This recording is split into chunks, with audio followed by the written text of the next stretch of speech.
Aora. A world where mortals live, die, and are reborn through the turning of the wheel. The cycle of reincarnation watched over by the gods, and made possible through pillars of a mystical substance known as Audra. 5 years ago, you traveled from your home to the Deerwood, a nation that had waged war against the incarnated god of light, Aethys, resulting in his destruction. The country suffered from a plague of hollowborn, infants born without souls, that many believed was punishment for killing a god. In an ancient, secluded ruin, you witnessed a secret ritual that inadvertently transformed you into a Watcher. One who can see and speak with souls. The ritual also gave you horrible visions, waking nightmares of a past life that threatened your sanity. To put them to rest, you pursued the man who had led the ritual, a seemingly immortal agent of the gods, known as Theos X Arcanon. With divine assistance, you confronted and defeated Theos, ending your visions and resolving the Hollowborn crisis. In so doing, you also learned the great secret that Theos had protected. That the ancient empire of Anguith had transformed themselves into gods. Your visions finally put to rest, you retired to the castle of Cadnua, built atop a massive statue of pure Audra, where you ruled in relative peace and prosperity.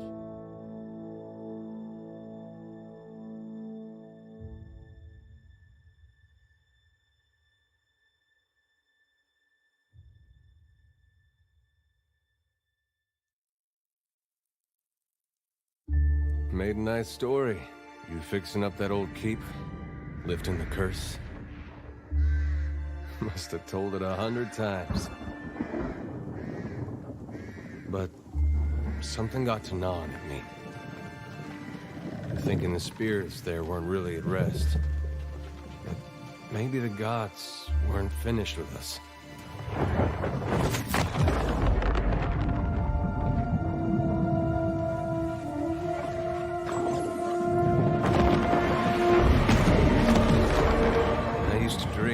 My God came back. Forgive us.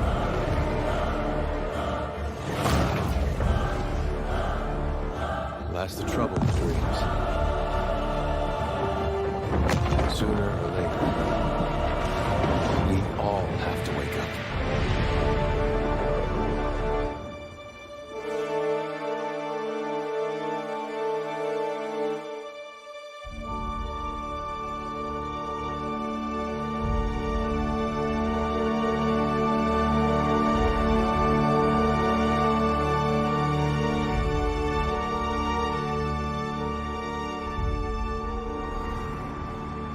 So you wake to a sleepless world, the in-between of life and death.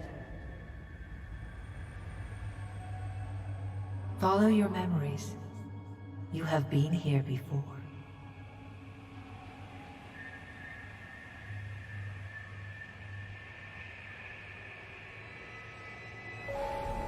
You have seen past the shroud. You are a Watcher now, and the Watcher you will stay. A Watcher sees souls, knows their pasts, and the souls see them back.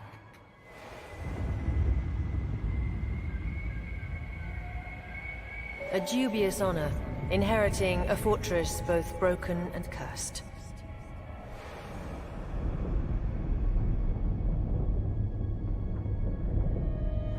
What is a god? A higher power? A rewarder of good deeds and punisher of the wicked?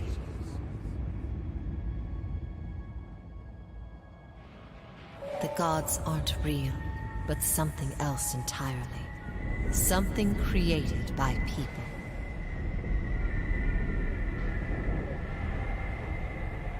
And did you ever consider that these were things you were never meant to understand?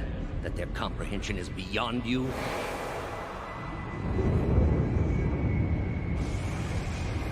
Let the world see. Let them decide what to do.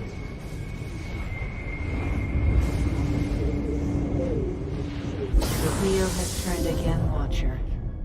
Come.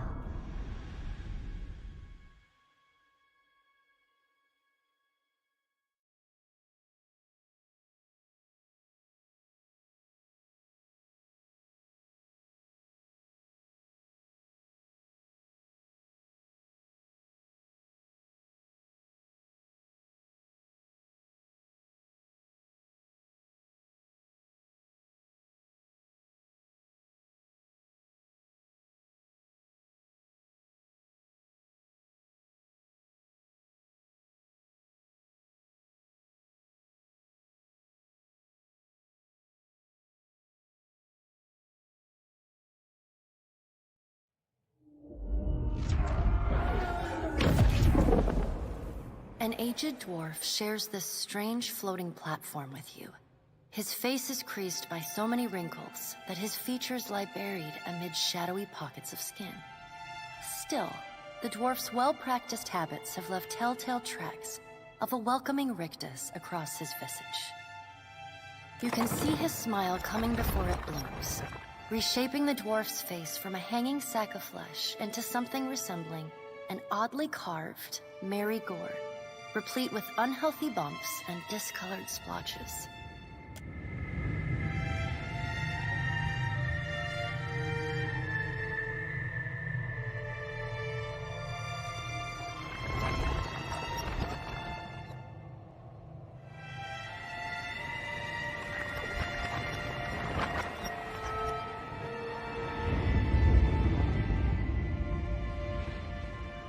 Sit, please.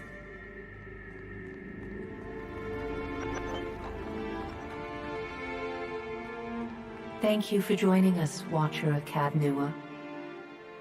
The gaunt woman seated at the table is clad in time-worn black armor that seems too massive for her to move in. A pale, slender neck rises from the gorget, topped by a hollow face. The milky skin stretched across it is delicate and translucent, like parchment that has been scraped clean too many times. She is preoccupied with the arrangement of cards on the table between you. With each movement, her armor squeaks and groans as though bearing an incredible weight. She places a final card, gives a nod of satisfaction, and raises her eyes to meet yours. Your brush with the divine has drained you of your powers, fractured your memories. Look upon these cards. They represent the courses of your life. You alone know best how they flowed. Arrange them to fit what you remember.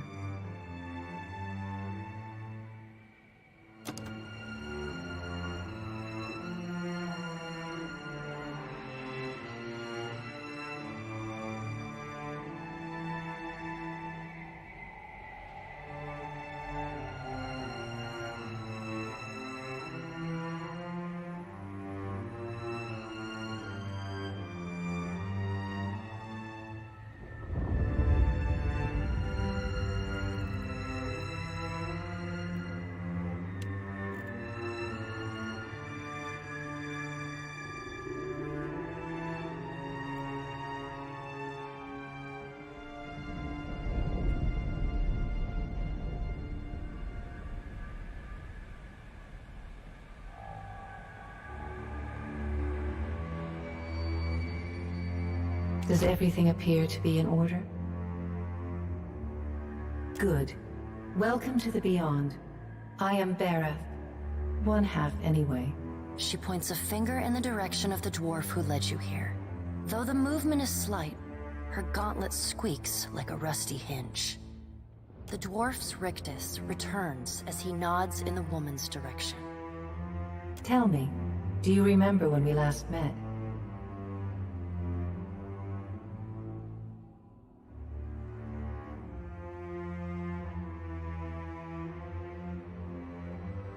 You did. She places a card on the table, showing a tall tower with the gods' constellations arrayed around it in the sky. She places a card in the middle of the arrangement, a bell tower with no bell.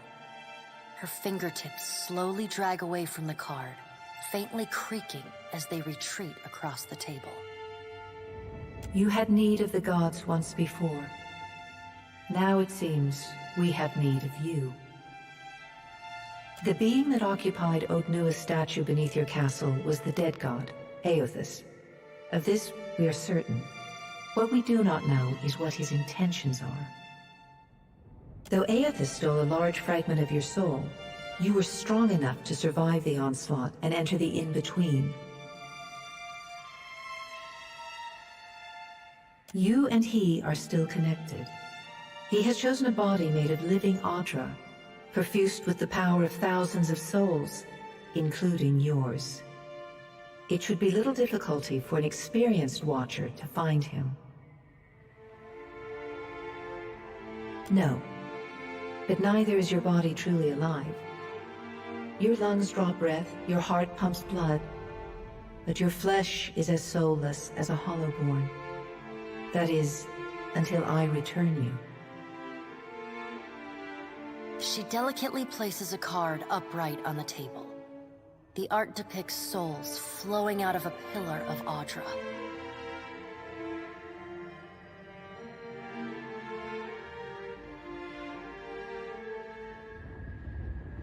I know. It is my business to know. 322 in Cadnua and your surrounding lands.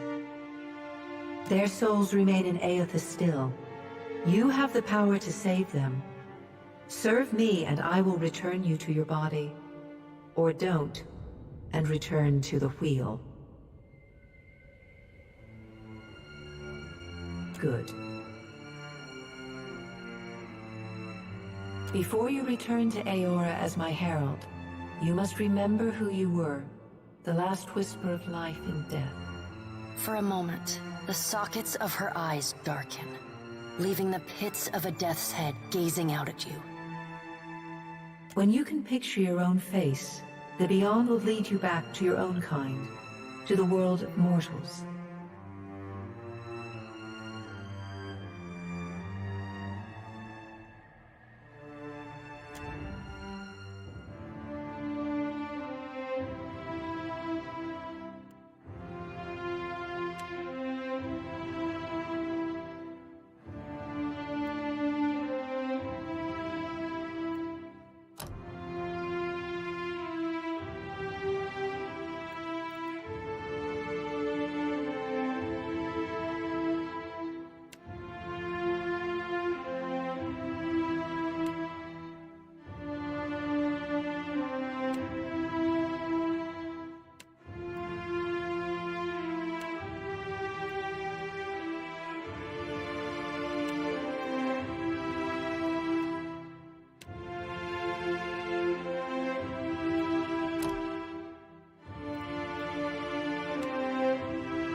quietly now.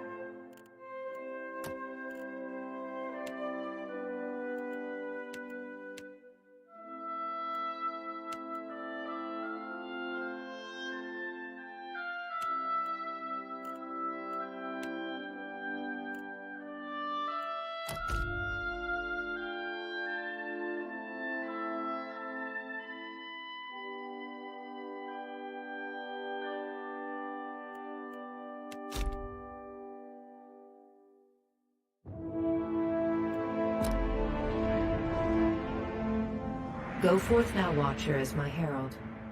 Know that I do not give you this title lightly. When the time comes, you will have the power to reveal the souls that cling to you, to open the gateway from the in-between to the waking world.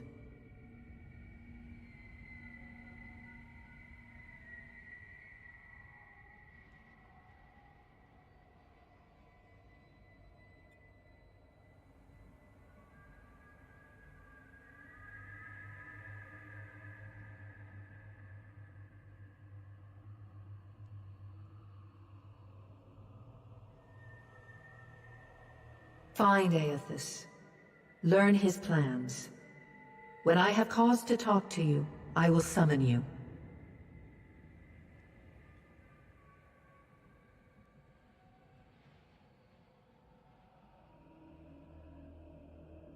With a quick gesture of her hand, you feel a sharp pain in what would be your chest.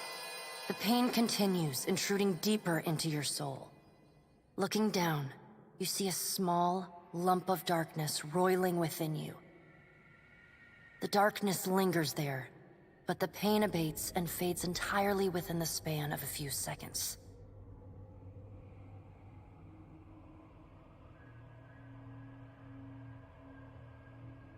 A chime. Do not fear, Herald. It will not harm you unless you choose to cross me. I trust it will not come to that. Her gauntleted hand gestures to the dwarf, hovering nearby.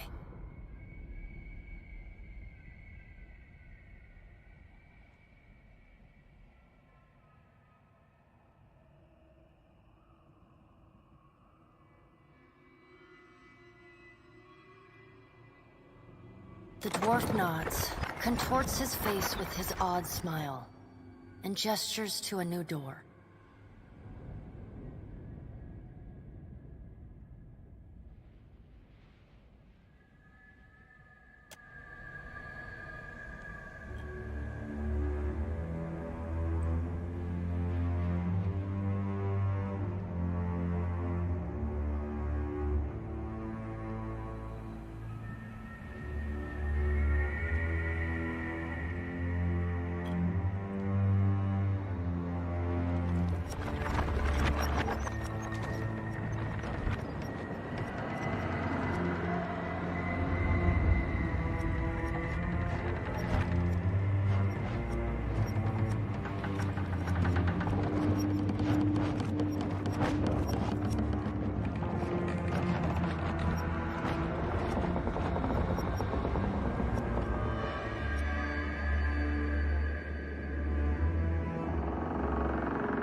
The return to your body feels like waking after a fitful drunken sleep.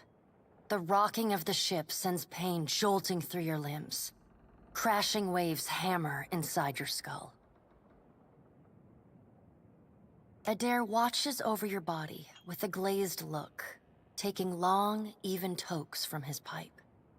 At the first movement of your chest, he starts. His gasp, mid-puff, sends him coughing and straining for breath. No, there's no way. You're awake. What are you doing awake?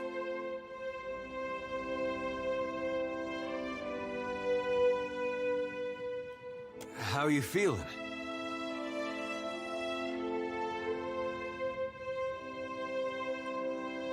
Me? You don't remember? Adair points at his face, which he seems to be arranging into his most recognizable expression. Receiving no response, he shrugs. I'm the captain of this boat, and I was real big back in Deerwood. Had this keep called Cadnua. I was famous.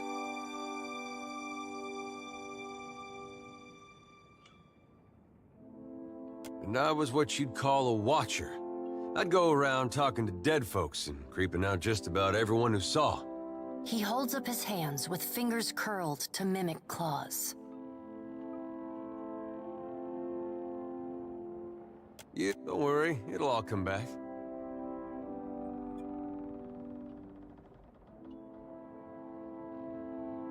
Well, maybe it was you who was going around being a creepy watcher. I get mixed up easily.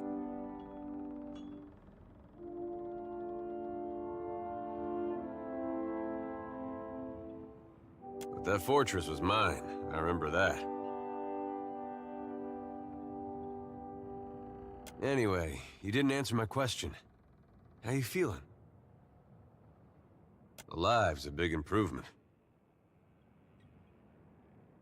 I hate to cast a pall over your recovery, but I'm afraid I have some bad news for you.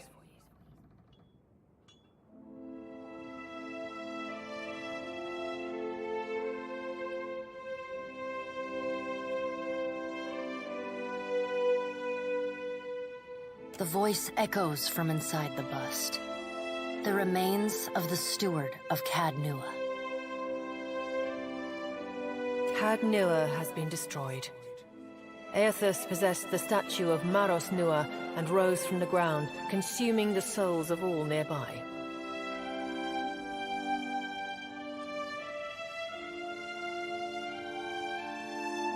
It is only by the exceptional strength of your soul that you survived.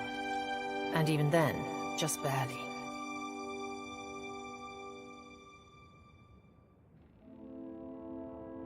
The further Aethys withdrew, the weaker you became.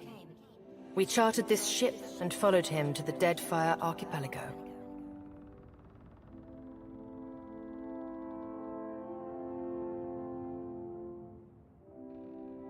I know not how, but it seems he has retained a piece of your soul, and proximity to it has brought you back.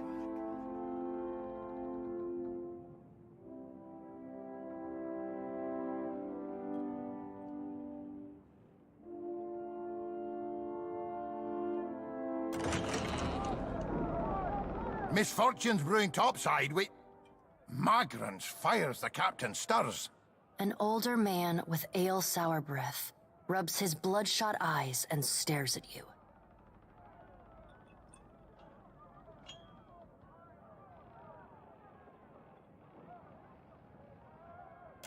Engrim, the smell of drink on your breath could wake the very dead. Now what's this about? Pirates. They're demanding parley with you, Captain. I know this is asking a lot, but you better arm yourself and get on deck. Should be some gear in there. He indicates a nearby wardrobe.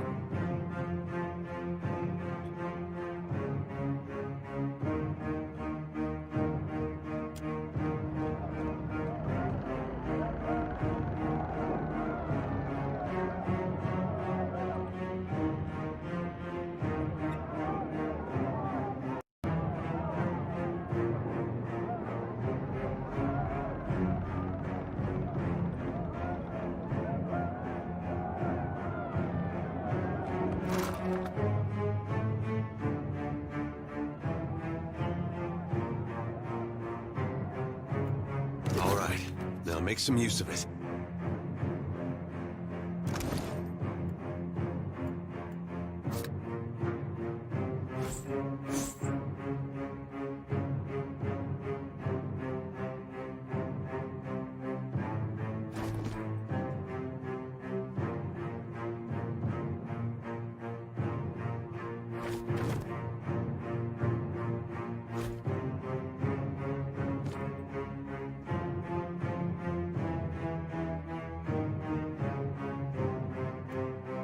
The pirates of Deadfire are notorious. I suggest you deal with them quickly.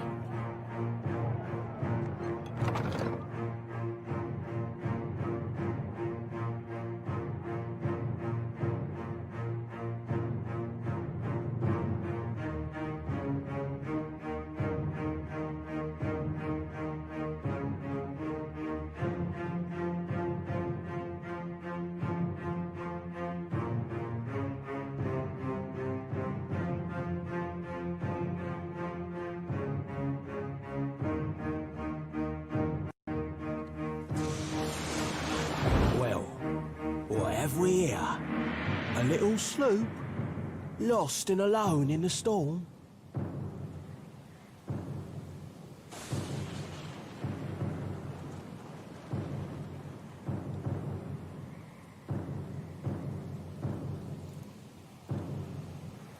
I'll be taking your ship now, if you don't mind. And especially if you do.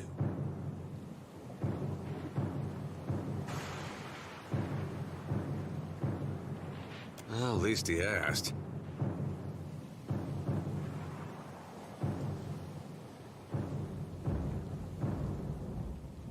I am a gentleman of fortune.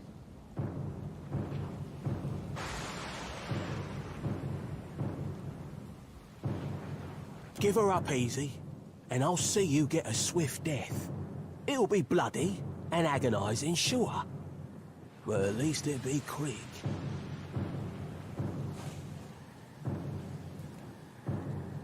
Why complicate this with a quarrel? I see, I want, I take. It's as simple as that.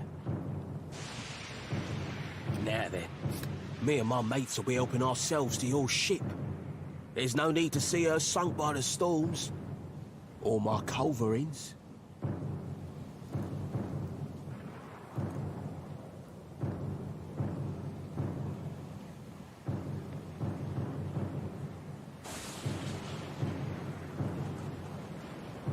Listen up, mates.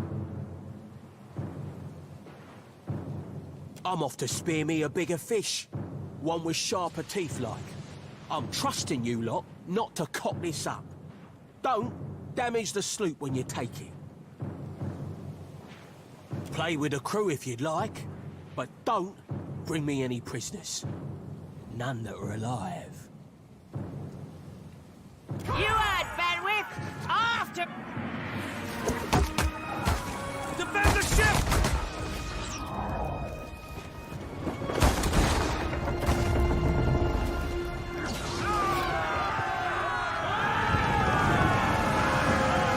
Storm's picking up! Take cover!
you've been getting a lot of sleep so far on this trip.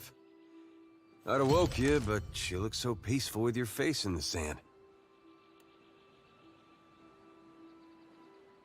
If you're worried about the ship, you can stop worrying. It's wrecked right over there. So far, it's just you and me and the chair lady over there. It's a relief to see you awake, my lord. I worried you were in for another long sleep. Ran aground, looks like. Statue headed inland. Guess he had business here. Or he needed directions.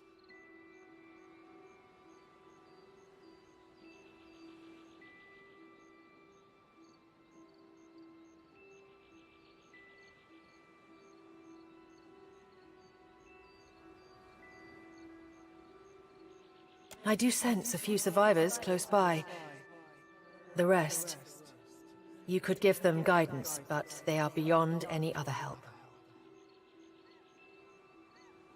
That is, assuming this experience has not diminished your abilities as a Watcher.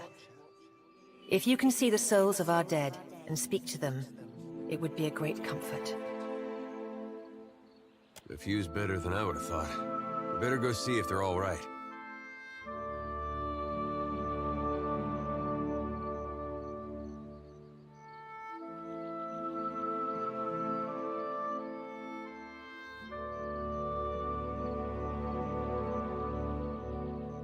Let's see about the other survivors. And somehow we gotta get the ship repaired. I don't want to be paddling out of here on a salvage raft. For now, I'd say your best bet is to find some sign of civilization. If nothing else, we may be able to hire on a shipwright. My lord, if it is not too taxing, could you explain how it came to pass that you were returned to us?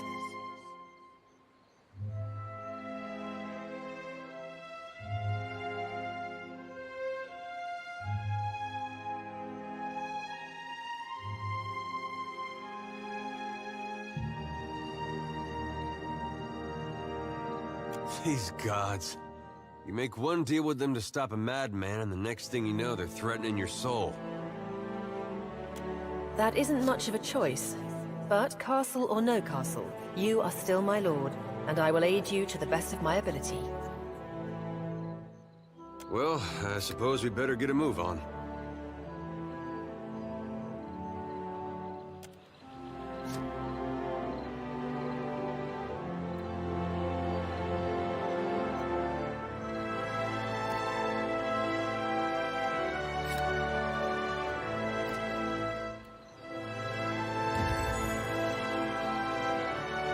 So many souls lost. Surely someone else survived.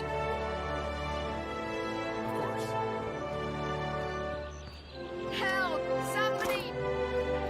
Tengo Blanca!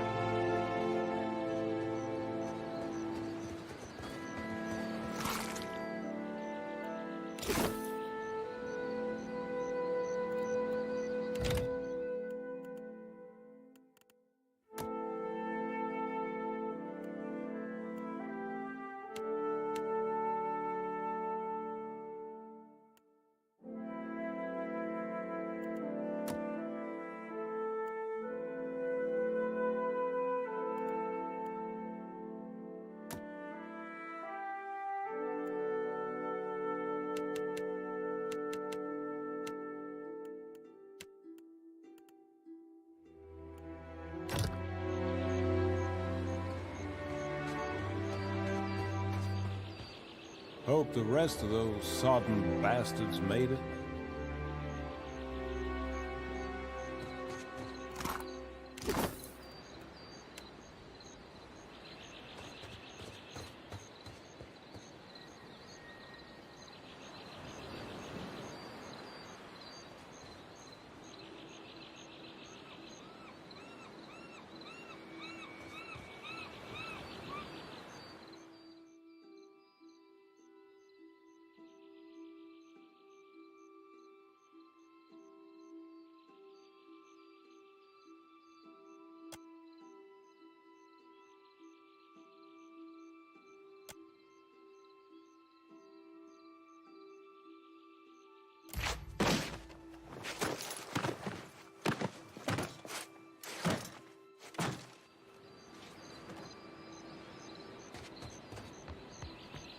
You're looking better, Casita.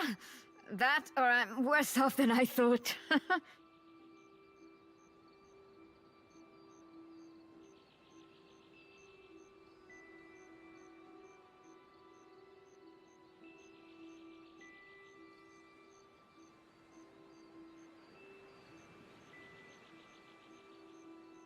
It's my leg, Matiko.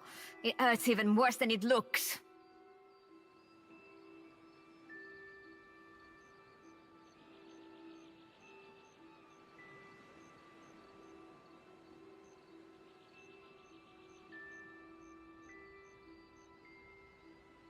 I was a stubborn Postenaga. I was trying to fasten this mess down when we struck shore. Barrel rolled right over my leg.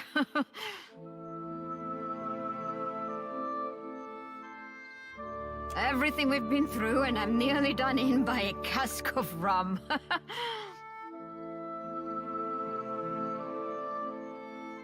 Funny thing, it's hard to see much from the underside of a barrel.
If you get a chance, Casita, I'm not going anywhere.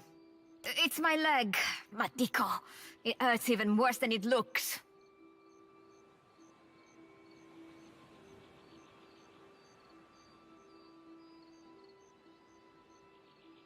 I wasn't planning on going for a run, Casita. It still hurts, but I can manage from here. Agrasima. Have you found any of the others yet? I'll start a fire. If any of the others are out there, hopefully they'll see it and turn up.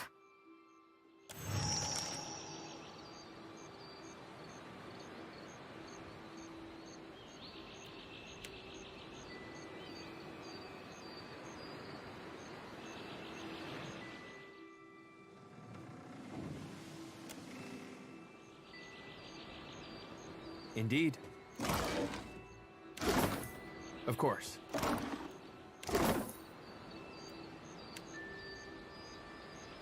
Happily. Indeed.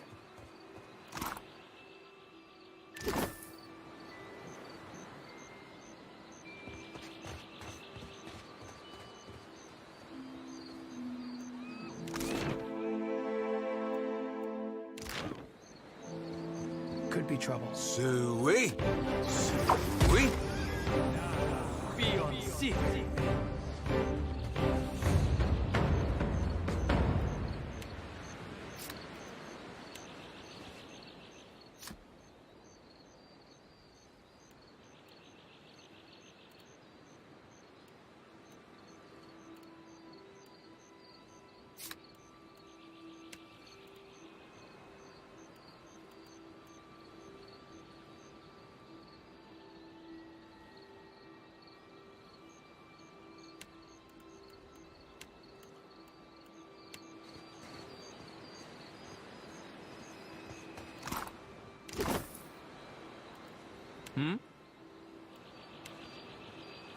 At once. Hey, fancy seeing you here. I can't see much of anything, really, apart from you. Just endless gray. What happened? Storm? That's strange. You'd think a man would recall a storm. It's like someone cut away a part of my memory. There's just this big black hole. It's weird. I thought death would be different. Big light and so on. But I don't see anything at all. Just you. Oh. Suppose that sounds nice enough. I'll follow you then, shall I? Still seeing ghosts, huh? I suppose you're stuck with that.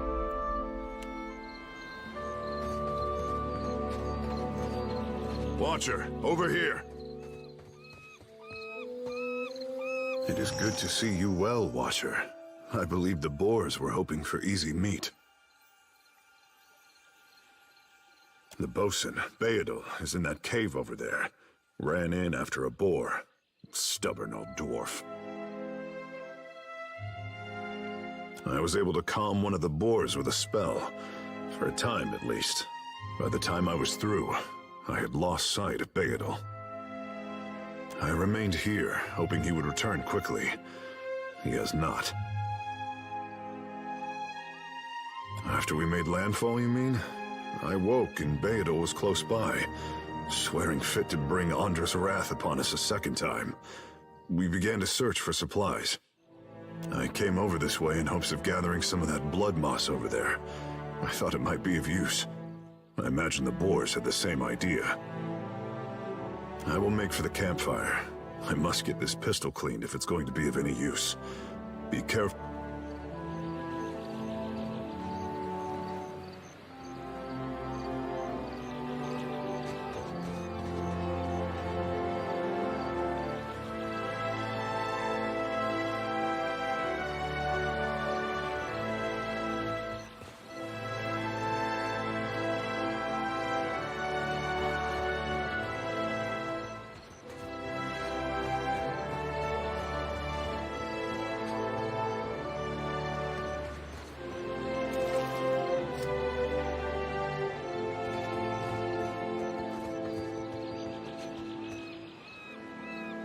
Spy! Magran, here! My flame burns yet! Is that ye? You woke just in time for the fun. Fighting off motherless raiders one moment, flung into the freezing depths of Ondra's bosom the next. Aye. Magran learns us poor bastards that a little excitement's good for the heart. Aye, but almost mad ain't fully mad. Ah, old Durance. The goddess shan't forge another like him in our lives, Captain. Can we go back on the ship now?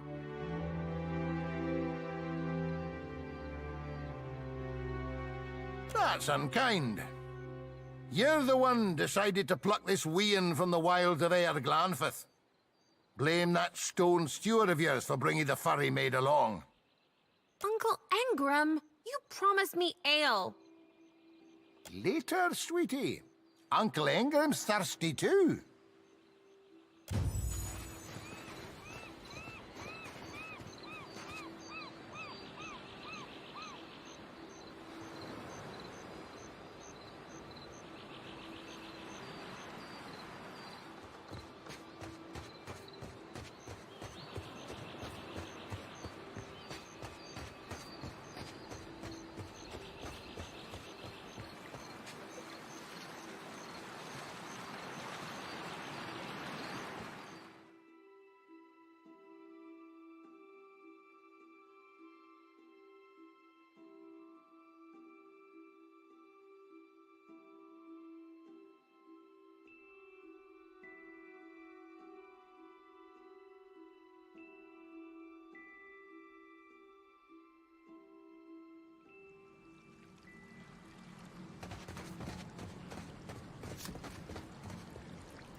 I guess we're not the first to head this way.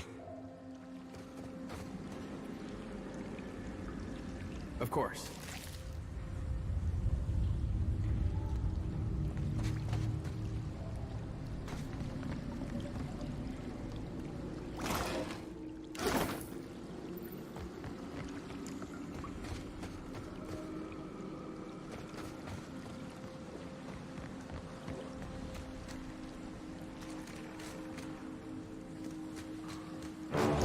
Take that! Well then, wrong. Hey, that wasn't half bad.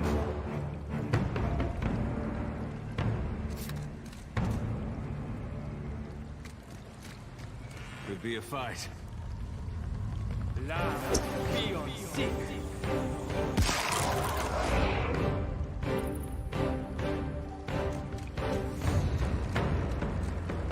Happily.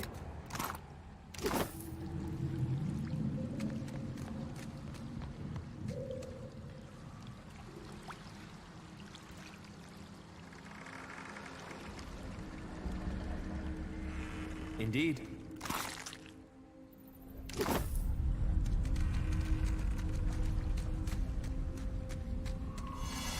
Damn pirates! Andra, take your scabrous souls for fish food. Bayadol, still alive and calling everybody scabrous, I see. Well, now we got a bosun. Just need a boat. Adair! And I see that corpse we've been carting around is looking a slight more sprightly. Good to see the two of you, but mind your step. I've got myself in a spot of trouble. Been trying to find a way past without losing a leg or getting a face full of poison. Well, they sting something fierce, so mind yourself. Yes? Interesting.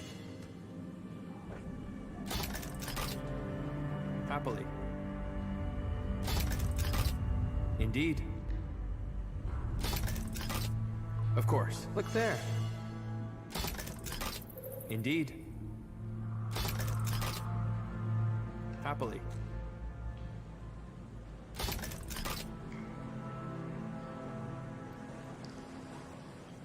Ah, bless you, Lord. Would have been a sorry way to go. Caught up in a dead pirate's trap. It's just bats and stinking corpses in this cave. You find anyone else?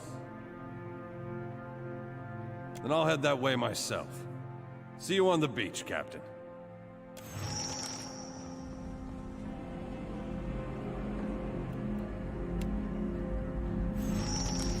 Absolutely. Indeed.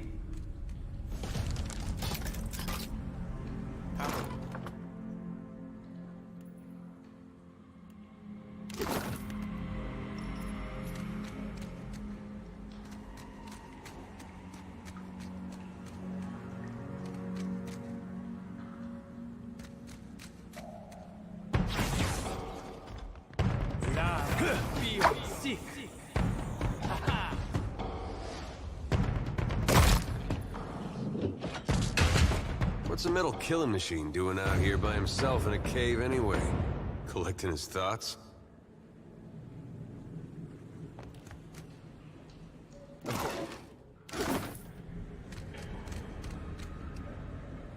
Indeed.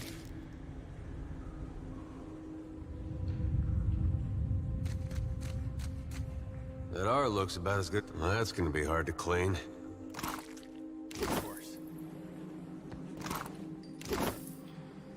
Happily.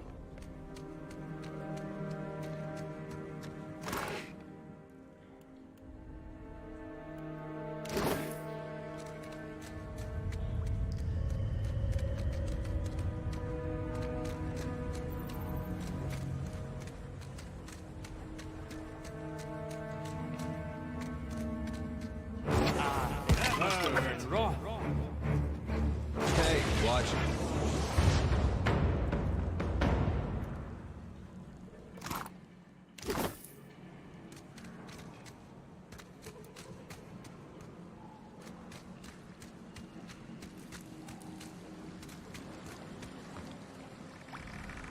Indeed.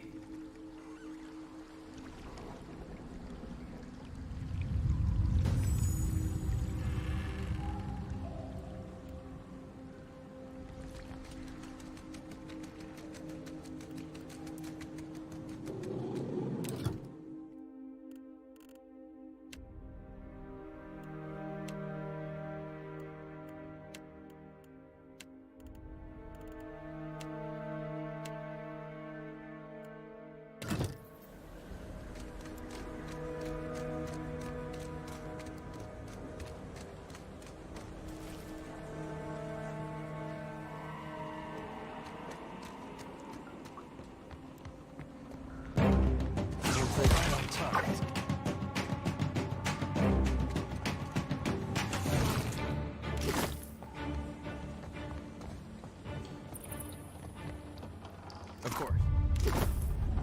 Well, if you insist. There you go. Happily.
Be careful.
Indeed.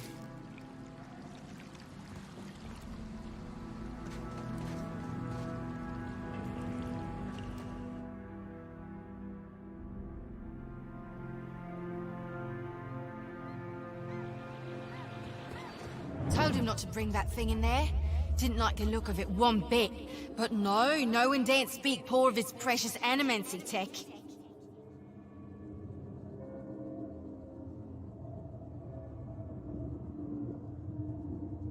Special gift from his contact, he says. Now it's acting all weird. Gives me the damn creeps. You feel it too, right? Like it's looking straight through you? Came out here to get away. Couldn't stand it staring at me anymore. Then... Oh, my memory's fuzzy. Anyway, you want a Benwiths? Haven't seen you for, but he's been bringing all sort of new folks on lately. Can't hardly keep track. I think I remember something about a boat.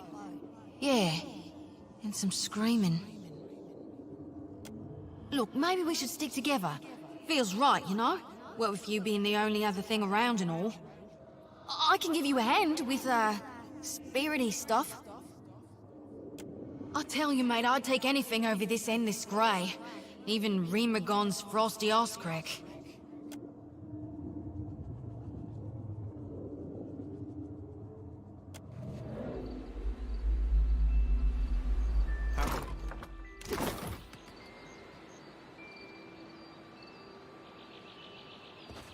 Of course.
There's nothing for miles.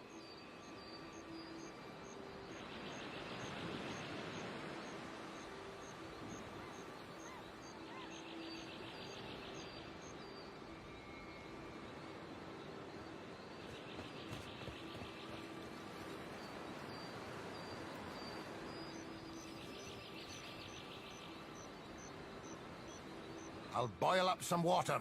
We'll have a spy at that leg of yours. Should have seen me with that barrel, Angrim. I showed it who's boss. Magrin gives some of us simpler trials than others.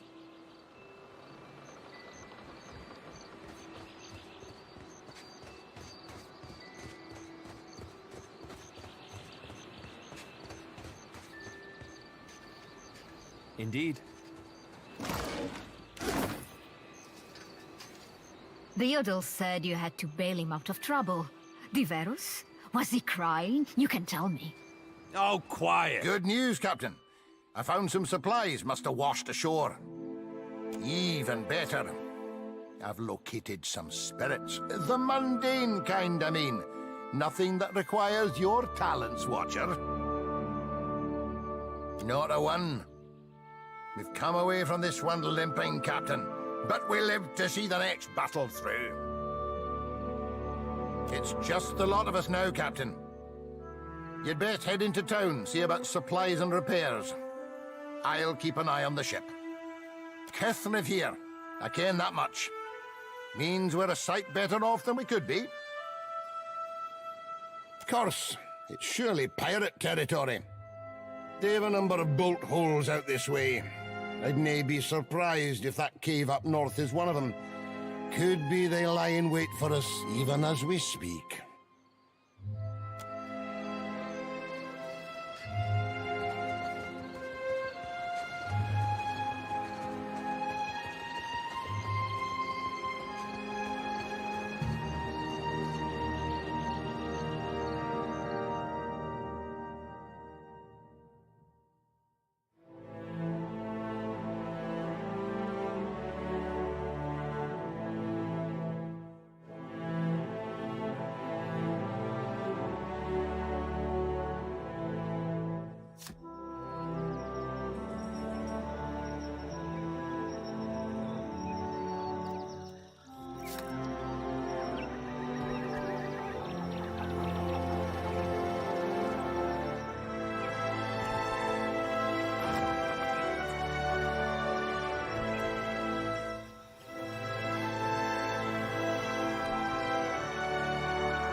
Better see what that crowd's about. What if the giant comes this way? Please, everyone stay calm.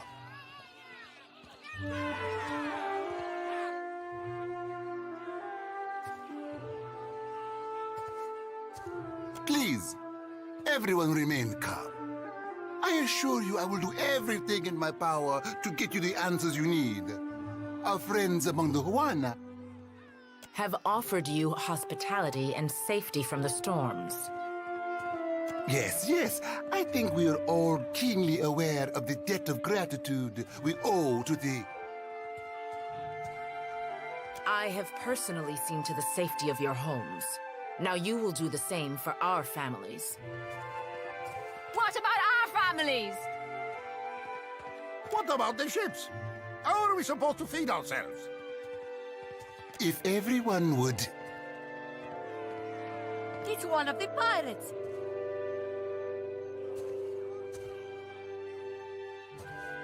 Everyone stay calm. I think it's clear our guest is nothing of the sort. 2 of my guards reported a ship flying deer wooden colors, fallen prey to a private vessel. That would be your ship, I assume. That would make him lucky. Your own vessels do not usually fare so well. Quite.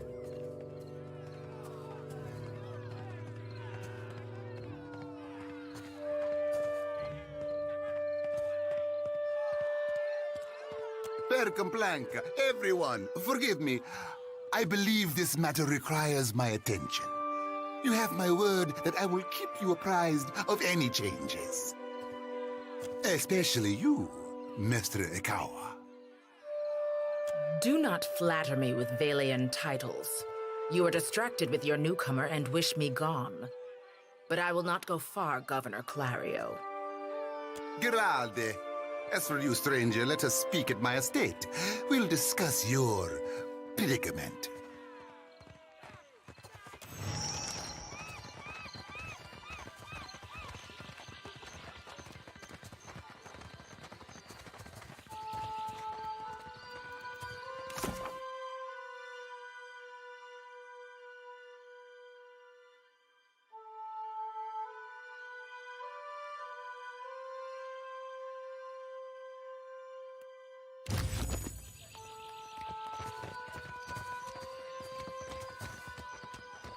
You have to do something. Any of us could be next. Oh? I cannot imagine who might wish to harm you, Master. Percamblanca, don't tell me you're here to complain too. The virus. Are they recruiting right off the docks? You would think the Juana were storming the Kraken's Eye as we speak. A fight, Mestra. One of the Juana women attacked the merchant. He has come out the worse for it. Now every nationale in town wets himself in terror of losing his coin to the Aumaua. We would bring in the thief, but Clario would not have us march into the village and defend Ikawa. Much longer, and I do not think any of us will have a choice in the matter.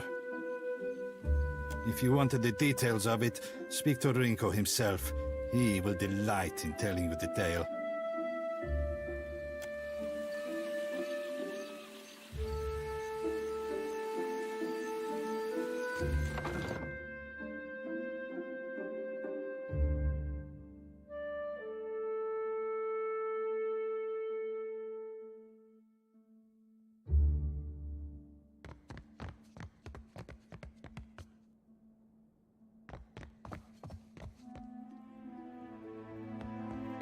Mama brings me stuff from her work sometimes. Real old stuff. Of course. Who's there? Tori, is that you? Wait, who are you?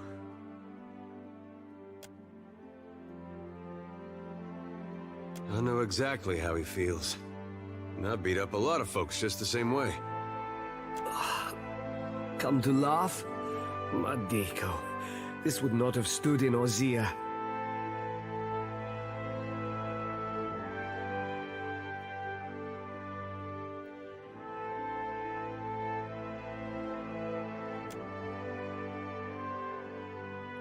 Maybe you are right.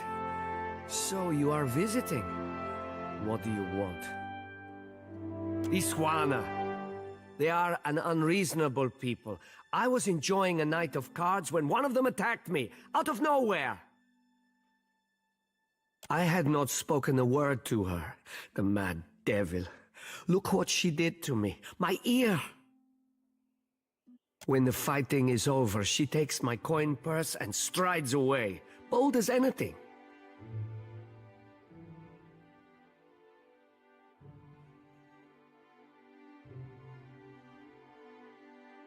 Well, clearly you have more compassion than the host of cackling fools that watched the whole thing. The governor lets the Juana do as they please, and this is the result.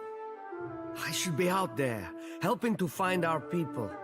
My wife, Zenetta, she is out there, and I... Listen, I am without other means. She took my coin purse, my wages. How am I to pay the governor? How am I to feed my son? That woman should be in the stocks. The guards do nothing. But you've heard me out at least. Do me the kindness of retrieving that coin purse, and I will give you what I can spare. They call her Mokeha. I imagine she is back in her village, feeling proud of herself, no doubt. Follow the road as it bends north, then west. You can't miss it. A pile of sticks and straw.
What ma?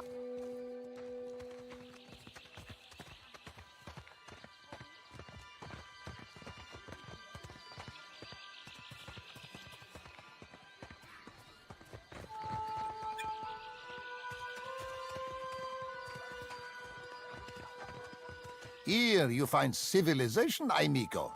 But outside these walls, the jungle will eat you alive. That is, unless you prepare yourself, ne? A wise and prudent decision.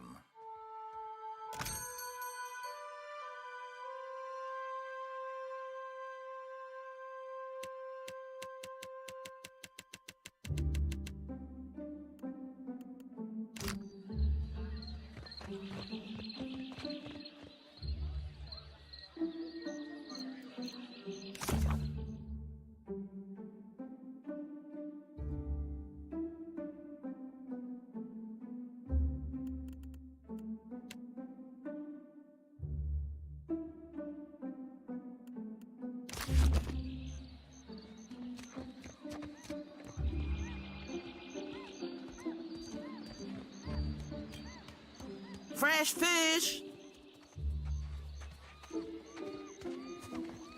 Ado, begging your pardon for the mess, sir. We are still recovering from the storm. We have supplies here for the paying customer. Provisions for the road, perhaps? Have a look.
Ah, yes, there you are.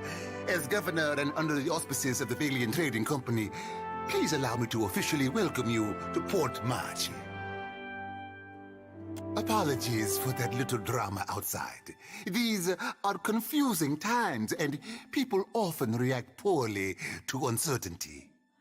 Between the storm, the pirates, and the, well, certain strange events, we are all a little on edge.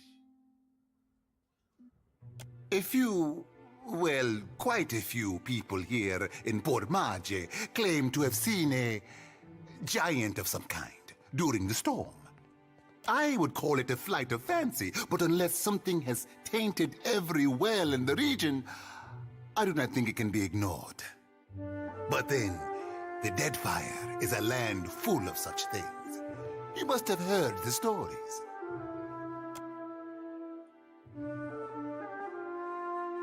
You'll find good company among the Dawn Stars here in town. They have all manner of theories concerning the behemoth.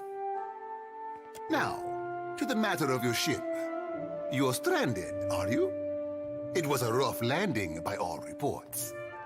Unfortunately, our own ships are in no condition to sail. We've had dealings with the pirates ourselves. They've taken their share of supply ships. The storm saw to those berthed in the harbor. All that said, I believe I may have a solution, provided you're willing to help me in turn.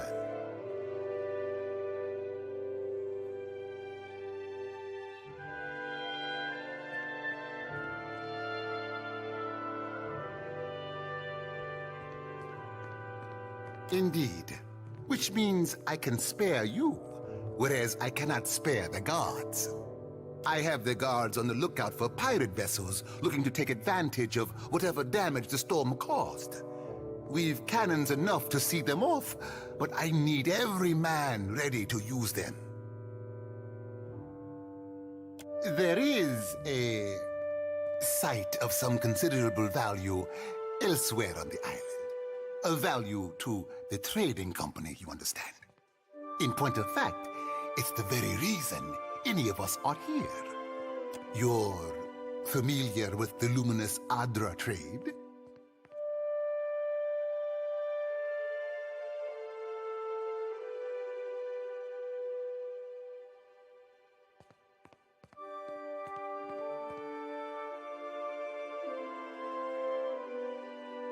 It's also quite valuable. When refined, it sells for considerable sums.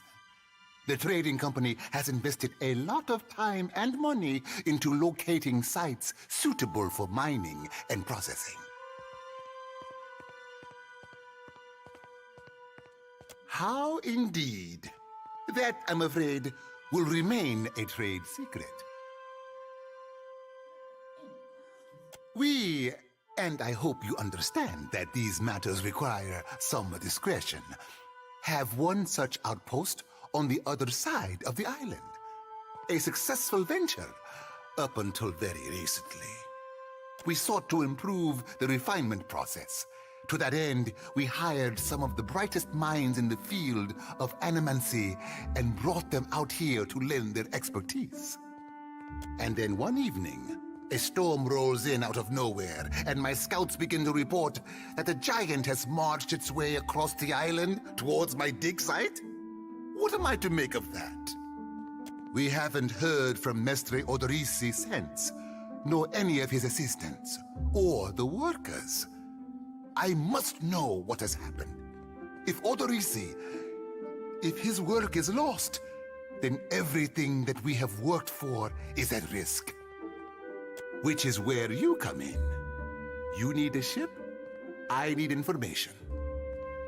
See to this for me, and I'll set half the town to work. We'll patch up your ship, and you'll be free to go on your way.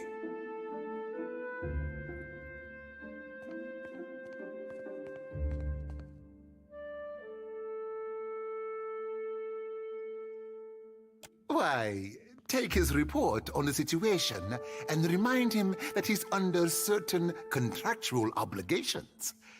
And relay my deep relief at his good health, of course.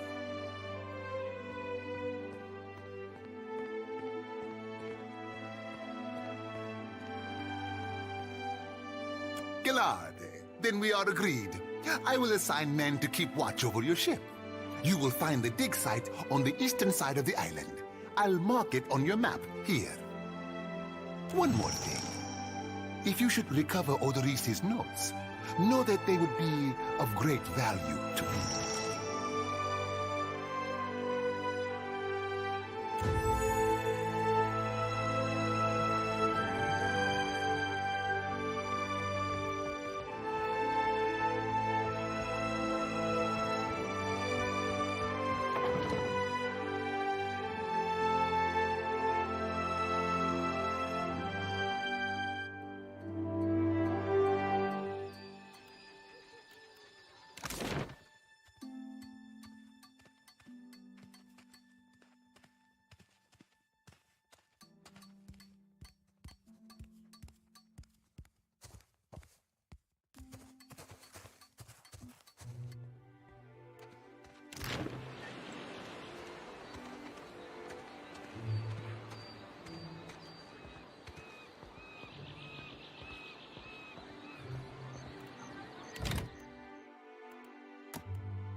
It's not right. I came here on the first ship.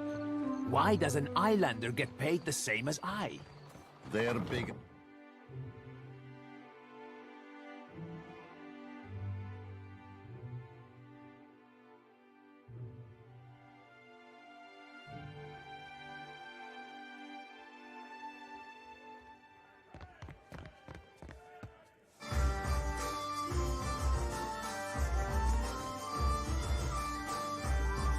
Sorry, we haven't any rooms for you. Guessing you're the one came in off that shipwreck down south. Not sure if that's good luck or bad, but here, I figure you deserve a drink. No secret to it. We haven't had a new ship in port since the storm rolled through. And yet, here's a stranger in my tavern. We're full up. You aren't the first outsider to turn up looking for a place to stay after their ride off the island ended up at the bottom of the sea. Well, tell you what. I've got one room or two have been cleared out by now. Only the occupants decided to outstay his welcome. Real trouble is, he hasn't settled his bill. He's a merchant captain by the name of Galleon. I've given him a fair chance, but he's been a right prick about the whole thing. I've got a spare key here. You chase him and his pals off, and the room's yours. At a discount. I appreciate it, truly. I'll have someone tidy the place up for you once you're through. Chances are they've spilled ale just about everywhere. I don't want the man dead, and that's not what I'm paying for. Just see him on his way and we'll call it done.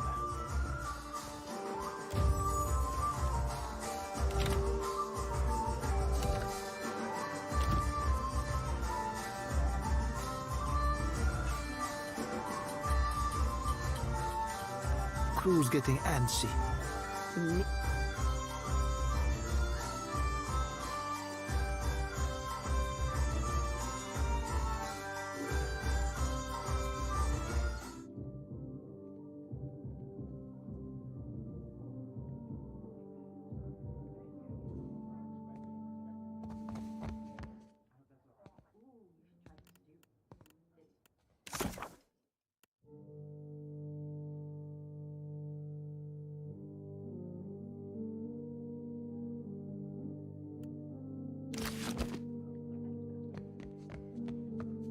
Ah, a new face.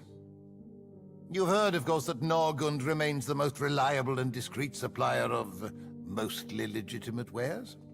Are you looking for something in particular? I am an honest merchant, sir. But I confess that the tools I supply have an unjustly sinister reputation. How my clients decide to use these items is not my responsibility, after all.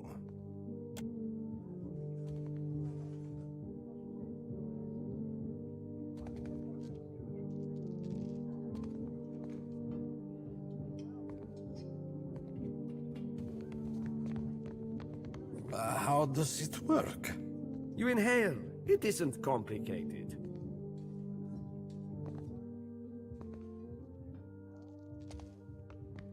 Ha! Maybe I was wrong.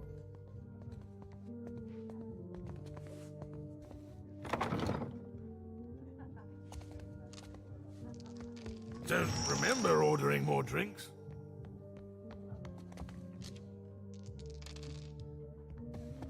Thought I'd locked that thing. Thing is, the way doors work, right? And I realize this is complicated, is that you close them and then uninvited people stay on the other side. Try not to slam the door on your way out, yeah? My head's going to pieces. No, that's not nice. Things were real comfortable up until you turned up. Did Thorol put you up to this? You really want to get your teeth kicked in on his behalf? Get out of here before you regret it.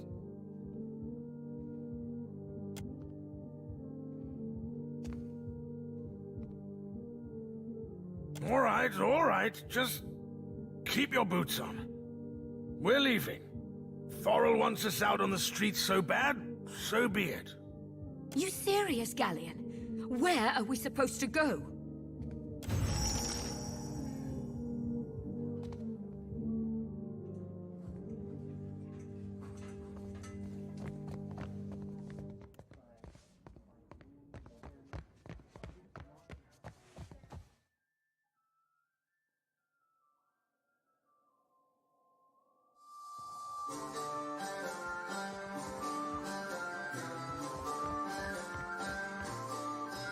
Still kicking, eh? What'll it be? Hey, good work. Times like these, I can't afford to keep on anyone who can't pay their tab. The second word got around, I'd have every pauper in the city on my doorstep. The room's yours if you want it, and for a job well done, here's your pay.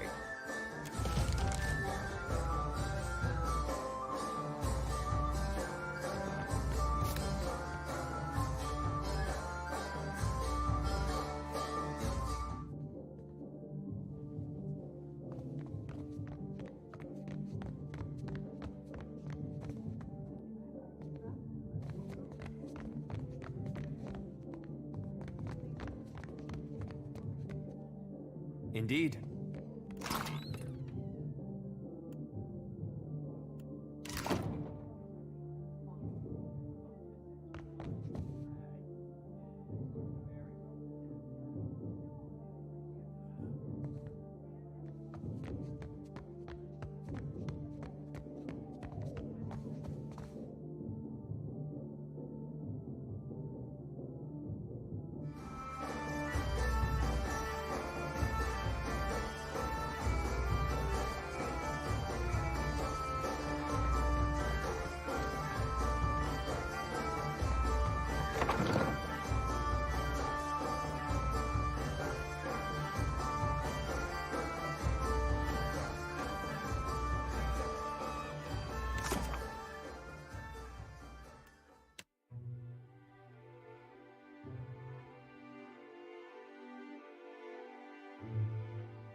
Happily.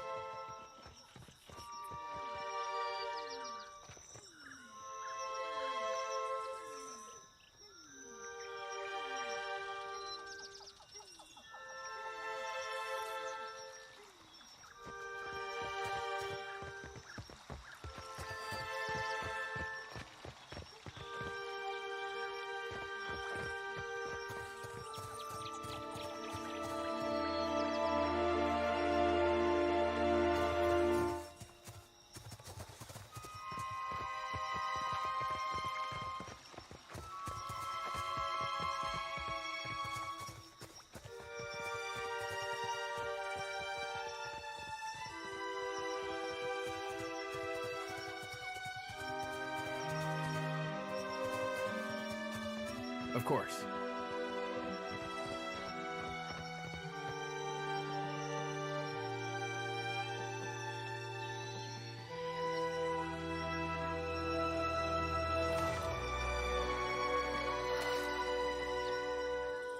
Happily.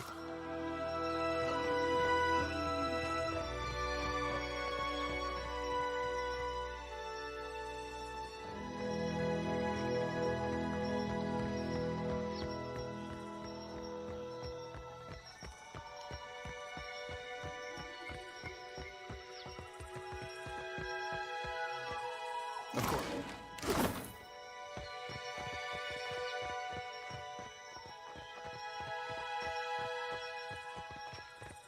Hey.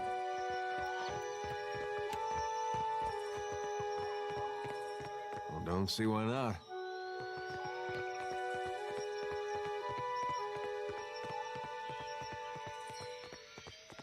Indeed. I can't do it. Happily.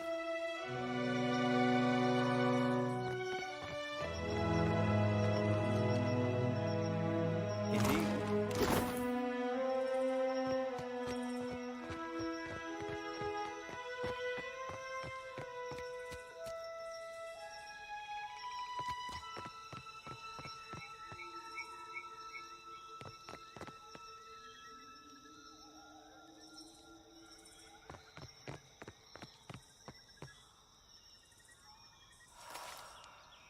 Of course.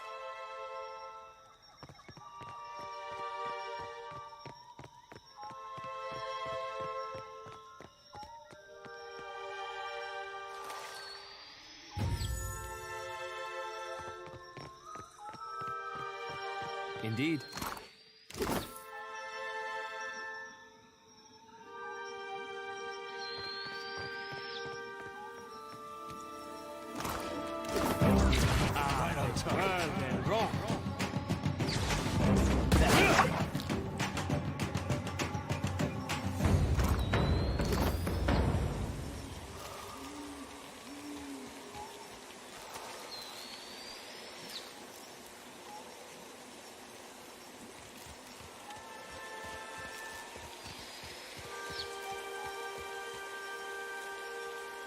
Happily.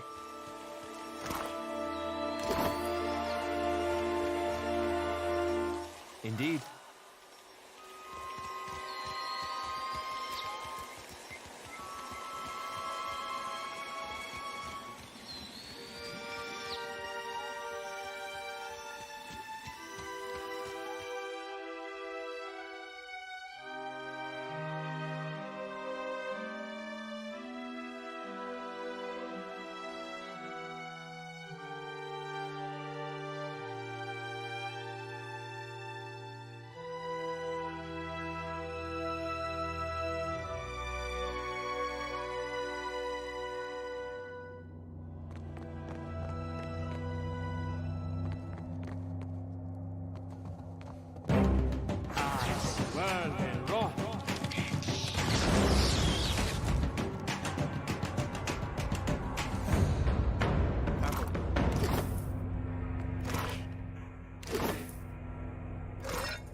course.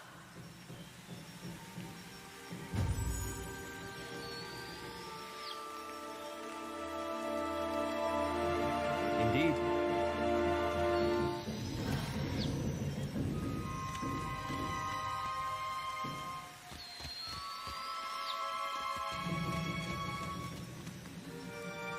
Happily.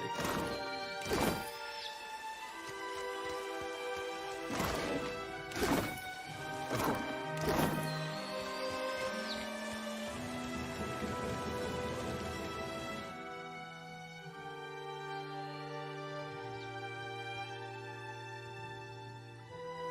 You out there, are the beasts gone?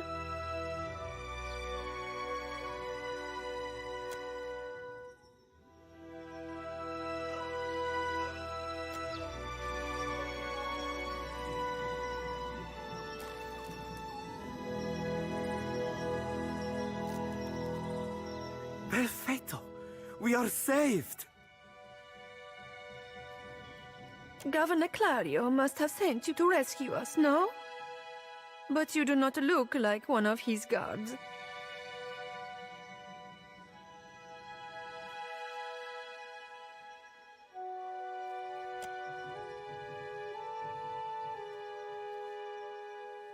I told you the governor does not care about us. This is all about profit. For him, the rest of the Valiant. Caloste! You are here, and that is what matters. He is still in the ruins, we think.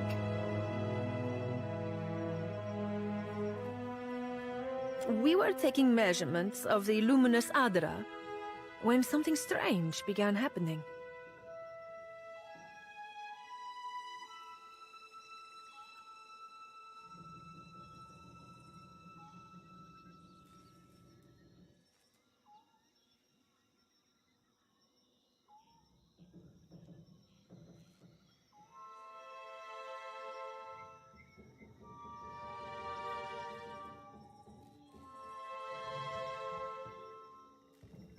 Fascinating.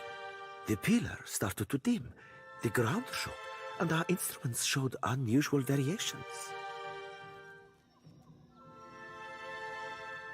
That's when those of us with a grain of sense got into the cage. The Colossus. Some kind of construct made from luminous Adra. It passed through the arena toward the pillar. Moments later, the pillar went dark, and all of our colleagues outside the cage froze, like they turned to ash. That is when the panthers and worms showed up, started going through the tents. It was awful, but Engfirth.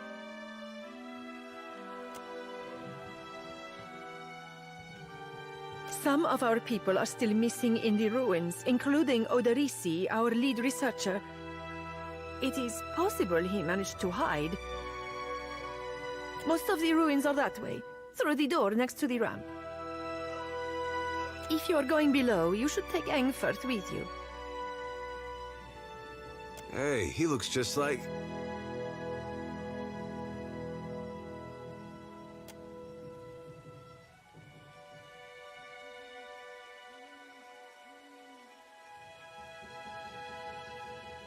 Engfirth knows a great many spells. At first, he even cast fire to chase away the panthers. Until the flames nearly caught one of the tents.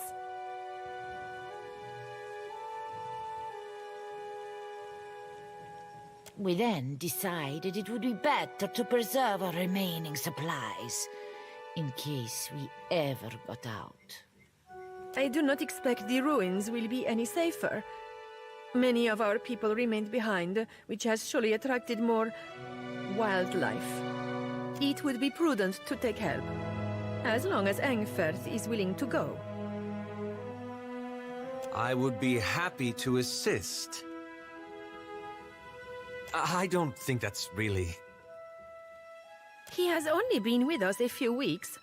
He is inexperienced, but he came with a glowing recommendation from an academy in Celona.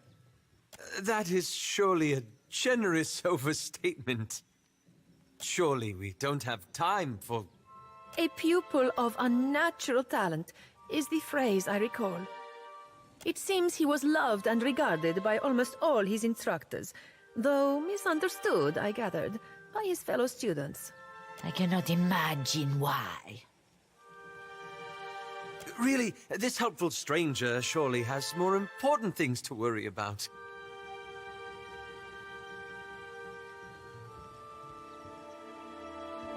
If that's all, then perhaps we should be off.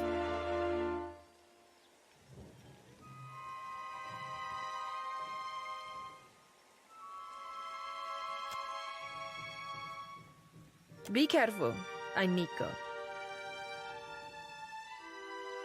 I shall try. Thank you for your discretion. I'm certain you have many questions, but I fear they must wait until we're off this island.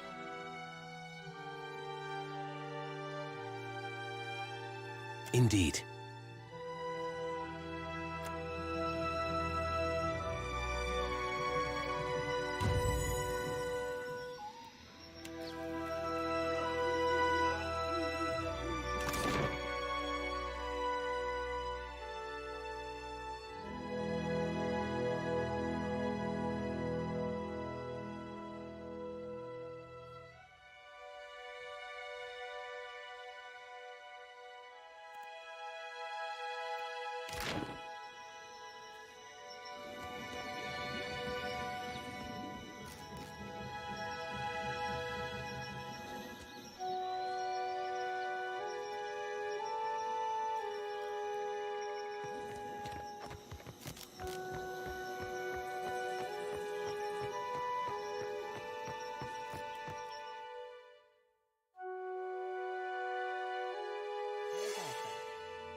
Happily.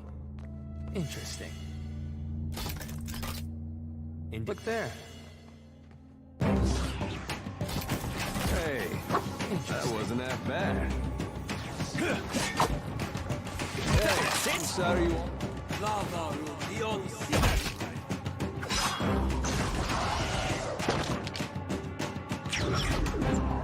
Of course.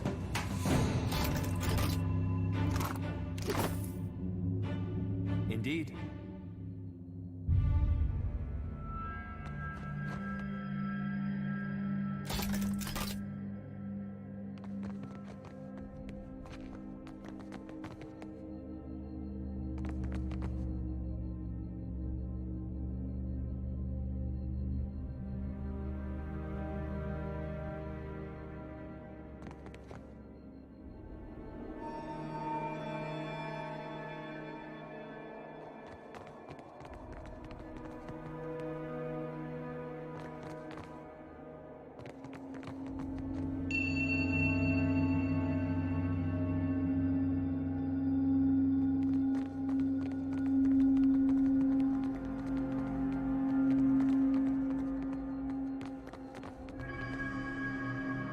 How about that? Happily. Look there. Indeed. Happily. Of course.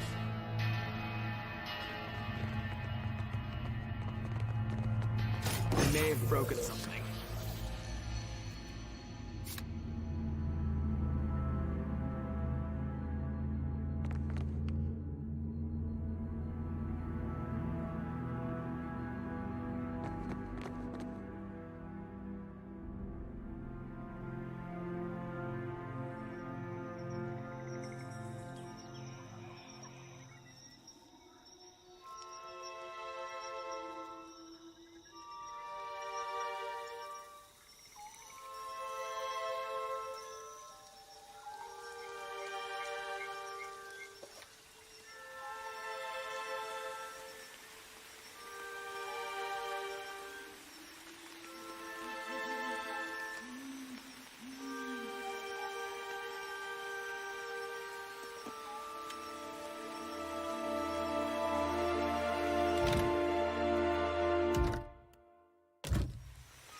Could be trouble.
I see the wits of their eyes.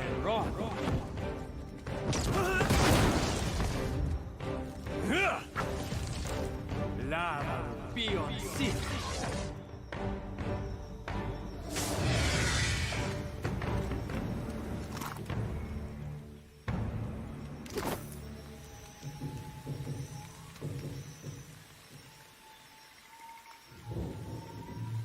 You went into the ruins. Did you find survivors? In hiding, perhaps? We feared as much. I take it you are going back to Port Mage, yes? Governor Clario will want to hear of this. I am sorry that we cannot accompany you, but... I shall go with them, Vanessa.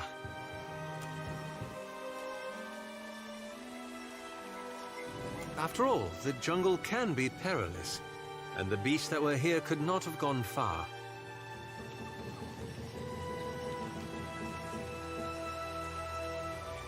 Ak, as you say, Engfert.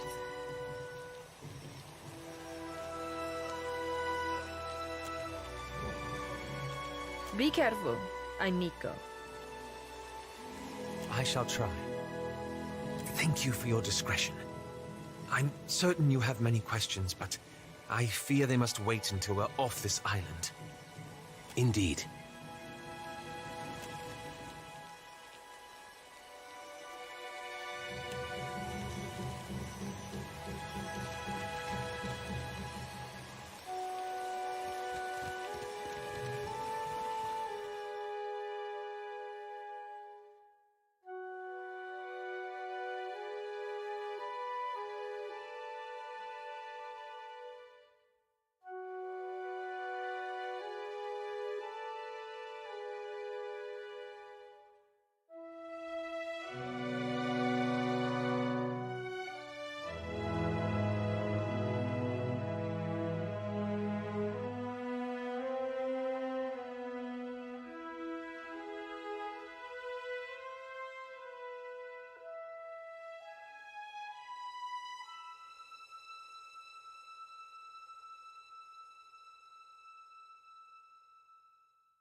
Happily.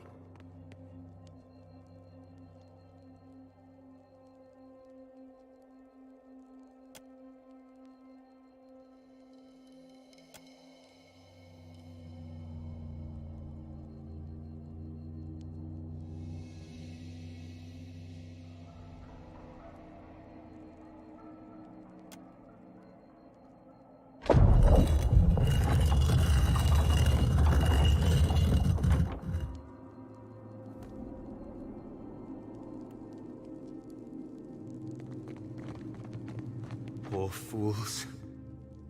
They were unprepared for this.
Happily.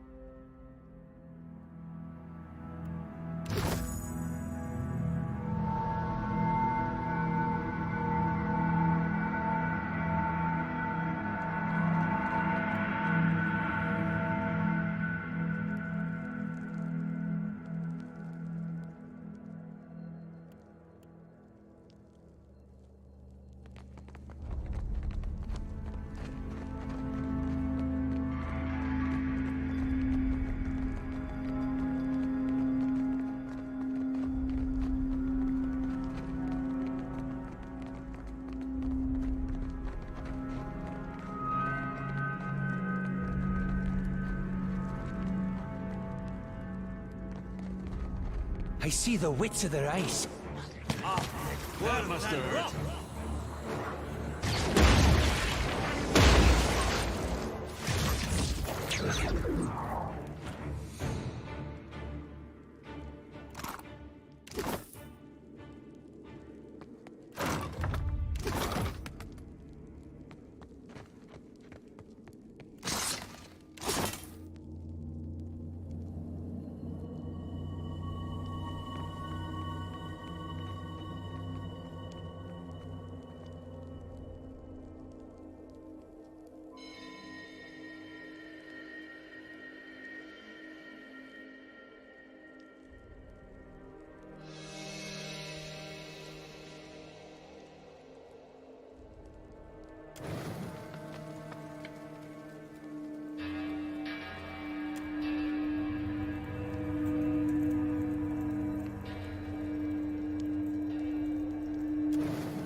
Well, after you.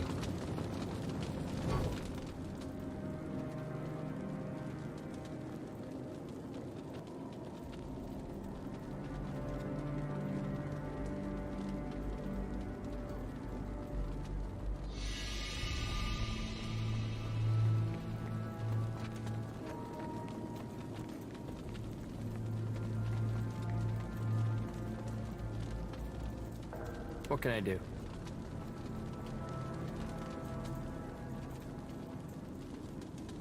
Indeed.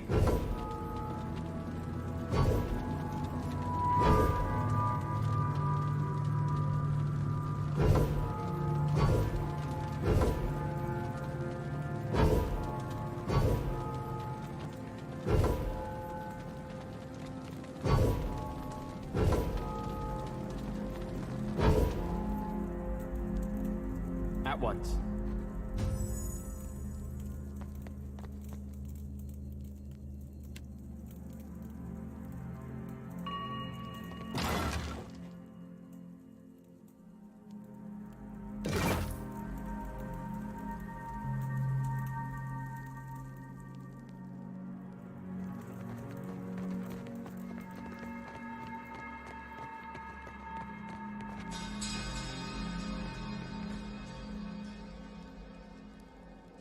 Interesting.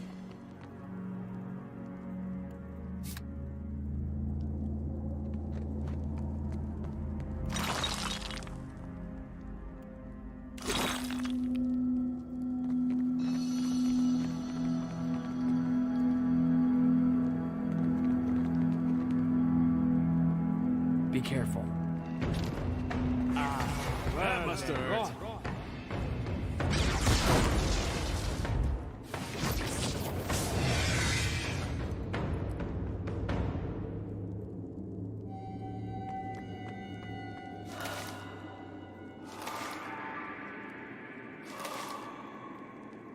Indeed.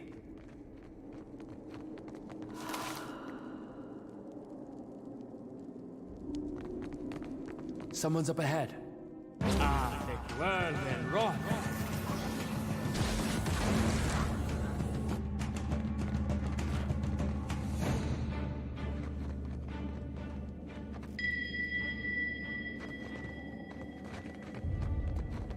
I see the wit. Lava beyond seek.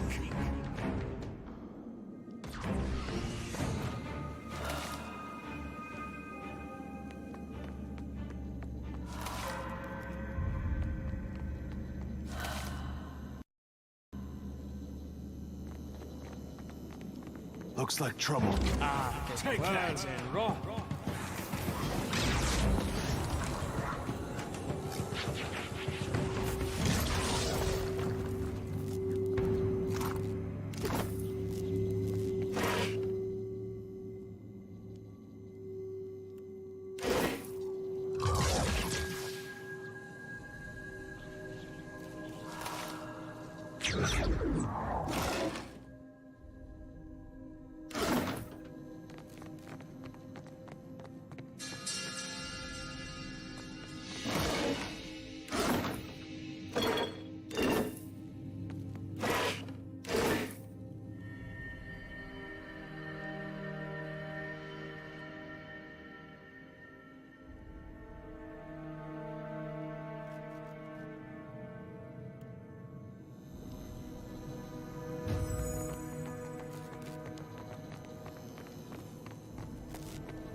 That's Odorisi.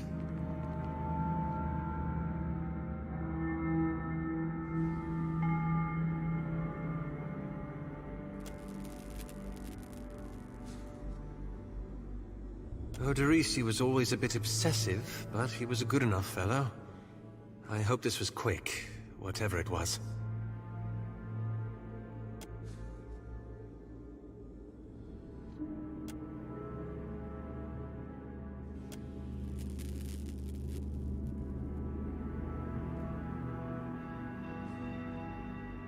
You place your hand against the pillar of luminous Audra. A dim, warm light emanates from the surface, but it feels cool to the touch. Pinpricks dance along your fingers, uncomfortable, but not painful. A woman's voice, scratchy, distant, and halting, echoes in your mind.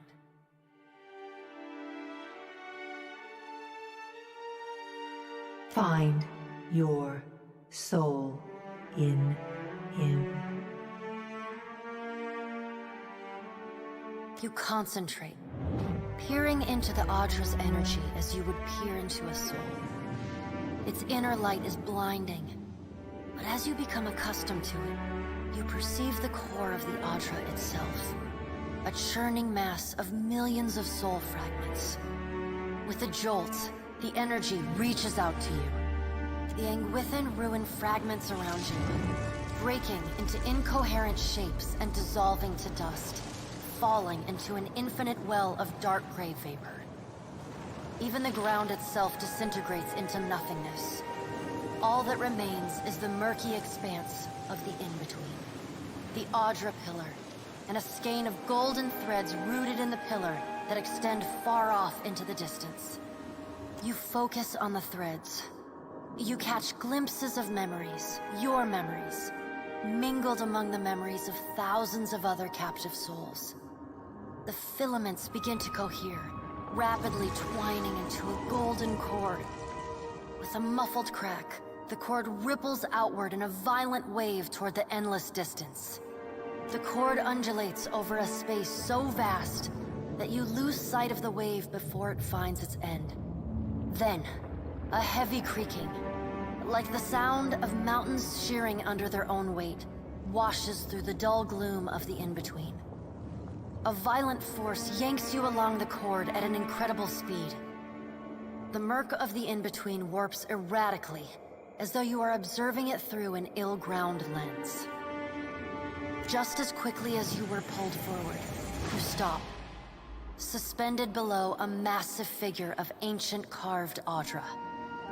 Like all Audra, it glimmers with energy, but the souls and memories within it are not flowing down. They churn in a vortex that burns at the heart of the statue's mass in some invisible engine. It is Aethys. The great golden cord terminates in his back, sending pulses of energy throughout his limbs as they move. He walks in long, slow strides toward a brilliant pillar of Audra far in the distance. It shines even more brightly in the in-between than Aethys. From within the teeming throng of souls, dozens of eyes look out to you. Through the cord, their collective anguish and despair push at the edge of your mind. Help us! Please! Help us! Their voices echo in your mind. Somewhere within their ranks, you can feel the presence of your own soul, slumbering deeper in the gyre.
You reach out to the lost souls, but the incredible power flowing through Aethys's body repulses you.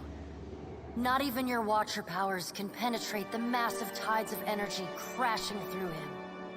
The souls sense your efforts and attempt to breach the surface of Aethys's body, but are instantly pulled back down into the deep well of the statue's heart, as though they were pried from the edge of a great precipice.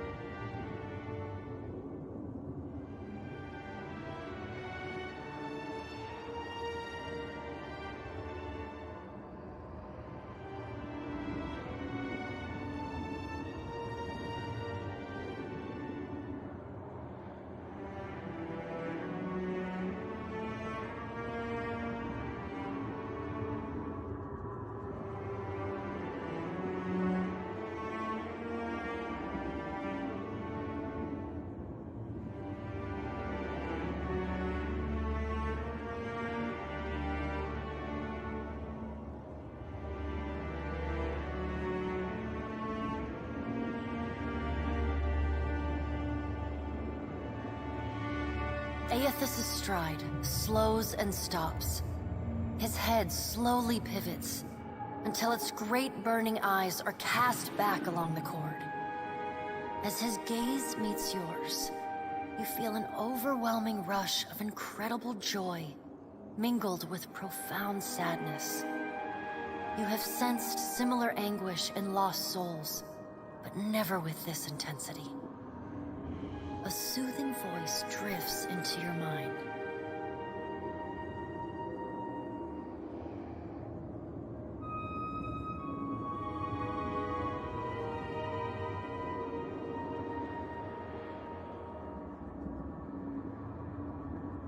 It takes great bravery to venture through the in-between, even for a Watcher. A swell of admiration radiates out from the god's heart. A force so intense that it momentarily overwhelms you. You do not need to follow me, for their sake or your own. Something beautiful is coming. Something that will save us all. A great light shines from Aethys's brow, so bright that even the souls within him flinch from the source, cowering in fear.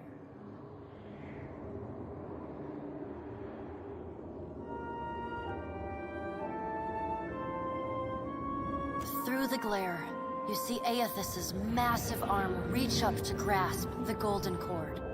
The tether carrying energy from the Audra pillar to him, that also suspends your consciousness.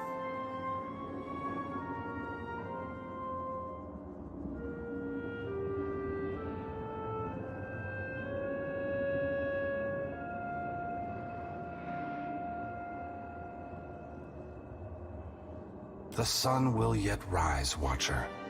You need only wait for its light to come.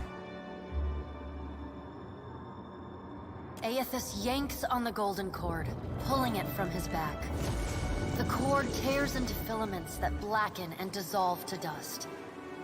Without pause, he turns to resume his stride toward the distant pillar of Audra, shining on the boundless horizon. You hear the souls within him cry out for just a moment, before your consciousness is snapped away from them. The in-between goes dark. For a second, you feel a mix of nausea and a sensation like spinning and falling. Then the moment ends. Your consciousness has returned to the Angwithan arena. The world is sideways, the Audra pillar upside down. You flinch at the feeling that you're standing on the ceiling. The disorientation overwhelms you and you collapse to your knees next to the luminous Audra pillar. Previously dim and flickering, the pillar now glows with a strong and steady light.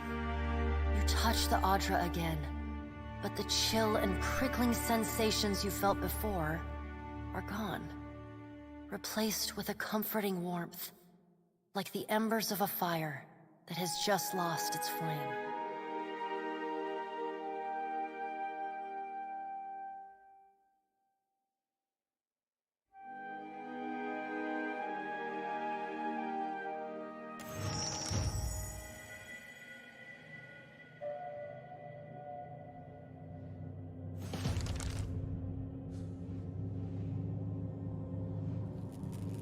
You all right?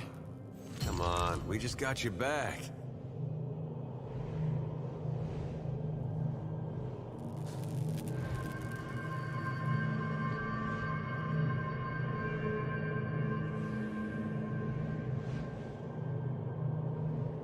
I heard you say that before.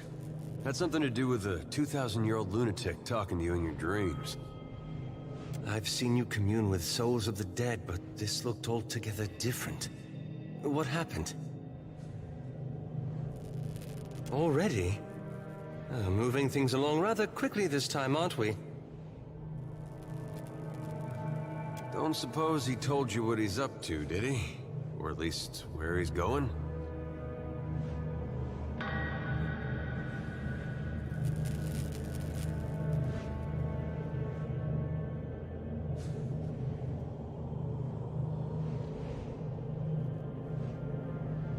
How hard can it be to find in a chain of thousands of islands?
You're doing it again.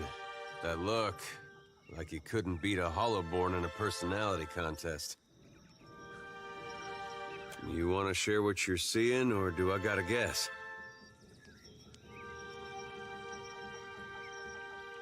What do you suppose that's about? Maybe they got food in there.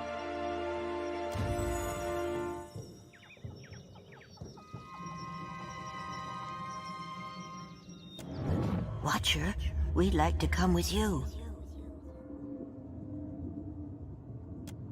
You have our thanks. We appreciate that you showed us the way to the Audra. But what if it goes dark, before we reach the Beyond? Thank you, Watcher.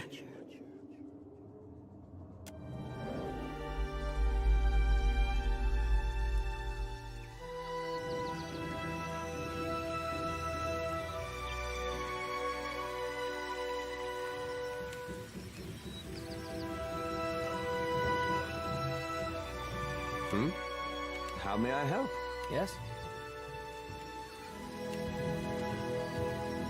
I'd be glad to.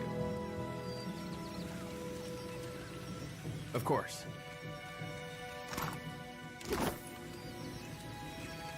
We will remain here to see to our dead.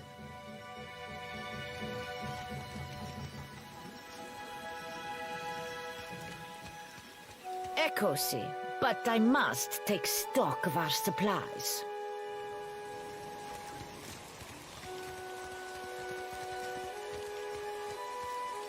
Happily.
What can I do for you?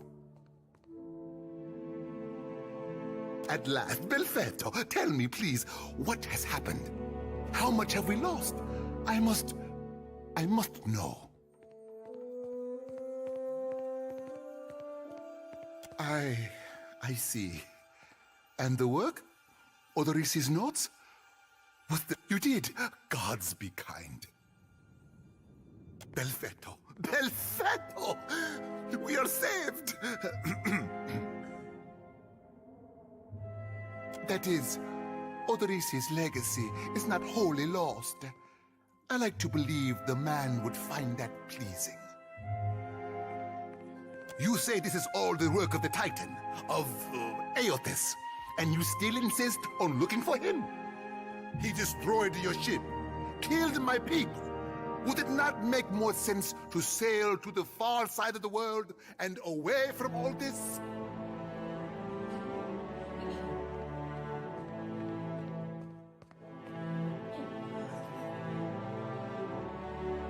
No, that much has been made very plain to me. So be it.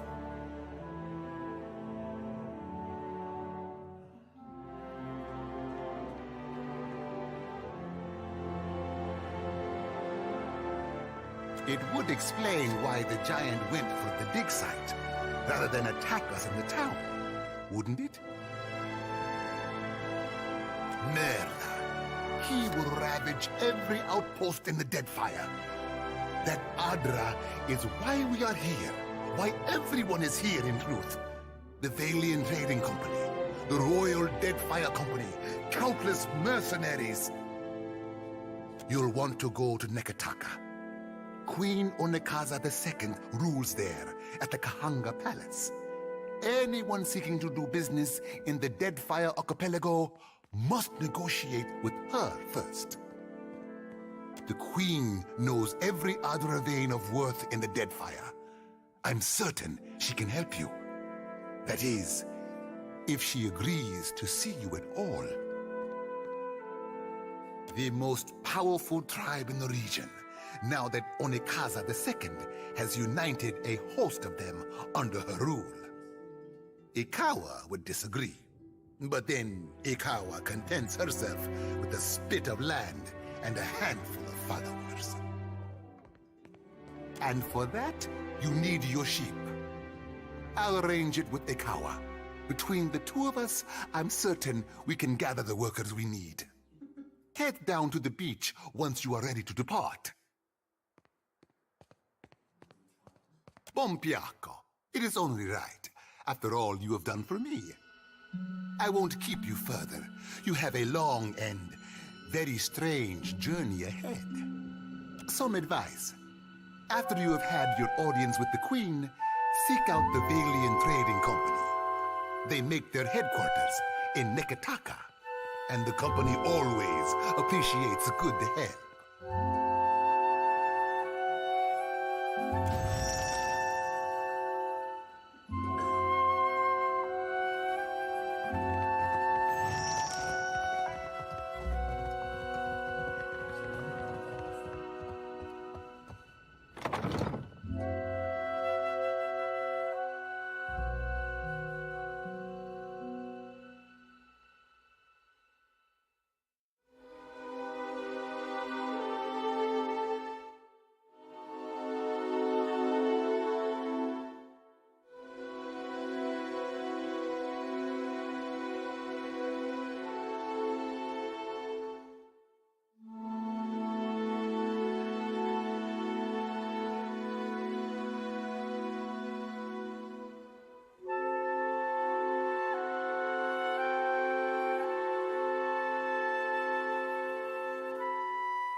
Should have known you'd come out of this in one piece, you old crank. I'd rather die than let you savor the ship's last drop of ale.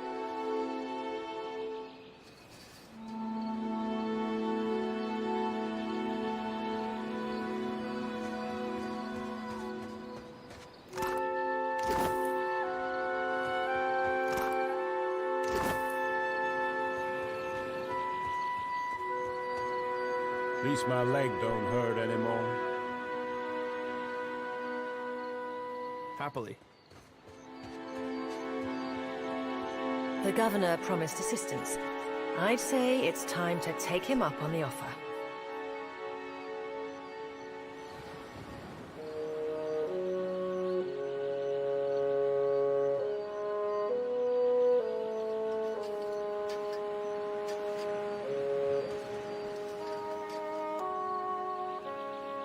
Irena's in good order. I spied the leg. Few days rest and she'll be up in the rigging again. Thank Magron.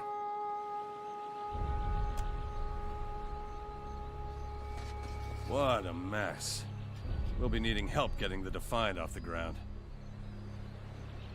Well, if Port Mage is anything like the other villain ports I've been to, my advice is to do your business before you get drunk.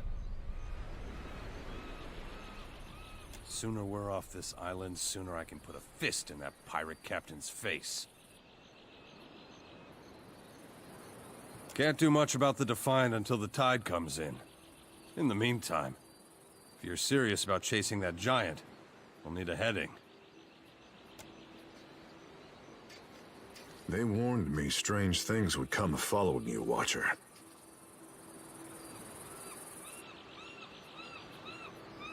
Of course.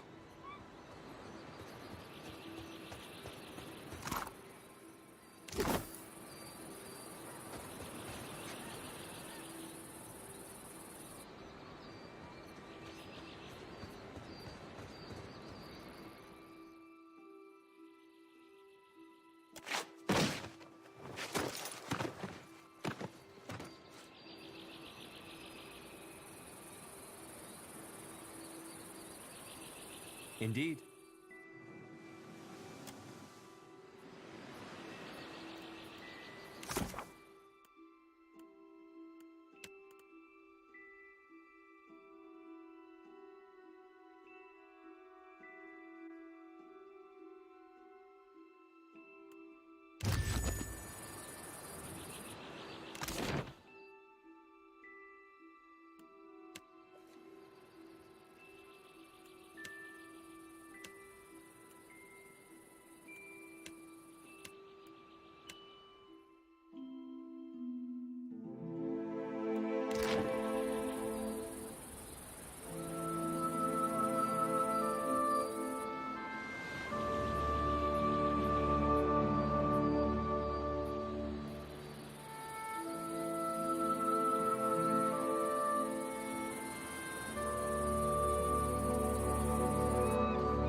What can I do for you? At last, Belfetto, tell me, please, what has happened? How much have we lost? I must know. I see. You did. Gods be kind. Belfetto, that is... Odoris, you say this is all the work of the Titan, No. That much has been made very plain. It would explain what Merla. You'll want to go to next. The Queen knows every other of it, and for that, you need your head down to the beach once you are ready to depart. Pompiaco. It is only right. After some advice.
Happily.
I do not know you. You were looking for Kawa? Rinko? The Valian? You jest, Akira. I should have thrown him into the sea. He dares to call me a thief?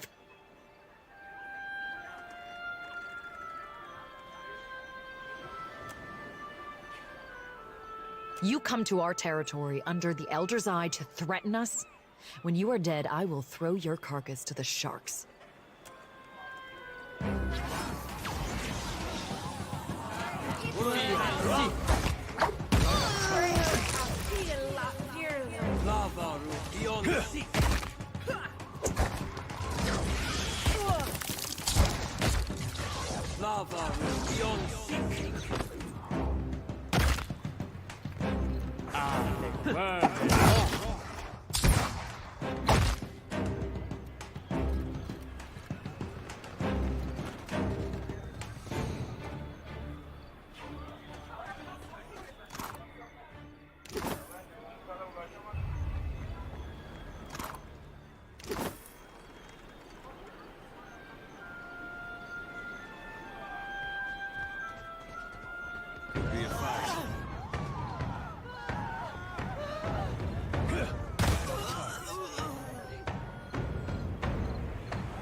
You're right.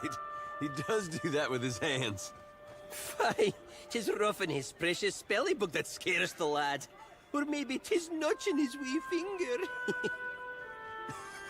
You gotta stop. My sides hurt. Oh,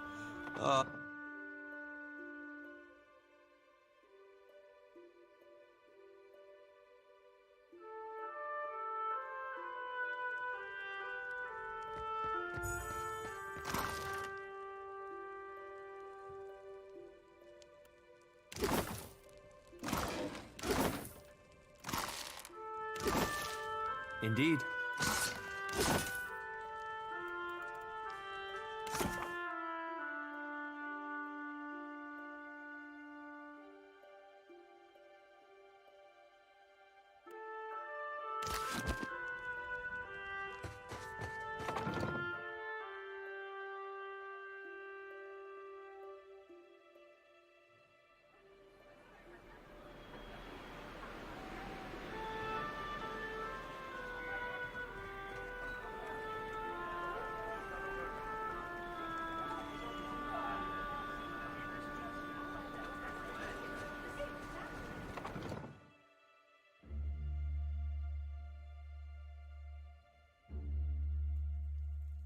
Of course.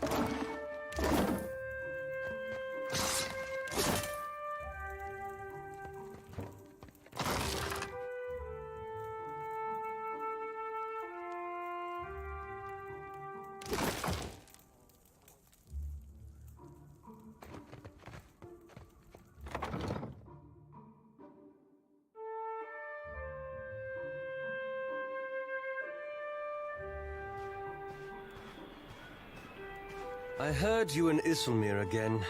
I do wish you would stop encouraging her. Real sorry, Aloth. We'll keep it down. You think I care about your childish jokes? What bothers me...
Get moving, you lot!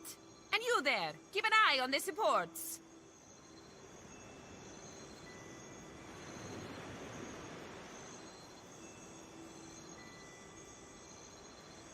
Ah, there you are. We're getting underway, as you can see. Slowly. This would all be a damn sight easier with that Juana priestess's spells, but we'll have to make do without, won't we?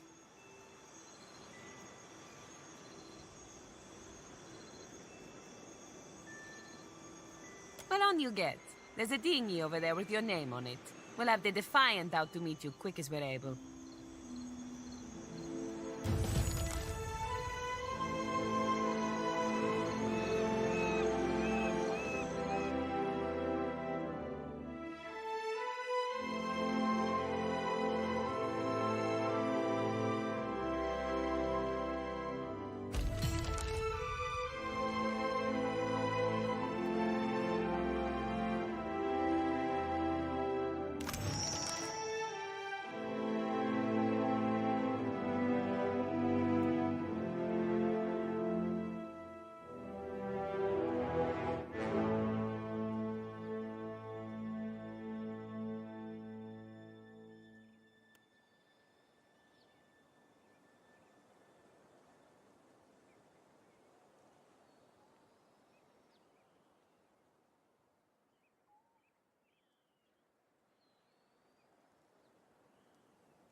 we should address the matter of our ship's resources before we get underway.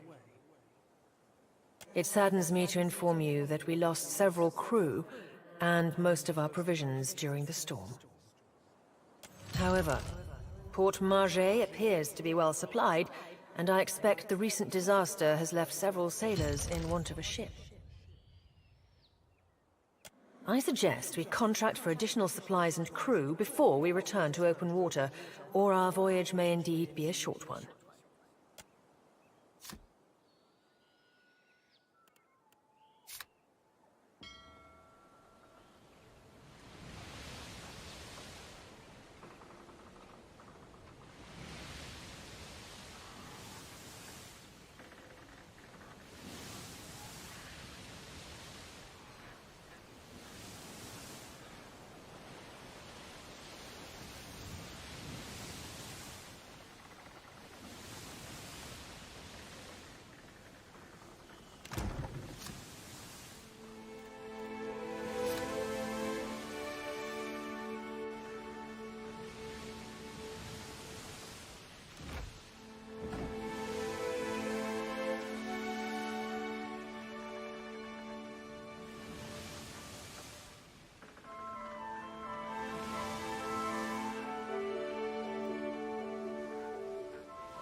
Ado, Waterocadno.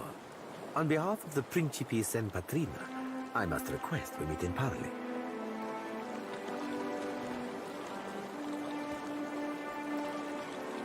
Agrasima. I will make this quick. I have heard some marvelous tales regarding your ventures in the Deerwood.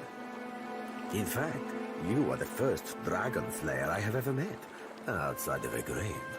Some fools would seek to make a fortune by pilfering from one such as you. Well, he's done his research. Might as well hear him out.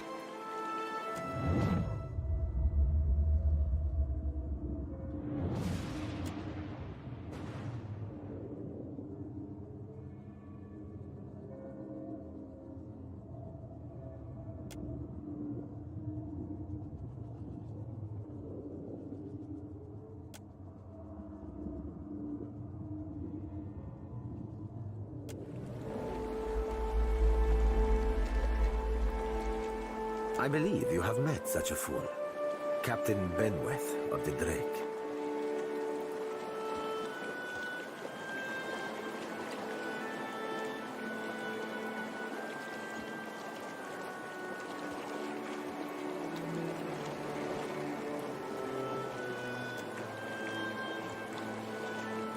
Voxen of Ubildet Merla. Careful, ship hunter.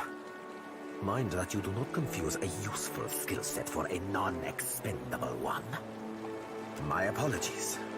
Rest assured, it will not happen again. Apologies, Captain. Didn't mean it, really. We're up all night, you know, searching out our friend here. You've been at sea a while. Your mind starts playing tricks on you, aye? Well, mine plays tricks on others, too. Usually don't mean much. Maybe see a bit of shadow, hear a bit of tune. Not less a person sensitive. Like, say, a watcher. Gelarde. Then that should make this easy. I am keen to show my rascal of a compatriot some much-needed humility. I thought perhaps you may care to as well. For aunties, for... Do my job for me, friend. Hope you don't die in the effort.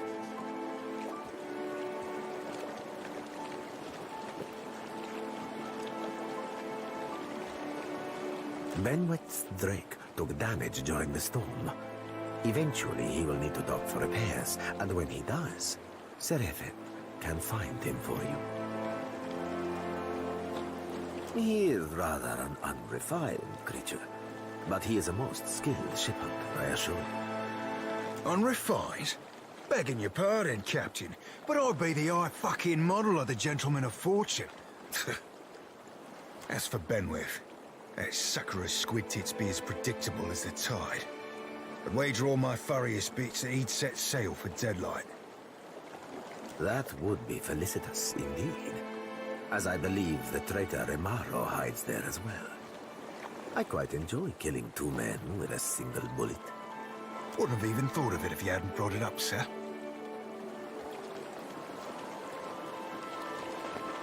Now, I ain't hardly in any hurry to leave the fine company of the gentlemen of leisure, but the captain be right about me finding your mark. Adding to that, you sail into Fort Deadlight not knowing your innies from your outies, you might very well find the locals cannon fucking your boat to sodden splinters.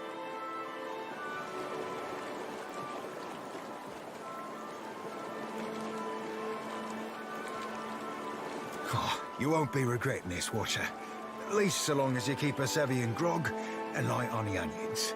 Ugh, them dirty shit apples ain't never agreed with me, and I'll be suspecting they never will. He's not sleeping near my berth, I promise you that much. I sail now for Dunwich, my own safe port. I will await you there, should you be successful in schooling our wayward captain.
Most days I'd fire up the kettle for you or something. Sorry. You really managed it. Gelarde. I was not sure if I had sent you out to get a beating. I promised you a reward, eh? You've more than held up your end. Agrasima, every soul in town will know what you have done for me, amico.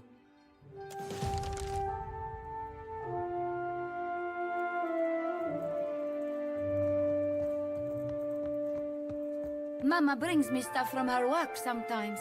Real old stuff.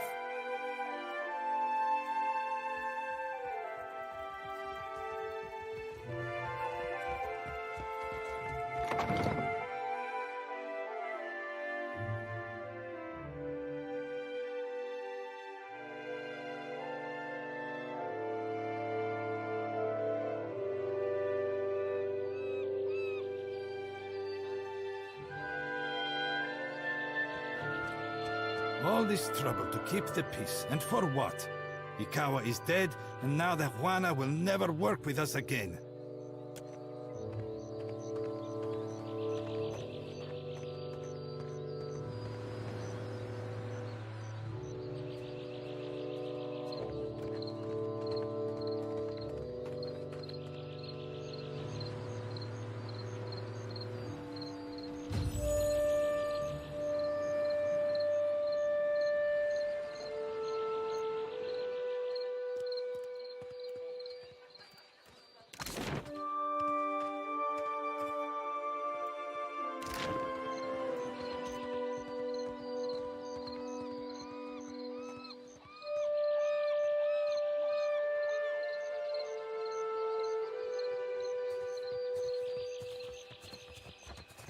Fresh fish!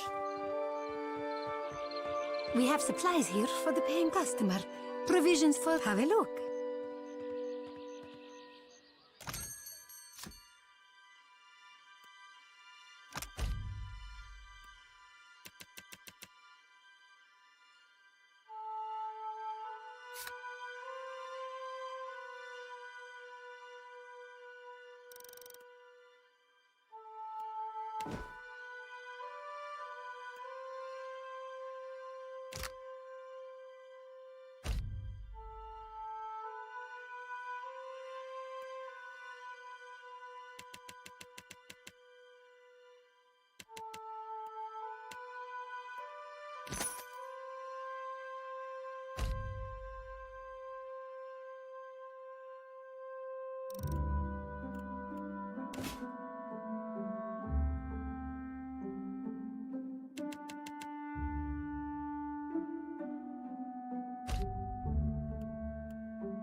It is you!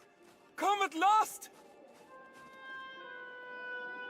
God your fellow traveler. A day of glory this turns out to be. First auspices of a visitation, then the arrival of the Dusk Speaker. Truly, I hear the call of winter.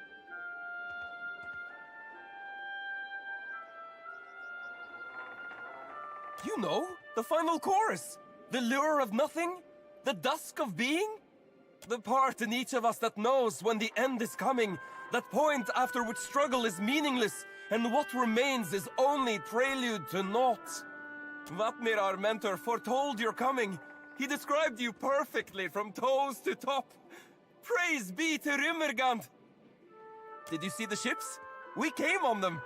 Back then, that was the extent of the ice, but now it stretches to the horizon. It grows further each day. Of course not. Why would it? Come in, Dusk Speaker, come in! Be sure to speak with our mentor Vatnir. He's down in the chapel in the middle of the settlement. Eat and uncask the beer! The Dusk Speaker has arrived!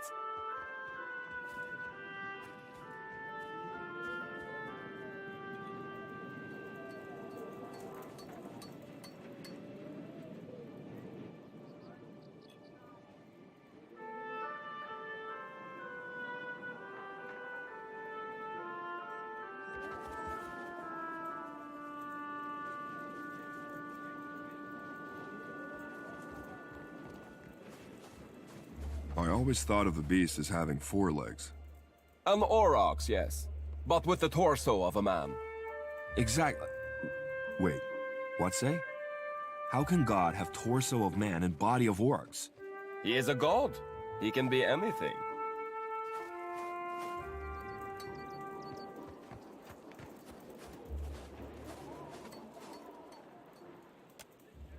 Yes? What is it? That ain't the tone of a lass glad to spy you, Cap. More than I'm familiar with it myself.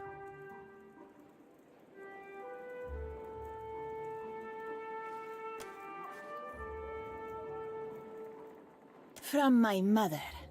She taught me many things. To shape the ice, to hone an obsidian blade, to clean the carcass of a seal. Do you jest? Or was that your idea of an insult? It clearly represents Rimergand, the beast of winter, the final god. Obviously.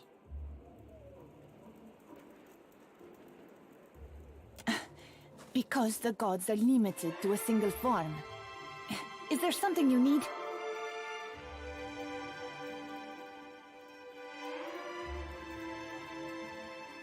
I am a creature out of place. Few respect art in the white that wins if it doesn't serve a function, if you can't carry it with you.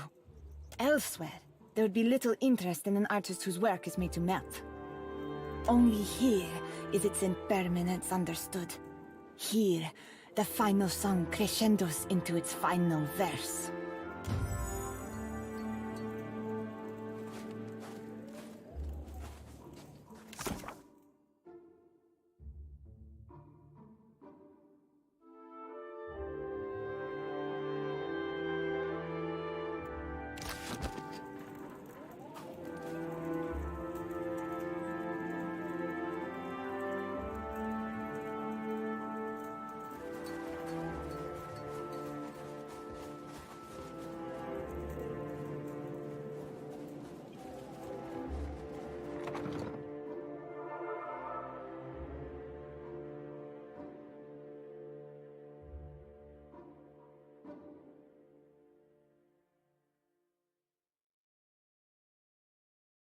Gottvadir, you must be our honored guest. Vatnir said to expect you.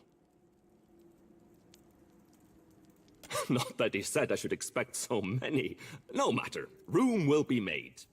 If there is anything you require, you need but ask. I will strive to deliver. Oh, and before I forget, a welcoming gift.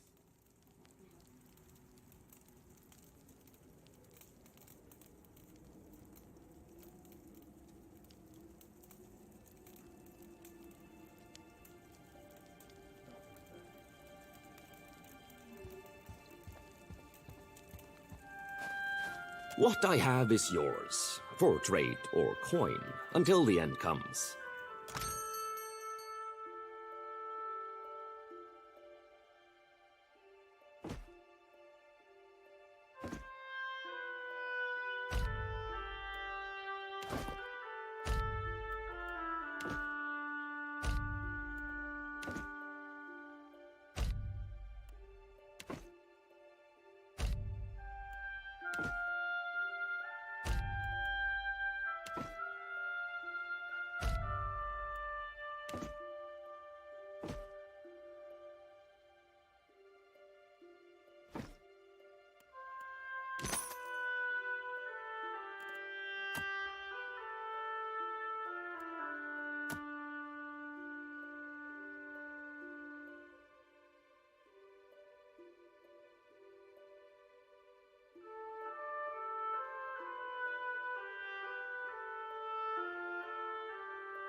How about that?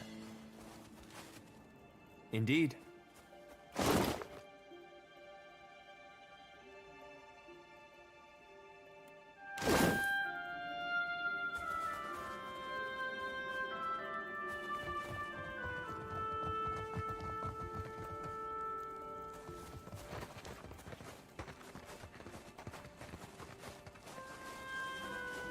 And why shouldn't we fear death?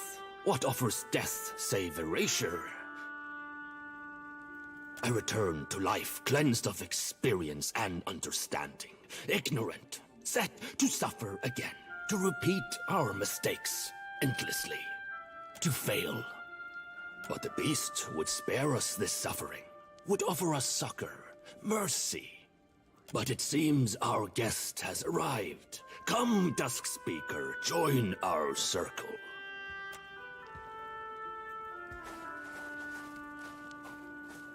Look upon the Dusk Speaker, and be glad, brothers and sisters, for he heralds an end to your suffering.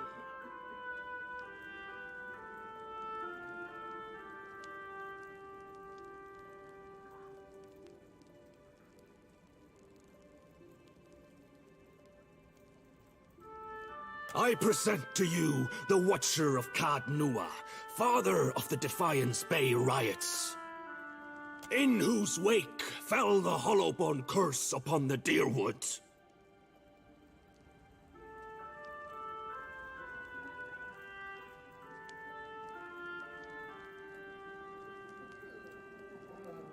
Who dethroned Lord Radric, rightful Thane of Gilded Vale, plunging that land into anarchy.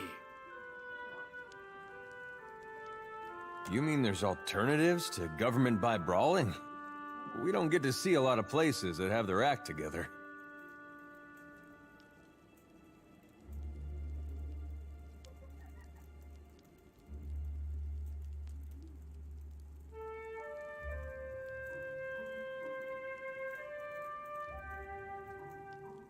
And whose very stone and soil gave rise to the great green giant that even now strides across the Deadfire!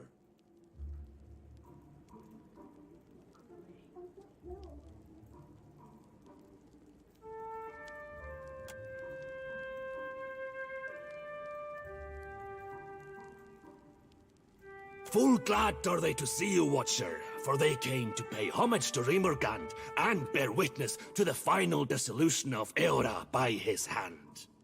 Your coming fulfills prophecy. Wheresoever strides the Dusk Speaker, so falls falsehood, torn away. So discards false cycles, so quiets dawn and dusk. I've high hopes for you.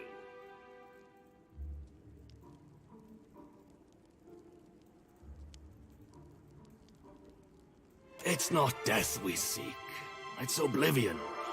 The final, quiet calm in which all things stand evened and equaled. Escape from the endless, torturous cycle of death and rebirth.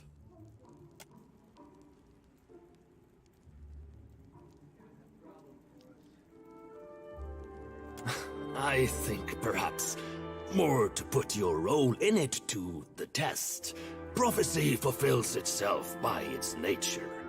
But your identity as the Dusk Speaker, that's not yet irrefutable.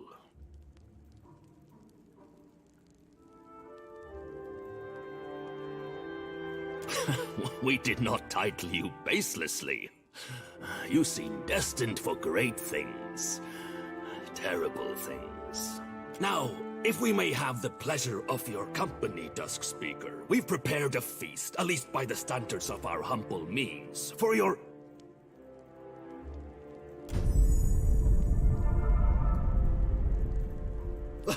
The messenger returns! Go forth and bear witness to his message! Don't leave me behind! He's here for me!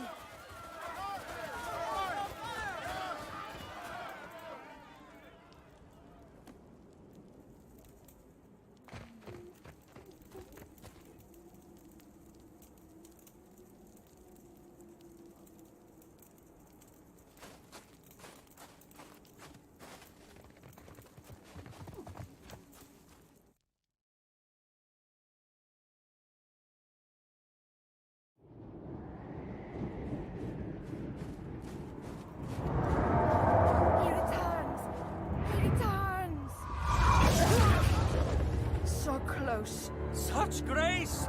Such majesty!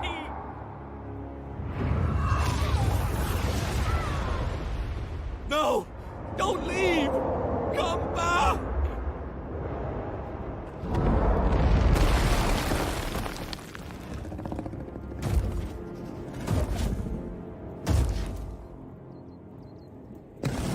Helia's feathered ass. What the fuck be that?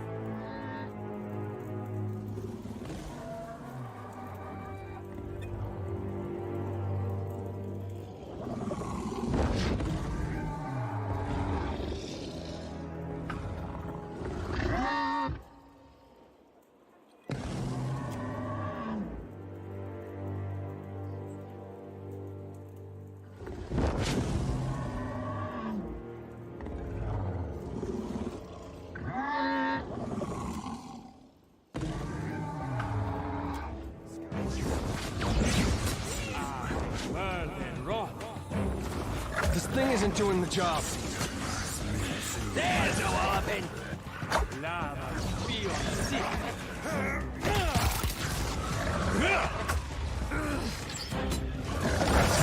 Lava, beyond sick! Show us how it's done! No help here. Lava, beyond sick! That's on me.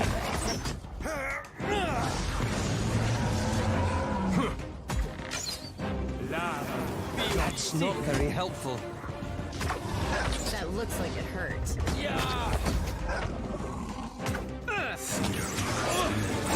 Lava beyond sick. Me too.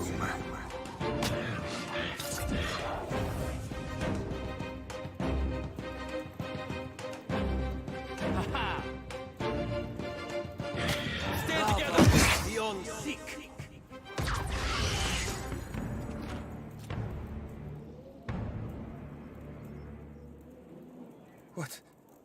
What is happening? How could this happen? Where is Vatnir? Someone find Vatnir!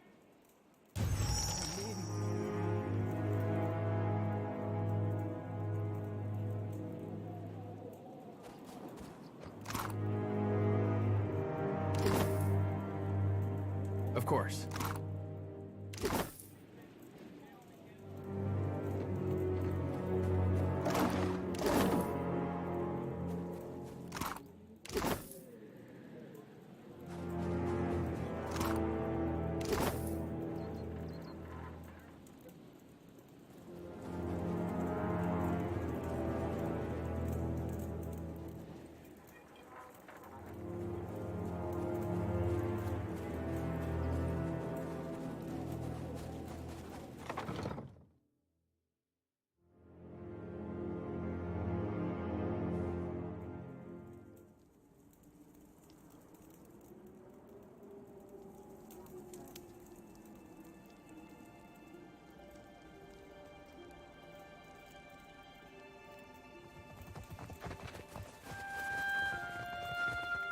Our slabbering lads Rick Skilter off.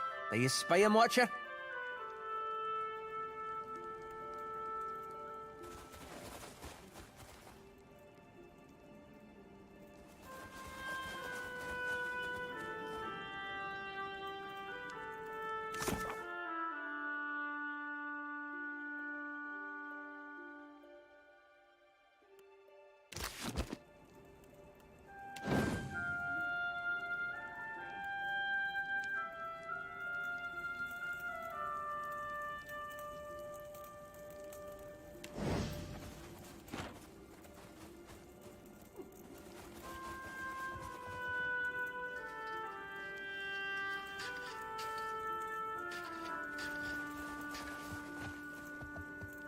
Hello again. He's not in the chapel. He didn't follow the others outside, so perhaps try his quarters. They're just down the hall.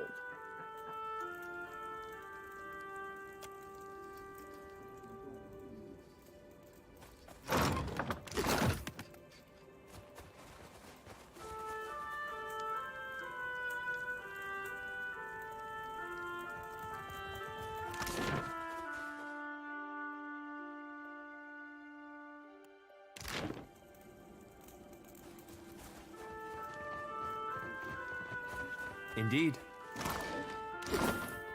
What do we have here?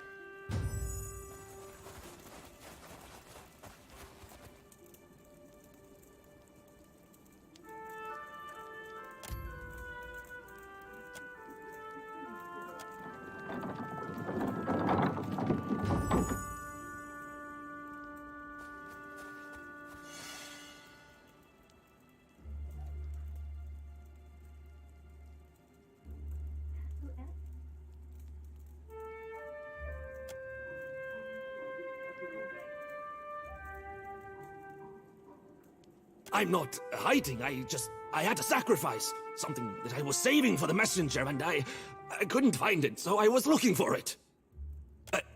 I don't know what to say.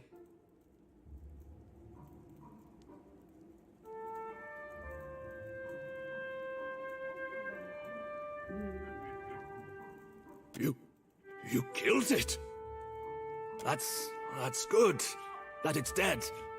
It's been harrying the watch now, well, for years. But people keep coming, and it keeps eating. Each time it comes, the ice spreads further. I didn't know how to end it, so I wrote to you. Because you're the Dusk Speaker?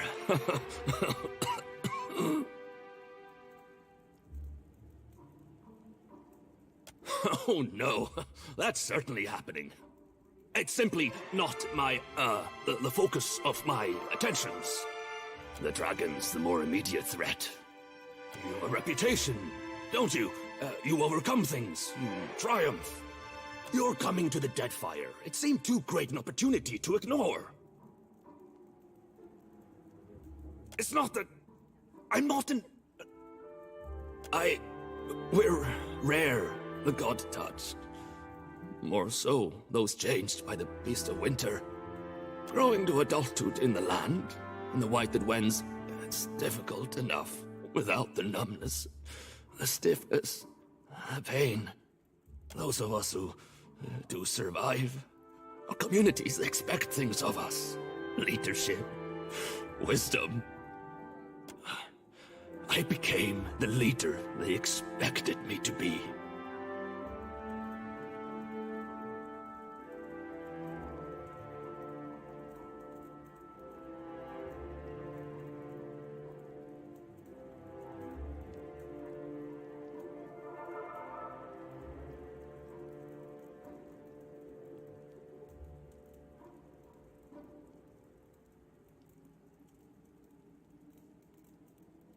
Our elders told stories about this place.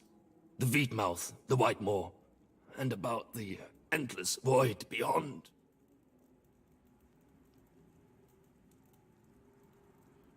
A few years ago, a man named Glasval led his clan to the frost-hewn breach in Eir Glanfath, seeking a path from this world to the realm of Rimergant.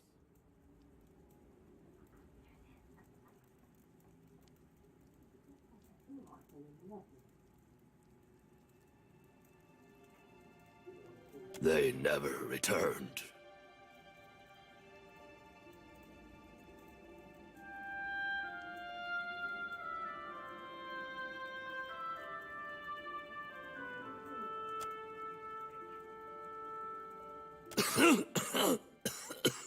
It's true. Strange as it sounds, the larger the ice floe gets, the faster it seems to grow.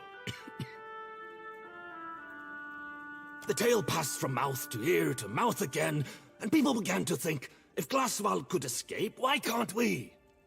I suppose I saw in that an opportunity, a chance to leave the land behind. So I claimed I had a vision, that the beast was calling me. The lie was more successful than I could have imagined. And I can imagine quite a lot. I don't know what to tell you. It's a dragon, or looks like one, and rotten enough that linking it to the god of decay seemed reasonable.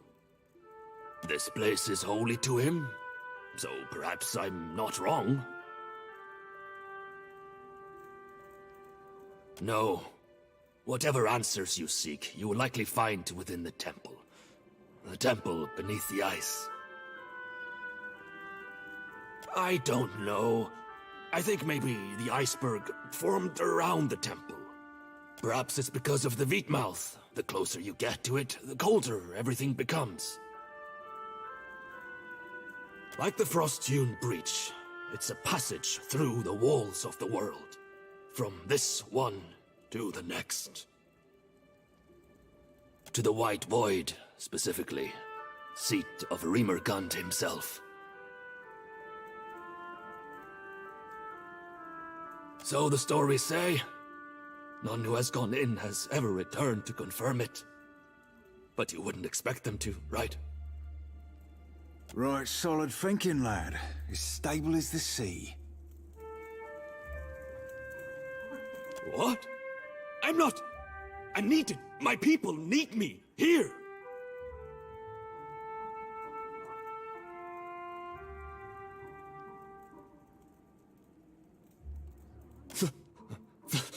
Thank you. You'll need to climb the cliff overlooking Harbinger's Watch. That's the only way we know to enter. Here, these should help.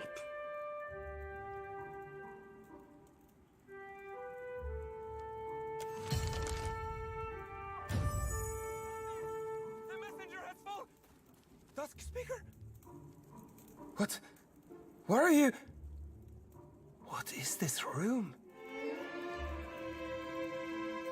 Well, you see, we were just discussing some matters of orthodoxy.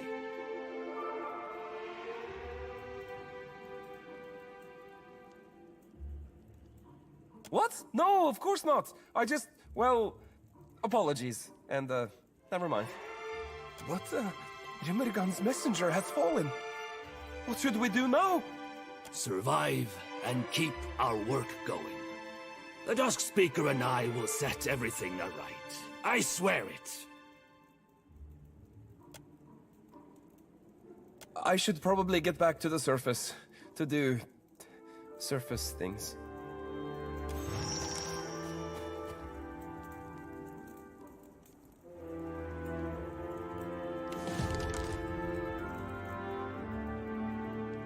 Of course.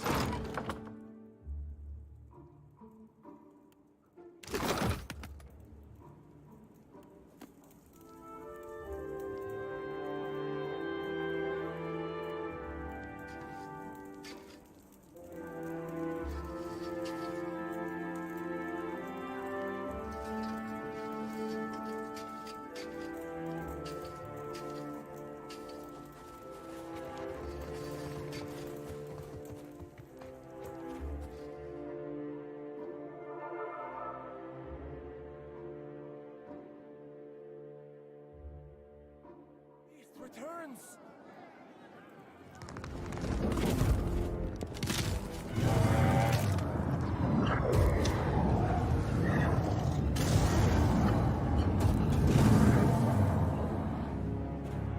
No, that's not right. When we kill dragons, they're supposed to stay dead.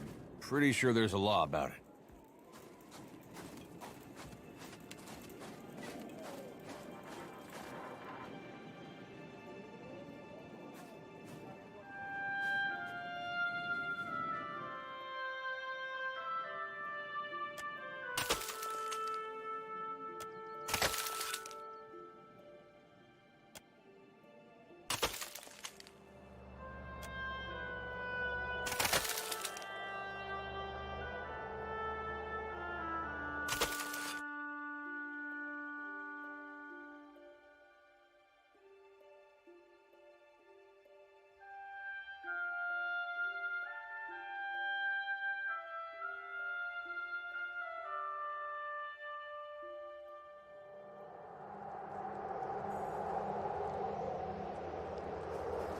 Well, wasn't that bracing?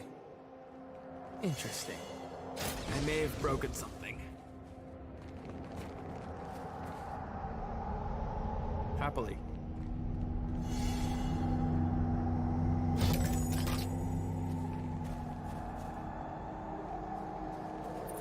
Could be trouble. How do you like that?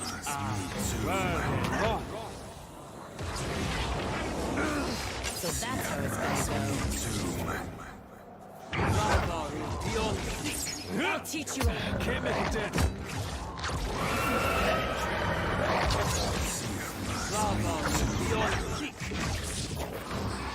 Try this.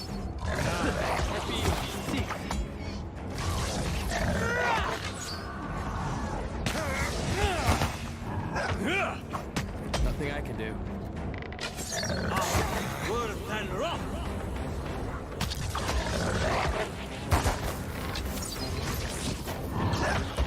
Lava room beyond seek.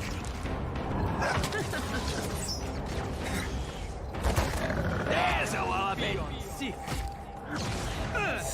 Not exactly what I was going for.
got company. How do you like that?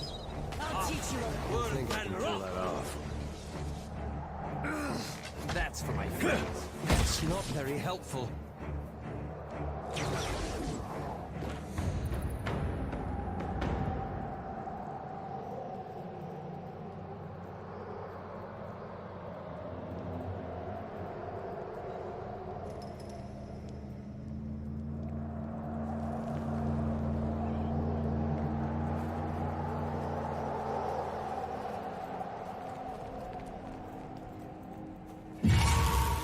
Looks like trouble. Let's attack, Cap. I can go for some shut-eye dot now. Zoom. Be on seek.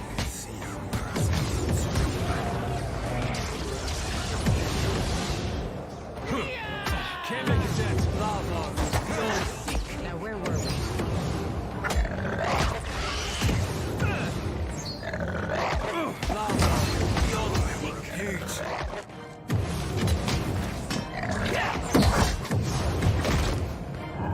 Another attack, Cap. Wrong. Be on seek. Lava. Be on seek. That's right.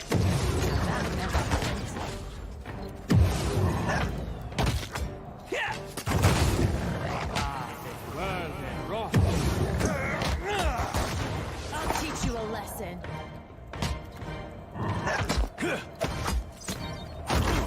It's no use.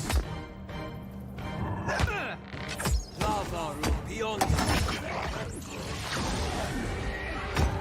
I'll get the next one.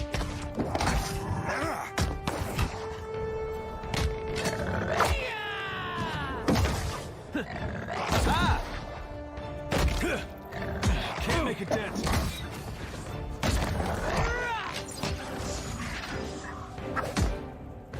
Lava.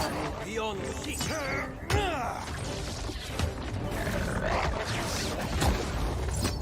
'em how it's done.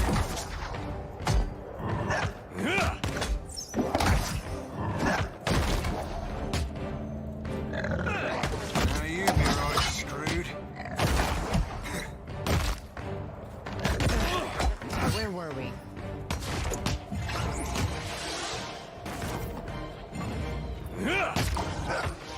I'll teach you a Attack, lesson. Cap.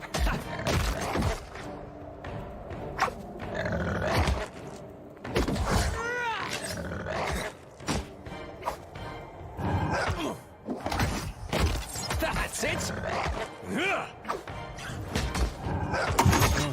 I'm no help here. Stand together.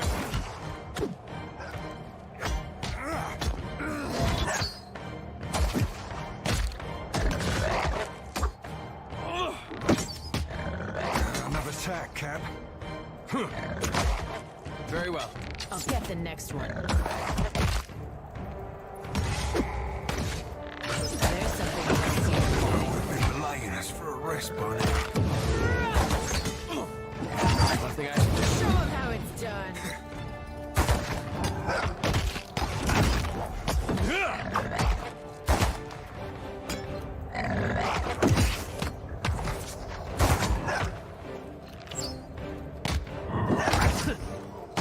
Another attack, Cap. There's a walloping!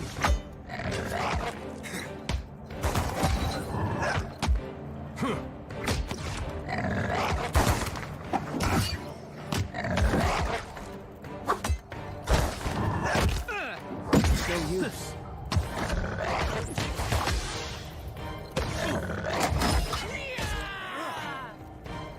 Look there. Lava. Beyond seek. That hit true. Like flogging a figurehead. Futile.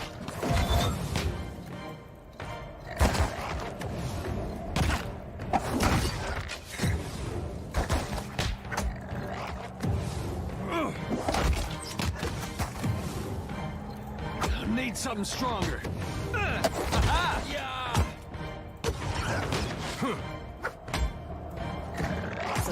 how it's gonna go.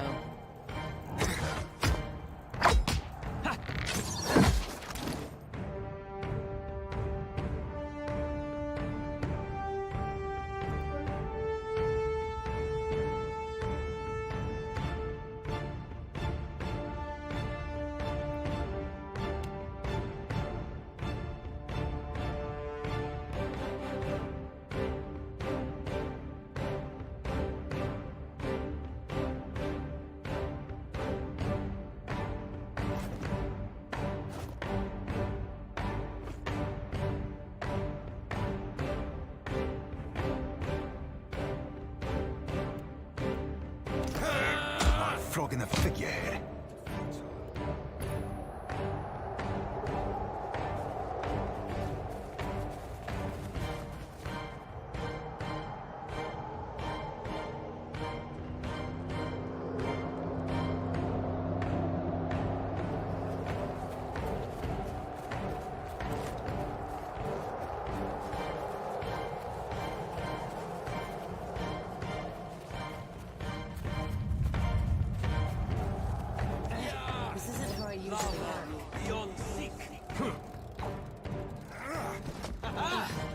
Where were we? No help here.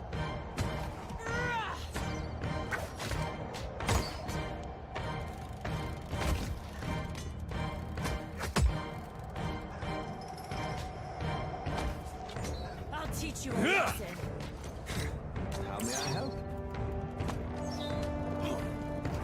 Frog in the figurehead. Futile.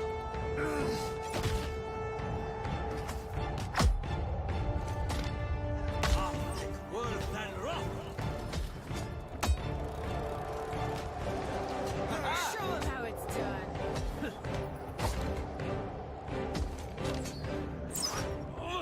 It's no use.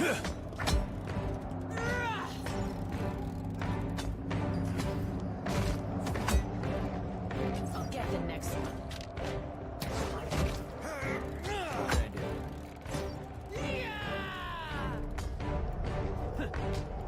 This thing isn't doing the job.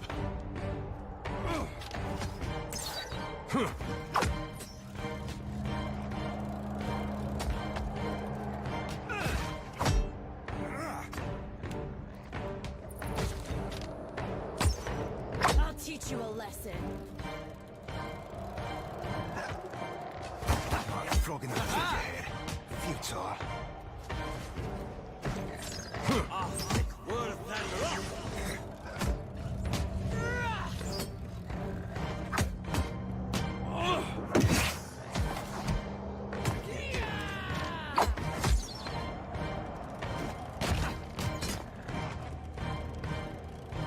Nothing I can do.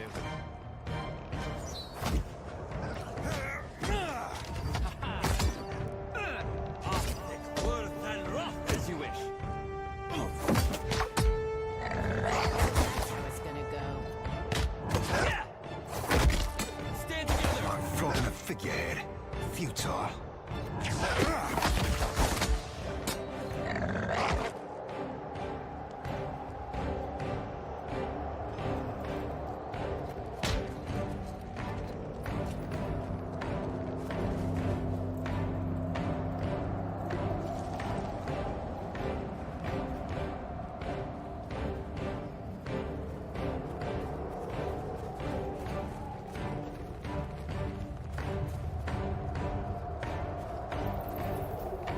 Don't suppose we ain't descending across the old line into the icy abyss?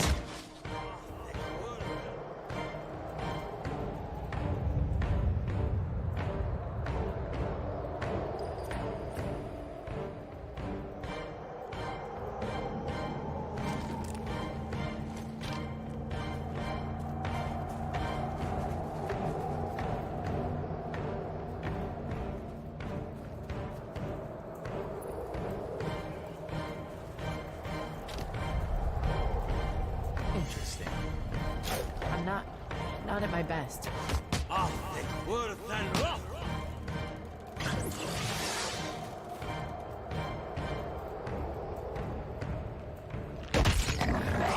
where were we?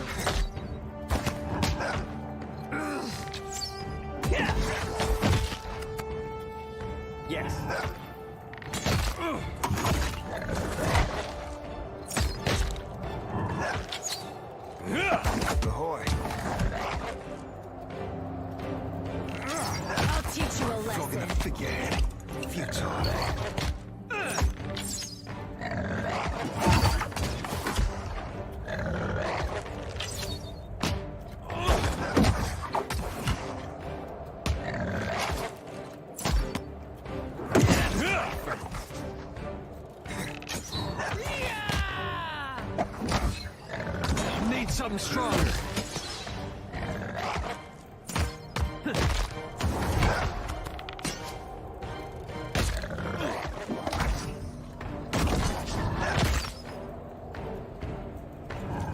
How may I help? Caught that up, didn't I?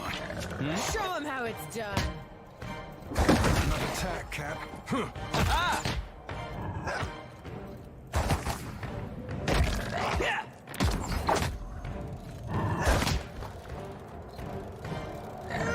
Very well.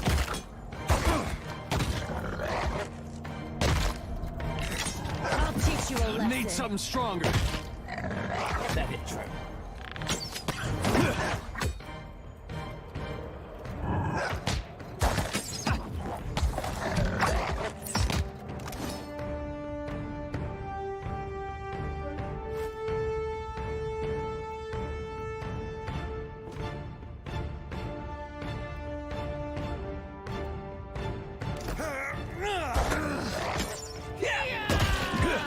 This thing isn't doing the job.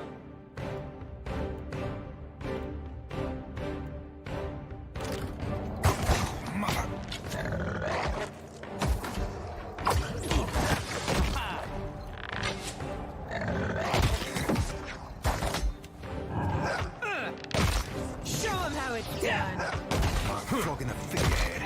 Futile.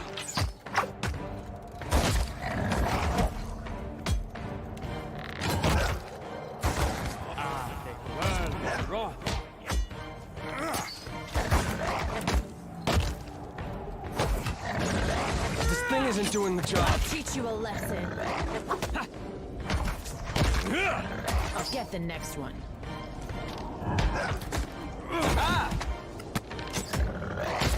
As you wish. How may I help? Another tack, Cap. Show him how it's done. Lava, don't seek.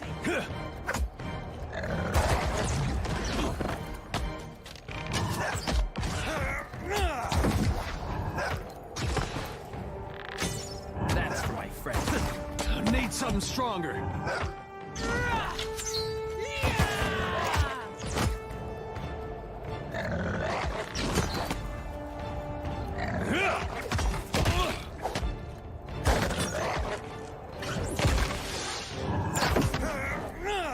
Another tack, Cap. What can I do? I'll teach you a lesson. That's it!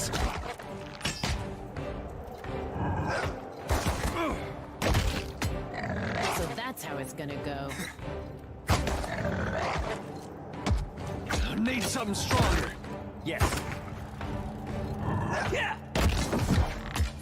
Show him how it's done.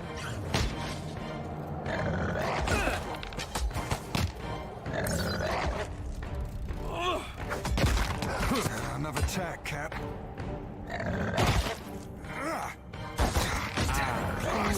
There.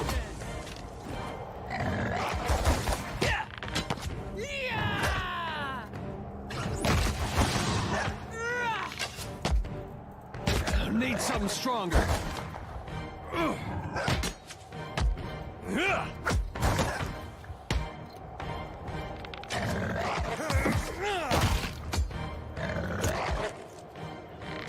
Show him how it's done. Now, where were we? Very well. I cannot whack him any harder. There's a walloping.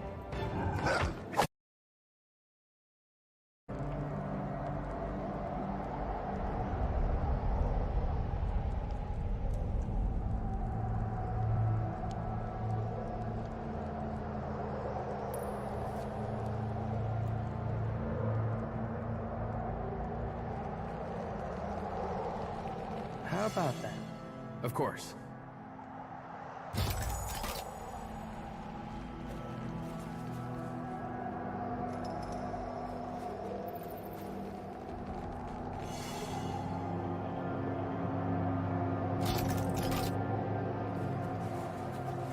I see the wits of their eyes.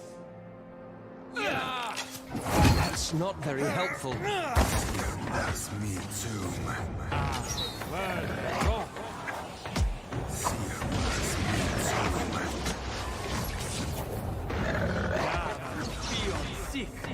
So that's how it's gonna go. That's it! Lava beyond seek. How do you like that? Teach you a lesson. Dead. Futile.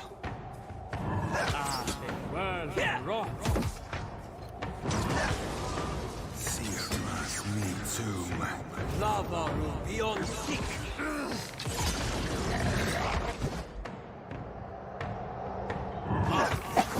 And rock. Show 'em how it's done. Lava beyond seek. Heat.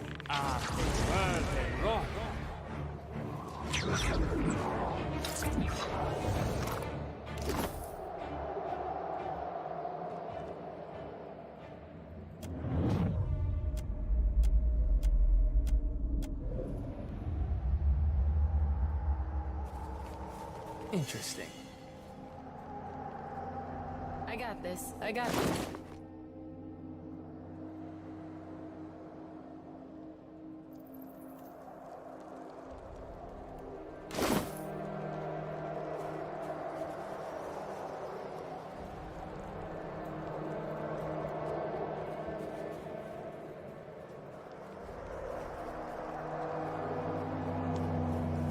Could be trouble.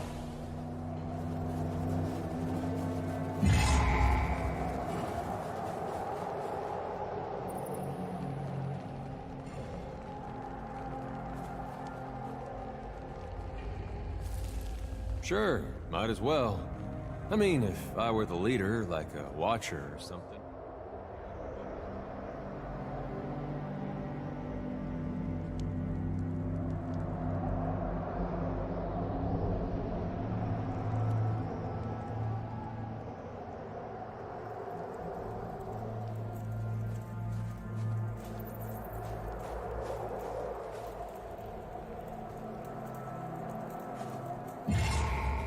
Scallywag's hoe cap.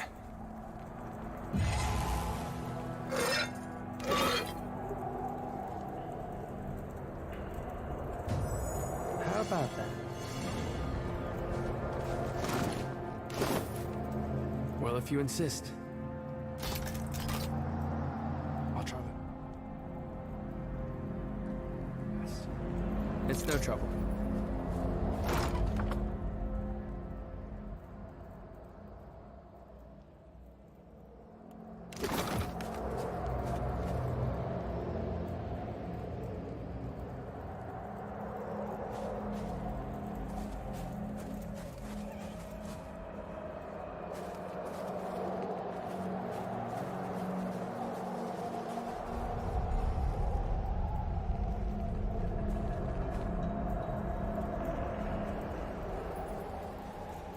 Look there.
Watch and learn.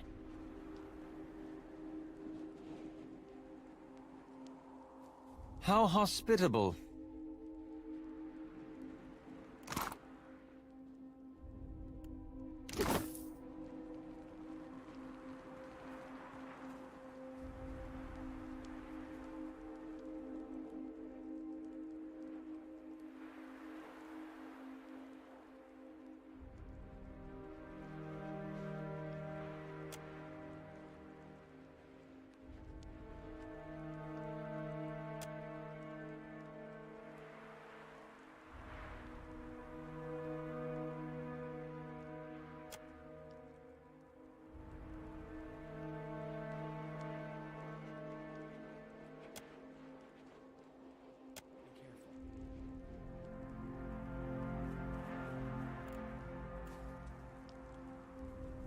Interesting.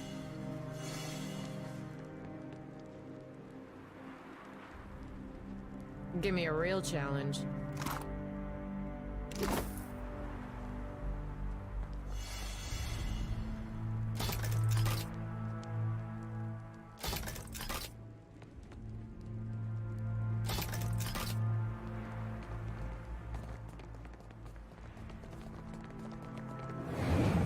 The Rhine constructs have been disabled, sister. Where are the frostbitten temple guards? Fuck the temple guards. Let us to the breach.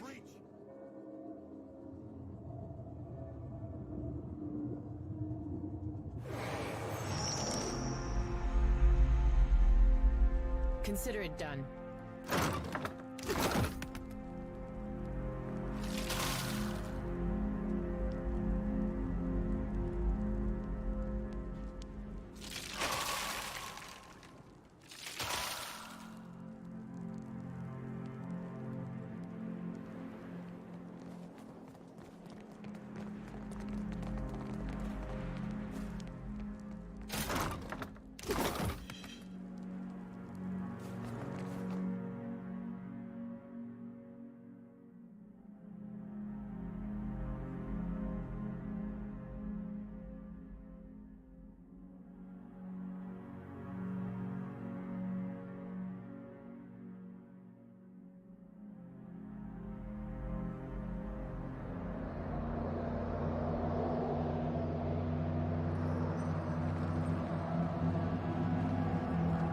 Look there.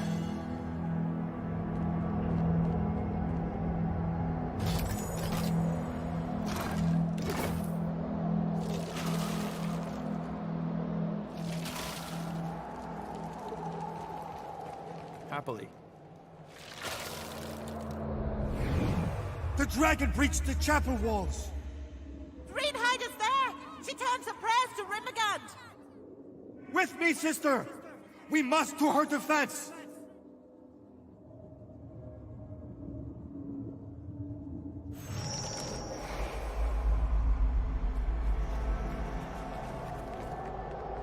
Indeed.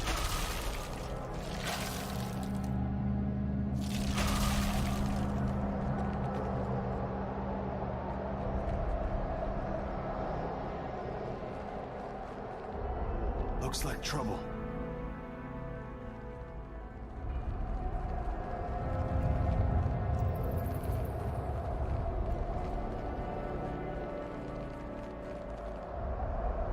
Happily.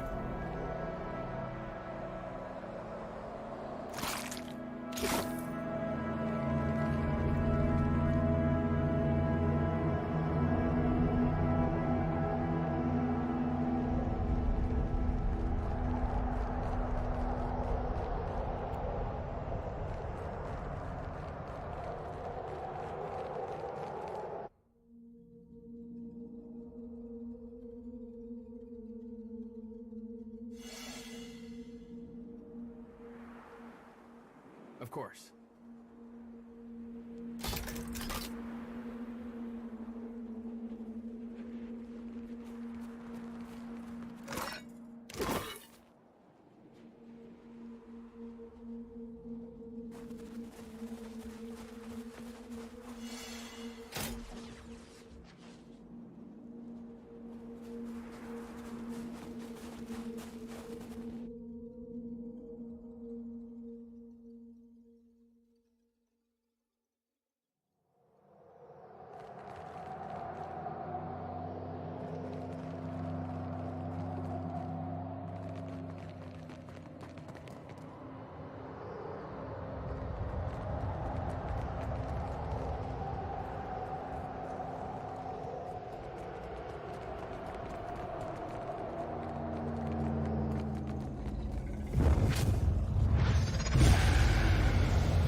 There's a strange energy in this wind. Could that portal lead to the beyond?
You stand before the shining portal that devoured the dragon. This close, you see it as a ragged-edged tear in the world. As you near, the portal flares bright. Brighter, too bright to stand. When the light fades, and at last you can see again, a great, shaggy aurochs stands before you. A bone-snapping chill radiates from the creature. It is the manifestation of Remergant. Herald of Bereth, you teeter on the very precipice of your death. Passing through the breach will shred your soul into its constituent parts, to little more than wayward motes of essence. Knowing that, what do you want? Her soul was drawn through the breach, the Vitmouth, and into the beyond. Neriskirlas has bound her soul to a relic from the days when the gods walked Aora as titans. This relic lies in the beyond, and it holds her soul captive there. That is the name the dragon chose for herself. It is one of the many things Kith have thrown into the beyond, in hopes it might be devoured by the White Void. The relic cannot be destroyed. In her ignorance, Neriskirlas hoped that tying her soul to it would save her from death. She is mistaken. True death has not claimed her yet, but it will. It is inevitable. Yes, the iceberg is the natural result of Neriskirlas's desperate attempt to evade death. Every time she escapes from the beyond into the here, she tears the hole a little wider. And so, the chill of my realm spreads. They have done as Kith always do. They have claimed for themselves a place that is not their own. They are no concern of mine. The Vitmouth is the gaping maw of entropy. The White Void is the hunger that gnaws at the guts of Aora and cannot be sated. I would ask the same of you.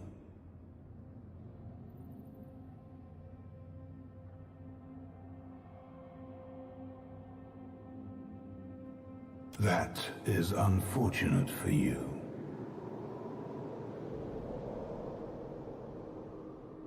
All the world will fall to cold, to equilibrium.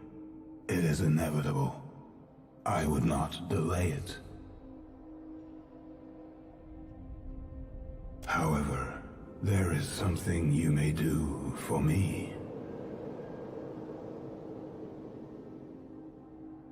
Like a maggot, the dragon Neriskirlas has burrowed beneath the skin of my realm.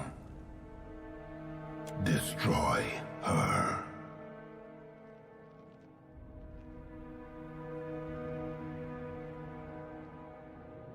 She is already dead. She refuses to acknowledge it. She has made herself immune to destruction by my hand, and in so doing, she mocks the very essence of my realm.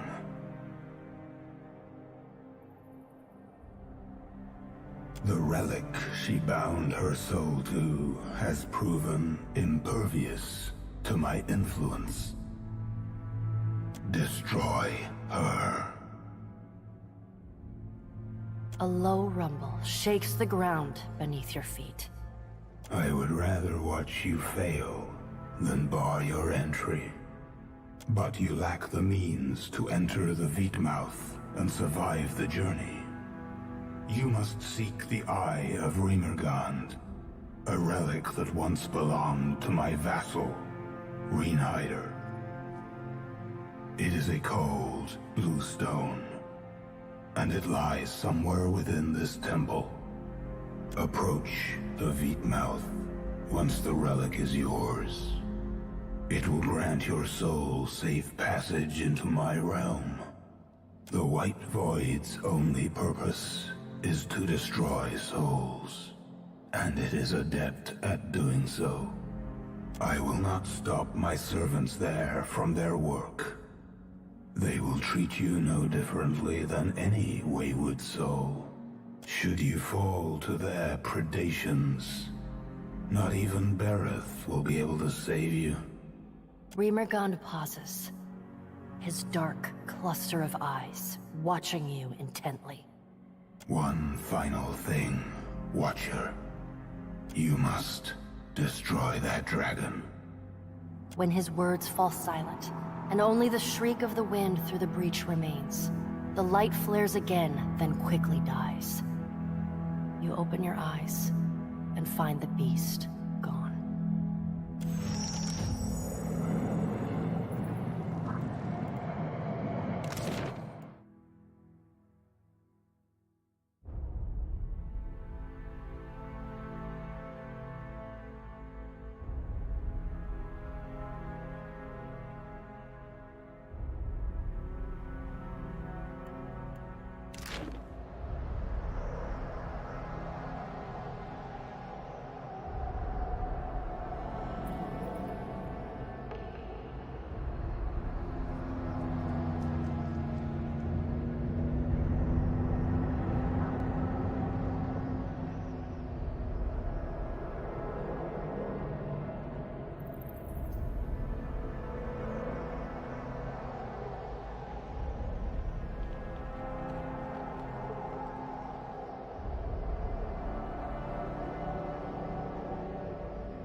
Indeed.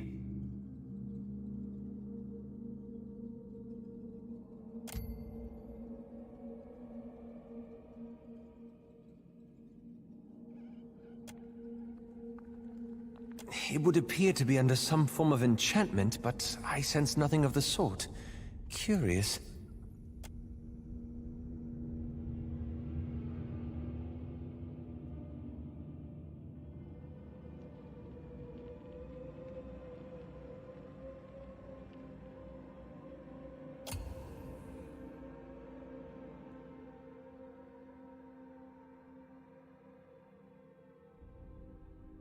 Ah, Wormling not take my ball. It's not Wormling's to take. Go away! This place not your home. You probably die here. Imps are prone to rash behavior at the best of times, and I'd wager this one has seen better days.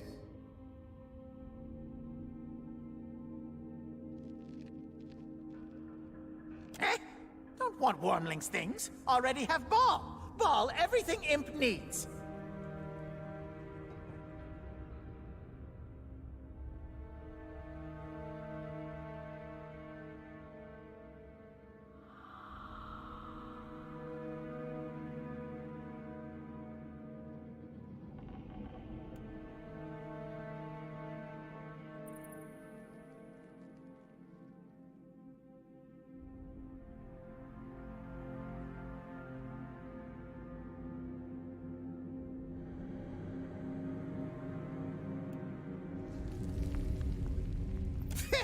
Wormling may find rock shiny, but it only cold, hard nothing.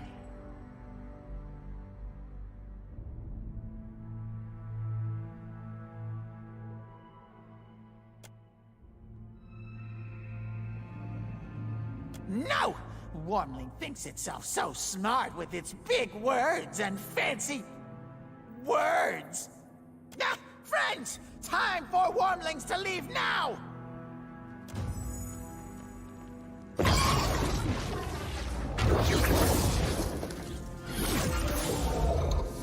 I see trouble.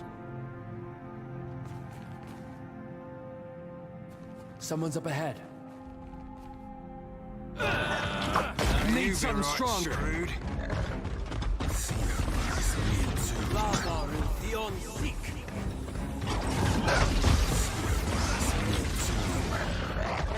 Lava beyond seek. Yeah.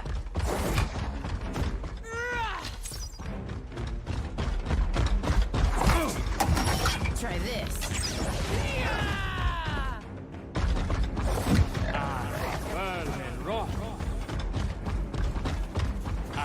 Out my wheelhouse, friend.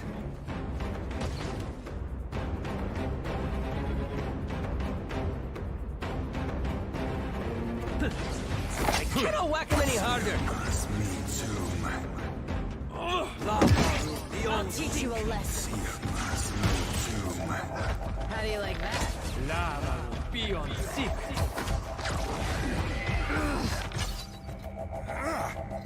Another attack, Cap.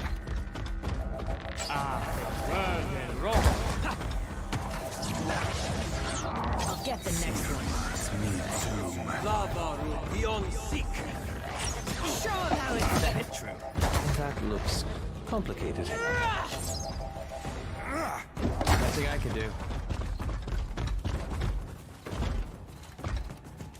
Tread cautiously.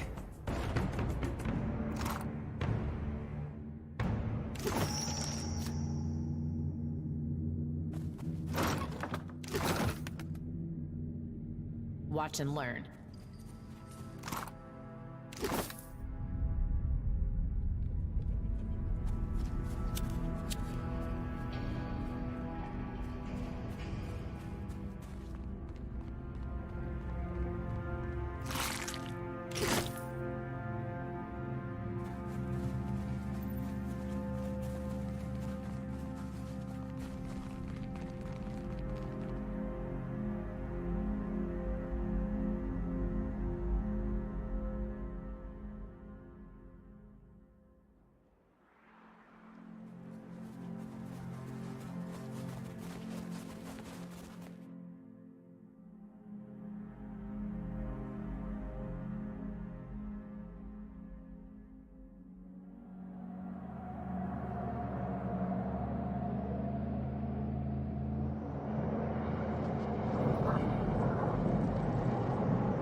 The blinding light of the breach pulses in time with the heartbeat of Aora.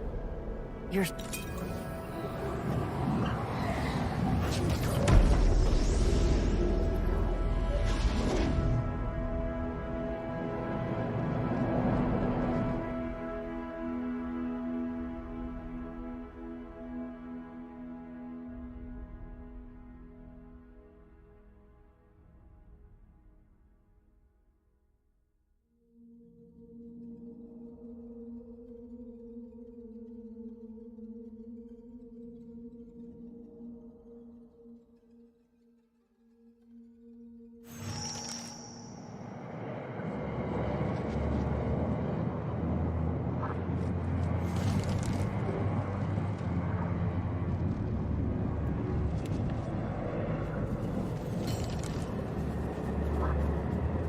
Happily. Be careful.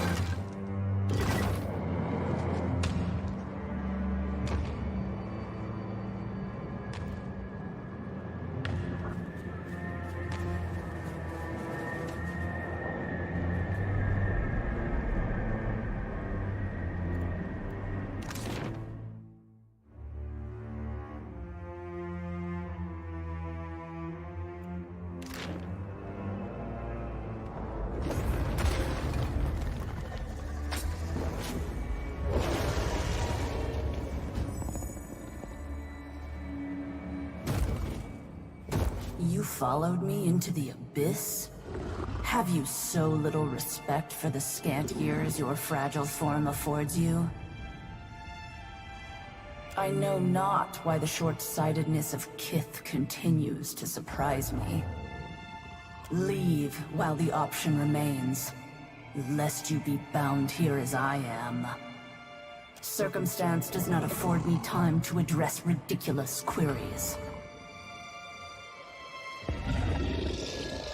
A simple understanding of a complex situation. Perhaps, magician. Eventually. First, however, I must attend to my unfettering.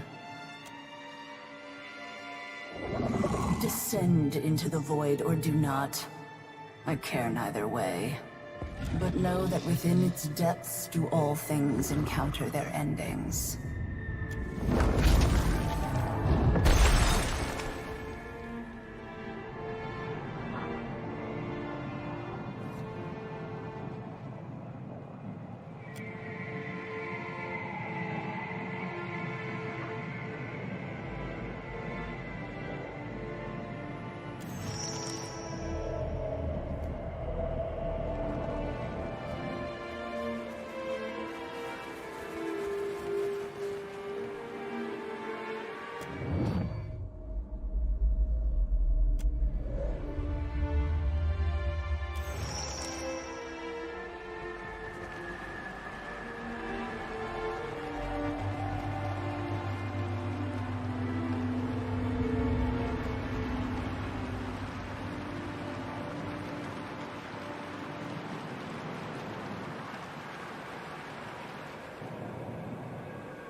You trespass. We ain't never been great with boundaries, friend. Yes, you and all others. Yet you arrived before the appointed hour. Or perhaps after. You retain yourself. Your life, your awareness, your soul. How?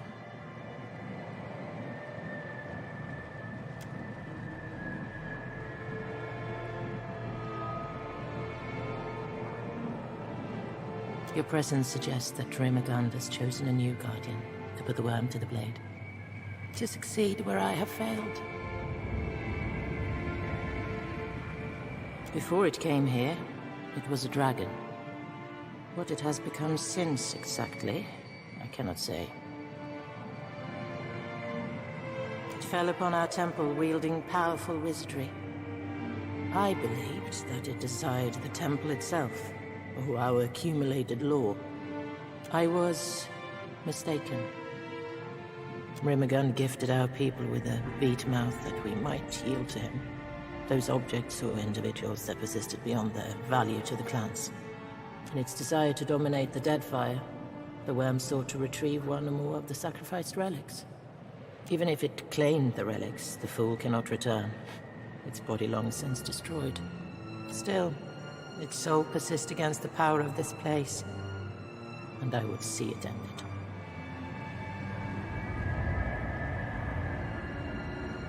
It was but a shadow forged of spirit stuff, by the worm's own will. Similar in form and function to a chanter's summon. How unusual. Then you must seek it below. Know that the white void will consume you, however. A few souls here cling tenaciously to coherence. Some for as long as centuries. Seek them, if you would know the secrets of their longevity. This place decomposes spirits. Do not be surprised if the souls require repair before rendering you aid. I imagine, though, that the Beast of Winter would prefer you hasten their dissolution.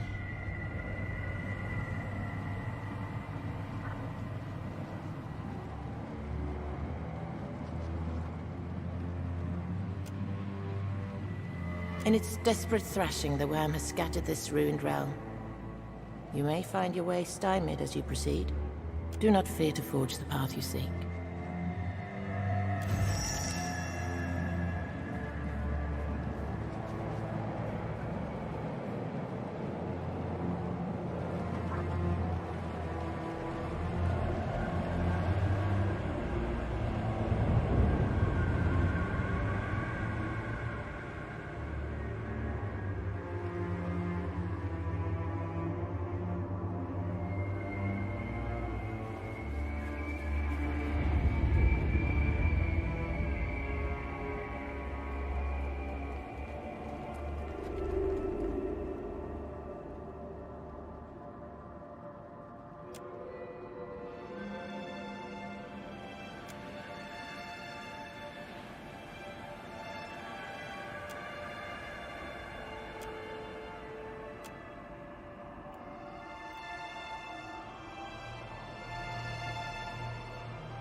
Best not to touch anything until we know what's going on here.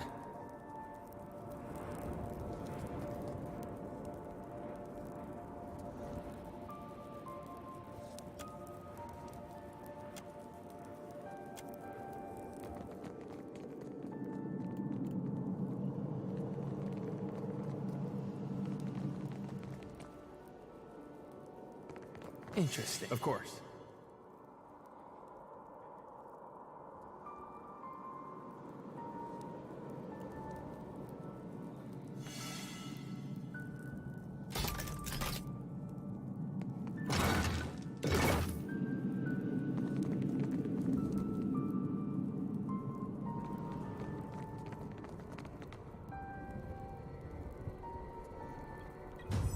Is that? No. It can't be. Can it? Evandur Bridge. This is where the Saints' War ended. Godhammer went off, blasted this place to pieces. And everyone in it. Say, how reliable are these memories anyway? Is this how it actually looked, or just what someone remembers of it? Huh.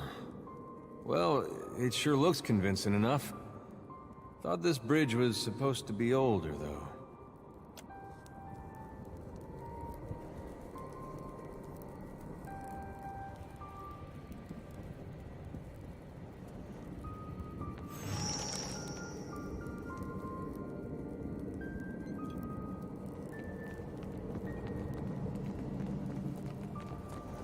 How about that?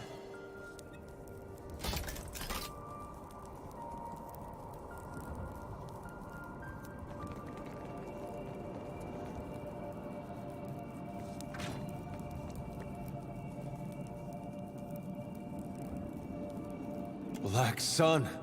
That's Widewind.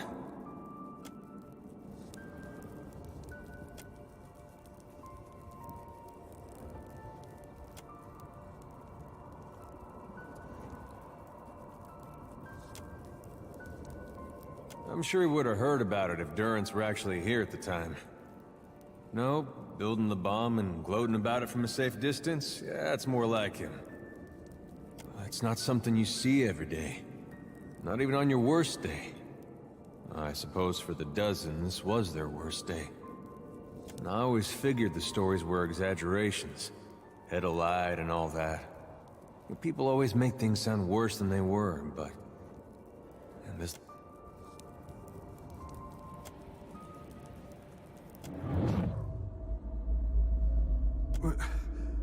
Where am I? And who are you? The what hammer? Oh no, I feel something. It's coming on like a sneeze, but bigger. This is all happening again, isn't it? Keep your distance, it's coming! The cycle's turning back on itself! Did they expect a dozen to stand against the dawn?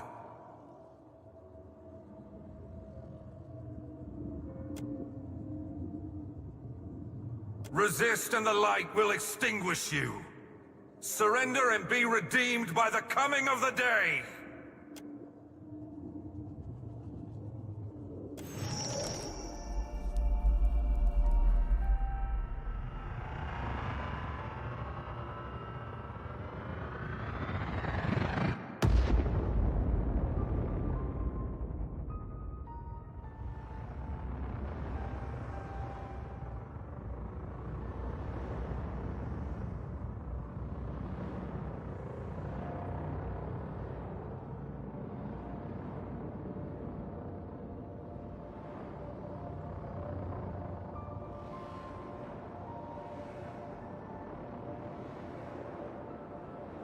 Must have been a pretty bad way for Widewind to wake up.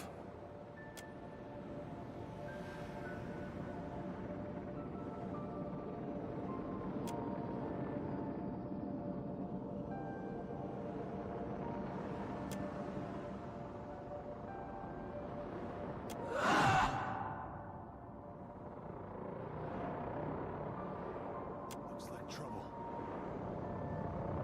Stand together! No help from me, too.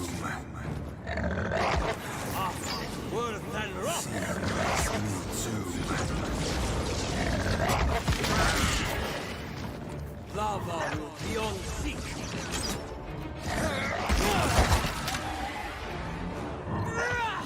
Lava will be on seek. Yeah.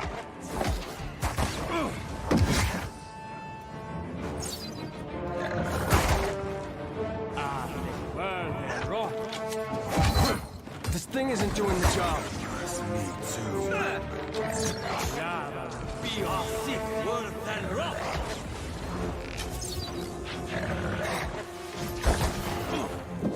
Lava will be on seek.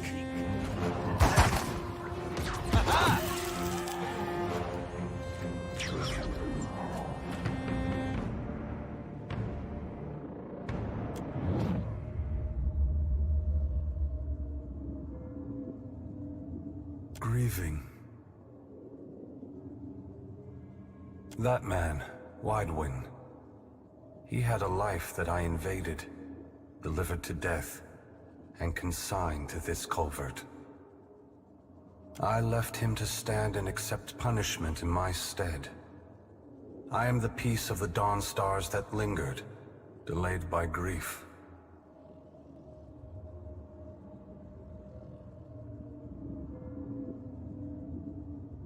About aspects of it. Widewind's fractured mind is holding this bridge, suspended in time. He's no good to anyone until he understands what he forgot. A fitting token for Widewind. As a holy man, he was a keeper of the light. As a farmer, he was indebted to cycles. Watcher, I implore you for Widewind's sake, to stand in my light and read the sundial. You can follow the timeline of the bomb and find Widewind in the explosion.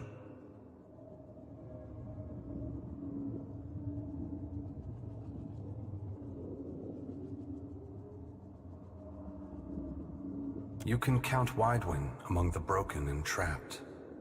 Madness is not created here. Everything you see is a product of what Kith bring with them when they die. Twisted, as if in a dream. There are limitations. You can perceive nothing beyond what the souls of this place experienced themselves. That is the burden of memory. Widewind is scattered across the bridge in 3 parts, but I sense a 4th nearby as well.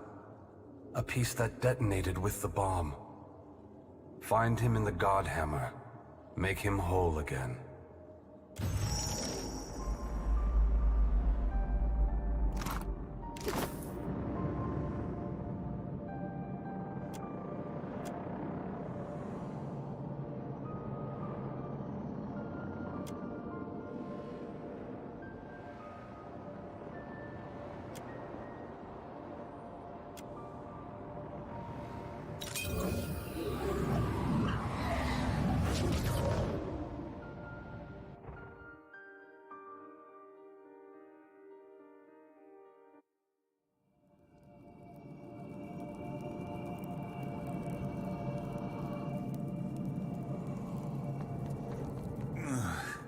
Felt like falling out of a tapestry and into a painting.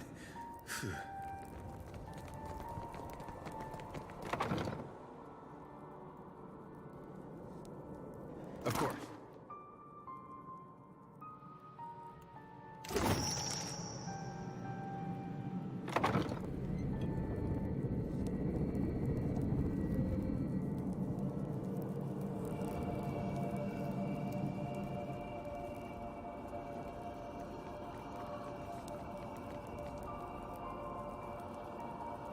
You're a saint to even consider it.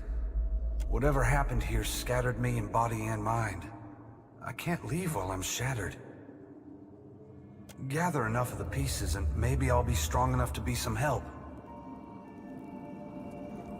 You're a saint to even consider it. Whatever happened here, gather enough of the pieces.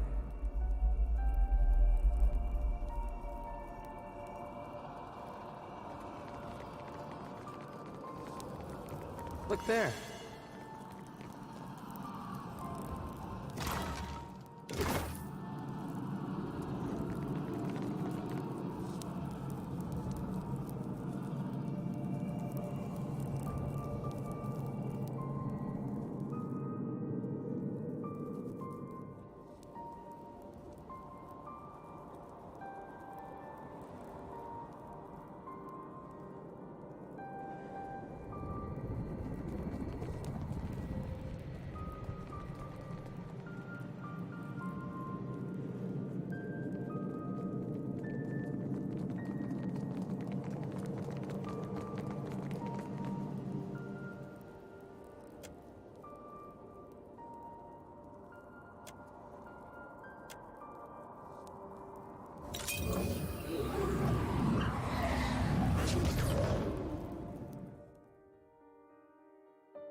Someone's up ahead.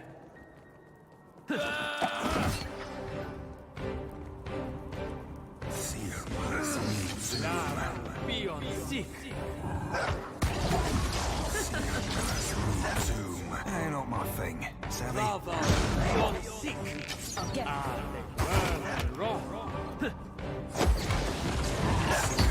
teach you a lesson.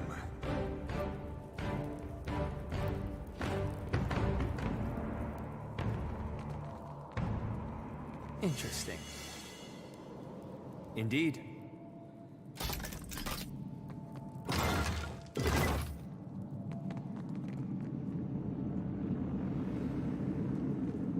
I see trouble.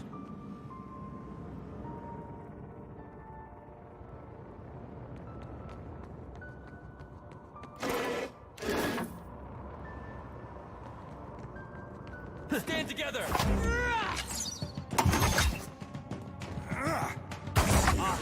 World kind rock.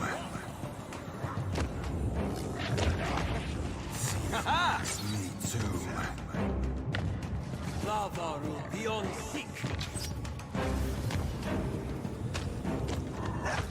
Try this. Lava will be on sick. Lava will be on sick. Still loose. Me too.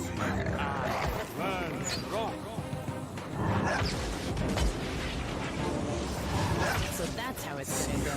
Lava will be on sick. That's not very helpful. Done.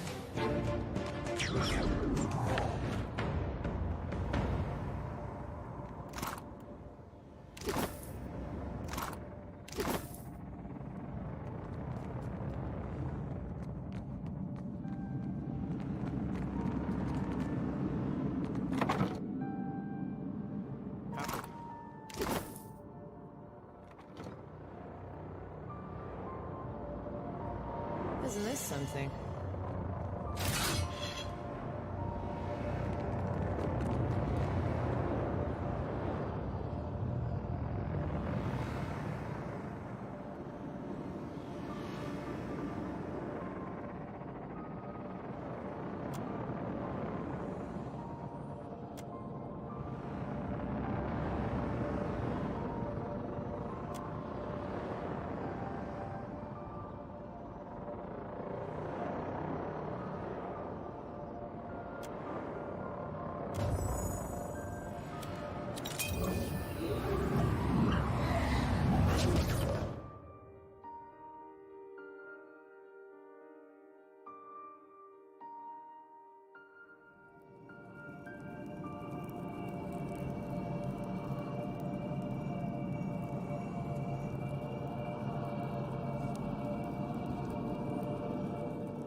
Indeed.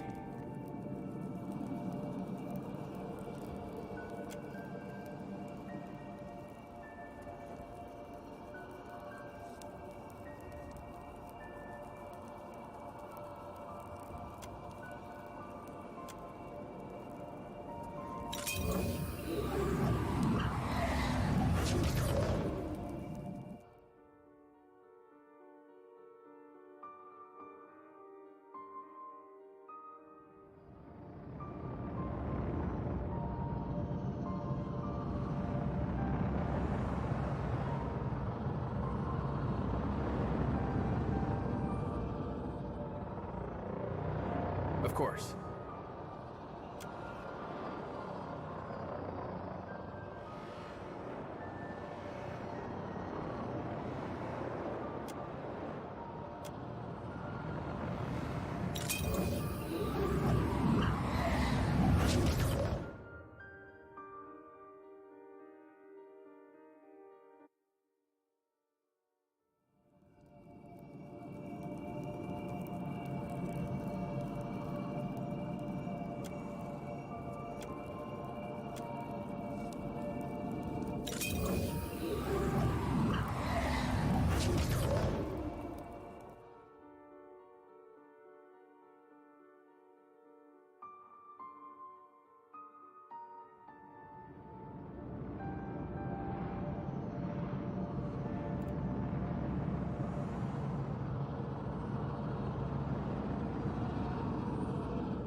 Give me a real challenge.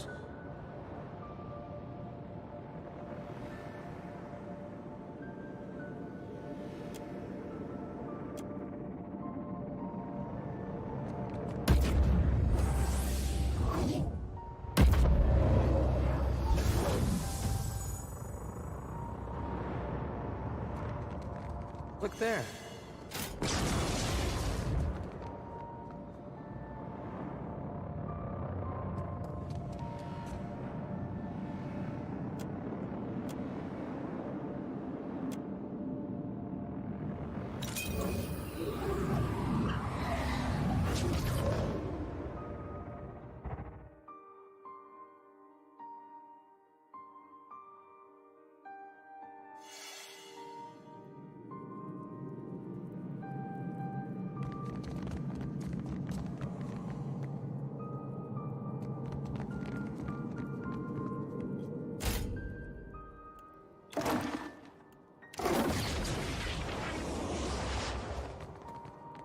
Damn it.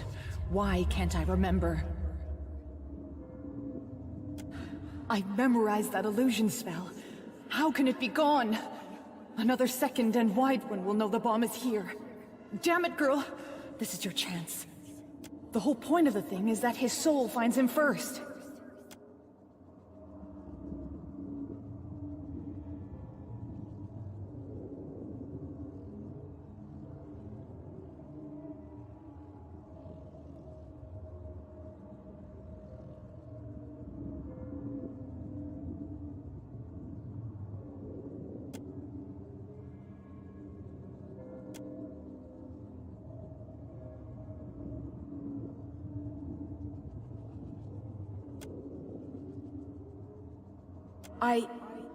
Of course.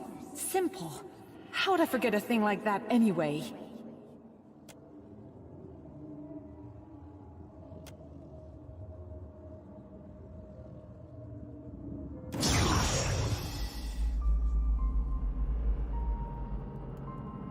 Happily.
Indeed.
What did you see in there anyway?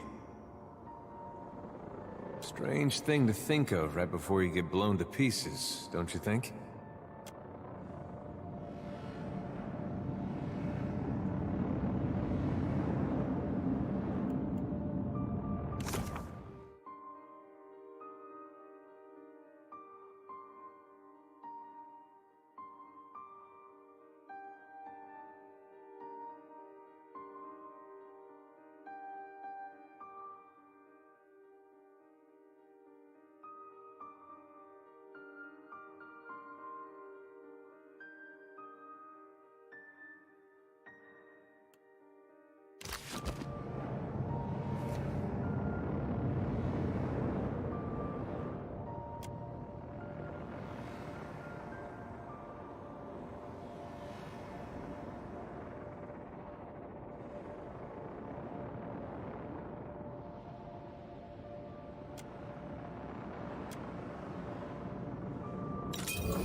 The water, so cold.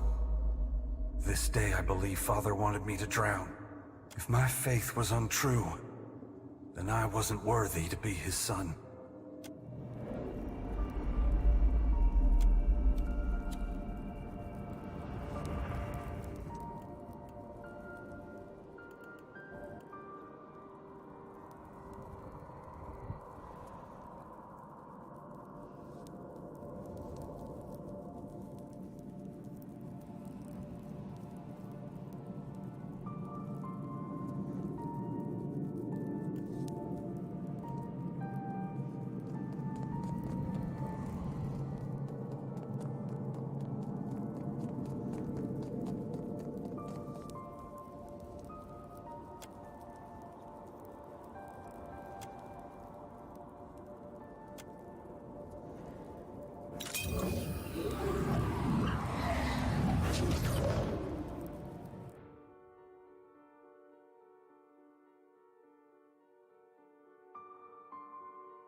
Interesting.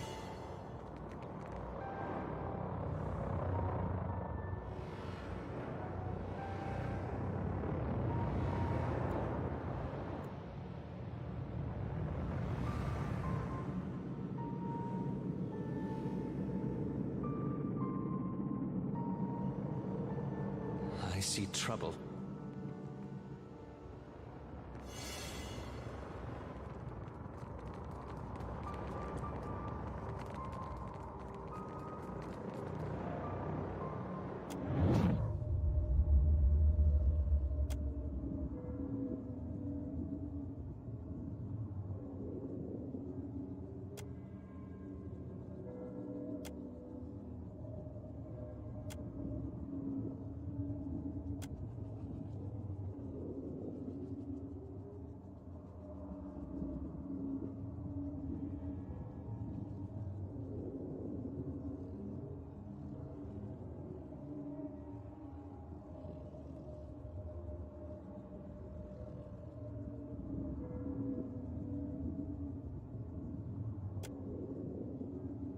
What did you see in there anyway? That's a hard thing to carry all this way.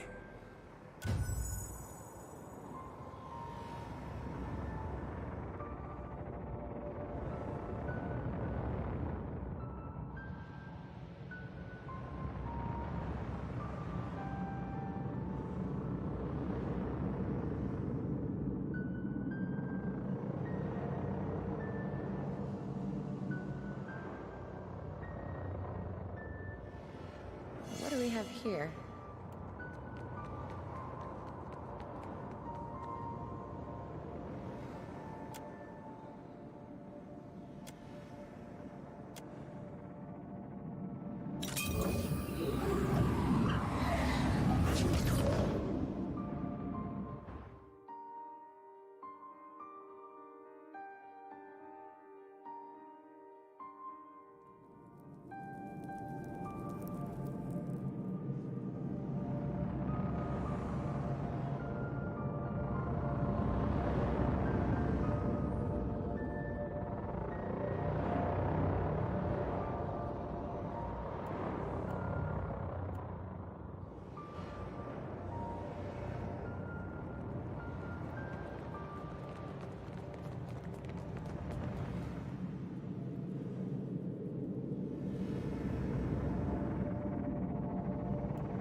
Consider it done.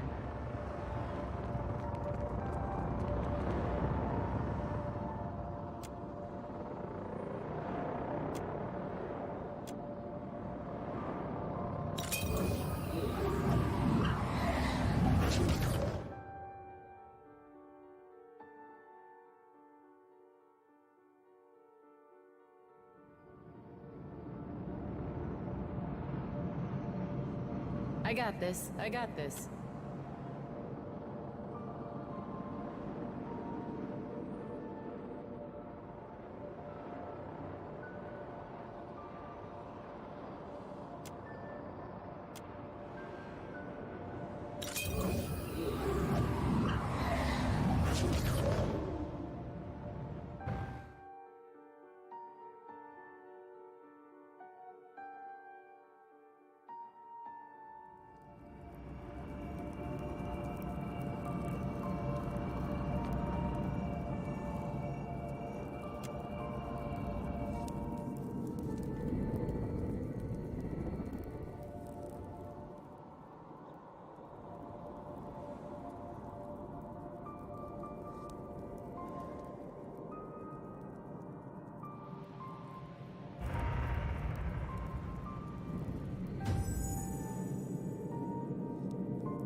did you see in there anyway? I suppose that's better than Aethys forcing it on him. I always wondered about that. A lot of folks did.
Of course.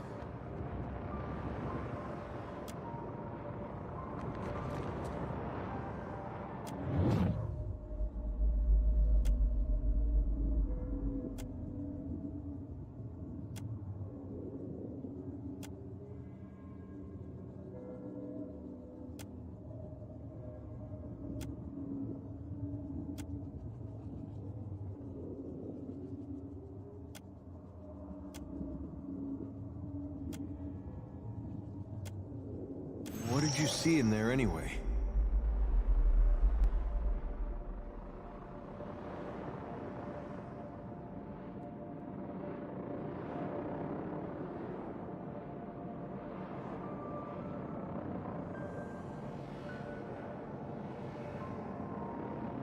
Starting wars, knocking over castles, sucking out souls.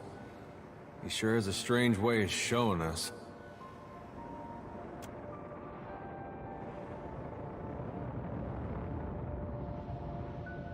Happily.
Thank you, friend.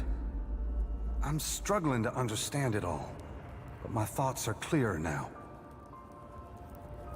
I think I accept why this needed to happen, but it is only human to feel conflicted. Unless you feel like taking it for another go-around, I can wait. There is a lesson, a purpose to the Godhammer that I failed to grasp. Aothis wanted the people of the world to stand tall, without gods propping them up. The Godhammer didn't just tear Aothis from my body. It drove a wedge between gods and Kith across Aora. And isn't that just a version of what he always wanted?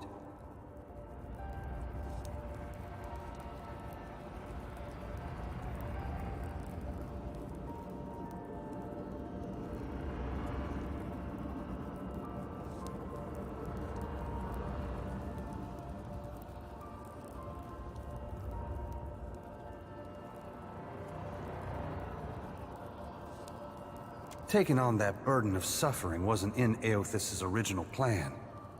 But it served him well enough that he was content to keep his distance for a few quiet years. Now that I'm free, I can feel Oblivion tugging at me harder than before. We won't have time to savor the victory, friend.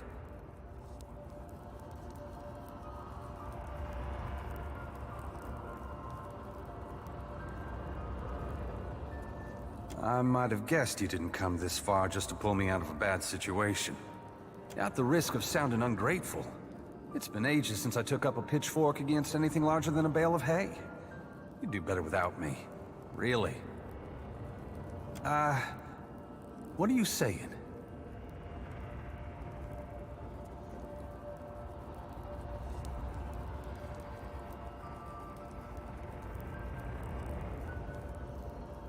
I'm not sure this is what he had in mind, but you make a good point. Point me toward the fiend that means you harm and I'll drag it down to oblivion with me. Onward. Going into battle alongside St. Widewind. Every day brings something new.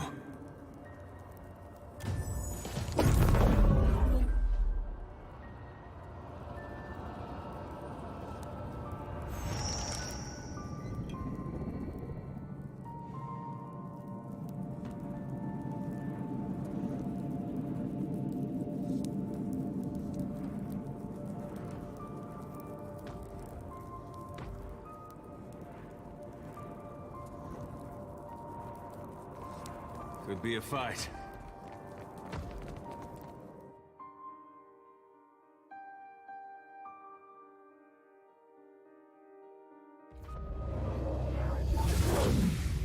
You are ready to face your foe. I'll be at your side.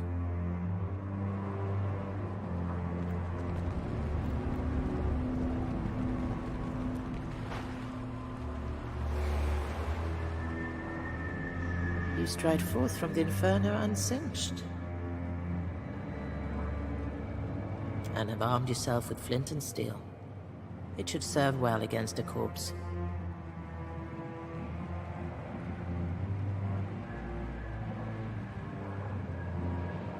Be wary of overconfidence. The worm has bested many before you, and its power has only waxed with time.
place looks a lot like the old Ingwithan ruins back home, but like they were just built.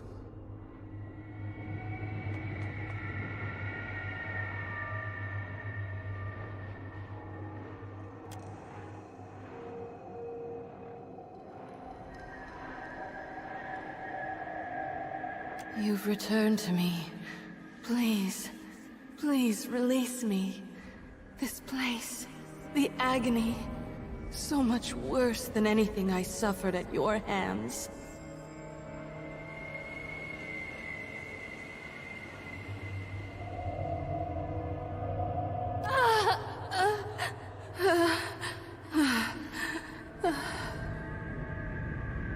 My student, my nemesis. To see you again here. Have you come to proffer forgiveness, or to persecute me further?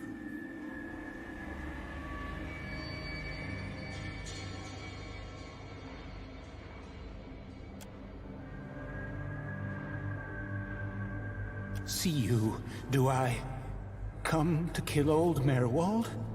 To claim his keep? Cad Nua home to me for decades now. That old place, you can hold on to it. We got a boat now. Leave an old man be, beg I. Leave him to his doom, to the dawn star's rise.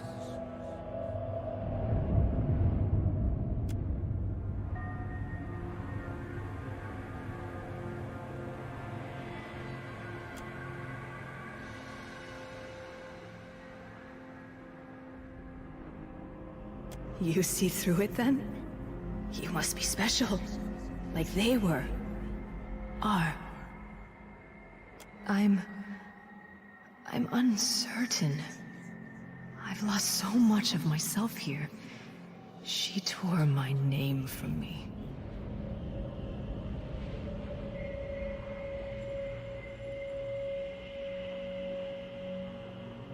No. I don't even recognize myself.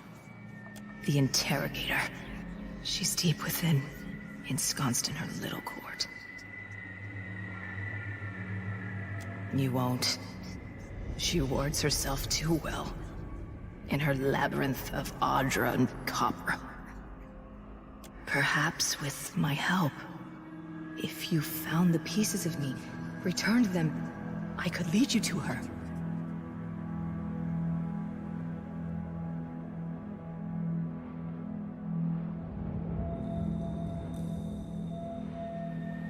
If they remain, they're in the machines. Each encompasses an Audra pillar, and each pillar contains the countless souls scoured by the Inquisitor, I think. If you would seek my missing pieces, seek them there. But be warned, some may be more volatile than others. I want to help, so try to find bits of me that aren't too broken. I appreciate that. You've no idea how much. Go safely. May the gods not see you coming.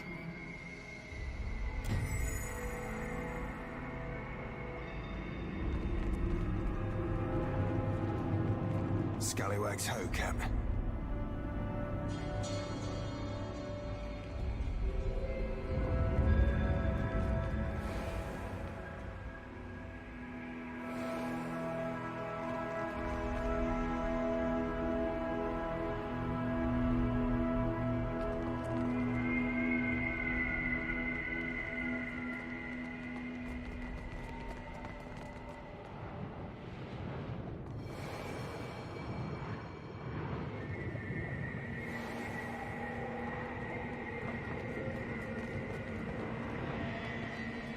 How about could be trouble?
We gather in the sight of Wotica and Wal to thresh truth from falsehood and see justice upheld. The matter before this tribunal tonight: heresy.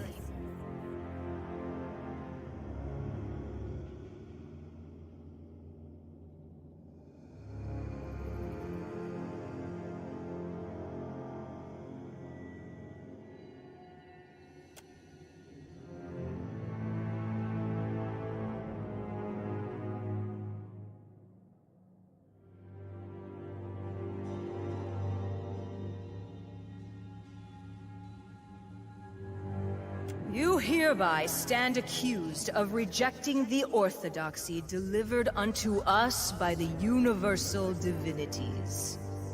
In your malice, ignorance, and hubris, you would assault the very foundations of civilization. How do you answer these charges? I bear guilt for many things, but in my service to the Divine, I have never wavered. Never once. No person present disputes the facts. Your words and actions are a matter of record, confessed by your allies and confirmed by innumerable eyes. It seems my guilt a foregone conclusion. Why then bother with this farce?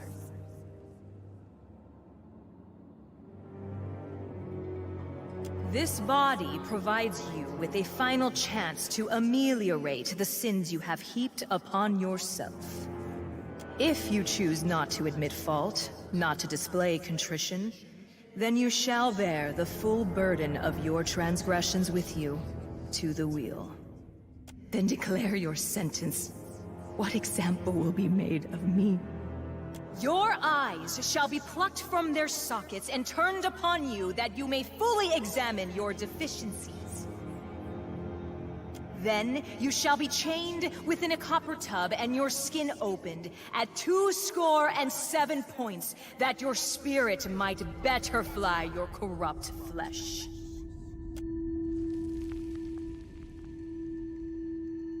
The intruders turn arms against this body. Destroy them!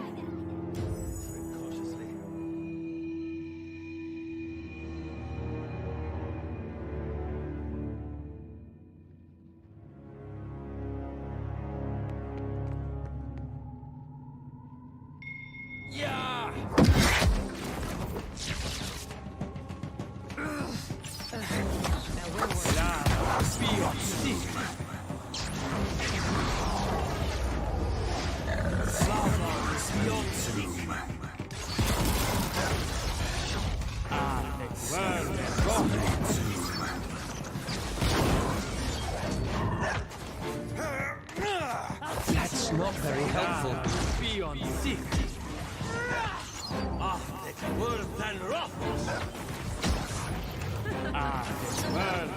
That's it? Lava beyond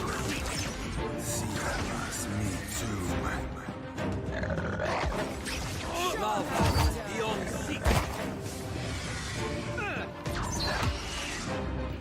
Lava beyond seek.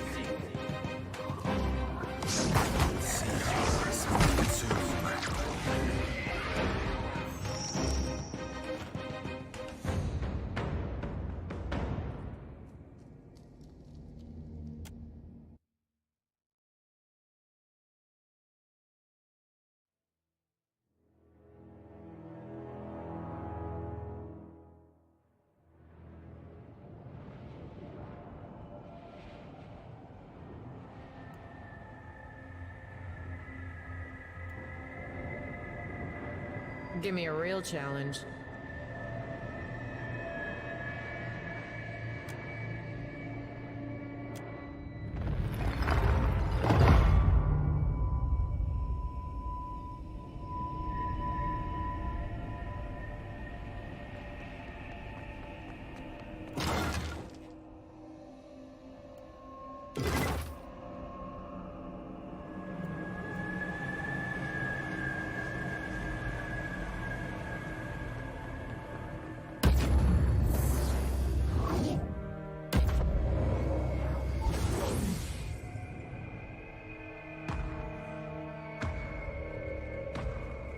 We've got company.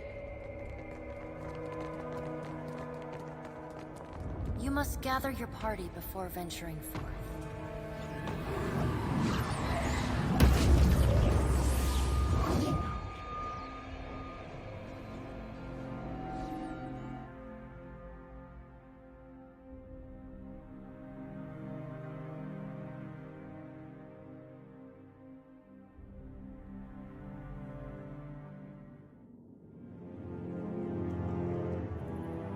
We gather in the sight of Wodika and Wal to thresh truth from falsehood and see justice upheld. The matter before this tribunal tonight: apostasy.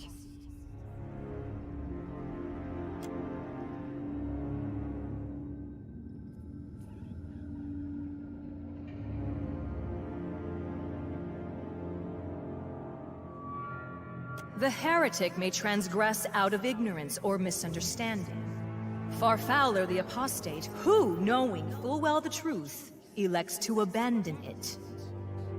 Each heretic, being a potential convert, presents an opportunity for an improved Aora.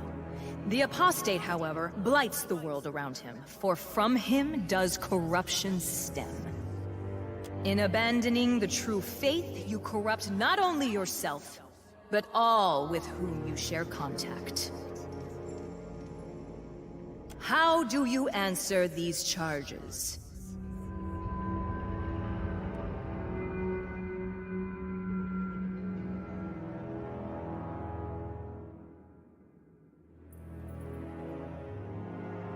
Whether or not you ever truly devoted yourself to the gods, there is no question you once served them.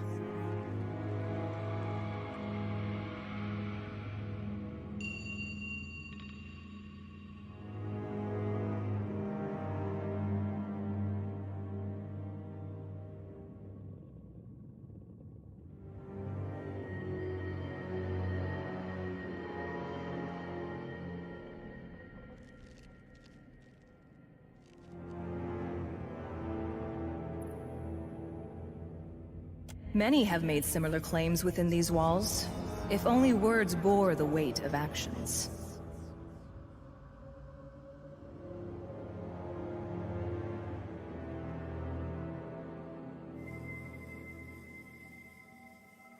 You would bring words of heresy into this hallowed hall? Still you lie. Your refusal to recant dismays this tribunal. You require further illustration of the harmfulness of your irreverence. This tribunal shall reconvene in 3 nights' time. Until then, you shall mount the Bladed Horse. You shall be denied all food and drink, that your spirit is not unduly weighted by your body. You may at any time recant your apostasy and offer contrition in the names of your confederates in atheism. The sentence has been pronounced, and so shall it be carried out. All praise be to the gods.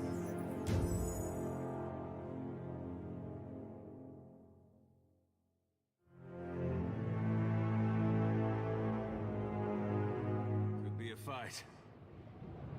Ahoy, Captain. If I could bend your ear a moment, I'll be aiming to thank you for bringing me aboard. You run a tight shop, and you ain't no terrible person, either. It'd be a welcome change from the Gentleman of Leisure. The Gentleman is only the finest ship among the Principi, and Captain Ferrante our most respected shipmaster. It were 2 honors and a half to be chosen to join his crew.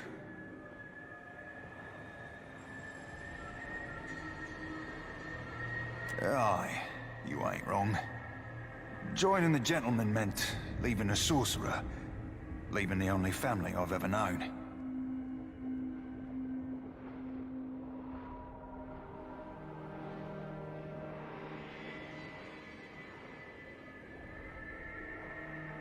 I never knew no kin till the Sorcerer. They be my Salt family.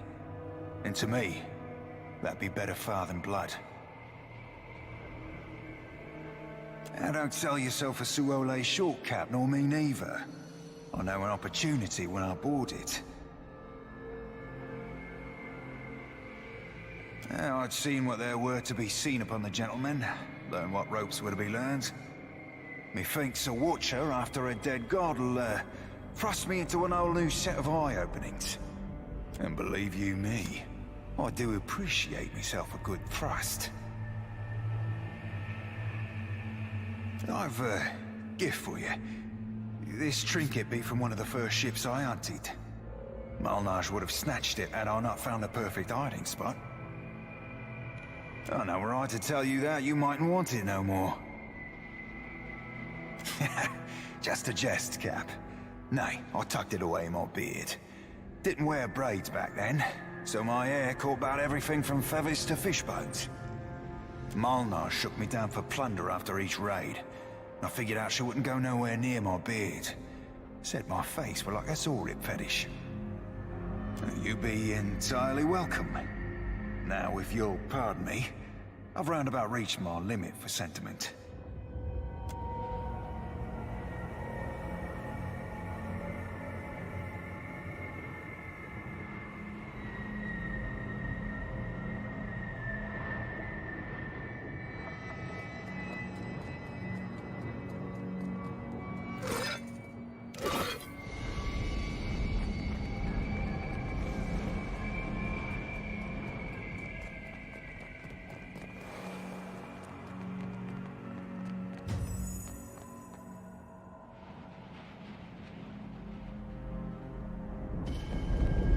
Isn't this something?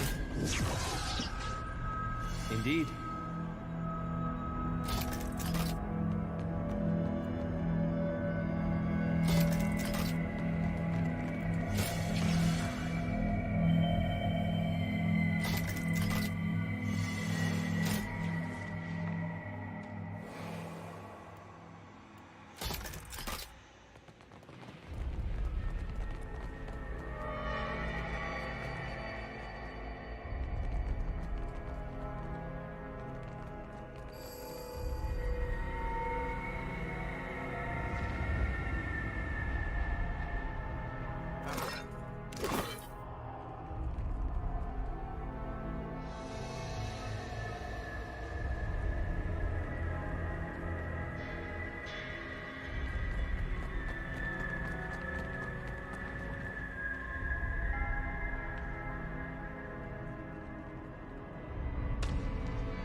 Of course.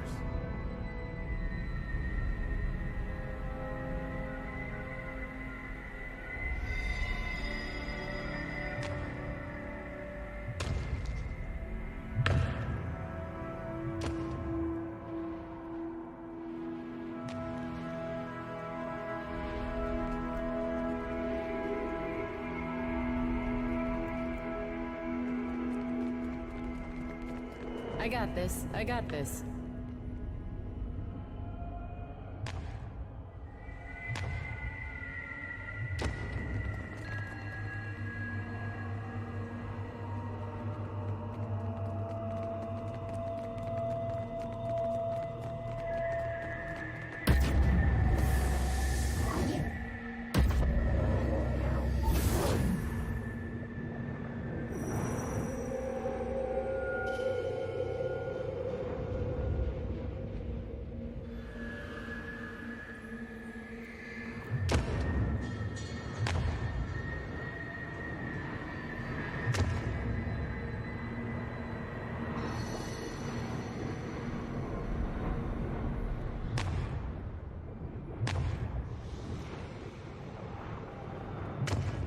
Hey, watch out.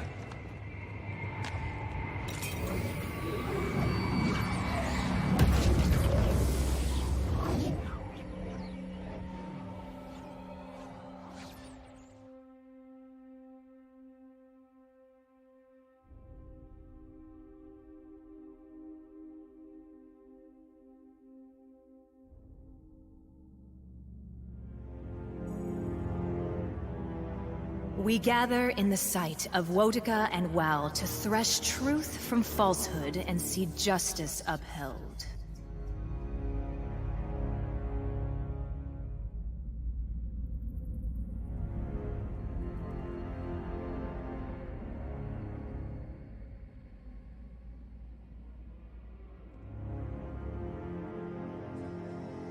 The matter before this tribunal tonight, identity. I've got one of those. Am I in trouble too? I worry this place grows less stable as a result of our actions. And it was not particularly stable to begin with.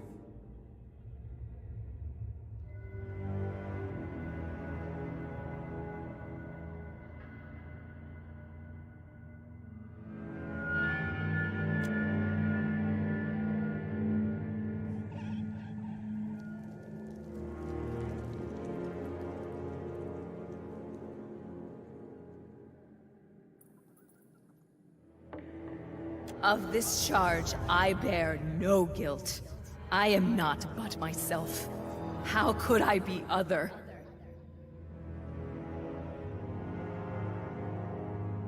What? No crime? Her perfidy is legendary!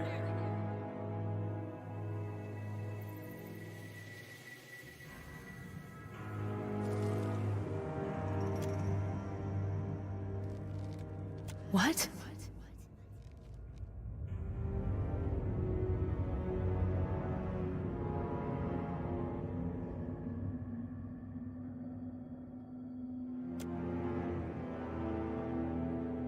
But what of the accused?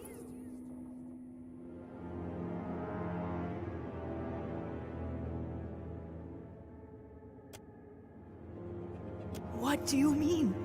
Then who is us? Who are we?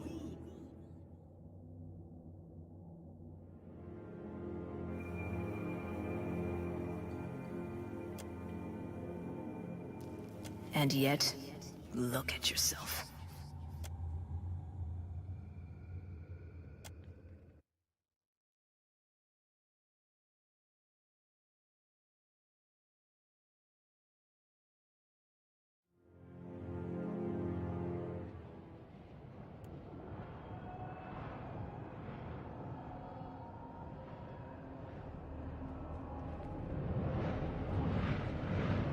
Consider it done.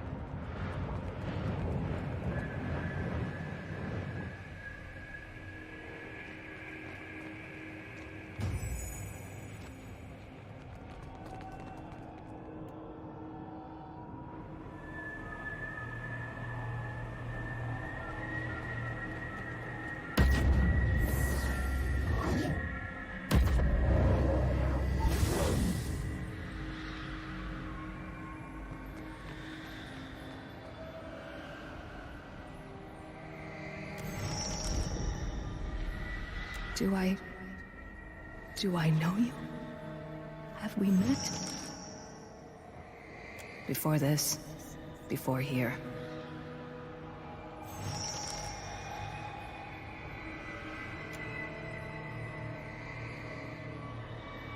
I see it. The shackles about your soul. They're in you, the gods. And you, their puppet.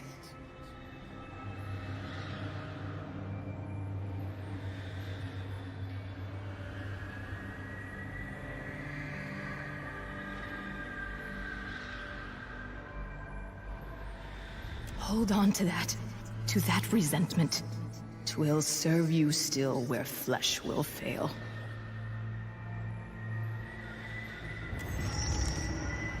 'Tis nonsense, isn't it? Just mad theater.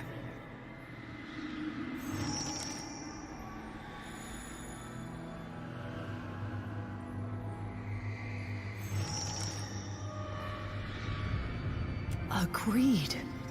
'Tis strange. I recall so many trials. An endless parade of the accused. Was it a kind of punishment? Being forced to watch my fellows condemned? The beyond was empty. No gods, no judges. Only his desires mattered, he said. Not else.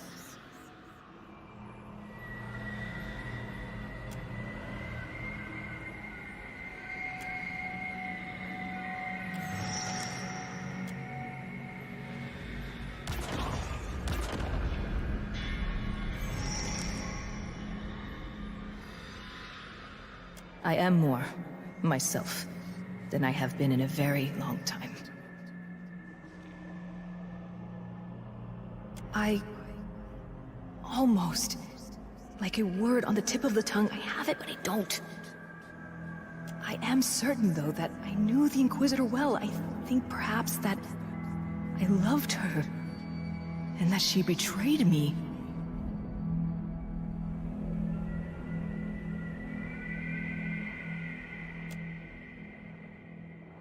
Ridiculous. We are nothing alike. I will lead you to her. She has much to answer for.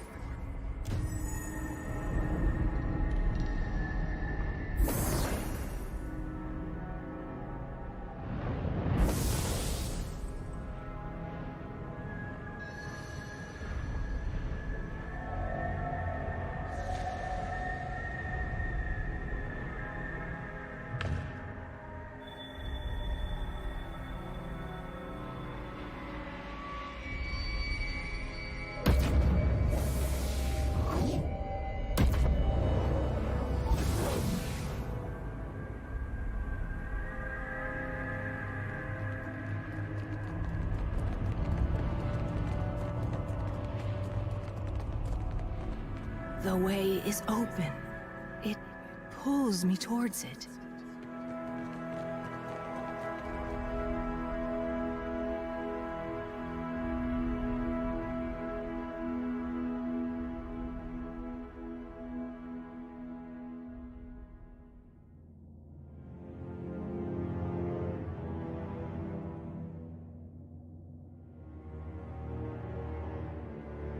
Inquisitor! You abandoned your sacred charge. You made a sacrifice of order on the altar of orthodoxy. You've come to end me, then? To consign these lands to chaos? 'Tis a certainty that I have lost. It fled me. I think each memory restored, providing it another egress.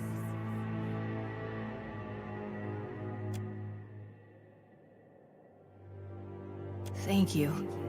I'd very nearly forgotten myself. Let us bring an end to this.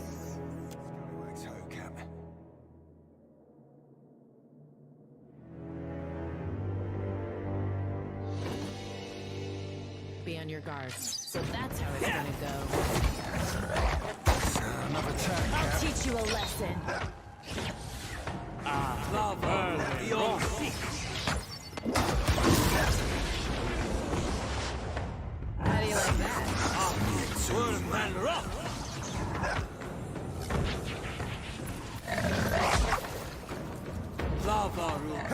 that? Something I can do.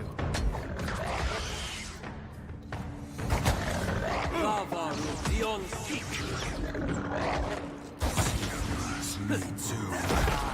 Well, then, rock.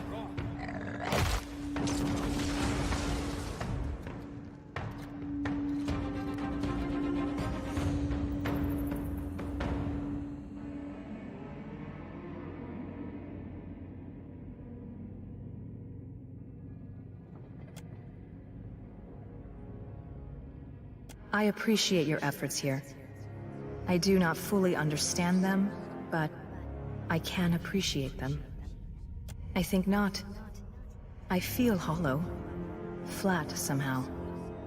Perhaps I am now all that remains of me. But 'tis enough. I certainly owe you a boon. How might I balance the scales?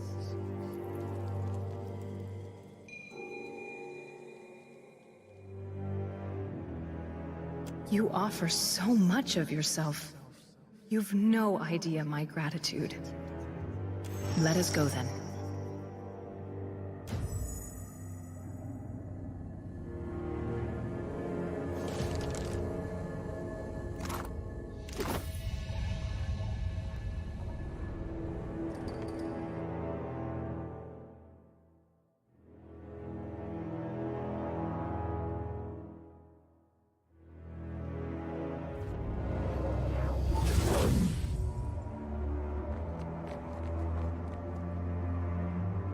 Happily.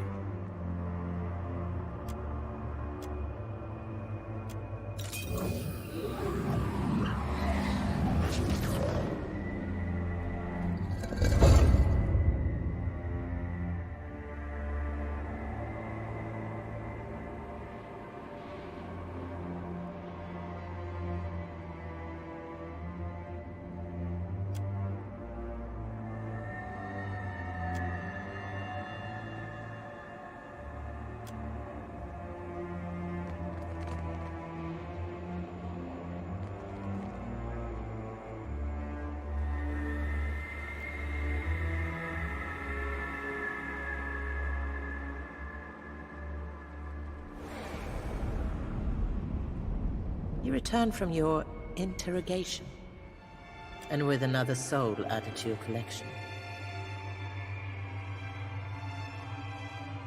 You risk her. Likewise, you risk yourself. Without her assistance, you may never escape the depths. Yet, your choice is made. There's no unchurning the butter.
You not enter. I keeper.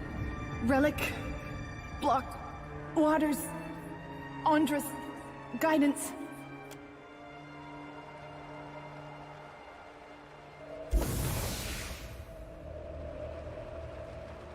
Stand together! Me too, man.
They've returned for us!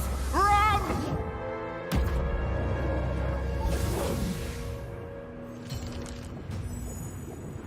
I've sworn once too many times on Andre's salty bosom to go trudging through these waters.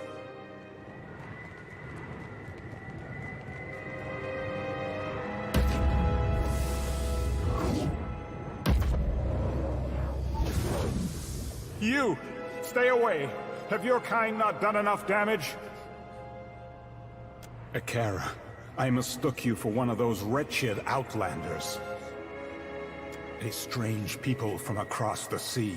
They came with promises too big for any kith to keep, but the king let them build their machines in the city anyway, the fool. Now all lies in ruin, and it's their fault. The city of Ukaizo, the seat of Huana power in Aora. Well, what's left of it? It is as real as you or I.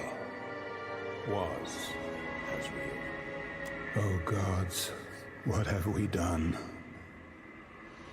A strange people, their machines. They were monstrous, taller than our tallest buildings. When they turned them on, thousands died in an instant. The gods wept, they were so angry, and in their rage they destroyed the city. We are the King's Council. Akara, we were, but are no longer. That fool threw us from the palace and banished us from the realm, as if the Outlander's betrayal was our mistake. We dared to say he had made a terrible mistake. Gods. The Soul Collector! It's returned! Run!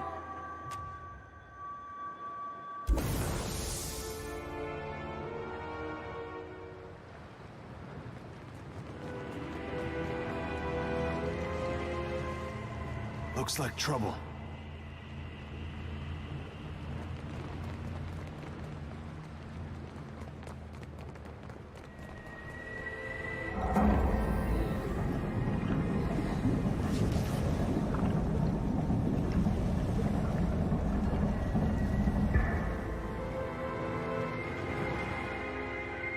Huh. Wonder what the folk back at the Deerford Mill would pay for something like that.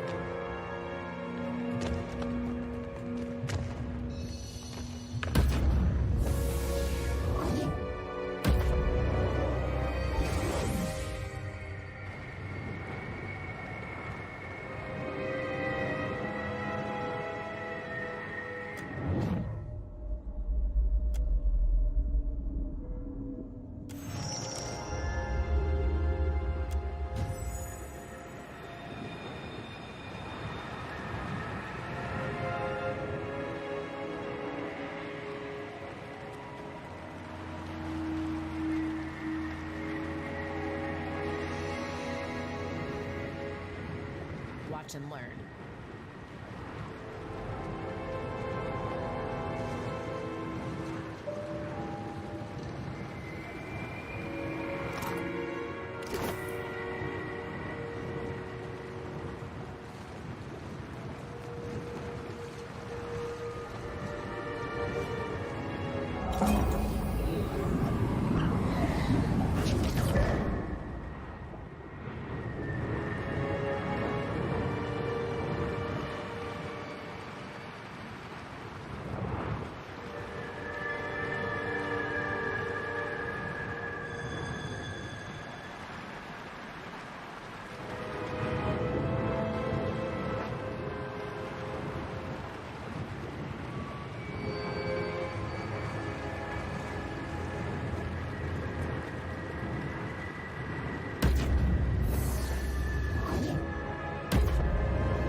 Interesting.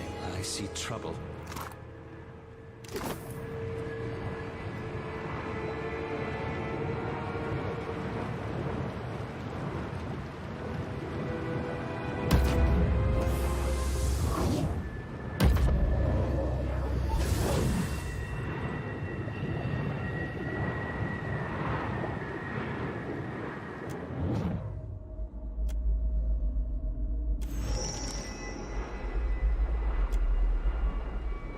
Of course.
Be careful.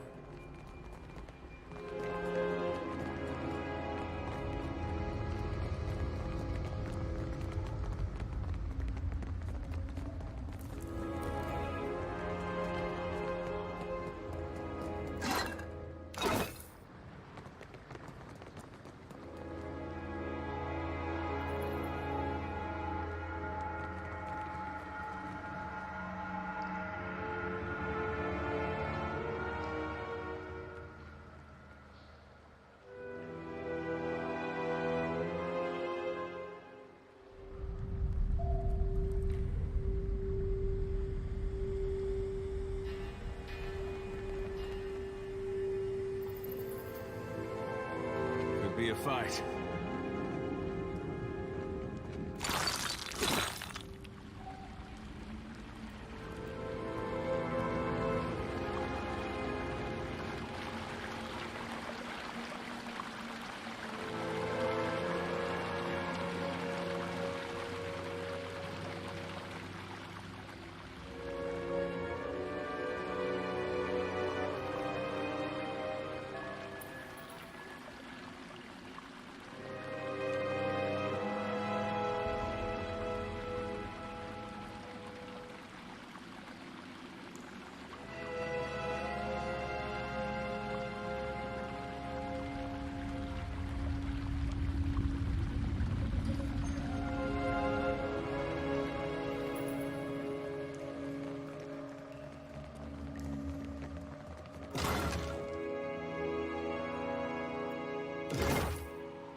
Consider it done.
Greetings again, walker between worlds. Was there something else you wished to ask? I can tell you of but 3. There are others, but they exist beyond my ken. Each reflects the souls within, spirits adrift upon the calamity that claimed them. Some souls cling more tightly than others. A drowned kingdom of salt and coral. A copper realm, chained in questions. These were here when I arrived. The 3rd realm is young yet, and as hot as a festival flame.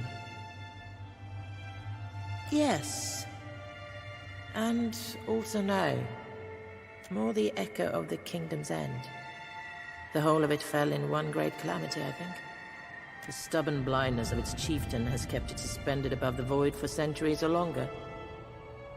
It is the eldest of the realms accessible from here, and the most thoroughly decayed. I know no other words for it. Agonized screams echo through its halls, and great machines churn above masked querents. It is an ancient nightmare, sustained by the bitterness and spite of the kith within.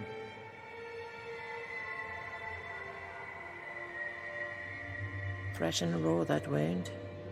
In its agony, it revisits itself. There were, in the past, I remember a palace of gold and smoke. Gone now, a temple of shifting halls, also gone. These realms fell away, consumed by the white void. I know not how long ago.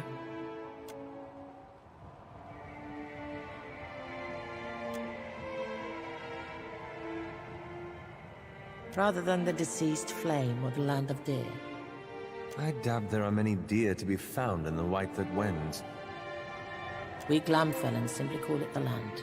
Outsiders call it the white that wends. Likely because much of it is white and can be difficult to navigate for the uninitiated. We have long venerated Rimagand as the eldest, strongest, and wisest of the gods. He claimed the land as his kingdom, and we as his people. My eldest taught that we fell from the beast of winter's fur as it marched across the land. The first Glamfellan, equal parts salt, snow, and divine spirit.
Can't whack him any harder.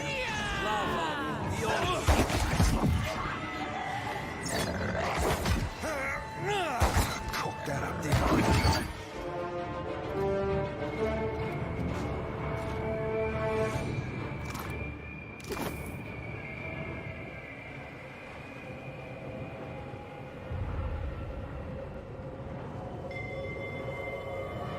Looks like trouble. Give me a real challenge.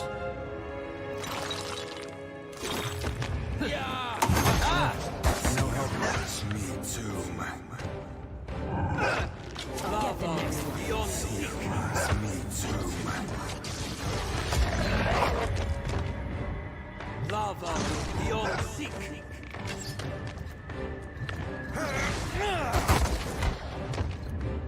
Show him how it's done. Another attack, Cap. See you guys, me too.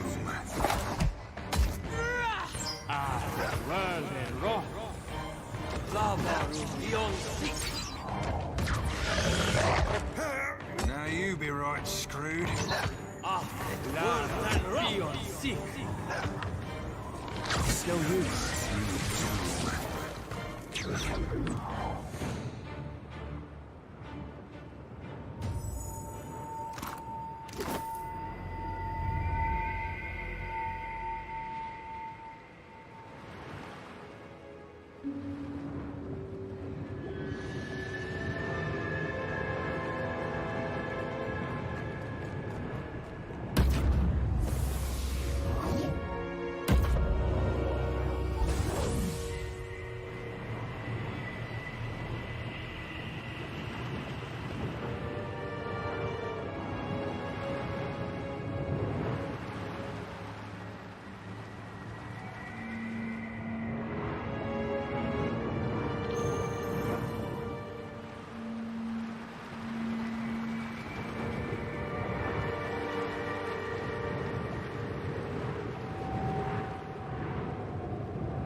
Could be trouble. Stand together! I cannot whack him any harder! Me too.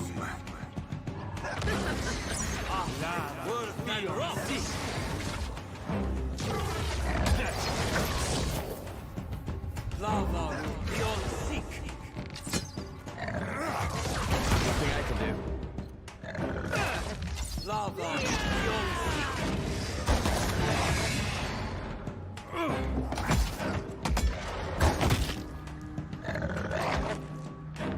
Yeah!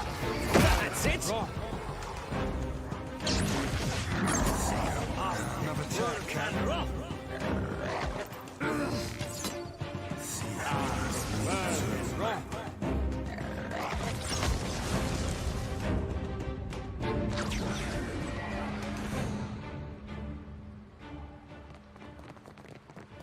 I got this. I got this.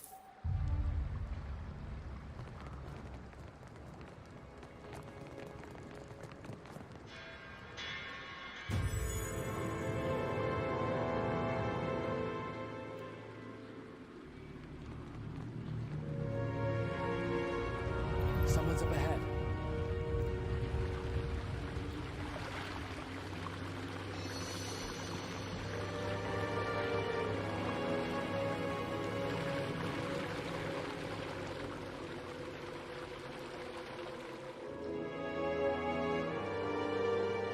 Yeah! That's it! No help. Me too. Worth and rock! So that's how it's gonna go. Lava room beyond seek! How do you like that? Cannot whack him any harder! Lava room beyond seek.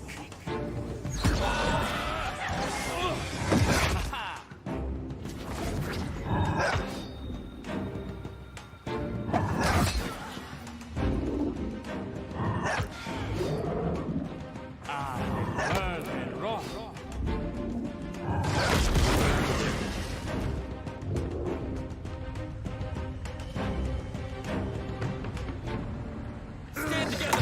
Now you be right screwed. Lava room beyond seek.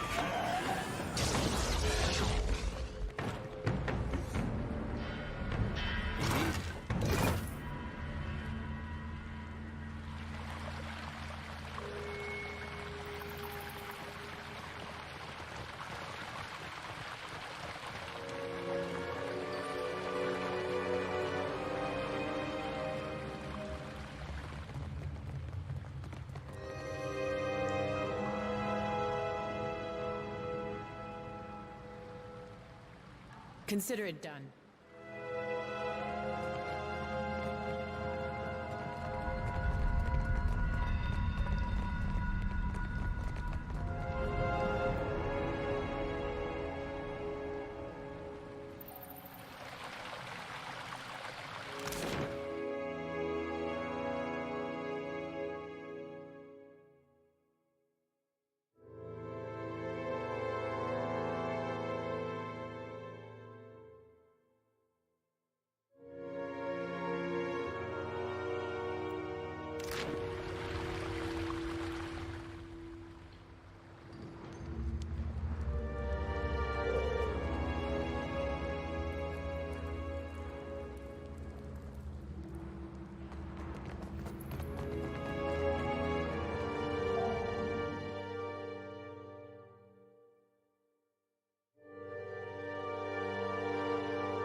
Be careful.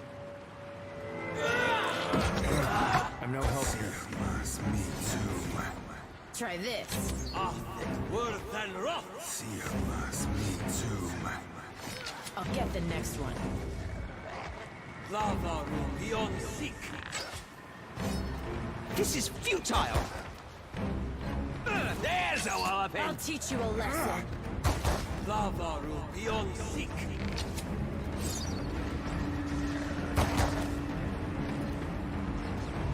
Lava room beyond seek. It's no use. Yeah.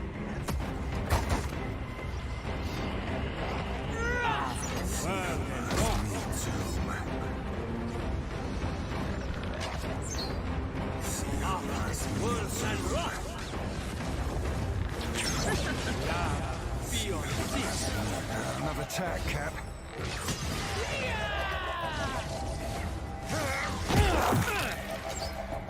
That's it! Lava beyond seek.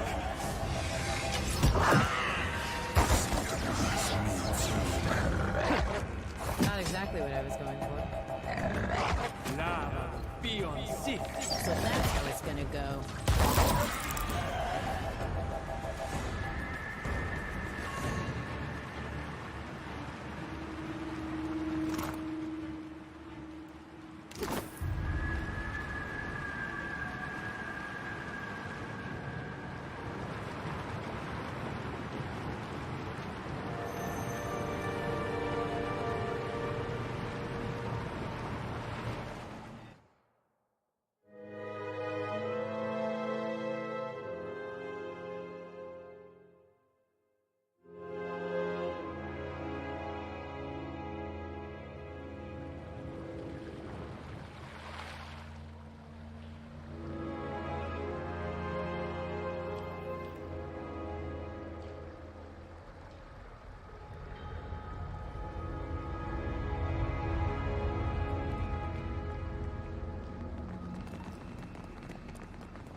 Give me a real challenge.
happily. I see some spirit stuff clings to you. You intend to make your way below then?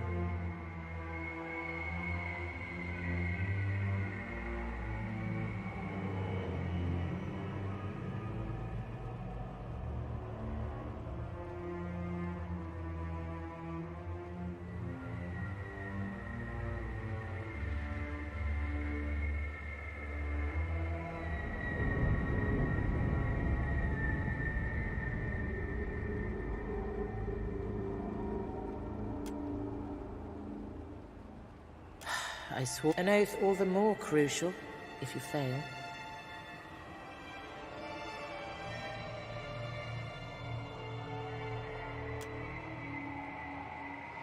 Once you descend, you will be much closer to the Void's heart. There's no returning from that place. Are you certain of your course? May the gods favor you. Give the beast a few new holes for me.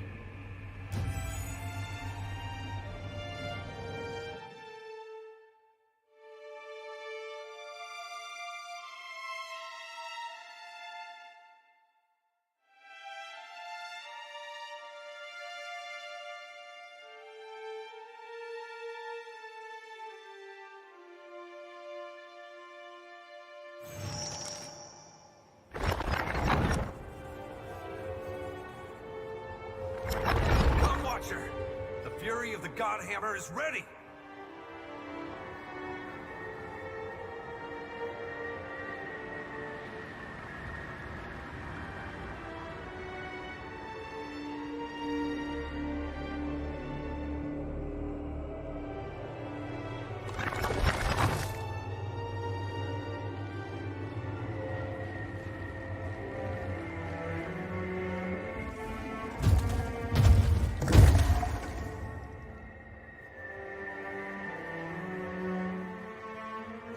You came courting oblivion. Remarkable. Shrouded yourself in the souls of the dead, have you? I sense them clinging to you like snails to a stone. It matters not. Nothing matters. I shall claim your essence and use it to escape this place. Why wouldn't I? Would you not? Were you trapped here? Would you not strive to escape this monotonous void?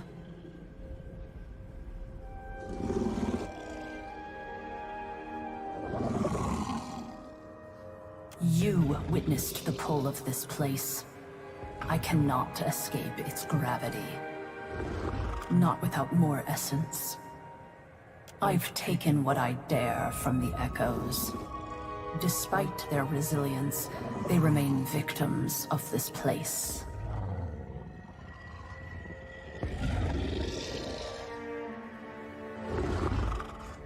In the eldest manner, via consumption, the relic shall contain your spirit, shielding it against the white void. You shall survive, after a fashion. It's always the glowing ones that cause the trouble, ain't it? Got myself a bad feeling about that bod, Cap. Feels all filled up with souls, and hungering for more.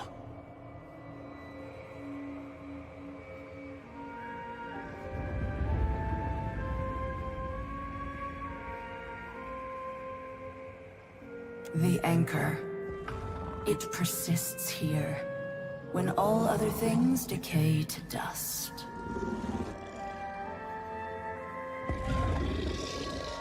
I came here for it. An object of such potency that it defies the deified.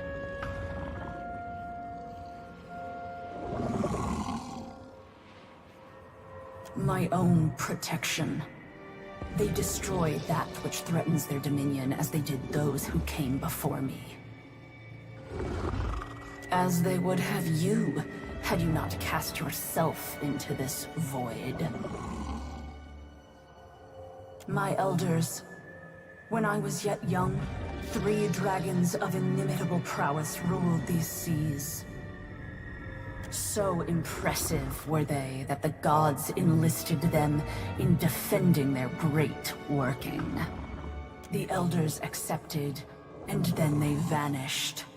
The gods had betrayed them, entrapped them, murdered them. Years, decades, it matters not. Centuries. I expected a century, but not multiple.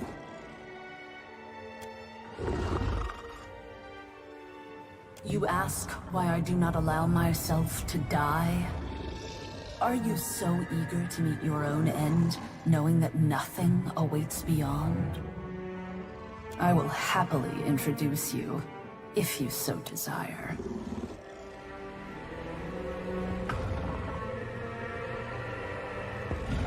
No. So long as will persists, so too does life.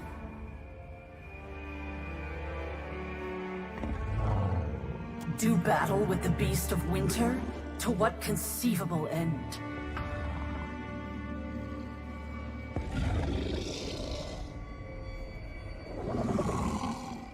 You would have me eat Rimergand?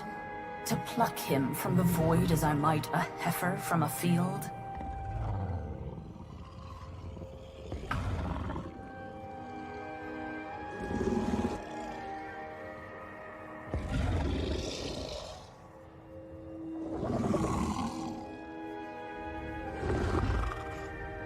That a thing is possible does not render it trivially easy. And yet...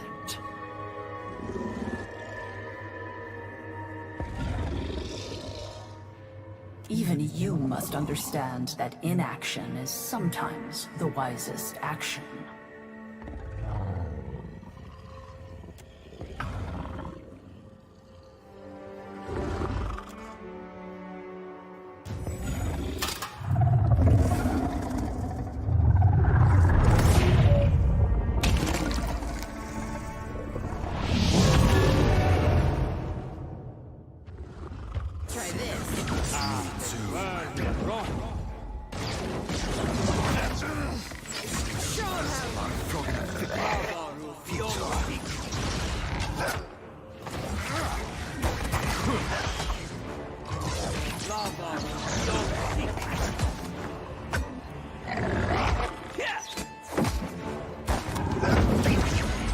Can't make a dent. I'll teach you a lesson.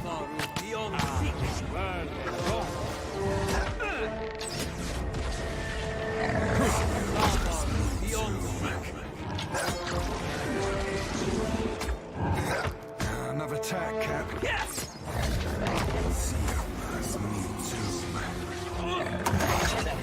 I'll get the next one. Show 'em how it's done.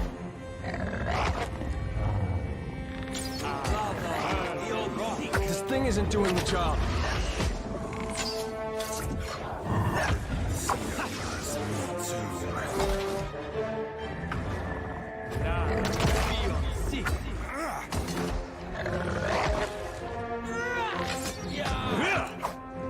This is futile.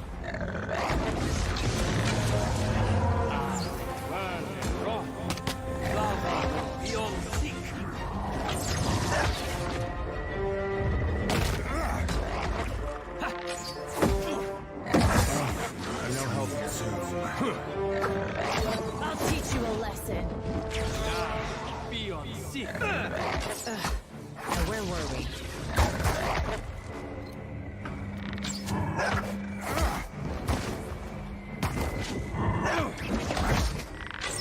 This thing isn't doing the job.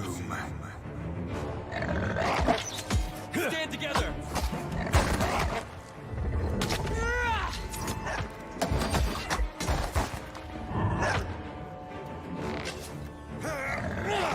Like flogging a figurehead. Futile.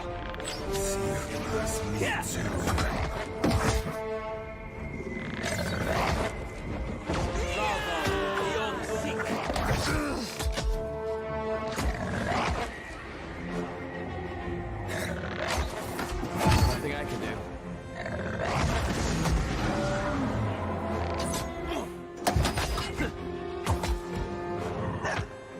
So that's how it's gonna go.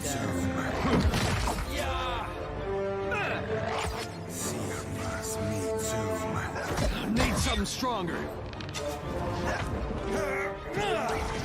There's a wallopy!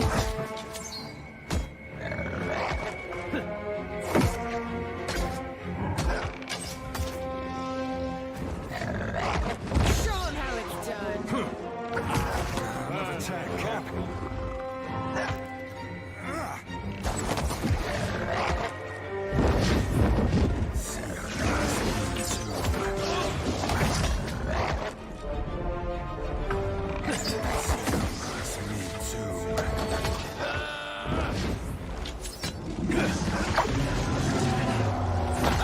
Need something stronger.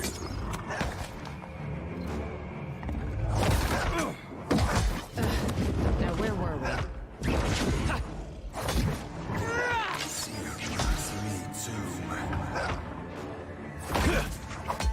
I'll teach you a lesson. Confound it! It usually works. Another attack, Cap.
Of course.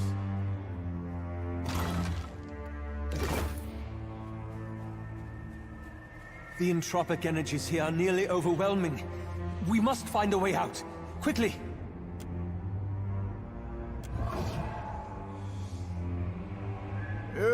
You there! You! Don't suppose you, know the way? To the Beast of Winter. Only the Beast of Winter can provide us the respite we're looking for. Yes, yes, sweet release! Yes, release and annihilation. The winds will eat you with time, sure, but the Beast makes it quick. Chop! Chop! Then take me with you. You can take me with you, right? To the Beast, I mean? Or maybe further? Are all your ghost friends this chatty? Yeah, maybe not knowing is better. Truly? Thank you kindly, good soul. Thank you.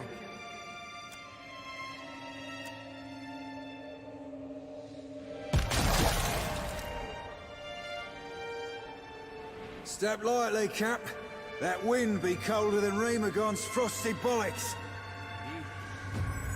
Could be trouble.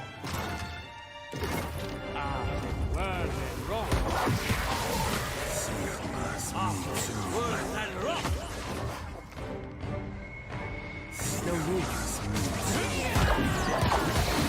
Bravo, beyond sick.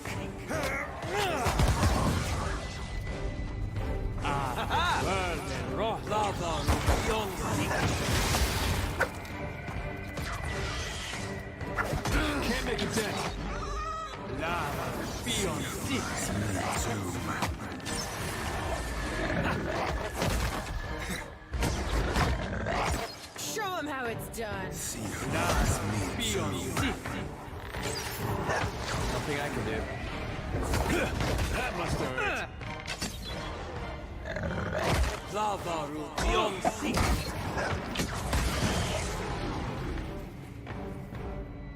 Watch it.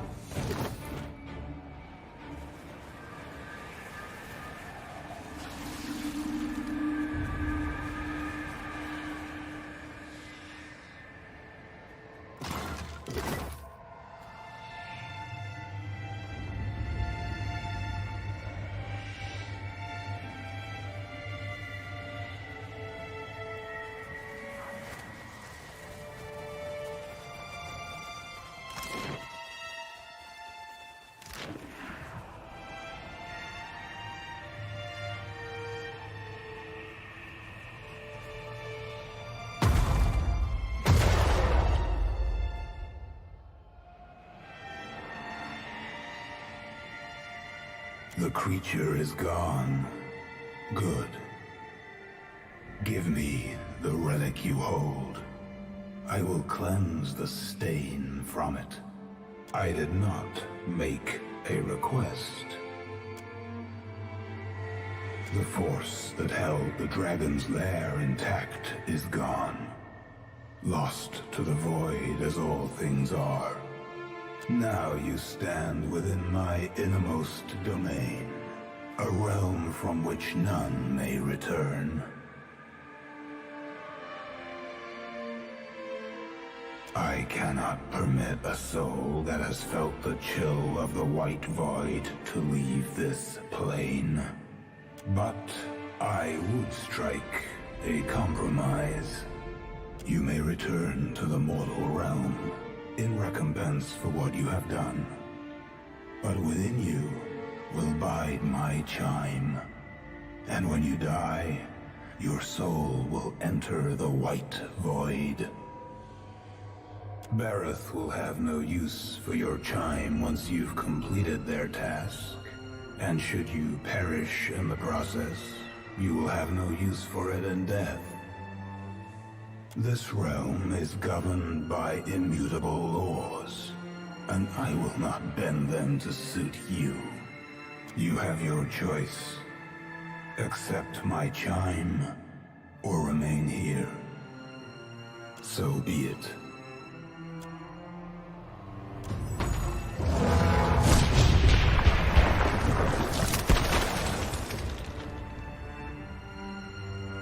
Scallywags ho, Cal. This is futile! I'll get the next one. Zavaru beyond seek. I'll teach you a lesson. Zavaru beyond seek. Another attack, Cap. That's it!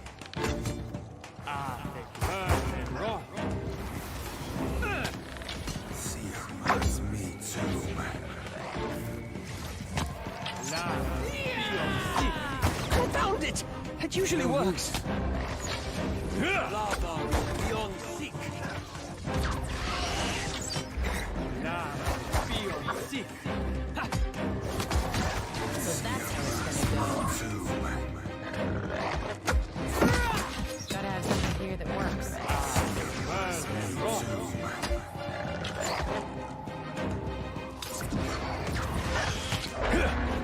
That's show him how it's lava beyond seek.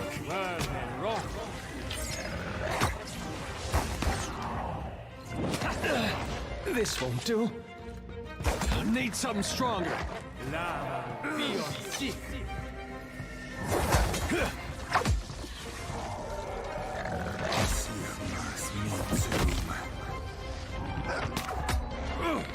I'll teach lava beyond seek. Another attack, Cap. Now where were we? Arctic world and rust.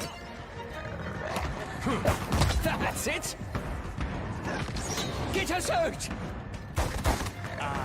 World and rust.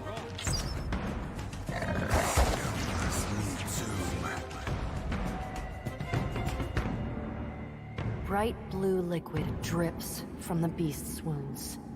Gobs of spit fall from its mouth. As you watch, a piece of its rotting carcass tumbles to the floor.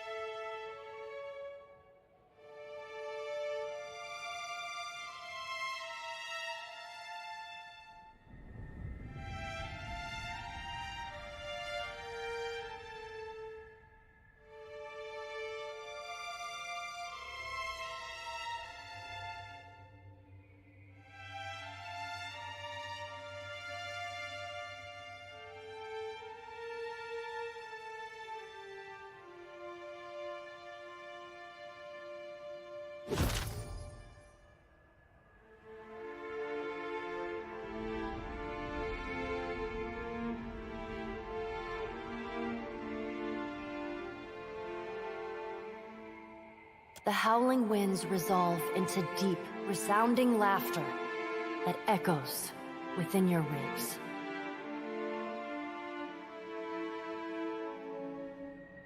You do amuse, Watcher. The others have that much right. The beast's eyes glow. The light flickers, then strengthens. And the creature's wounds slowly knit themselves together. The beast stands without effort, and a cyclone of snow rises behind it. The storm grows, crackling like a bivouac, and a howl rises with it. With a feather-light touch, the storm bears you upwards toward a shimmering tear in the sky.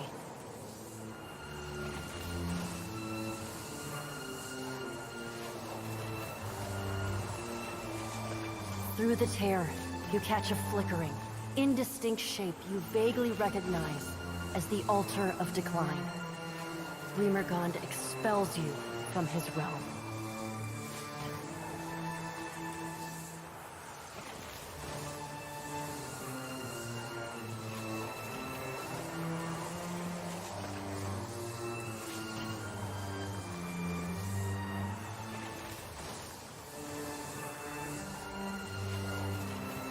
Change. Chaos. Kith will call it what they will. It is an end. Farewell, Watcher of Cadnua. The cyclone thrusts you through the portal and back into your body. Your limbs are stiff, having suffered the frigid winds of the breach for quite some time. Rime grows across the breach, bolstered by the frigid winds of the beyond. Soon, the heavy coating of ice has covered the portal entirely, though faint glimmers of light still shine beneath its surface. You can no longer sense the tug of the white void. The breach is closed at last.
return, Dusk Speaker.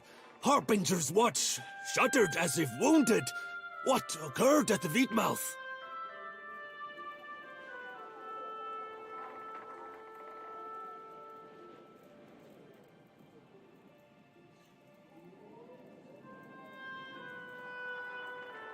You truly were the Beast of Winter himself? And the dragon? What became of the dragon? Fair enough, I suppose. But what of the Wheatmouth?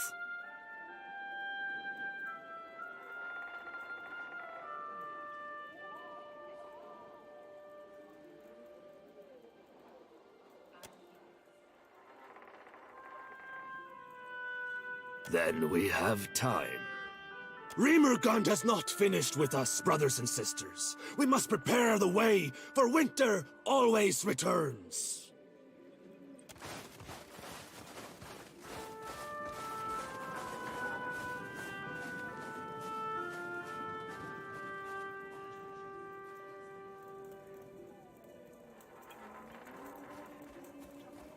What does it all mean?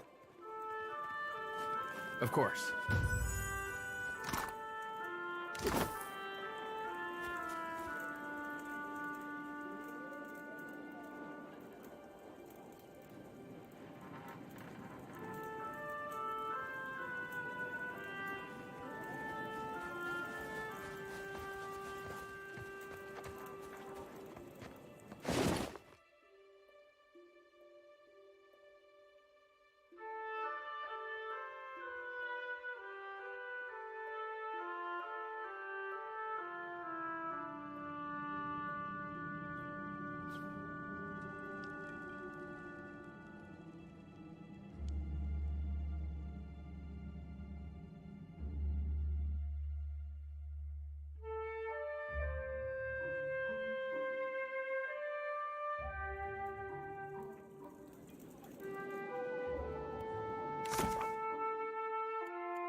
The ring of a bell comes to you on a cold wind. The ring comes again and again, until soon the air is full with the sound of 1,000 bells ringing all at once. You feel a resonance in your core, a bell ringing in tune with all the others. Something in you bends, then breaks, and you are borne away on the ringing tide, just another peal among the many. The tide of bells recedes. You lever yourself up onto your knees and realize you have been here before. You stand in Bareth's realm. You are alone. And then, you are not. An indistinct figure stands before you, flickering between forms like a fire-cast shadow.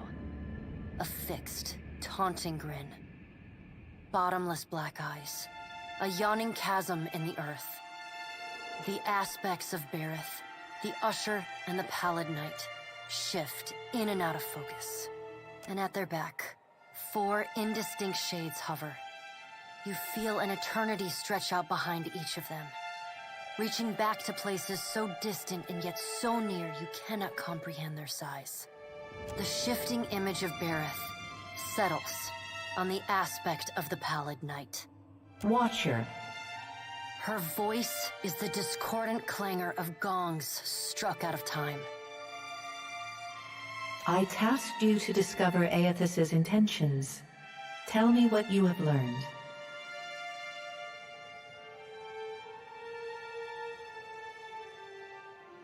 The Pallid Knight knits her brows. He does not seek to return to the Beyond? Intriguing. Her sickly pale skin pulls tight across the bones of her face, as if the shell of this aspect does not quite fit the impossible creature it contains. The figure nearest Bareth dissolves and reforms in the image of a thin-lipped, ancient crone, whose face has felt the melting kiss of fire. The goddess Wodica strides forward. Does Aethys frighten you, Bareth? He should. Magran subdued Aethys's influence once before, and yet he returned. From out of Wodica's shadow shuffles a hunched, bald man you recognize as the god Scan.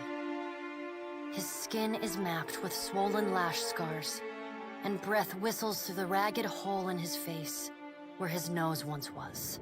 He does not speak, but stares up at Wodika, with naked loathing plain on his ruined face. Wodika steeples her long, knob-jointed fingers. We must annihilate Aethys now, before he makes a rash decision we cannot easily annul. She casts a sly look at the pallid night from the corners of her eyes. A moon would do the job nicely.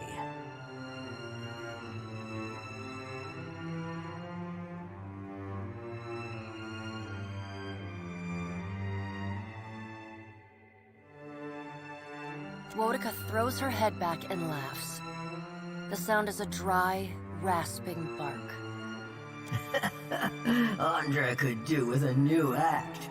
Her current one has grown rather stale. They see to their own affairs.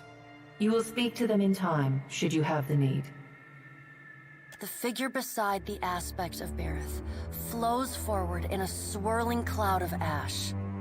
The ash falls to the tiles and reveals a molten-skinned woman, leaning on a monstrous, wicked-edged broadsword. Magran's glowing lips curl in disdain. We must find a solution to the problem of Aethys that is neither do nothing, nor destroy the world. I acted in haste during the Saints' War.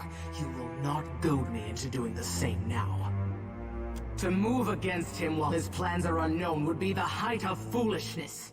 We must find wisdom in precaution. Magran looks at you as one might a wayward gob of spit on one's shoe. It is no business of yours what the gods decide. Another of the silent figures steps forward, and the warm, golden light of a summer's afternoon spills across your face. Let's all take a deep, calming breath. Perhaps cooler heads will prevail. Behind Helia's words, you hear the soft coo of doves. Aethys has been separated from us for too long. Isn't it possible he intends only to gather enough souls to reclaim his realm in the beyond? He should be welcomed. You look up then into avian eyes. Through them, you see clouds of starlings converge and divide. Helia puts a feathered hand to her chest. He wouldn't. Betrayal is not in his nature. Scan shuffles forward. Yes, yes. We should welcome Aethys' return to the fold. His gratitude we can leverage to cajole him into divulging his plot. Then, when he believes himself to be in our good graces, we do as Wodika suggests, and crush him into the earth. Scan pauses, inspecting you. Ah, and here is the Watcher who wiped dear desperate Alice's mind. You could have let my followers help her kill the man who tormented her. But you did not. Curious. Scan licks the ragged edge of his lipless mouth and grins, then turns to Helia. I did not expect such a deliciously ruthless idea from you, Helia. I am impressed. Helia's feathered crest stands on end. You wretched little creature.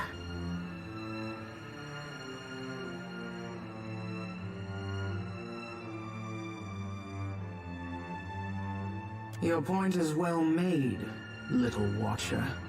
It's self-evident. Aethys has not been known to possess a vindictive nature. Indeed, he has occasionally been magnanimous to a fault.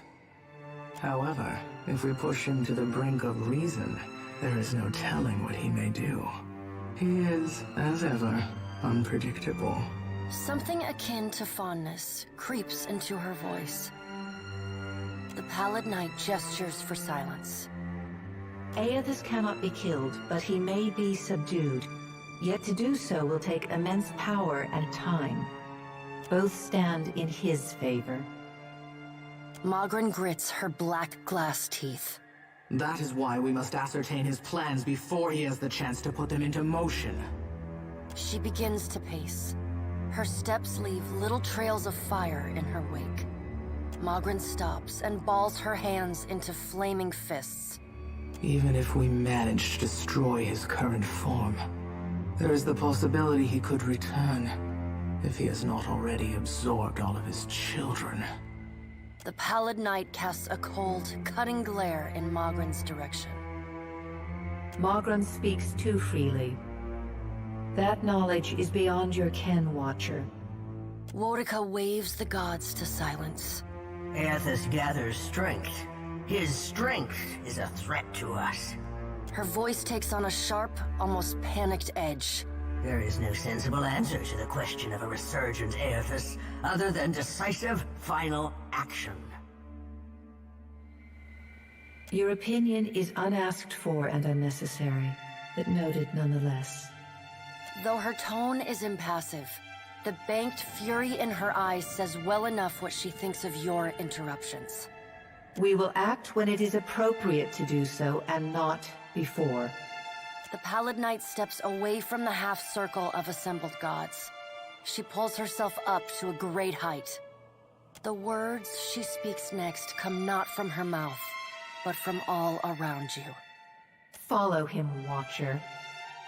The black of the Pallid Knight's irises expand until her eyes are as dark and cold as the void between stars. She bends down and brings her ghostly face level with your own. Your debt to me remains unpaid.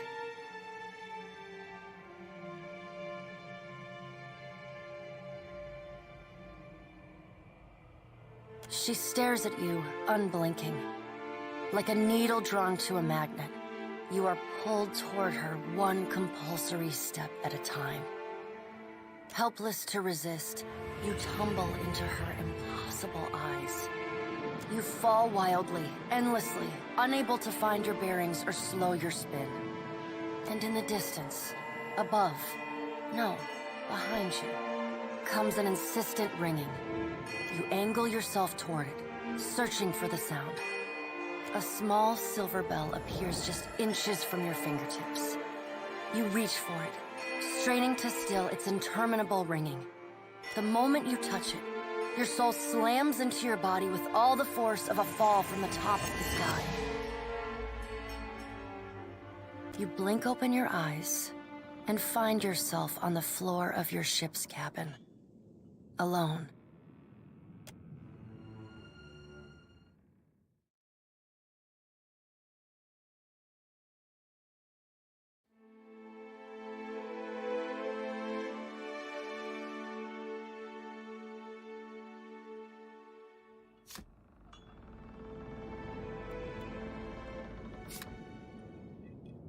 Happily.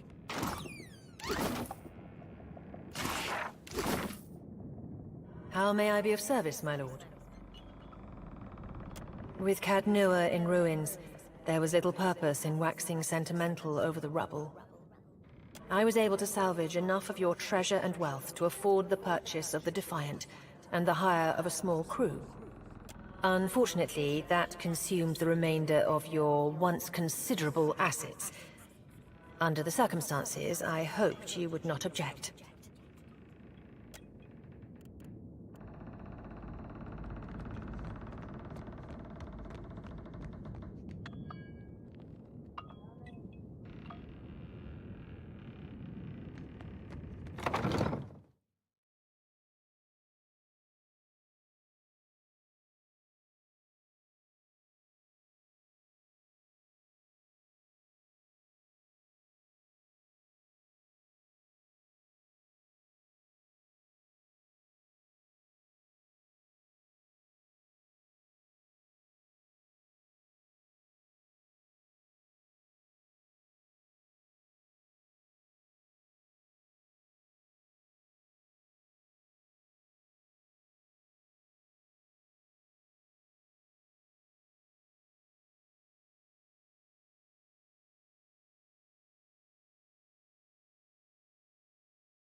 You're far from home, farmer. How did you make it all this way in your... little boat? Why do we gotta be farmers just because we're from Deerwood? Are you a farmer? Yeah, but you can't just assume. We got rabble-rousers, too.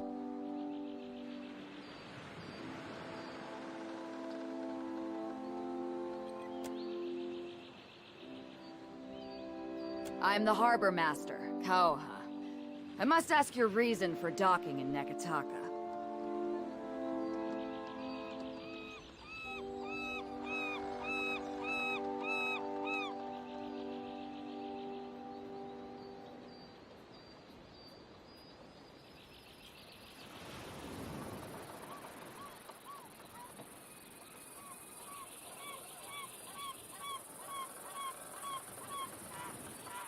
I've seen enough laden ships to know how one sits in the water. Your ship cannot be carrying more than your crew and provisions. Tell me the real reason you're here, or we'll put you back on your ship and tug you out of the harbor. I don't think your ship could even sail beyond the reef in its current condition.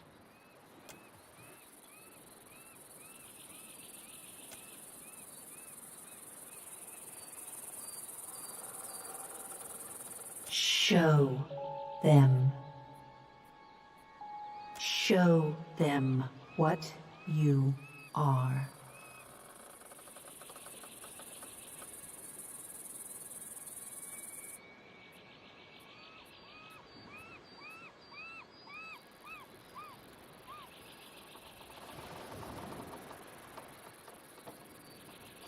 We don't have to tolerate these idle threats. If you value your life, get back on your ship and head for open sea.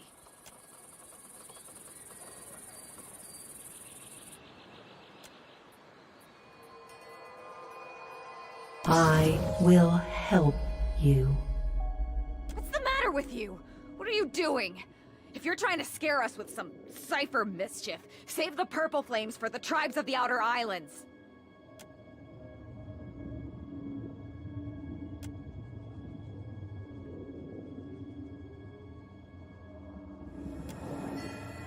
Now.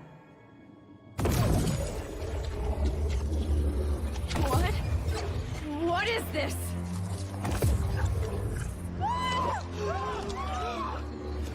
Run for it!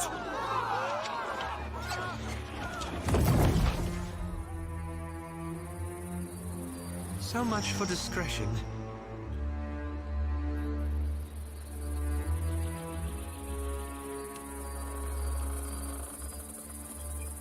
Indeed.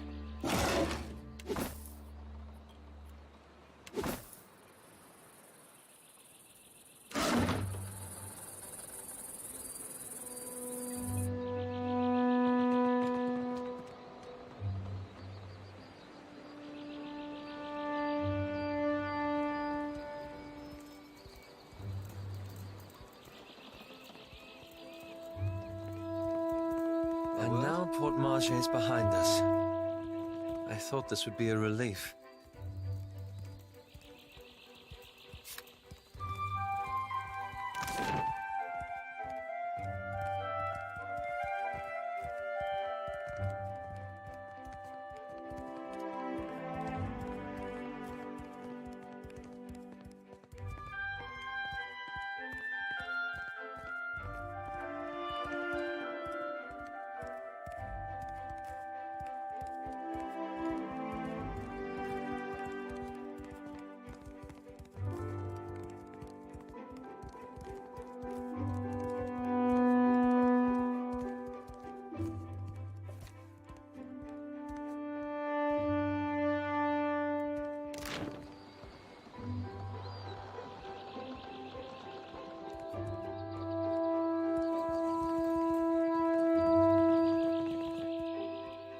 The Hazanui is at the palace, blaming the Valiants for attacking one of their ports. Well, did they? Of course not. But the Queen must come. How is every ship hunter taken?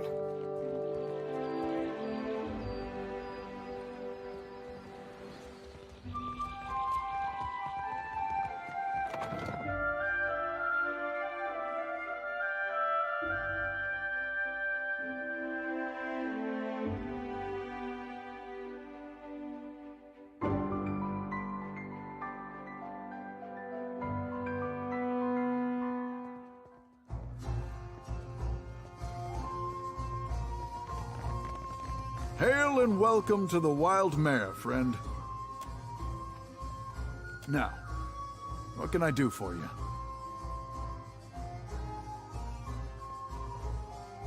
You see anything you like, you let me know.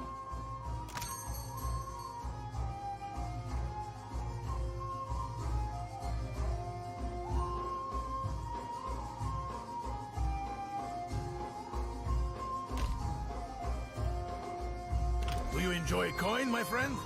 Can you lift a sword?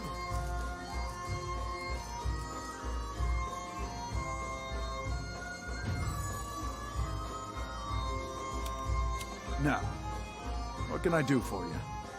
You're in luck, friend. The Wild Mare employs a number of courtesans skilled in satisfying a wide range of tastes and interests. You'll find them upstairs. They handle their own coin, too, so no need to go through me. Be seeing you.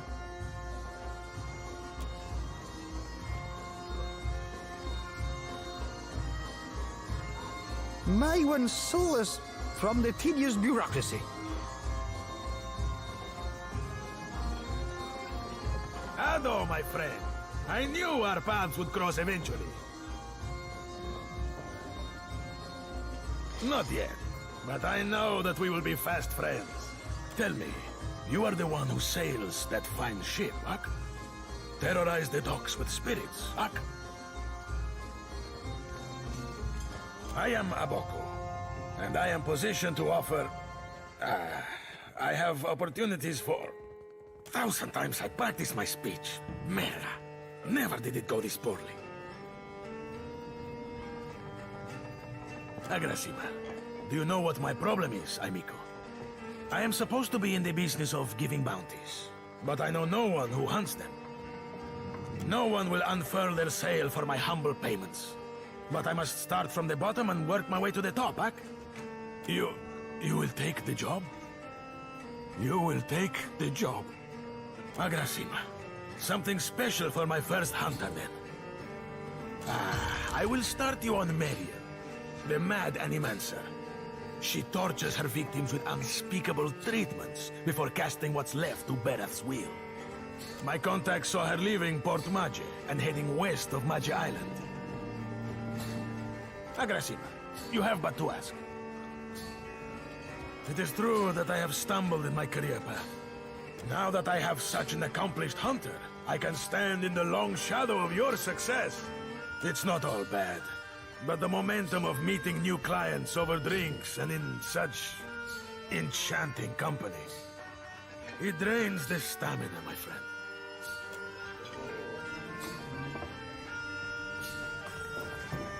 Where in the blazes is that old man?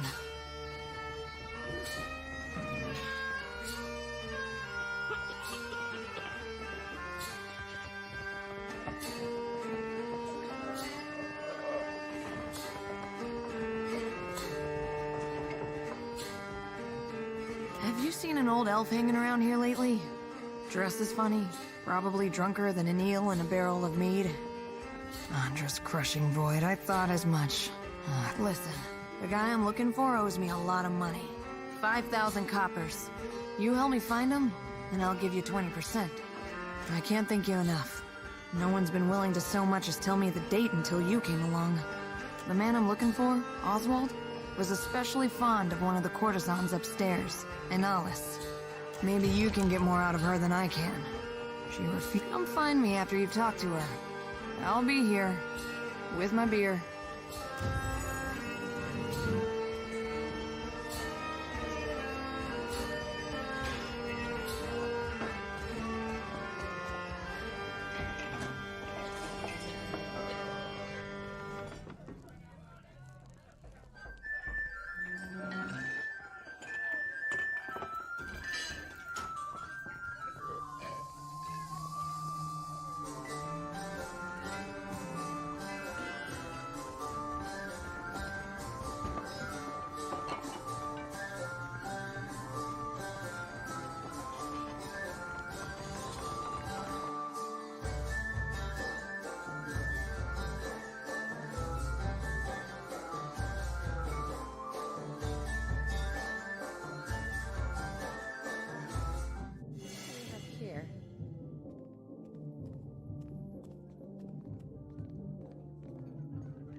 Consider it done.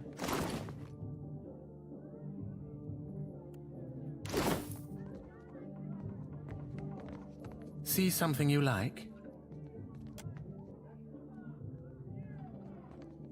Aloth! This is the last place I expected to see you. Have your interests changed so much since our time at Bragon Hill? No, I still enjoy tile puzzles and deflecting personal questions. Anyway, what are you doing here? I could ask the same of you. I make my own hours, meet fascinating people, and the coin's nothing to sneer at. Better than stuffy old books and unflattering robes. It's good to see you again, Aloth. Anyway, I should get back to it. Be well. It was lovely seeing you. Perhaps lovely is too strong a word. I meant pleasant. Perfectly agreeable. I can see where I may have confused the poor fellow in our academy days. 'Twas a right fierce labor getting the lad to finger any flesh that weren't covering his spelly books. Did you enjoy the show? There's more to see, if you're interested. Till later, then. If you told me a few years ago that I'd end up following you on another crazy errand, I'd have said you were out of your mind. Not because I got anything against you, more that trouble seems to come looking for you wherever you go. Yet, here we are again, probably on our way to die. Well, you already did, but me, I mean. And wouldn't you know it, this time is shaping up to be crazier than the last one. But I gotta say, I appreciate how you've handled things. Times like these, staying decent's not as easy as it sounds. Thought you were weird at first, of course, but you've surprised me.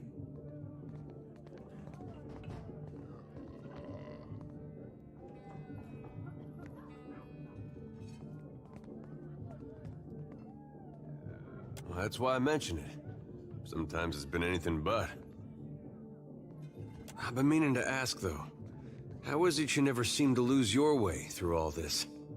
What is it tells you you're on the right path? Well, hard to argue with that. And I might get some strange looks if I did. When I was a boy, things were simpler. Aethys was more like a character we read about in church. Now, just about anything would be at this point. Well, most stories had him helping folks or making the world work as it should. You pray to him, he might help you too. There was no cost to it. No confusion about his will or followers taken it to extremes. Following Aethys was right. Had no reason to question. Do you think there's any way that following him could still be the right path? After all we've seen? I guess we'll see what he has in store soon enough. If we make it that far. Anyway, I didn't mean for this to get depressing. I think this was just a long way of saying I appreciate the way you've guided things. Makes me feel like I'm doing some good, going with you.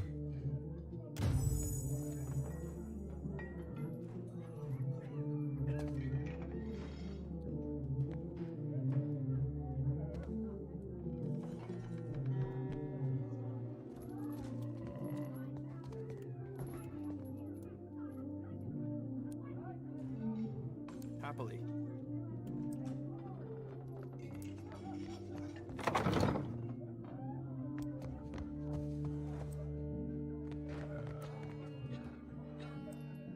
Come to seek ablutions for your sins? Get it? Ablutions? Absolution? I crack myself up. Gets me every time.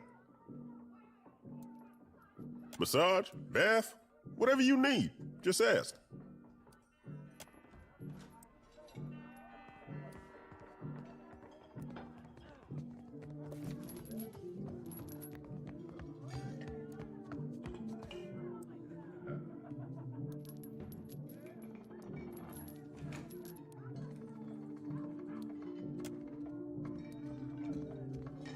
I will give you an experience you won't soon forget. 300 copper. I know it's a bit more than most, but my service is like nothing you will find anywhere else in Nekataka. Very well. Remove your clothing and shut the door.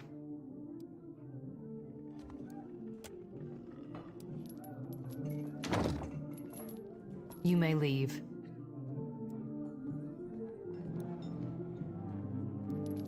Of course.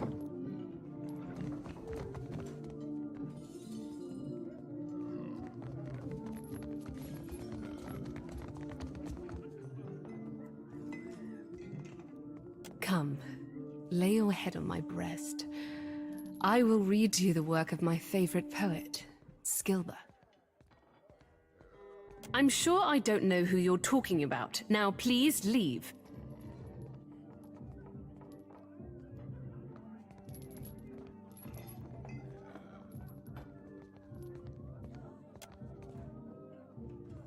Oswald has visited oft of late. He's a sentimental old man, and he longs for the words of our homeland, Edir. I would often read the old epics to him in their original Eldadiran. He's grown paranoid recently, however, always muttering about the shadows following him and other such nonsense. It was quite unnerving, frankly. He came to me in a panic a few days ago and shoved his journal into my hands. He told me he'd be back for it, but I've not seen hide nor hair of him since. I wonder, perhaps his journal would help you find him? Here, take this key. You'll find the journal in my armoire.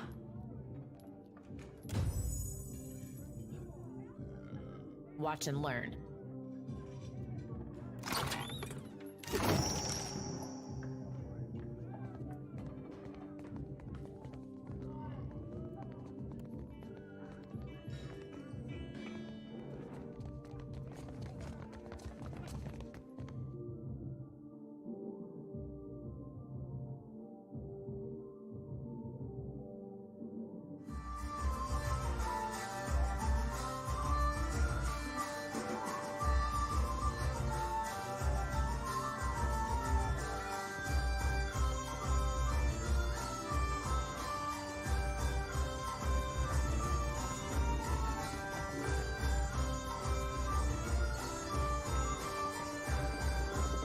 Have you got any leads on that mad old goat yet?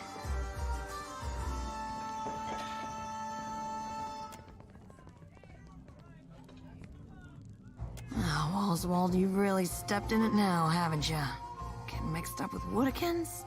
You damned old fool. Where could they have taken him?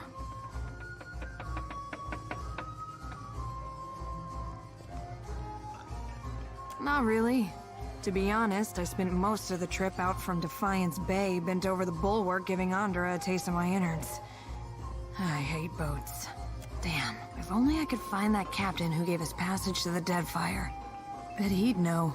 Wait a tick. When our ship neared Nekataka, the bosun told me about a weird temple on an island in the Karatapu Channel, southwest of the city. She wouldn't tell me what it was for, though.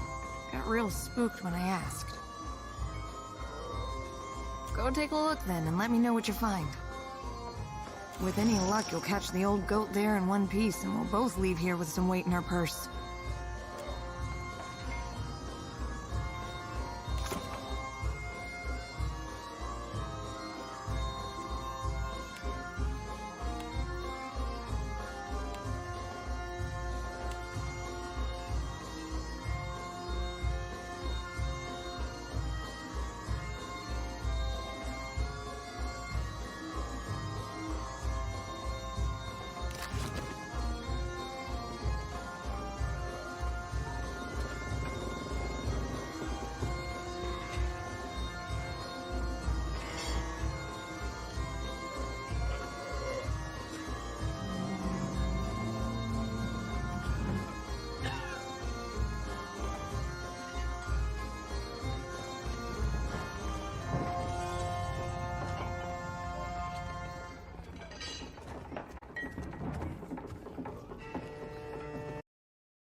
much salt in the air. Not even my Vithrak darling. A 10-minute falsetto per complaint net.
Where is my postinago of a brother?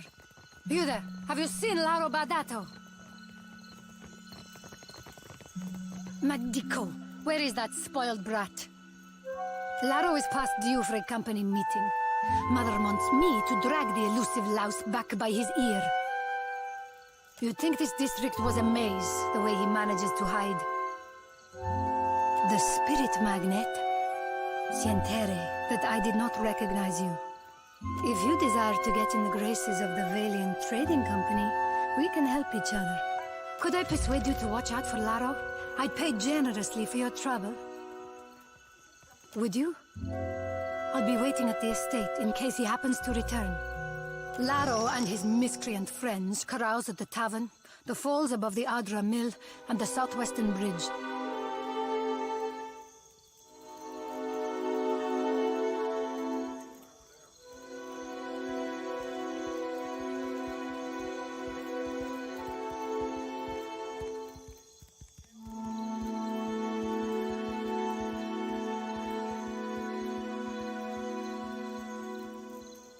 If you see him, tell Laro to get his good-for-nothing ass back home.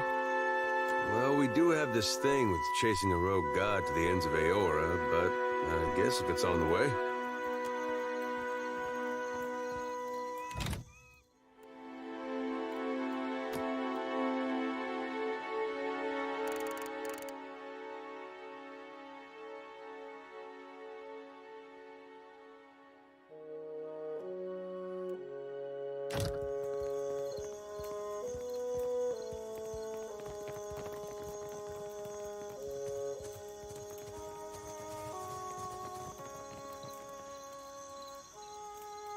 Have you heard about the commotion at the palace? Of course. Something about luminous Adra. A giant made of...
You had no right to interfere in Rauatai's business. Huana culture isn't business, you company drudge. I don't give two pyres for your tribal pride, and I wager that Archimere cares even less. If this is what passes for Rauatai in diplomacy, Razanui has bigger problems. If you've come to see Archimere, you're too late. He left the estate on wizard business. Tamar and I wanted something from Archimere. Our powers of persuasion leave much to be desired. The wizard got his hands on a Huana tablet, the Harapo epic. I came to reclaim it for Rauatai. In the middle of my negotiations, this little pest showed up with a claim on it. The Harapo epic belongs to the Huana. The Queen sent me to remind you both.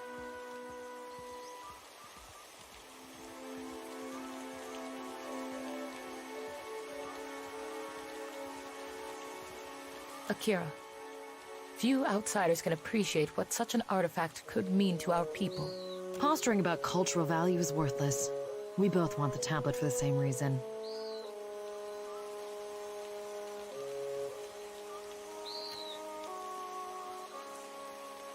There are things better left unsaid. While I'm standing here, you mean? Akira, I don't deny it. I might as well adjourn to the palace in Serpent's Crown and give Archimere time to think. What a load of... You mean to get your hands on that tablet with or without Archimere? You island rats can barely write your own names, much less a distinguished epic. Scamper back to the Brass Citadel and spin your own plots. I will happily do the same on my side of the island. For me. These are frustrating times we live in. What say? There's always Hasina, Archimere's apprentice. No love lost there if whispers are true. Archimere seems to enrage those of his inner circle, not excluding the imps. Akira, I say the relevance of the Harapo epic can't be overstated. It could prove a touchstone for the Huana. It could even... Sorry, you go ahead. It is important to all who call the Deadfire home. I only tell you this because I know you can be trusted. The epic is supposed to contain information on Ukaizo. Nothing as dramatic as a set of coordinates, but anything helps. Stories are also important to the Huana. Much of who we are is still missing. The story could speak to the values and beliefs of our ancestors. The language structure, narrative voice, and use of metaphor can tell us something about the time of its inscription. We could even... I've lost you, haven't I? Akira, I tend to go on. They think the tablet can show them The way to Ukaizo. Akira, it's a mythical island, but that isn't stopping any of us from rushing to claim it first. Akira, from the Journal of Rakua, an explorer who found the tablet on a remote island some 20 years ago. Unfortunately for Rakua, the most we found of her was her journal among the flotsam of a shipwreck. Akira, the pleasure is mine.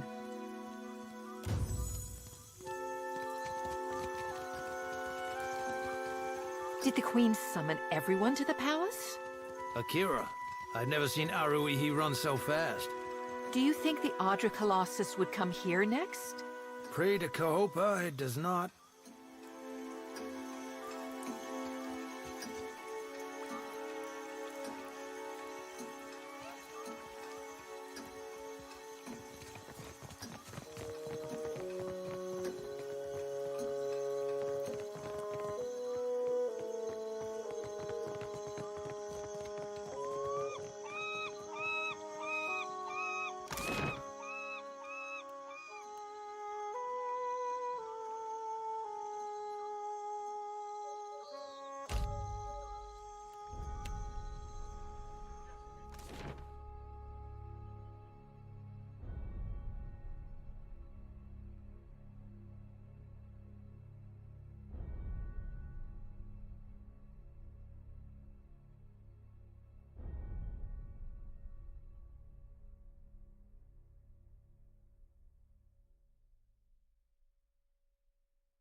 You return. What say, friend?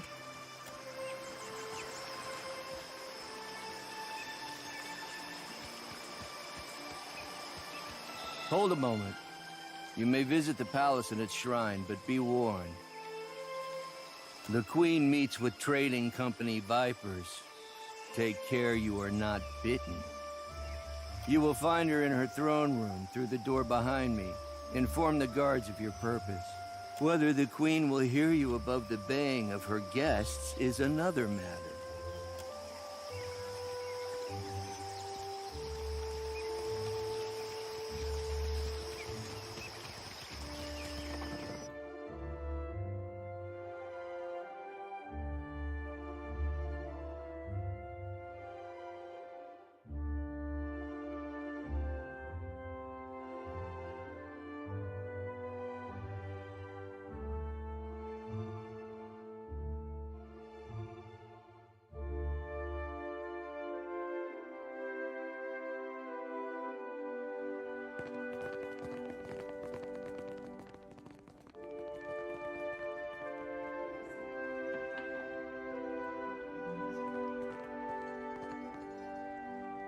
While I am flattered by the esteemed Hazanui's confidence, I must wonder how my people are meant to have destroyed an entire colony overnight.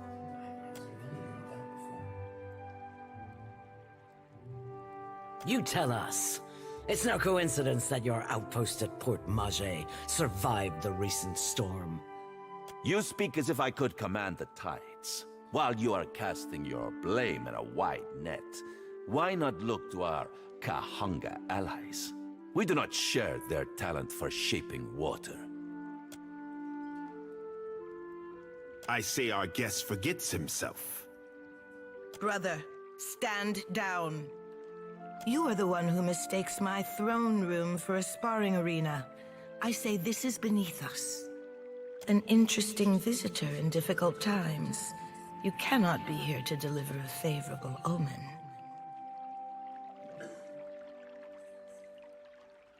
Allow me to apologize as I toss you before the wolves. This one is a watcher blessed by Tangaloa. I suspect that many of our questions about Hasongo will soon be answered.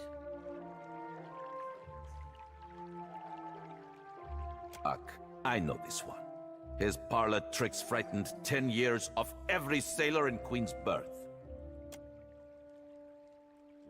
We assembled to discuss the darkening of Hasongo, one of Rawatai's colonies. Watcher, it seems you have the floor.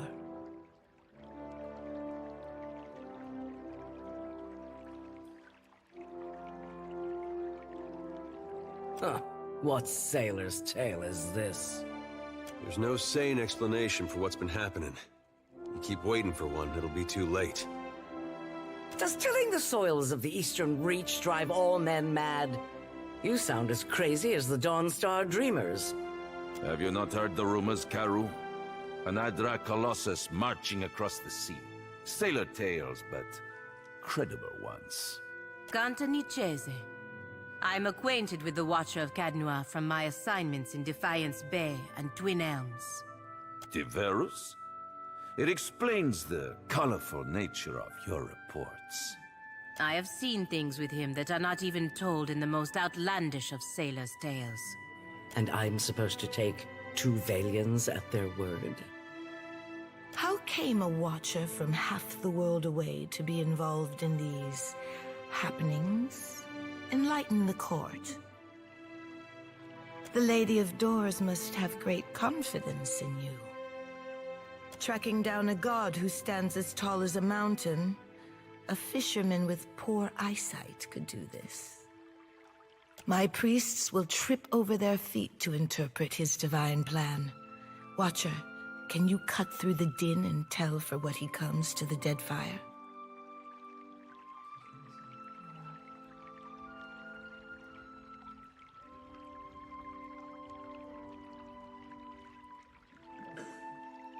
How resourceful of you. The Isles are studded with enough luminous Adra to bankroll an economy. I believe our course is clear. We will send the Watcher to Hasongo. Set sail to the west of Nekataka. I would tell you to keep a weather eye out for a lighthouse, but the God of Light did not appreciate competition. Something to add, Hazanui? You have an eager look about you. Only that Hasongo is a Rawataian outpost. It would be useful for the Watcher to take one of ours along. Ma'am? Maya's an expert sailor and a better sharpshooter. The best the Brass Citadel has to offer. Whatever comes your way, she'll see it first. If it gets me and Ashiza out of diplomat duty, we'd set sail with a drunk scolder at the helm. And shut us out entirely? We have every right to know of any hazards in these waters. Palagino, go with the Watcher. See that the Republics are served in this investigation. Ah, Your Excellency. Pamed Kongswalias. That will be enough parading of champions for now. I'm certain that our guest knows how to assemble a crew.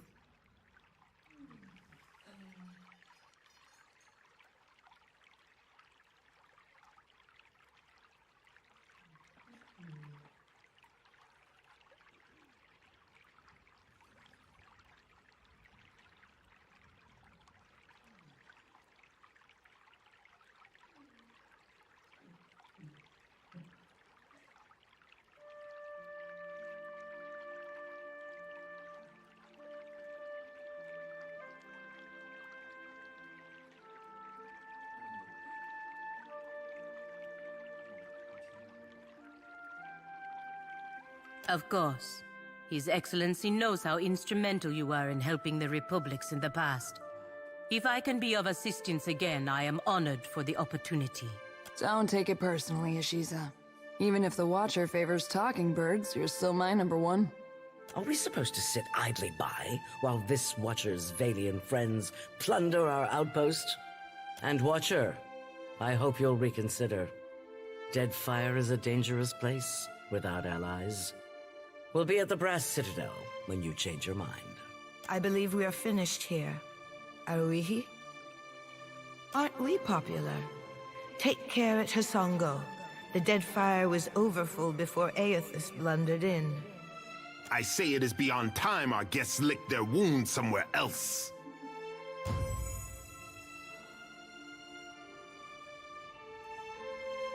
Let's...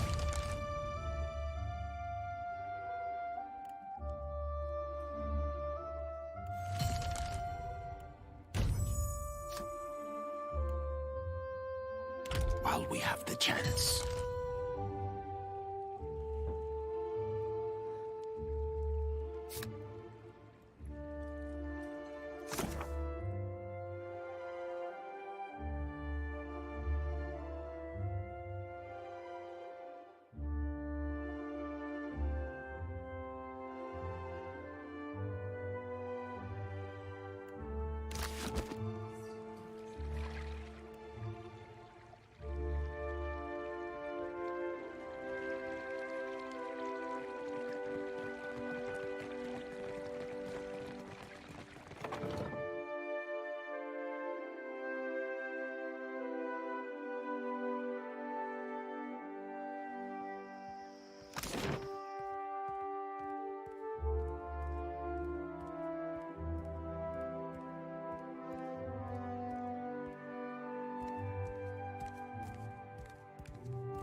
God's sickle comes for us all, yet his light shines brightest for those who embrace him.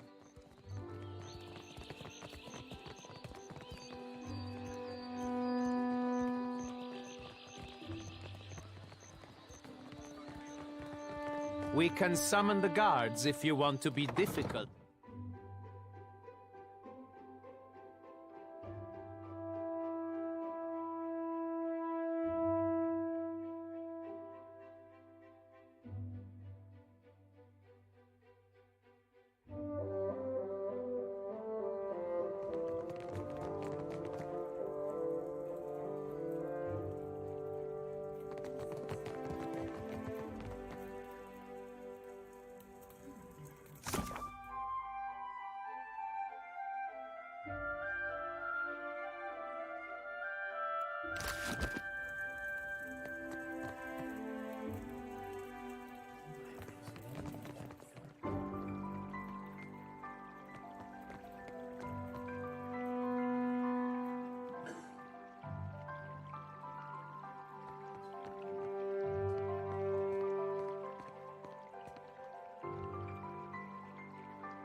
Merla, if you are not on the schedule, you are here to waste my time.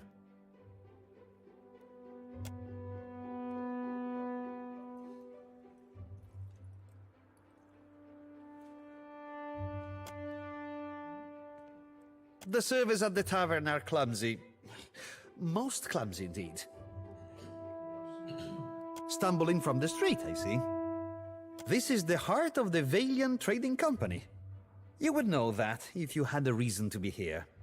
From her office, Governor Alvari carries out the will of the Songretta Mea Compressa.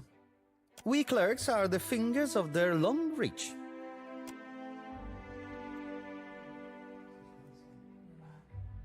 This room stifles already. Must you crowd it further? Interesting.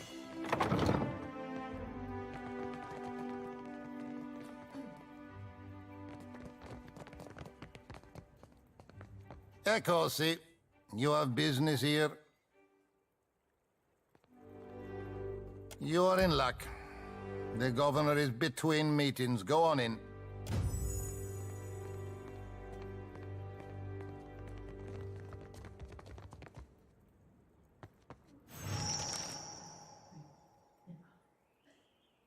The Watcher.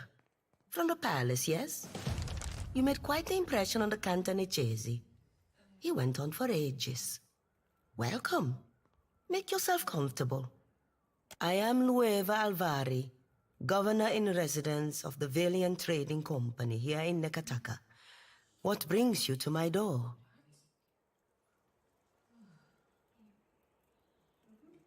Generous of him. I am a little surprised he gave you up, to be honest. His operations on Port Maget must be going more smoothly than reported. How much do you know about the luminous Adra trade? Yes, they warned me you had some interesting notions. Let's just say he isn't alone, then. Every viable deposit is of interest to us.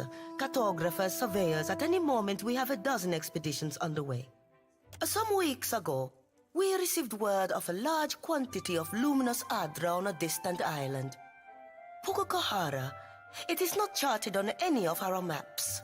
However, Pukokahara is said to neighbor the island of Tikawara, and we've already made contact with the natives there. We dispatched an expedition to Tikawara with instructions to locate the Adra site and determine its value. Our people have neither returned nor sent any word on their progress. We are too long delayed, and someone must finish the job. A watcher can determine if there is essence in the Adra, if it is worth the trouble and investment to remove it. Information for which we are willing to pay. Gelade, I will mark Tikawara on your map.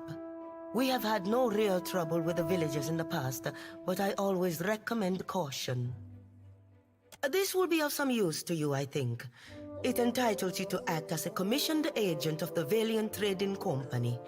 Present it and you will be recognized as such. Until then, I believe we are finished. Return here once you have word of our agents and our prize. Oh, and take care upon the open sea. There are greater hazards in these waters than a few pirates.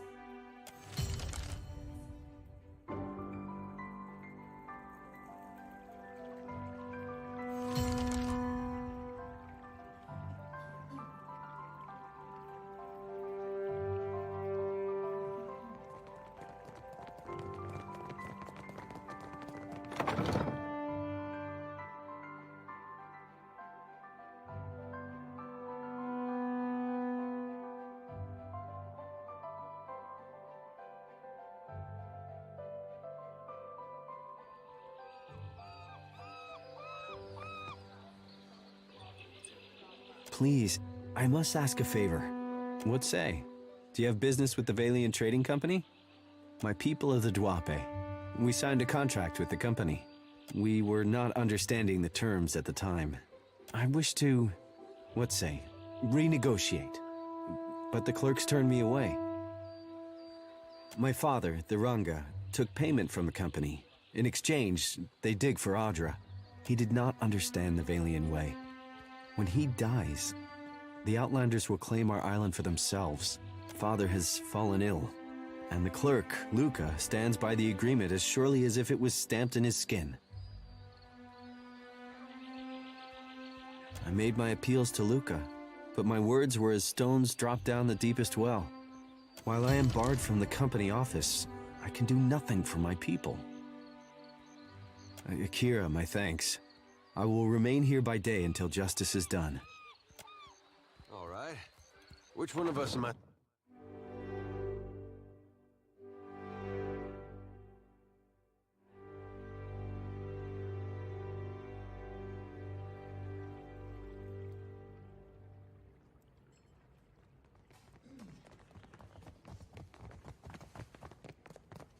This room stifles already.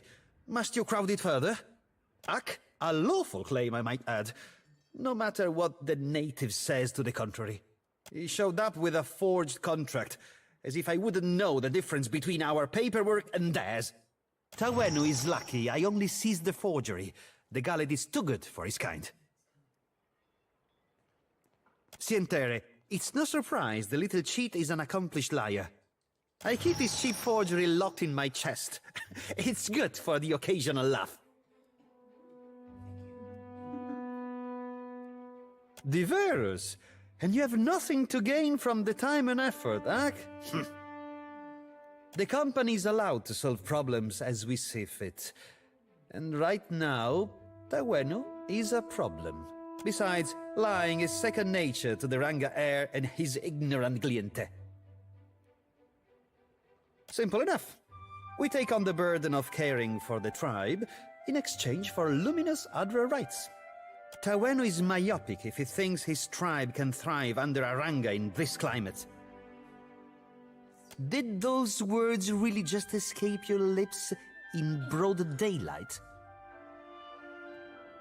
It would cause me more trouble than a few paltry coins across my desk are worth. This is the homeland they signed away for money, Ak. I can almost guarantee the company will put it to more dignified use. This is... Ak, true enough. But breaking a contract for diplomacy's sake is simply not done. I would be remiss to uphold one contract to the detriment of our operation. Go on then. Some of us have more important duties.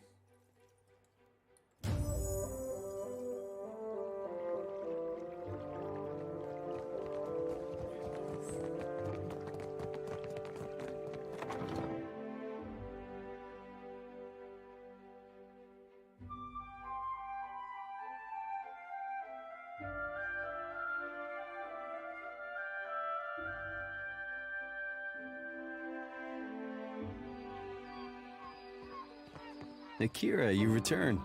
What say, friend? Fake? What say? I showed Luca a new contract, yes? Fairer, more agreeable terms. Luca called me a criminal and summoned his guards. A man in the gullet offered to assist me. He carried papers, ink, and wax. He helped to write a new contract in the Valian way and to fix the correct seals.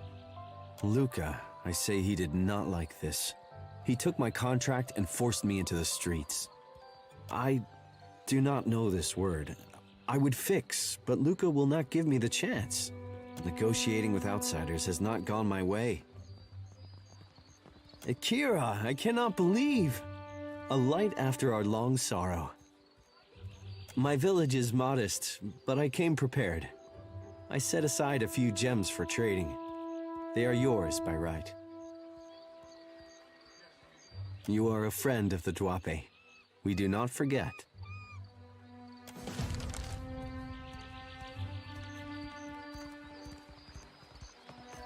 Come closer, Watcher. And here I thought Tawenu would hold vigil on the company's stoop until the last shard of Adra was dredged up from the ruins of his village. Sometimes it pays to be wrong. Plenty of folk disagreed with you, it seems. I wonder, what makes you so different? The Valian Trading Company is so fixated on incremental profits that by the time they make any real headway, Rawatai will own every island in all but name. And the Hawana are so gullible that their loyalties will be spread across 500,000 contracts, and nothing but black powder will remind them who truly owns Deadfire. Stop by the Royal Deadfire District sometime. Rawatai needs men and women of action to represent our interests, and I can see a promising career for someone like you. I must say, our adventures together have been a welcome change of pace. When we first met in the Deerwood, you were struggling for your sanity. Now you're fighting for your soul. I can't imagine the weight of that burden. And yet you've borne it, and more remarkably.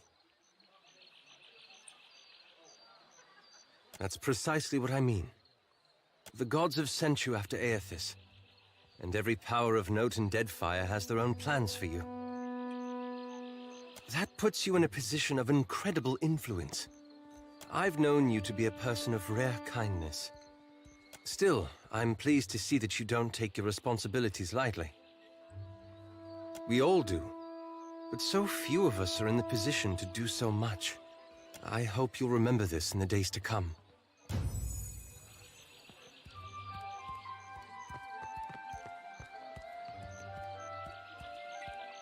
I only deal with serious clients. Now done. You are dismissed. Madiko. But it is impossible to find skilled work when every competent freelancer wastes their shore leave in the wild mare. When blood travels south of their brains, the value of a good bounty is forgotten. You, a nameless face of the streets? I do not make a habit of shepherding new talent, but there is a seed of potential. We will cut your teeth on Biakara, a Huana sailor and would-be patriot who plagues company ships. Gelarde! Biakara sails a voyager's scale of Tangaloa off of Hazongo's northeastern coast. Questions? Ask your questions, Aimiko.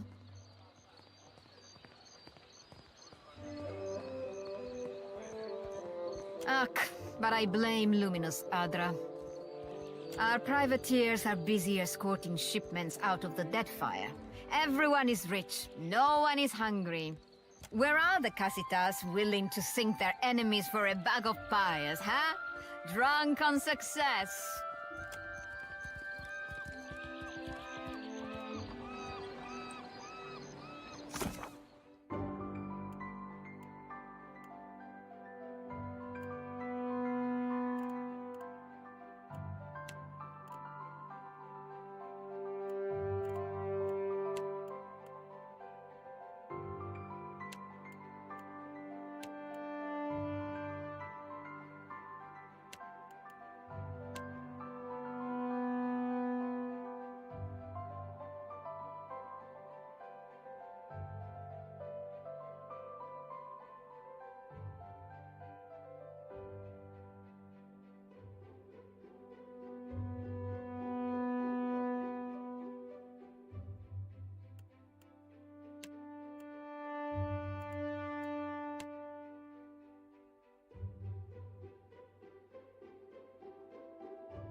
Now, what can I do for you?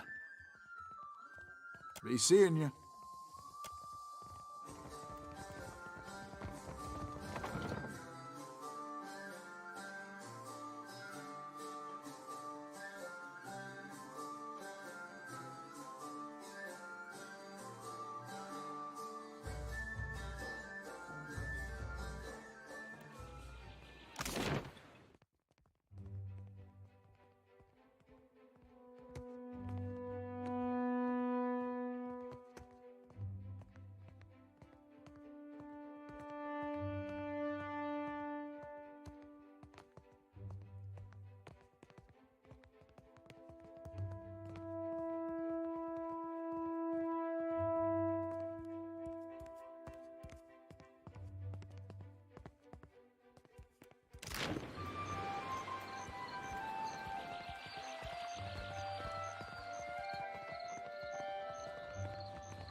Keep your voices down, my cullies.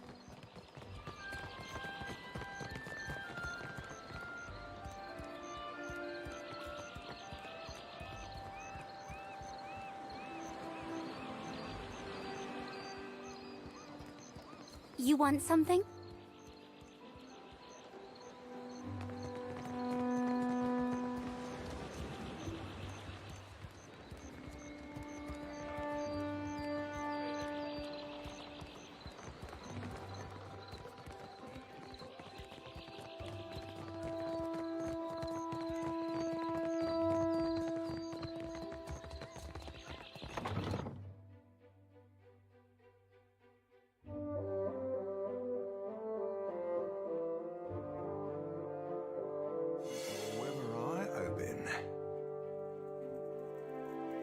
Well, if you insist.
Traveler, have you any food? Surely you've a scrap to spare.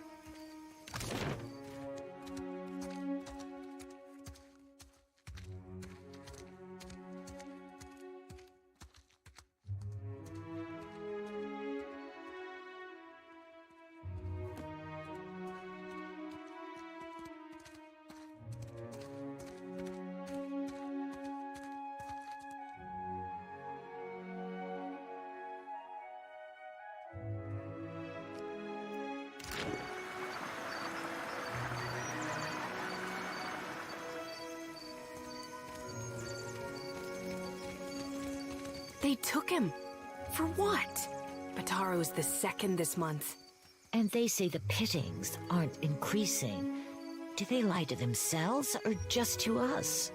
At this rate, who'll be left to suffer the Mataru's ire?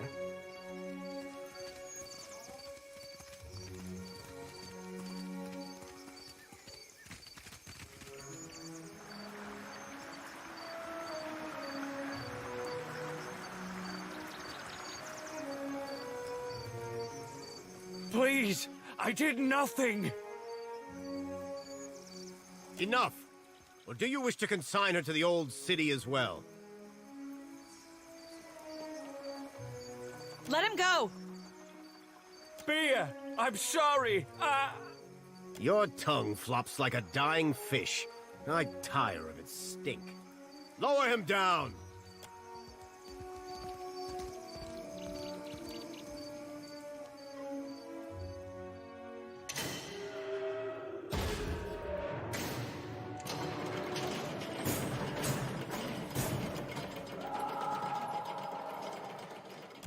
May Tangaloa devour your souls, you cold-blooded eels.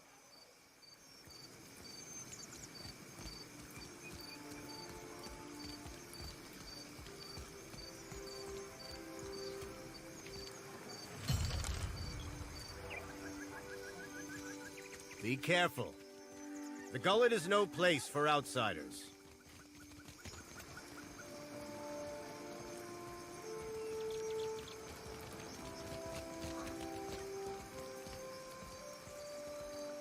Botaro? He associated with foreign criminals. I cannot be certain about Biha, so I let her go. But I will be watching her. These wicked sorts overrun the gullet and corrupt the Raparu. Our justice must be swift and firm. To the old city, Ikira. A god's cursed ruin filled with walking corpses and abominations of the deep. And the remains of lawbreakers and troublemakers. The gullet is no place to wander. Watch yourself for rowdies and pirates.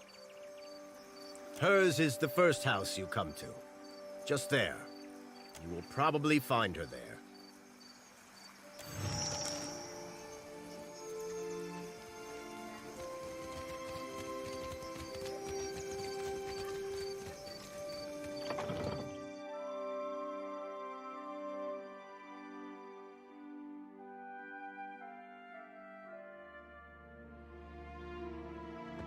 Was taking Bataro. Bataro is gone. Dead. What more do you want?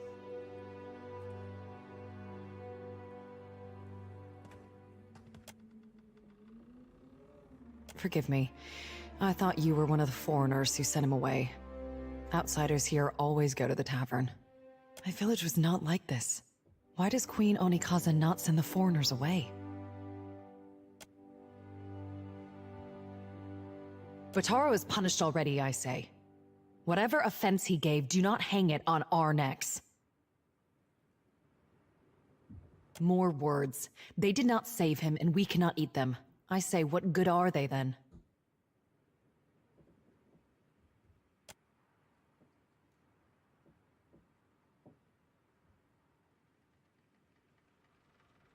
The traders say they bring riches in their big ships.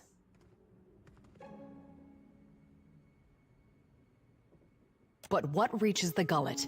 Only crime and sickness, I say. The Rowatayans promise marvels, strong walls, and plenty for all. Akira, still my back aches from building their fort, and still I live here. And Bataro said we would finally leave. I heard a Rowatayan captain took up at the tavern. Suduzo, they call her. They say she is a traitor, so I thought maybe she will take passengers. Bataro went and found her in the tavern. Next I see him, the guards are dragging him to the cage.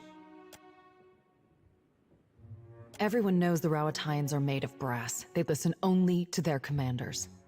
But still, maybe it goes different for you. Bataro took some coin. Everything he scraped together working on the docks, and he went to bargain with the captain. I would offer it to you, but it is probably in the old city with Bataro. Or in Suduzo. They say she is a traitor, so I thought maybe she will take passengers. But she threw Bataro out. Always Bataro was careful with his words, especially as a Raparu. But a Raparu in Nekataka gives offense just by breathing the air of his betters. I could never ask someone to go down to the old city, but since you offer, it is a big and dangerous place. But perhaps he hid himself. Perhaps. Please, help him if you can. Or bring me news if you cannot. We are 6, 3 children, 2 babes, and me. Akira. It was so in the village, where Bataro and me came from. But here, we are all strangers. No one looks in on the sick or cares for the children.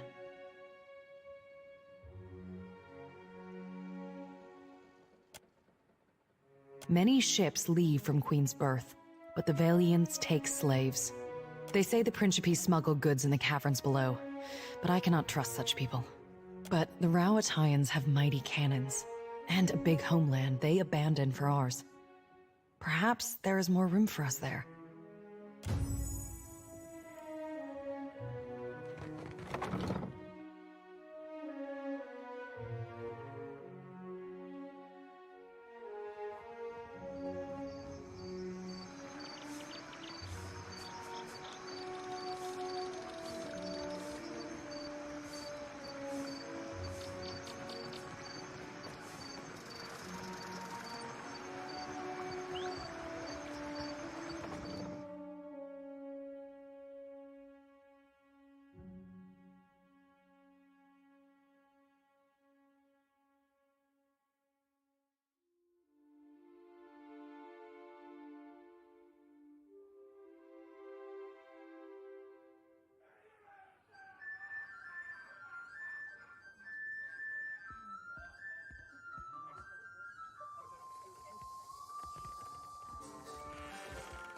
How did you hear that?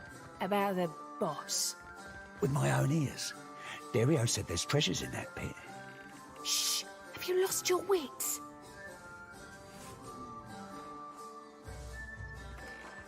Hey, fresh face. Welcome to the hole. Just got 2 rules, yeah? Keep your hands to yourself, and don't fall in. Need something? The hole's been here so long as there's been a gullet. Though it ain't always been mine. What's the neighborhood without a place to get pissed drunk and lose your pants?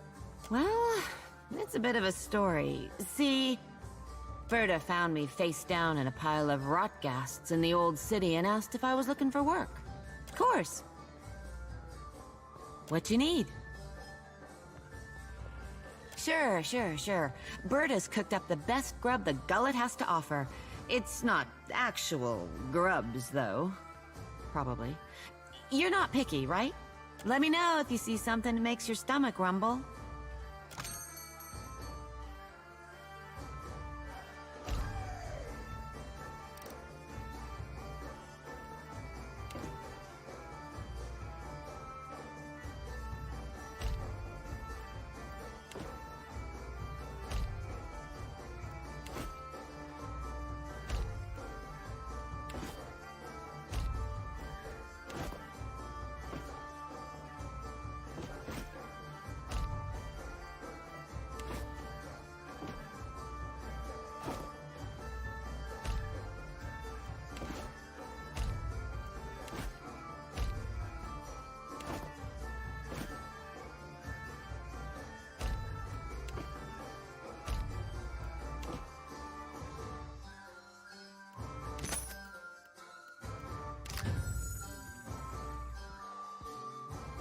Need something? What you need? Sure, I know a few folks who need coin, and a couple of them can even hold their liquor.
Harami!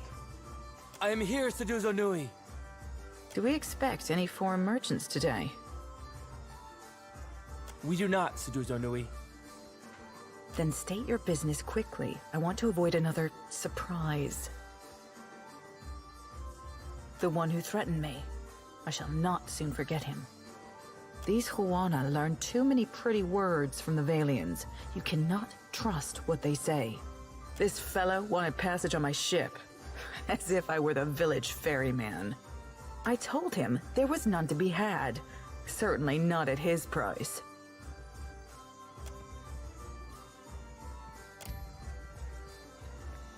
He told me he had coin, lots of it.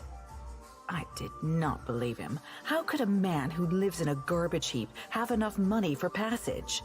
So you assumed the worst and threw him to the wolves? No, you presumptuous Adiran. I assumed nothing until I saw the swollenette. I knew then that I was dealing with a pirate. I had heard they were influential in the gullet, but I did not realize how much so. I called for the guards and they tracked him away. That is the last I saw of him.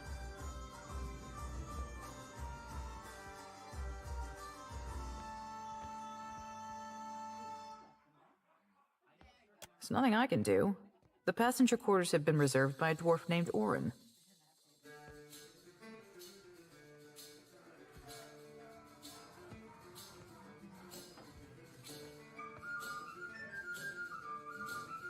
Why do you bring this to me?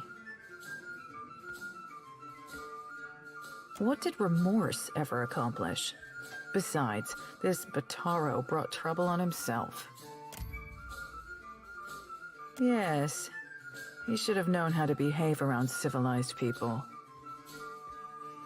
I can take 3 more in the hold, and no more. Orin and his crew have reserved the berths. That is assuming you have the coin. Send them to me. The sooner we leave, the better.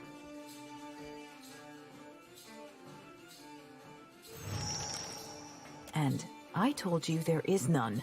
The 3 I agreed to take will barely fit in the hold as it is. What is your business with me?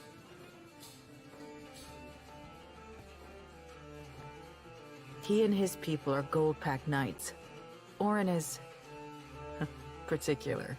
But perhaps that is good. He just finished a contract to guard the Valian Luminous Mill. I hear animancers are also particular. He's upstairs. Just do not interrupt him if he's arranging things. Nearly done, I hope. I sold a consignment of iron and cultural coral, and will return to Rauatai with vorals, merkberries, and Andra stars. Are you writing that down? Nay, lass. We're merely moved to a momentary bout of verse by the beauty on display before me. They're very bawdy rhymes, Cap. Not meant for prim and proper mercantile types. Anyway, that's what brought me here.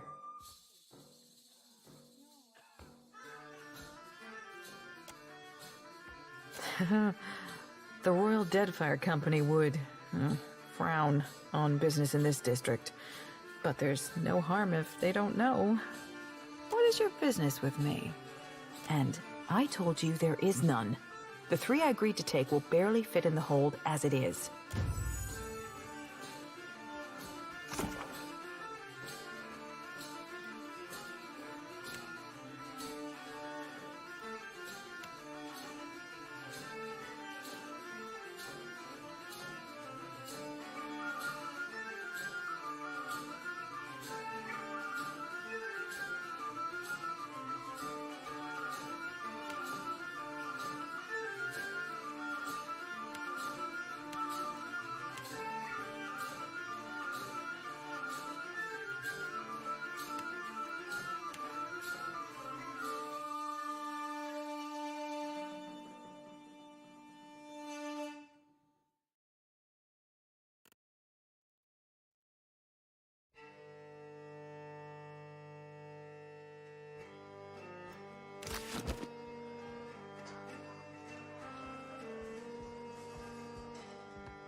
You think the hole was already here, or they dug it after they thought up the name?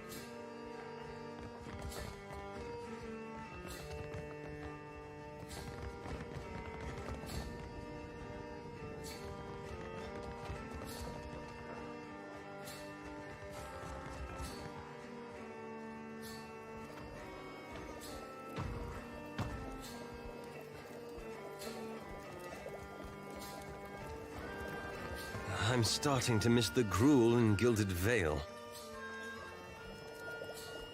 Why do you bother me, little Kith? No? The gullet reeks of illness. The beds are too small. An imp tried to nest in my hair, and Firna, the tavern keeper, refuses to give me more than 1 day off a month. How am I supposed to hunt when I am chained to this stove? Maybe I'll become a pirate. Get myself a bird and an eye patch. How do you mean? I don't work for free. This will do. For now.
Consider it done.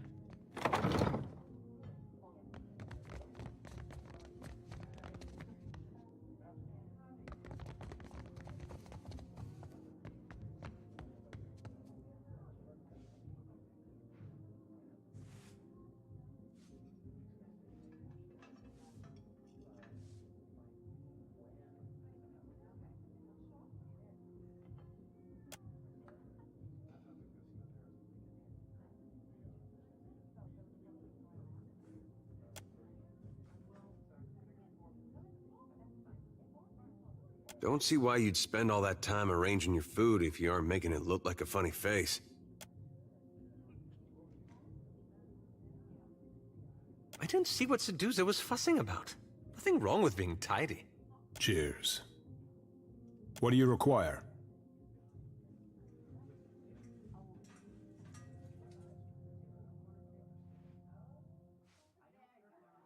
Indeed.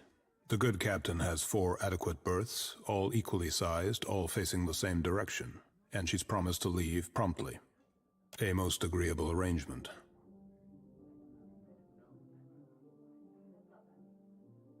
Out of the question. We're due in Takoa for another contract, and the client has already paid the advance. And we have already paid Seduzo.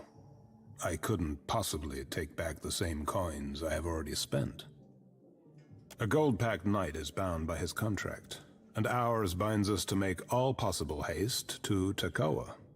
Booking passage on another ship on such short notice would be most expensive.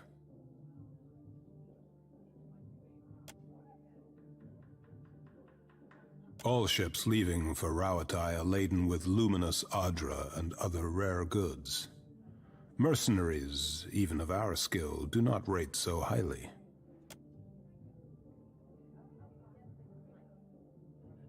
So it does. Consider our business concluded.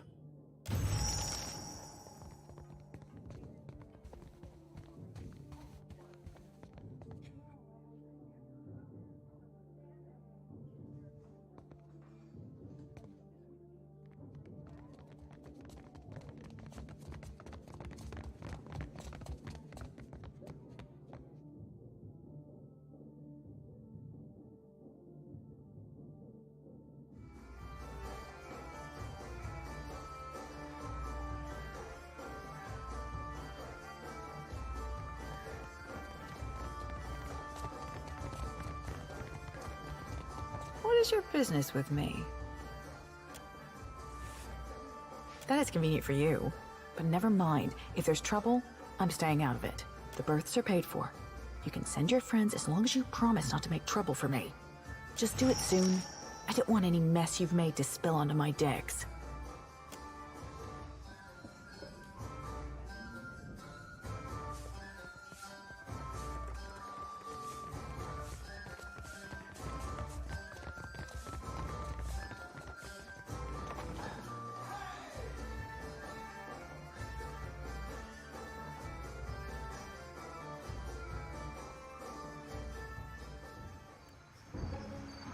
Thank you again for maintaining my story in front of Vanessa and the others. I didn't enjoy deceiving them, but it seemed simpler than the alternative.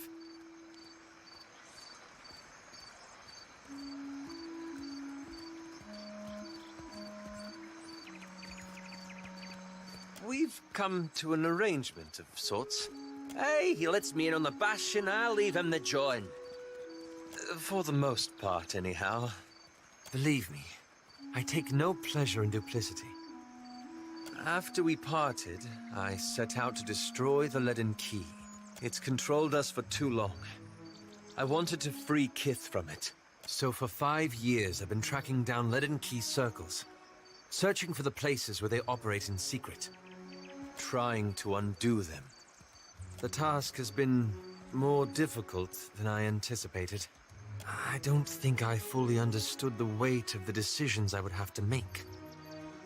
It was much easier when I only had to follow someone else's lead. My father's, Theos's, yours. After we defeated Theos, I thought the hard part of undoing his work would be tracking down the Leaden Key's members and operations.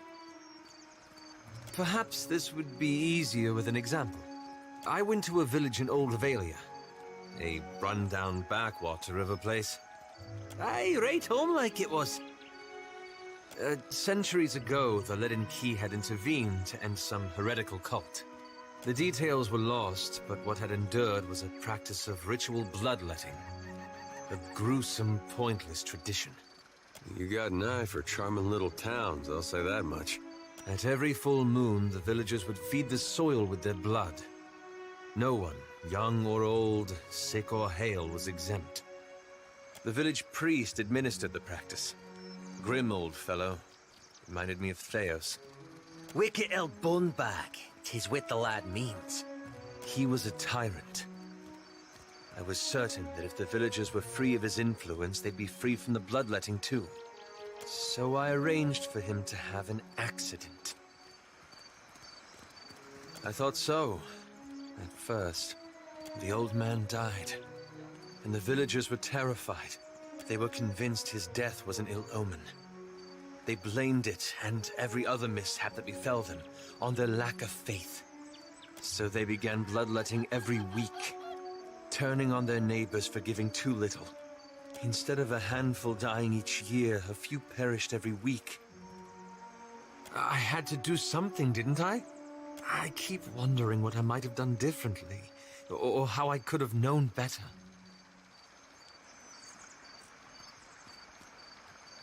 I suppose so.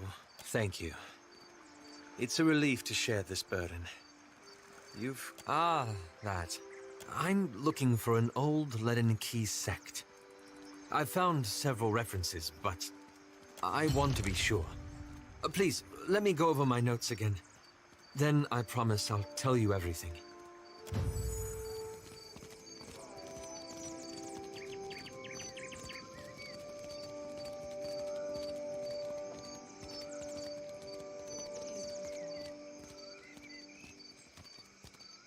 You must be new. Lucky for you, we have a special rate for newcomers. A bag of coppers in exchange for your life.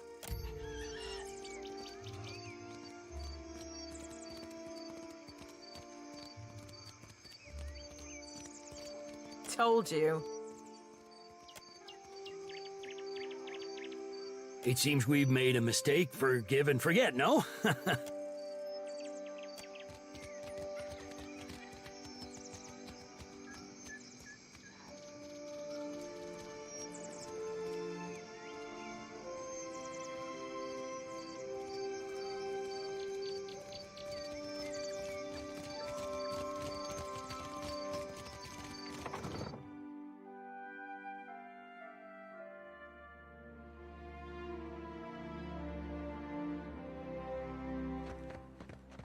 My village was not like this.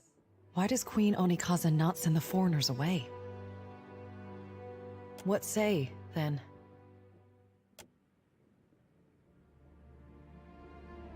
Sometimes, Cap, you remind me of serving with Romaro, back on a sorcerer. More than halfway to heartwarming. May Amira's winds ever blow sweet for you. We will pray always for you in this life and in each to come.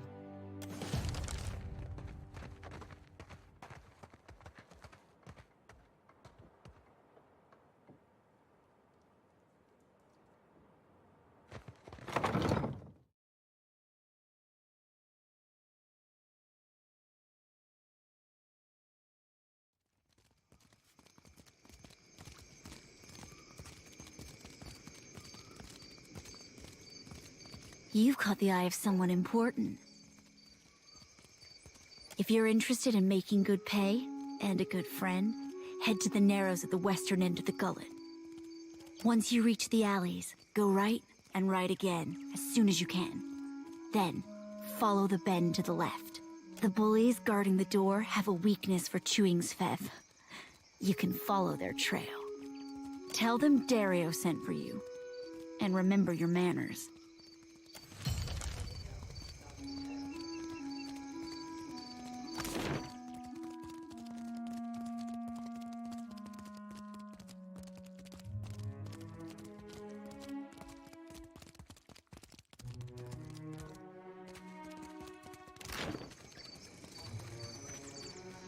I say Beha did right leaving the gullet. She went and did what she needed.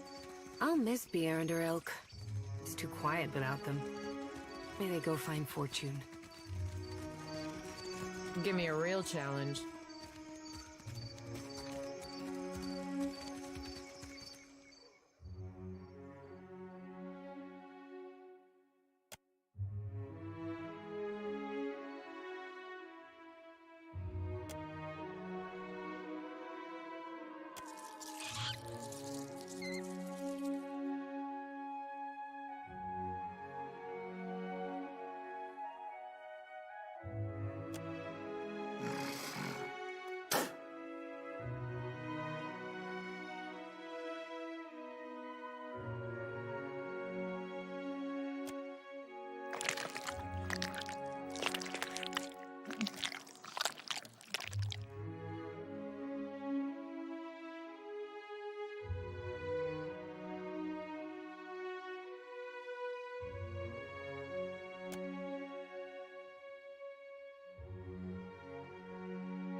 Look there.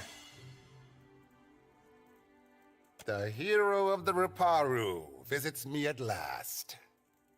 You must forgive the cryptic introduction, but I prefer to remain among the comforts of home. Ahoy there, Dario. Been a tick or two, I ain't seen hide nor hair of your scurvy arse since I were on the Sorcerer. I have been busy, as have you and your new friend, no? Though these are modest luxuries compared to those on offer at the palace. But had I only known there was a watcher in my midst, I would have extended the invitation sooner. I have a job, one that could use a watcher's skills.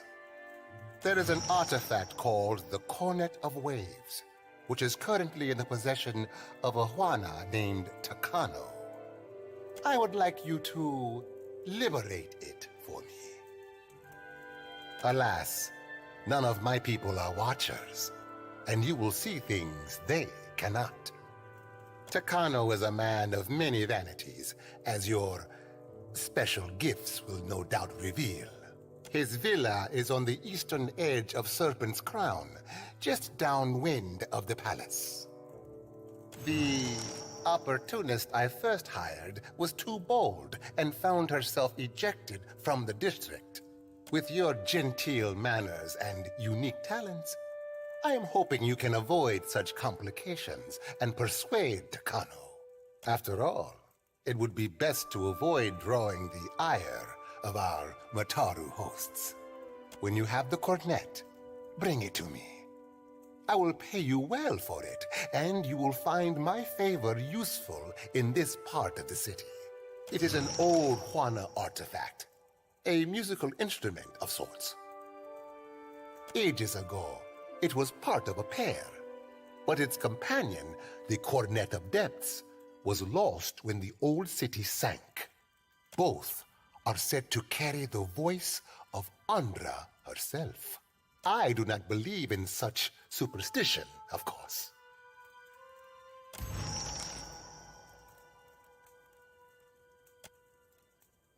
I have told you all you need to know of the cornet. Now, I suggest you focus your sharp mind on retrieving it. What do you require? Why must we speak of sides, like squabbling merchants from the republics? Once, there were no sides. Only Principi, a people united by common interest and culture. But as our fame has grown, so have our numbers. Many of these new bloods have no sense of restraint and little regard for our heritage. He ain't blowing ballast, Cap. Don't mean there's a course to be charted back to the golden days, though. But we need them still. The new bloods are Principi too now, and many are inventive in ways the old guard is not.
Greetings, and welcome to my home.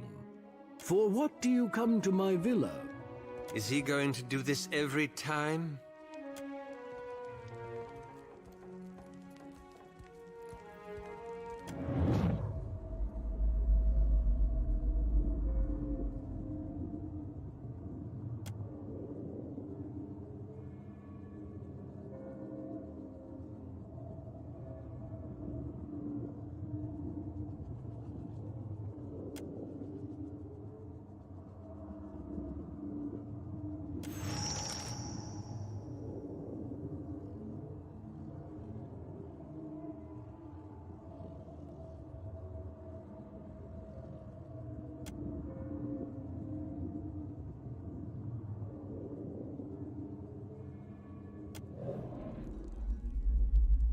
The Cornet of Waves. It is a conch shell, but very important. To receive it is the highest honor. The Queen gave it to me as thanks for my years of service. I was her personal bodyguard when she was a child, you know. Because it is sacred to the goddess Andra. Everyone knows it is a privilege to have. A carrot to Kano. Everyone knows it is a sign of favor.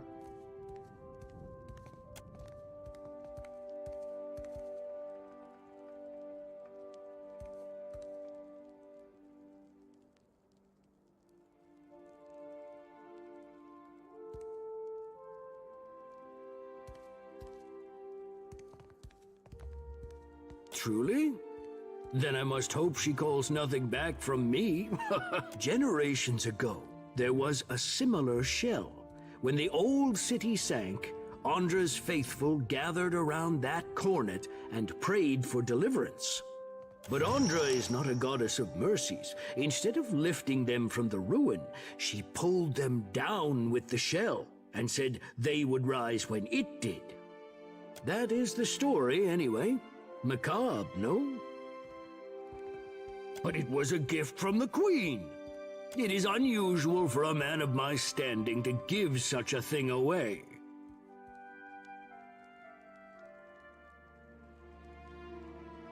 I am not some Quaru merchant.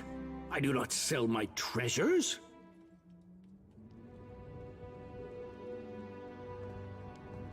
Then you speak of a barter. That is different. What do you propose?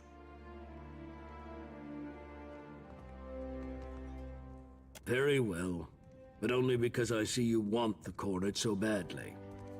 Take it, with my blessing.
I smell that Mataru Richling's perfume on you.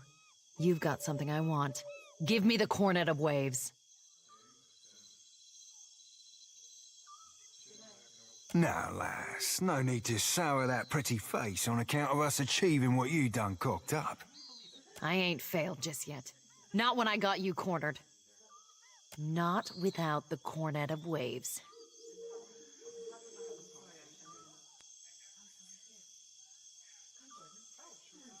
That can't be. Why else would Dario send us for it? Besides, you're here, aren't you? Then what would he want with it? Boss, he thinks a lot straighter than you. Fine, but I see you again and things will go differently, I promise.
What do you require?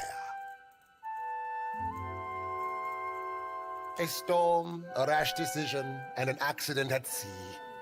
One that took my sailing days, but not my skill with the needle. Life in the Deadfire is unpredictable. Sometimes it takes you in its jaws only to spit you out onto some new shore. Let us hope so. Else Takano has played you for a fool. Already, he's ordered a shipment of marble with your money.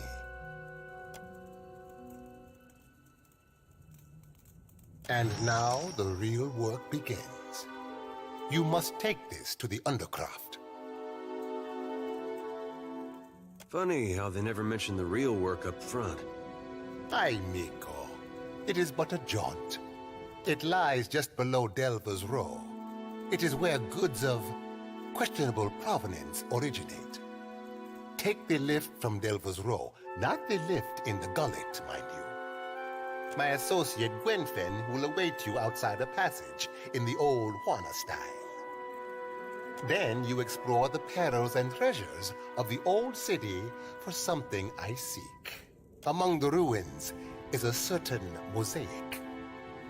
The old city is the realm of the dead. Who better than a watcher to discover its secrets? Secrets such as my mosaic. The shell you found will reveal it to you. Gwenfen can explain all when you find her. It is said the old city was once as grand as serpents crowned. Whatever treasure you find there is yours to keep. For now, take this. Consider it an advance. Yet you are still standing here, no? It is only a shame I did not hire you in the first place. There is a lift in Delva's Row, next to a Netzo shop. I will see that the people who guard it do not give you trouble. Once you descend, cross the bridge. Behind the stockade is a door to, well, a very old place. You will know it when you see it. Gwenfen will await you and the cornet there. Do whatever she asks as though the request comes from me. It is an old Juana artifact, a musical instrument of sorts. Ages ago, it was part of a pair. But its companion, the Cornet of Depths, was lost when the old city sank. Both are said to carry the voice of Andra herself. I do not believe in such superstition, of course.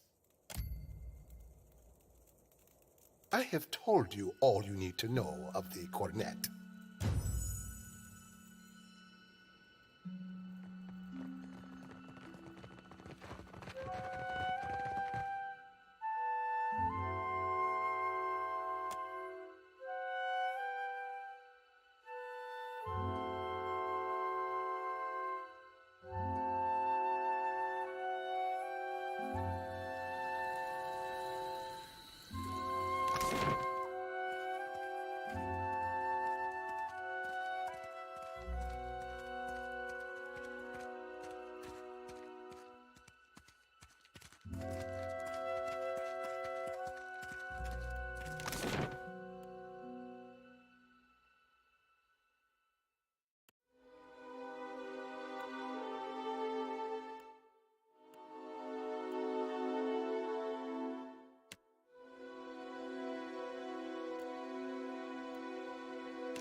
The gullet is no place to wander. Watch yourself for rowdies and pirates. That is interesting, because this lift goes to the old city. I hear there is a lift to the Undercroft from Delver's Row. And Delver's Row is a haven for criminals, of which Dario is the worst. I am sworn to punish such criminals. I think someone takes advantage of you. You must be careful in the city. Few have your honor. Are you mad or merely lost? That place is a punishment for the lowest sort. Go and explore someplace with pleasant views and fresh air. The harbor, or Periki's Overlook. It's your neck, Kira. We will leave the lift down there for half a day. That should be enough time to come back to your senses. After that, you are on your own. The guard will let you pass. Though I urge you to reconsider.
Something here that works.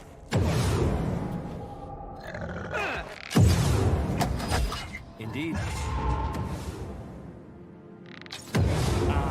Well then, raw.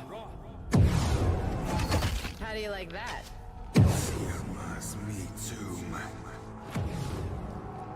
How about that?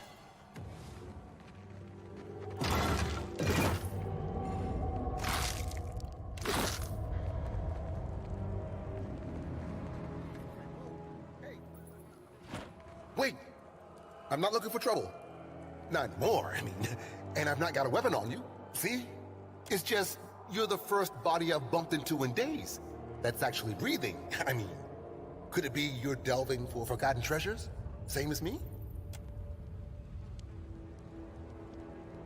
Right? And a successful one, usually.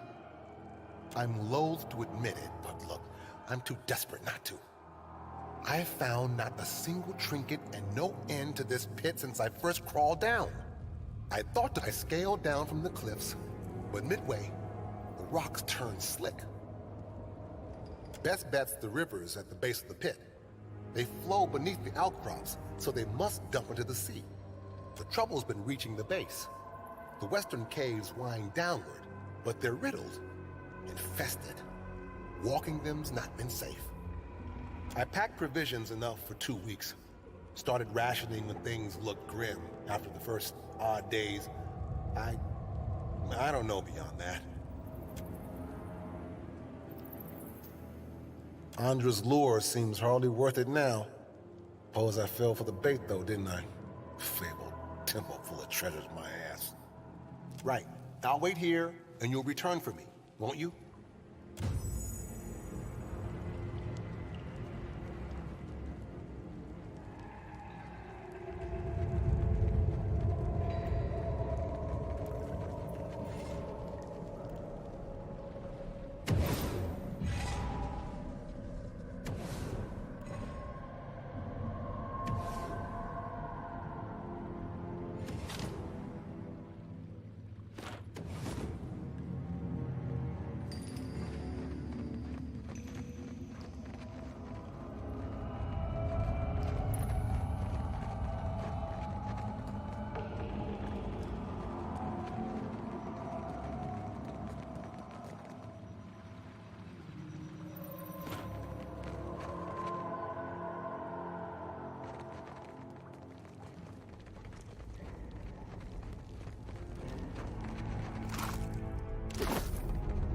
Try this.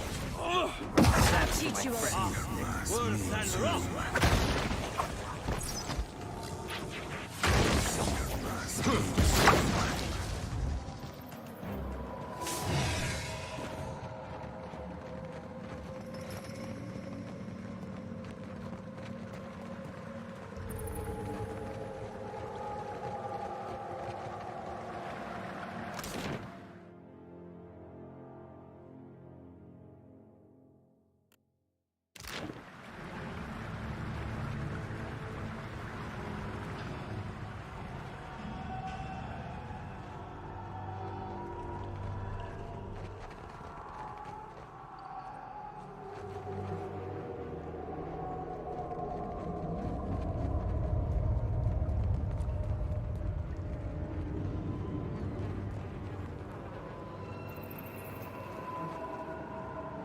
Of course.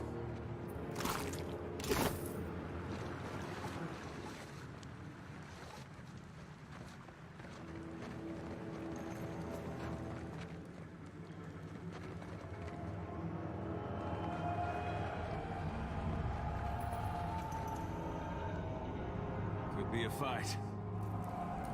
How do you like that? Now you be right screwed. Lava will be on sick. I'll just have to try something else.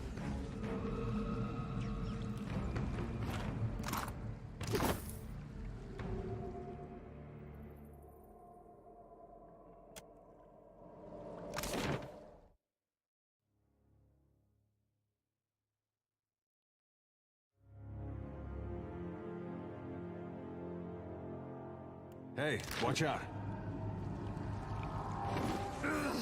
That's me too, man.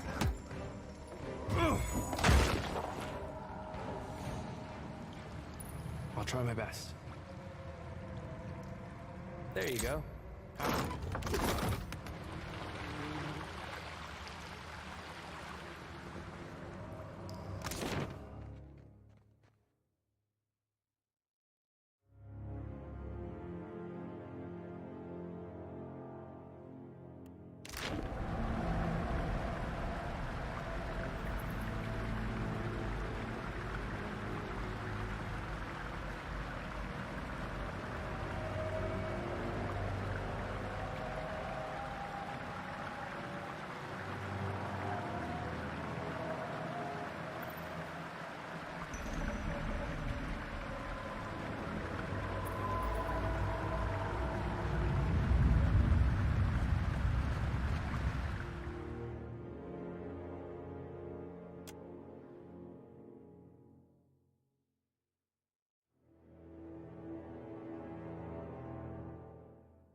Be on your guard.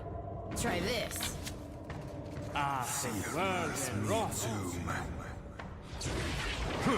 Show him how it's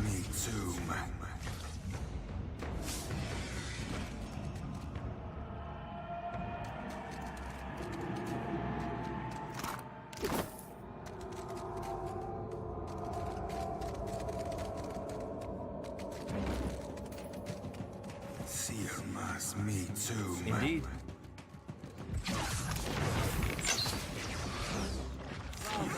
Lava beyond sick. Wrong.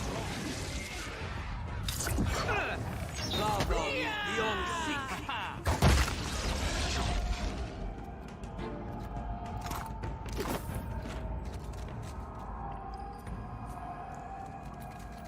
Be careful. I can't do it. Try this. Wrong. Me too.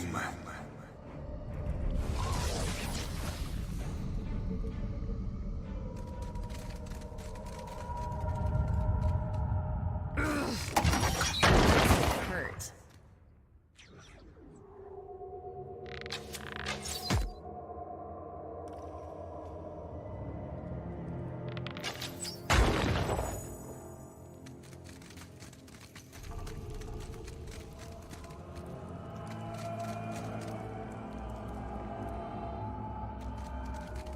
Watch and learn.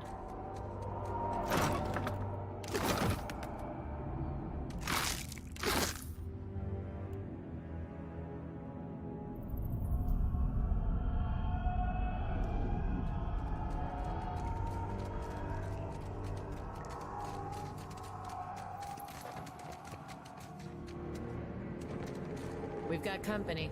How do you like that? Wrong. Show him how it's done. Tulu dead.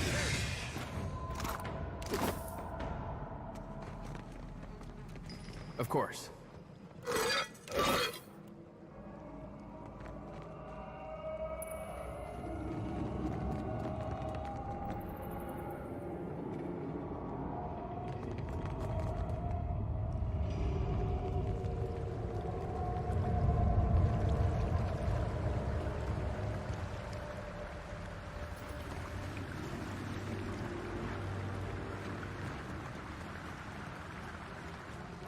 Look there. I got this. I got this.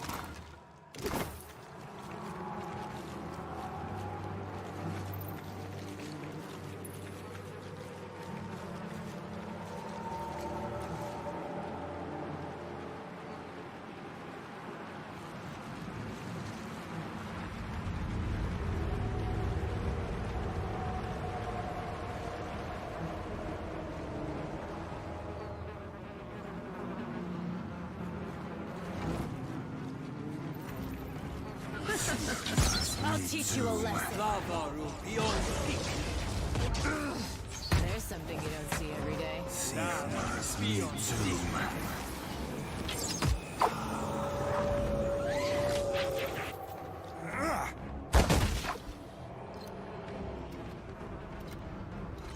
That looks complicated.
I see the wits of their eyes.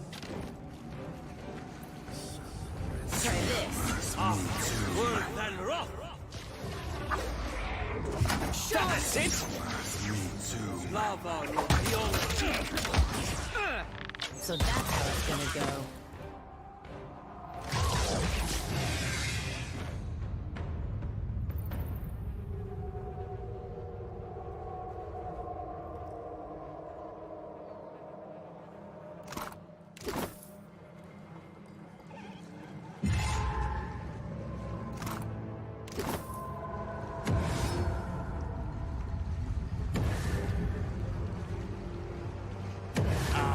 Well then, raw.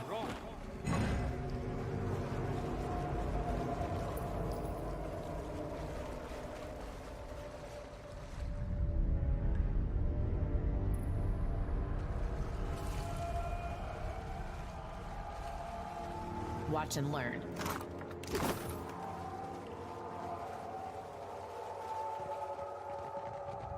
Interesting.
How do you like that? Worse than rough. Me too.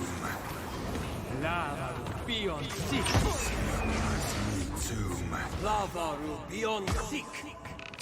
I'll teach you a lesson. Lava beyond sick. Me too. Yeah. Tread cautiously. Lava beyond sick. Could be trouble.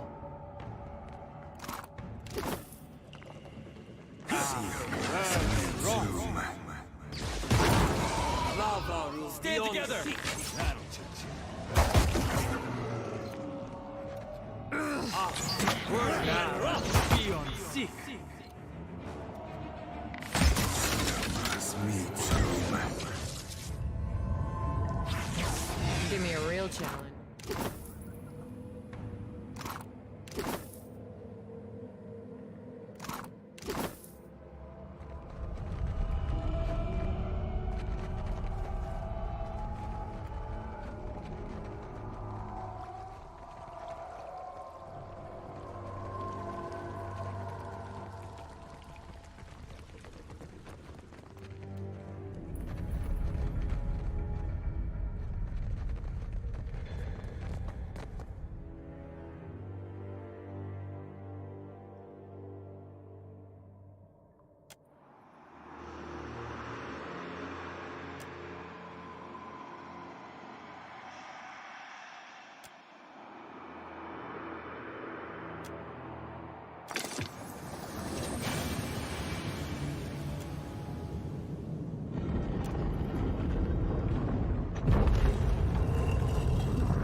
That's just hard to be a farmer and not be thinking about revenge right now. I'll get the next one. I'm no help here. That's it.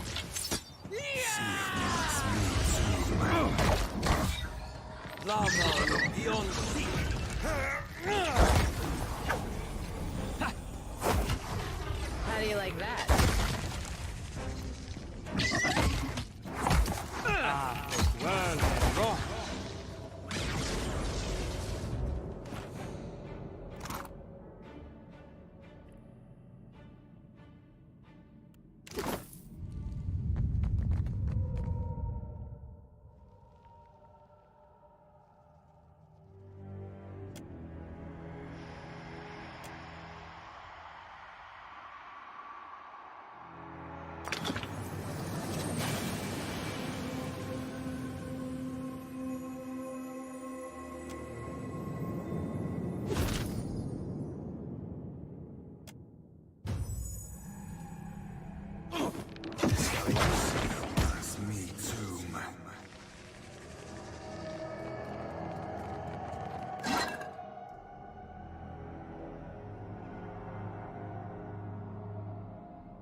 What do we have here? I got this. I got this.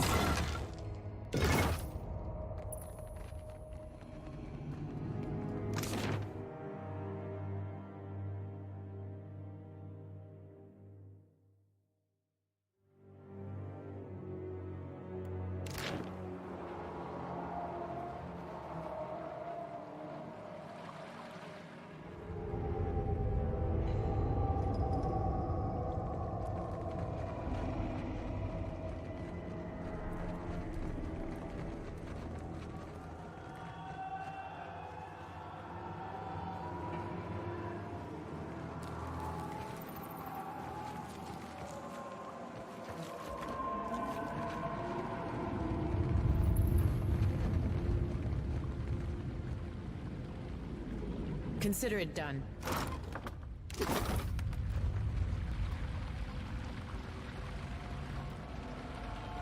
Someone's up ahead. How about that? Well then, rock. I'll teach you a lesson. Lava beyond sick. Lava beyond sick. Not exactly what I was going for. Lava beyond sick.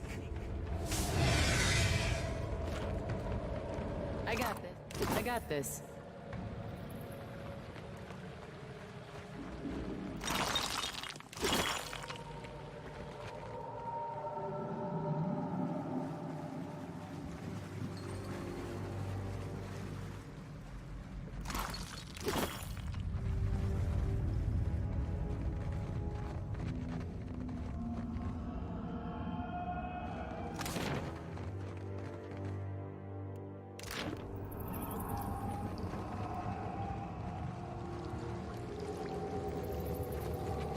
Could be a fight.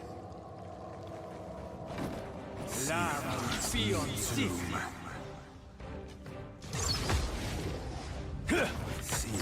That's not very helpful. Lava beyond sick.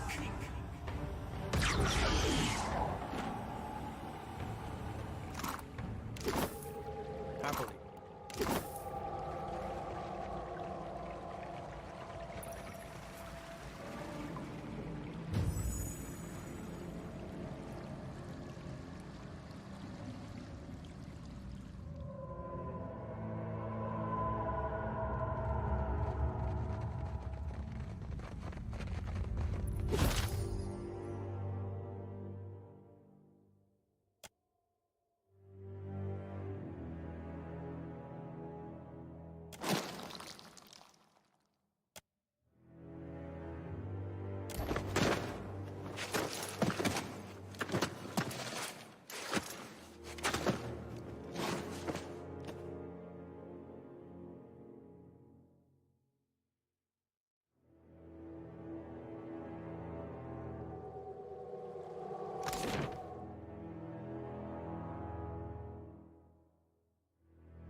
tomb.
Interesting.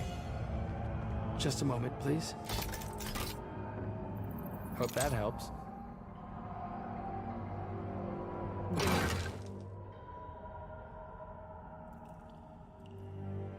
Challenge. Well, if you insist. It's no trouble.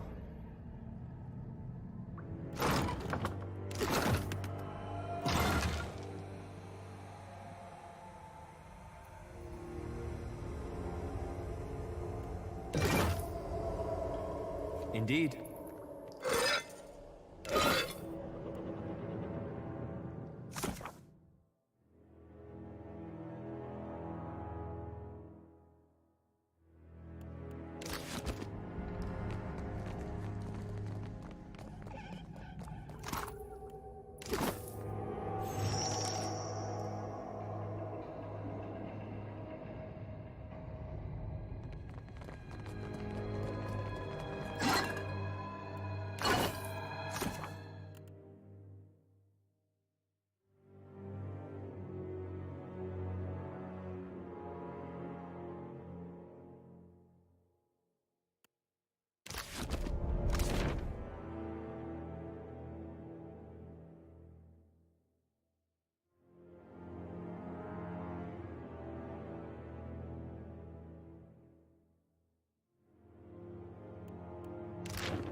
Burn and rot.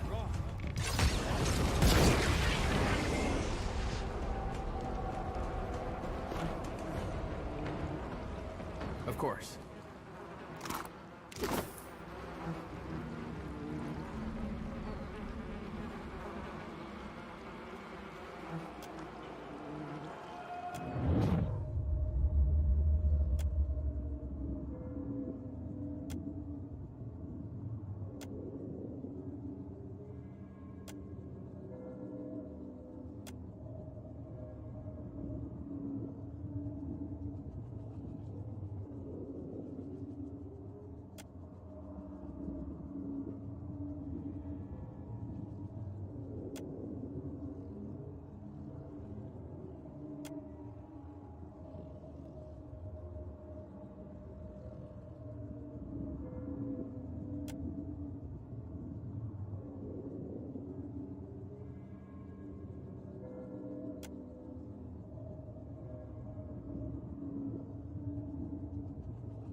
Watch and learn.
Isn't this something?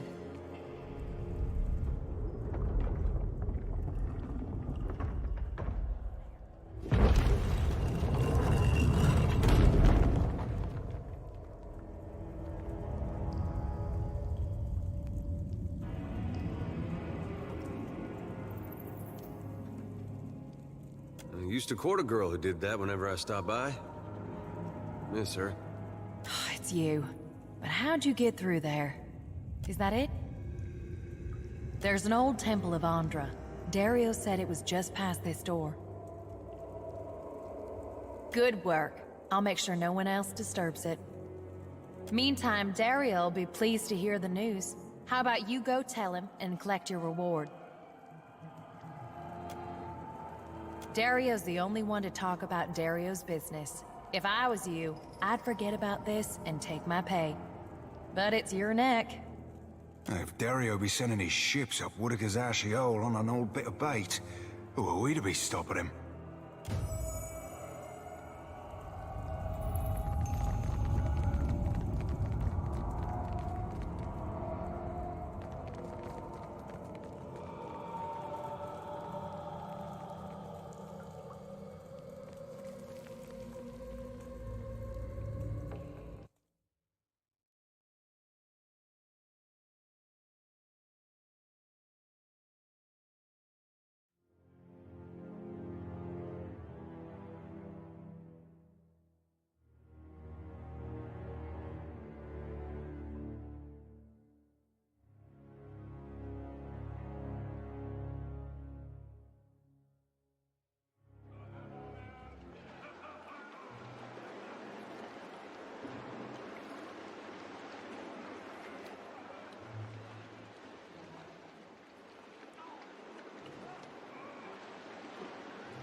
I want to clap, but it'd give us away.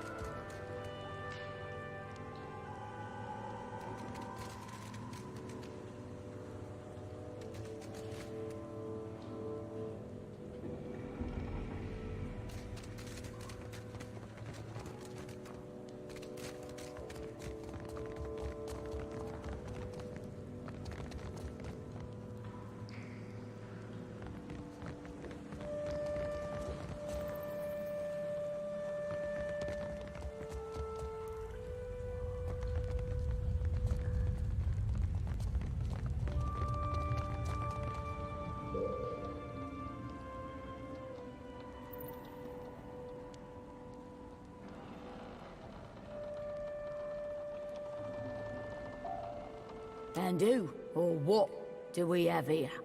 Where I see it, you've got two options. You can tell me who sent you, or I can feed you the shaft of my gun.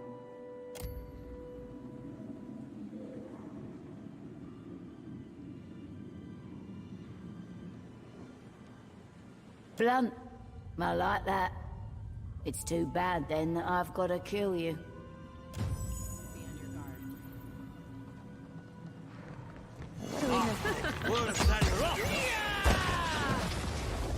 That's it!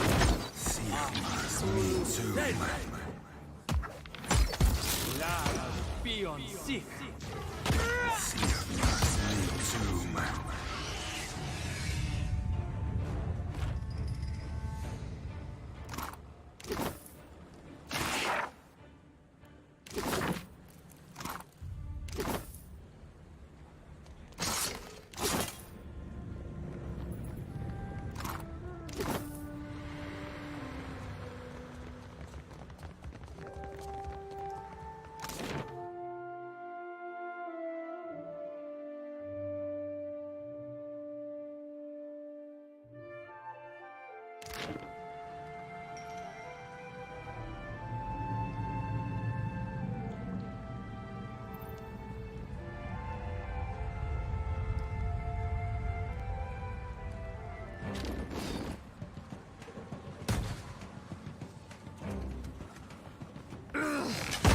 This is futile!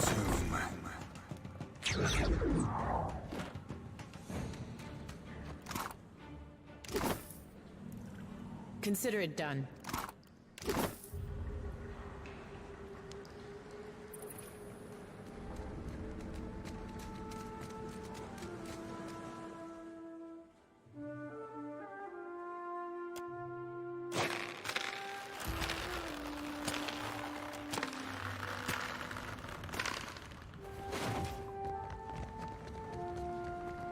I see trouble.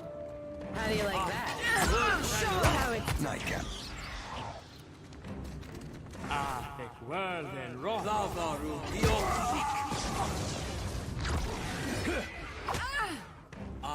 Hulu Sen.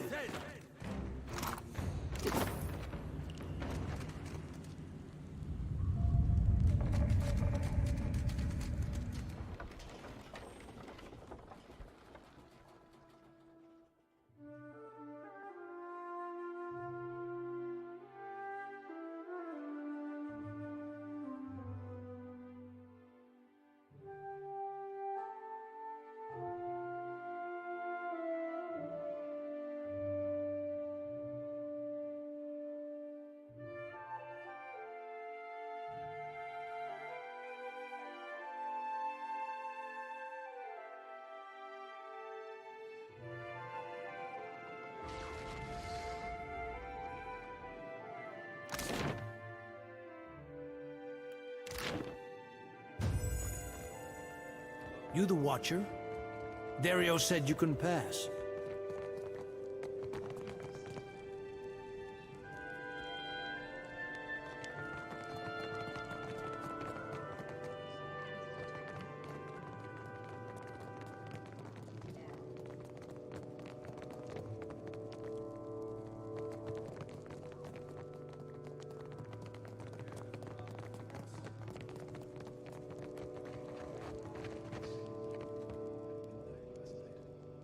It's the smell of cardamom that drew you, no?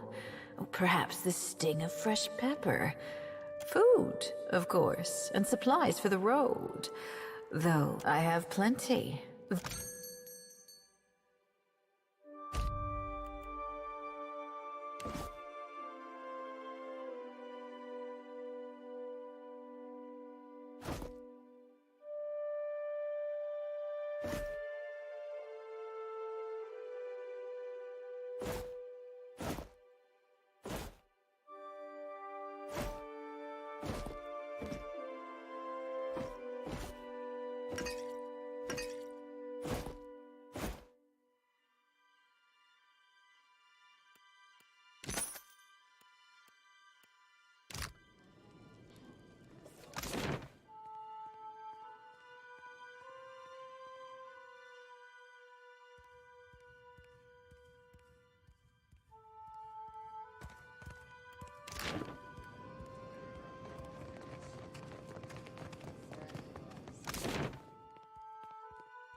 What do you require?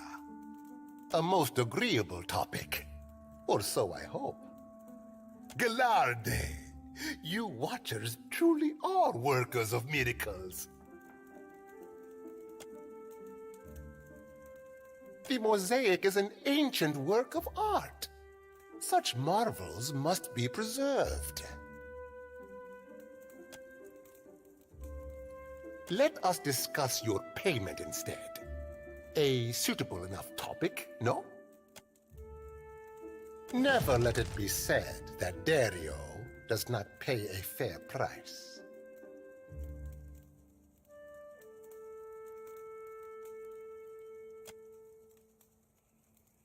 Now, allow us to put the question of money to rest. It is an unseemly topic to linger on. What do you require?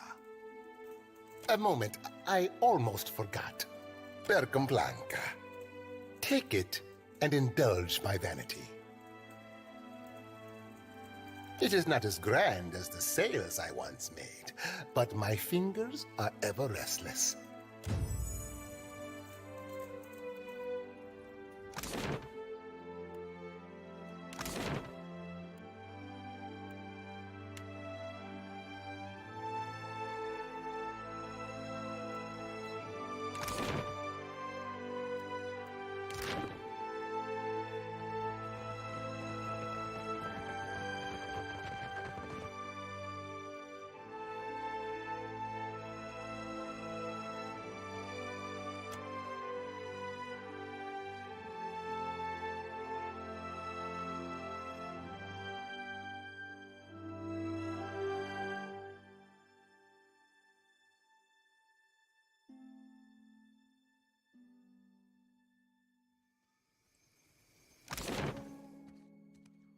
Seraphin, thought we agreed you'd stay out of my head.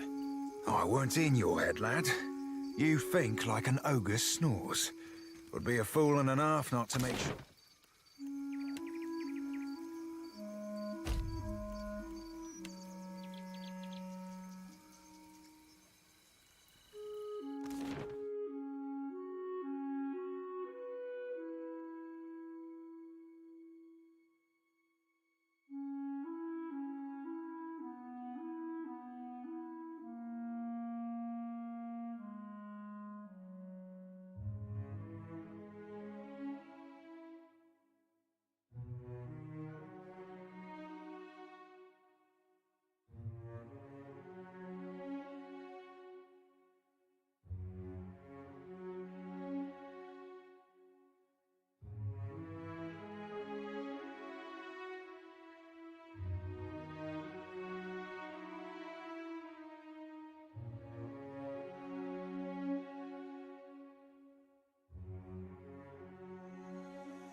I don't get this at all.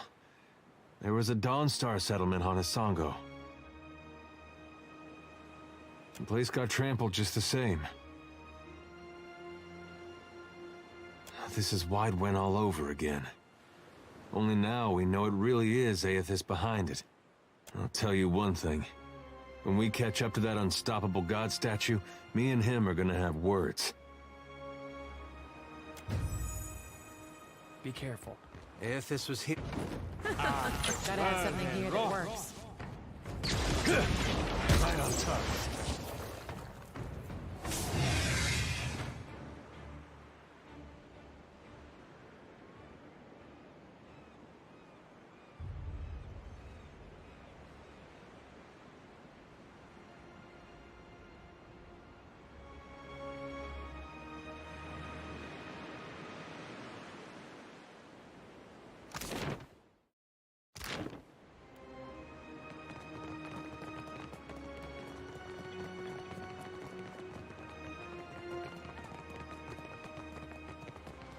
Of course.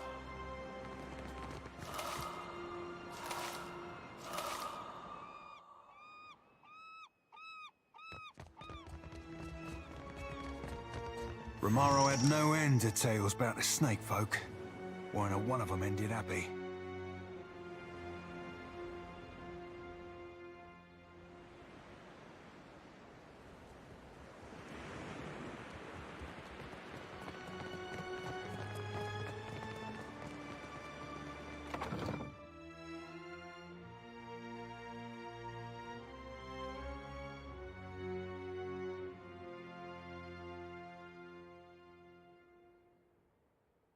Shut the door, quick, before the Naga get in.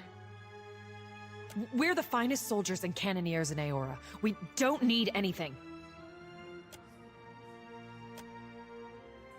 Folks that saw Widewind on the field of battle, the ones that lived, used to get rounded up looking like this. Some got reassigned, but most they sent home.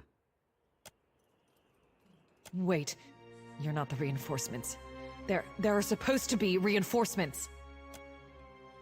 The first thing was the Colossus. It showed up a few days ago, a week ago, I can't be sure. But it was huge. Glowed like luminous Audra. That monster that killed our people? I suppose he does look like a monster from down here. I told you, Zahira. The Godhammer scrambled their god, and now he's taking his revenge. Much as I doubt that, none of my explanations fits any better.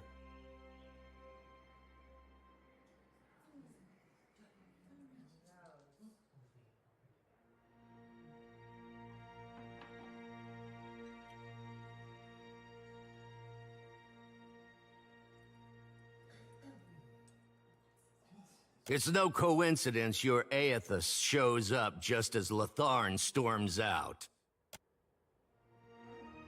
The Colossus was coming right for us. Fleetmaster Ko ordered the gunhawks and cannoneers to take up positions. They fought. The rest of us... I heard cannon blasts, artillery fire, felt the world shake. Then the water started coming in. We came back up, and the others were... I don't know, like they'd been turned to ash. And the Colossus was walking away. The fort was flooding, where it had broken our walls, and the luminous Audra in the lighthouse had gone dark. On the western side of the fort, it's a true marvel, a monument to Rawatayan engineering. Proof we can tame and transform this place, once we get rid of the scale bellies. The Naga. They skulked in after, once our walls were down. Those of us who were left fought. But those cowards moved through the sunken hallways, ambushed us from below. Those snakes are little more than animals, no match for trained Rawatayan warriors. When the Hazanui's reinforcements get here, we'll strike back. And build our walls back up so nothing gets through. And double our cannons, so we can destroy that Colossus if it ever comes back.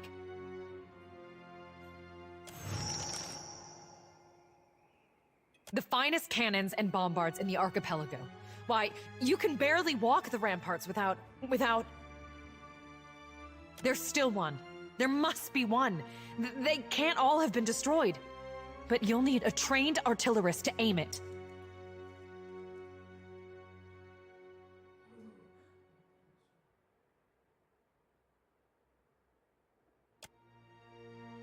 The finest cannons and bombards in the archipelago. Why, you can barely walk the ramparts without... There's still one. There must be one. They can't all have been destroyed. But you'll need a trained artillerist to aim it.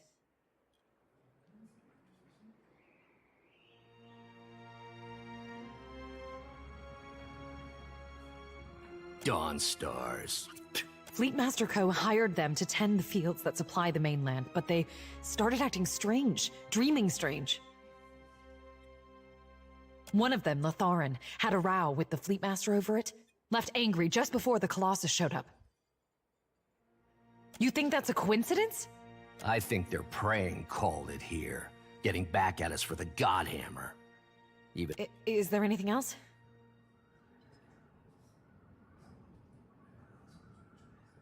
Don't go back out there. You'll be safe here until reinforcements arrive. Just stay away from the water. Damn scale bellies are hiding down there. They'll ambush if you get close. Sometimes you can see them, if you look carefully.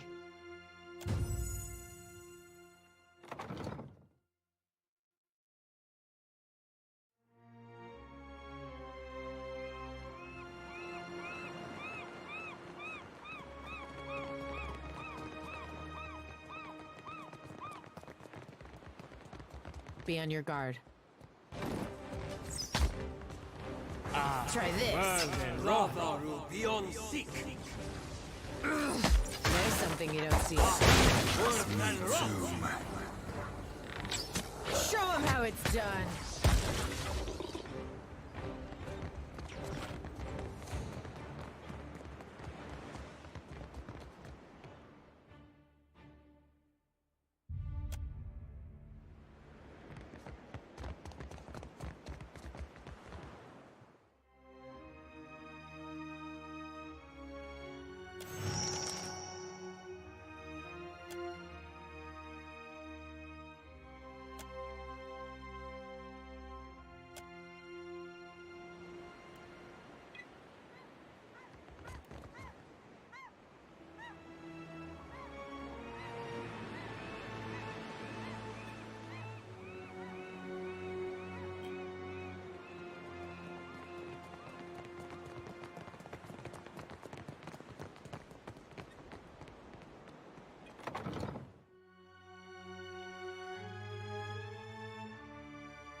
Is there anything else?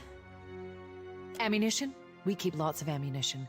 Get new shipments all the time from Rawatai. Not for the bombard. Fleetmaster Co. fired it all at the Colossus.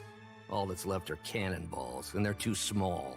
Maybe Imuro had some. In his workshop, he was making these new explosive shells. Of course he were. Don't build a gun bigger than Galloway's feckin' spear unless he be intending to use it. Anyway, you should check, just in case. Imuro's workshop was by the northern gate.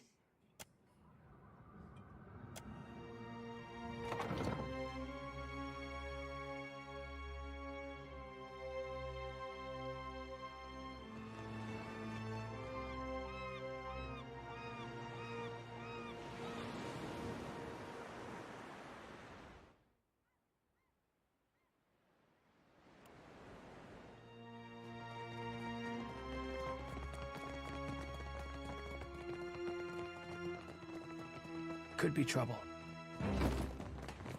How do you like that? Take world and raw.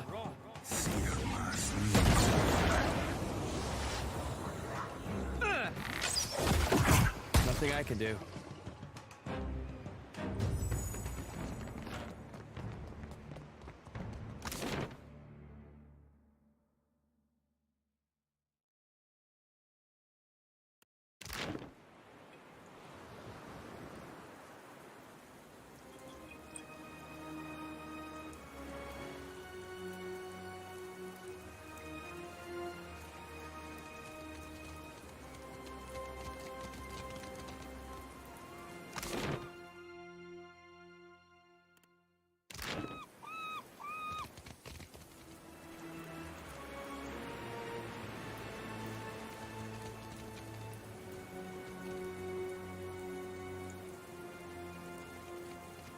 Consider it done.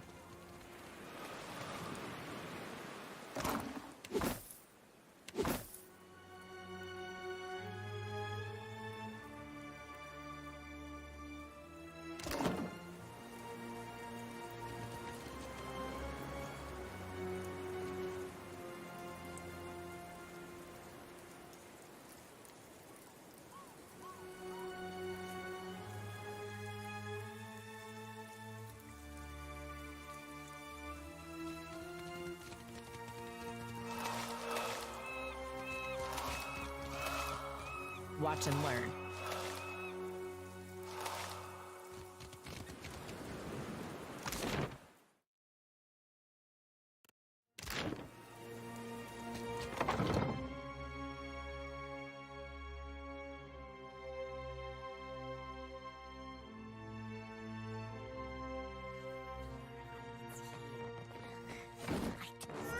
And that's how it's done. Me too, man. Try this.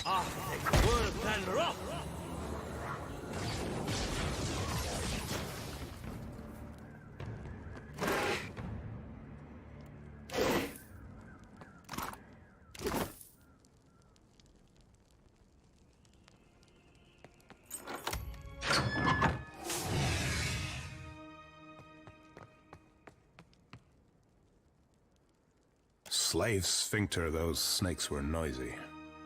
I don't suppose you brought any extra parchment with you? I'm writing it all down. My research, my work, something to survive before the next walk-in Colossus, the next Naga warband. Do you need something? If not, what didn't? A Colossus made of Adra marched through the fort, grew bright like luminous, and scores of soldiers fell dead. Incredible. Then the Naga killed everyone else. Except Latharn, I suppose. Yes, he must have left. Dawnstar fellow. Arrived yesterday, last week, complained of strange dreams.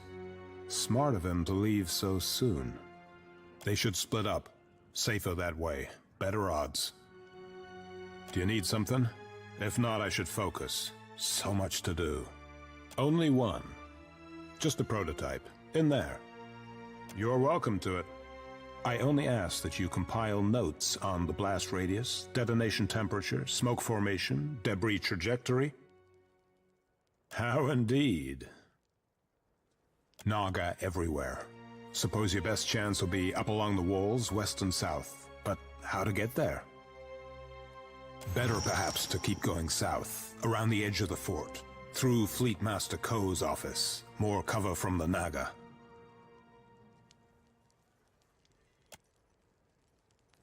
Safety in numbers, eh? A comforting illusion. Let the others have it if they wish it. I must see that my work survives.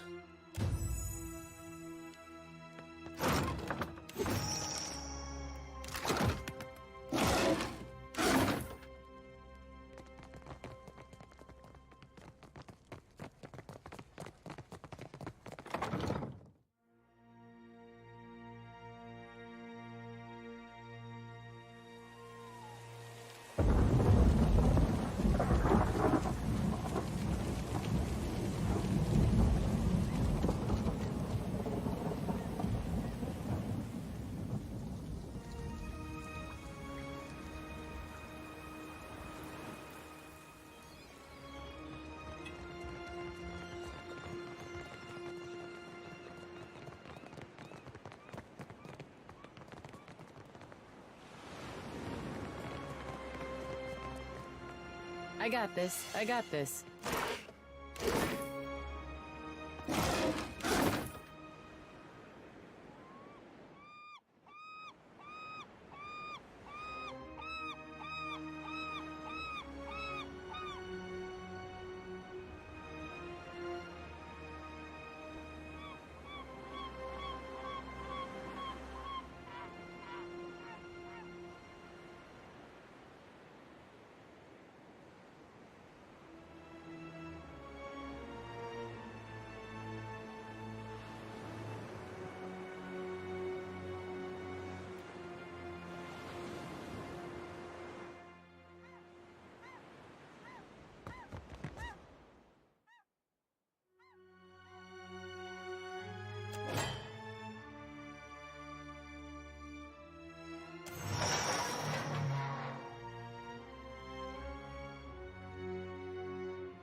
Give me a real challenge.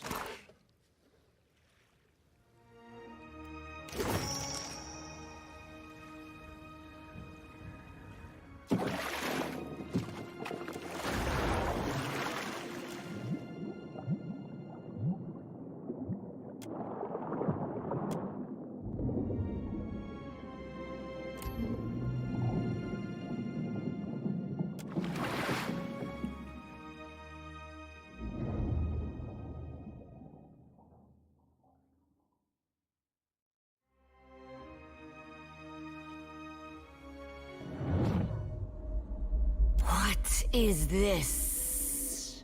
Come closer. You glow so brightly, just like the away. The striped fiends profane the island, endlessly burrowing, building. They bury the Adra under stone. Sugan says we must find a way in. Sugan says I must find a way in. Speaker for the gods. Grandfather to many. He leads us here. And here I must find a way in. The fiends gather at the walls, searching too. Not for me, but they see me still. It is too dark. I will lose my way, or be swallowed by the terrible walker. Stay a little longer. Your glow is a comfort here. No, not dead. Still searching. A way, I said. A glowing, shining way. The way glows like an anglerfish lure, but it feels safe. I will follow the way, I think. But then I see another glowing thing. This one does not feel safe. Now, there is no way and no light. I am afraid. The way? I am searching for a way. Show me. Watch and learn.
sea-striped fiends send you to uproot the tree of the gods, yes? Their blasphemy knows no bounds. Go! Carry a warning of what you have seen to the other shufflers. Fool! See what the impiety of the sea-striped fiends has wrought? The sand-striped shufflers know better. But you others come, smooth-toned or furred or sea-striped, with blasphemous hunger. Now, foreign ones dig at these roots, and the deep hunter is with us no more. Now, the gods return to rain their punishment on these islands. Again. That shufflers must not disturb these roots, or the gods will destroy the islands again. Do your stories say nothing of the many disasters? Of the shuffler nests washed away like foam? Many generations ago, the sand-striped ones built great hives across the islands, and bastions around the Adra roots. They did not build alone. The sand-striped ones helped, as they help other fiends now. Their meddling displeased the gods, so the gods smashed their works with heaving volcanoes and crashing waves. You shufflers are beasts of habit. You do not learn. You do not change. You cast off your sheddings by night, only to put them back on at daybreak. You wrap yourself in filthy, worn-out things. Our ancestors hid deep, where the waters quenched the fires and muffled the storms. They remembered while shufflers scattered.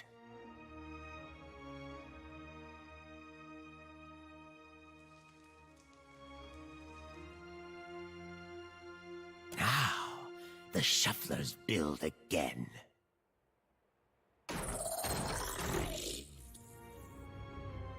The gods see. They will tear them all down.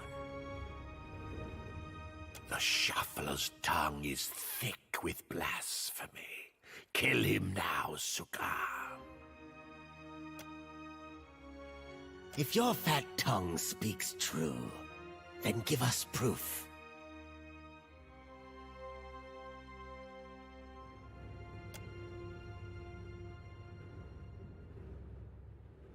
I tell you, thick tongues lie. Forked tongues do not. If what you say is true, then surely you can speak with the dead. I will believe your words, only if I hear them from the tongue of my own people. Sugan, I found the way. Yanis? You died. We saw. The way became dark, but this one brought light. We will kill the shuffler and free your soul, Yanis. Do old scales cloud your eyes? The shuffler glows like the Godwalker, like the way. He will open the way. The gods give you power, yes. But is it enough? Approach. Restore the blessing of the gods to the Adra.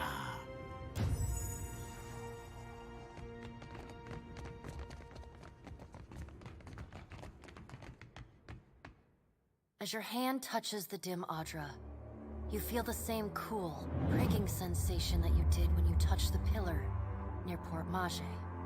You concentrate on the pillar. The world around you swiftly falls away, leaving only the vast emptiness of the in-between. The Adra, and a multitude of golden threads undulating off into the distance. For a second time, you gather the threads in your mind and bind them together, forming a solid tether that ripples out toward its distant anchor. Again, a crack sounds from the terminus. Your consciousness is violently pulled along the cord. You are prepared for the sensation this time, but are still disoriented when you come to a sudden stop. You find yourself standing behind a familiar Titanic statue as it trudges through invisible waters. Standing at Aethys' shoulder, your soul is dwarfed by the massive god's form. Energy pulses along the tether, each wave feeding the Audra's movements. He stops. His head cranes behind him, again accompanied by the sound of stone shearing and buckling. His eyes rest upon you. He does not reach for the cord, but considers you for a long span of silence before speaking. Your first attempt to contact me was brave.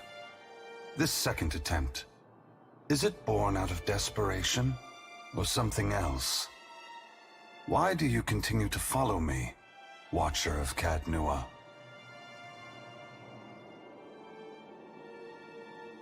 Though there is no change in his stone visage, there is a long pause before he speaks. That's a great challenge you've taken on. Why?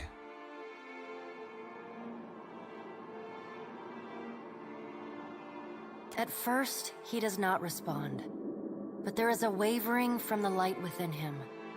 A momentary dimming that allows you to see the souls within the Audra clearly. I never sought violence or death, but Margarin and the Hand Occult have ensured that the world believes the madman Widewind tried to destroy the Deerwood and everyone in it.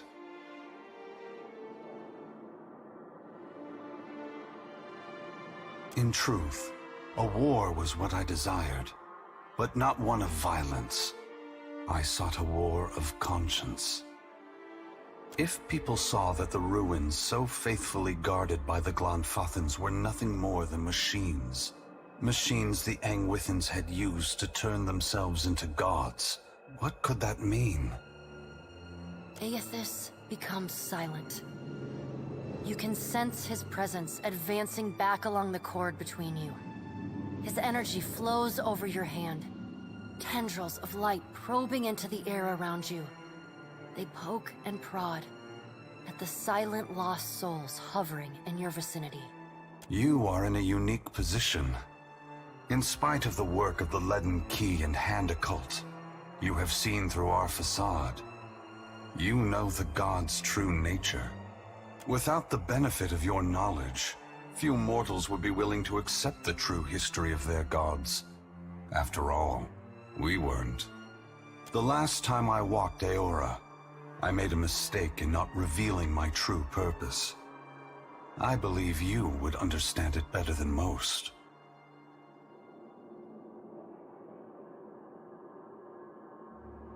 Yes, I will tell you, but this is not the time. As I take this body farther from the lighthouse, the tether grows weaker, and I have already tarried too long. Soon this link will unravel completely. If I have not reached my destination when that happens, I will need to pull more souls from your world.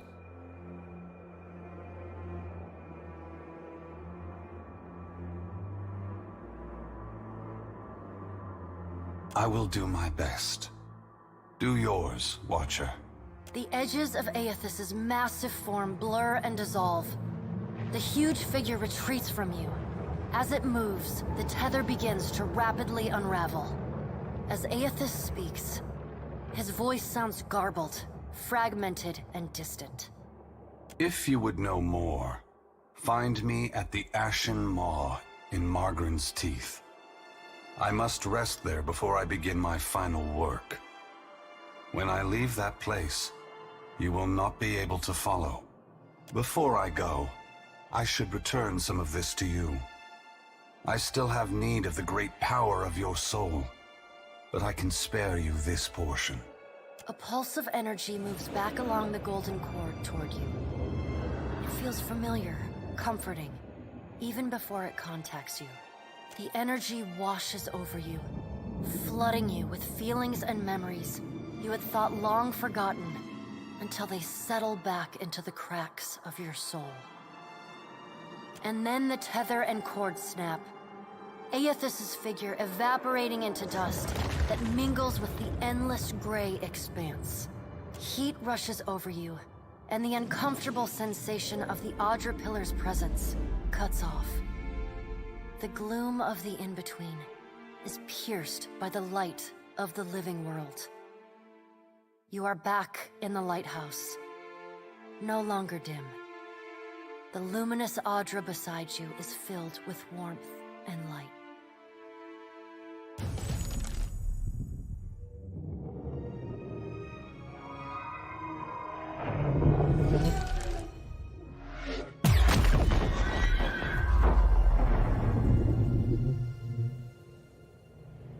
Long have we kept peace with the sand-striped people. But then, the foreign ones came and spread, killed our people, built their hives everywhere. We were sure the Godwalker came to cast them out, that driving them away was a holy mission.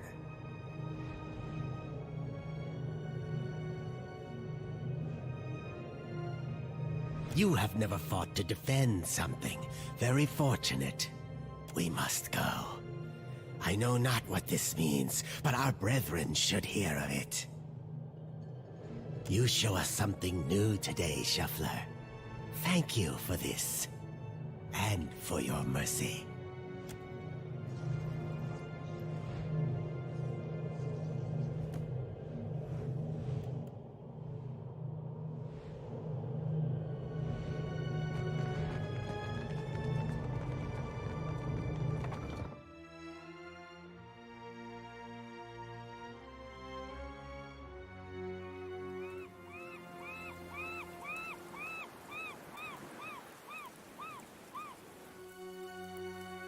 That's right. Keep slithering.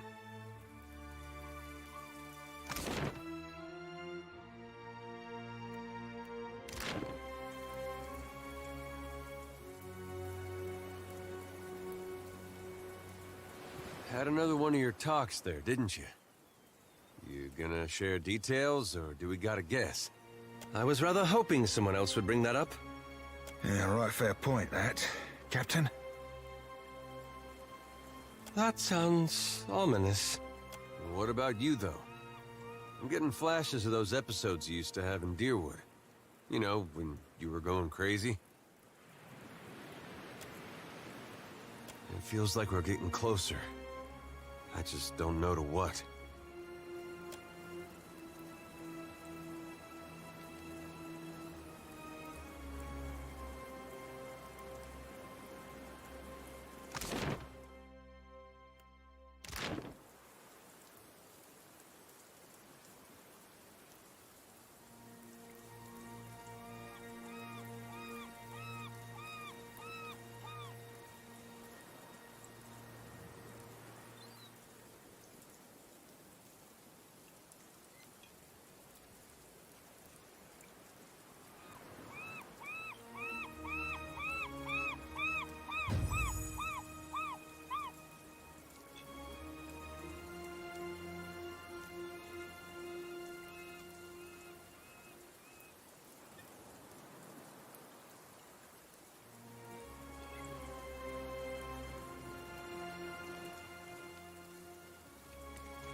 Scale-bellied cowards! I knew they'd run!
Look at our beacon. Even the Colossus couldn't destroy it. And those snakes aren't so tough now, are they?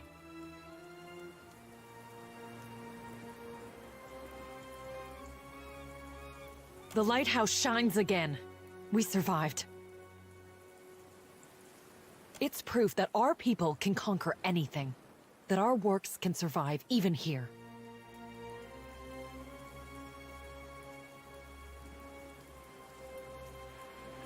The Hansanui will want to thank you personally for your help here.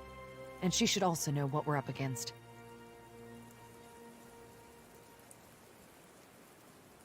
Looking for a real challenge after what you did to those scale bellies?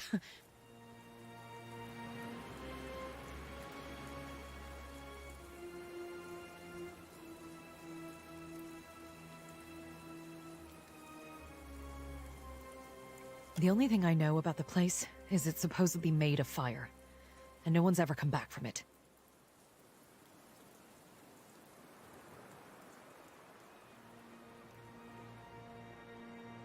But anything can be overcome.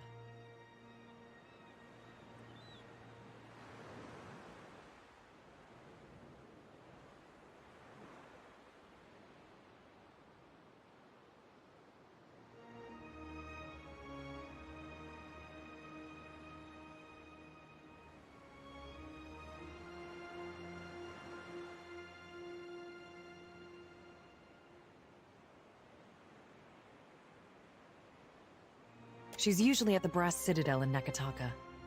Though she gets called to the palace often, haggling with the Queen and the Valians. Clear skies.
You blink and find yourself standing in the knee-high grass of an endless field, with the day just falling into dusk. The grass still holds the warmth of late afternoon sunlight, but a chill breeze blows at your back, raising goose flesh down your arms.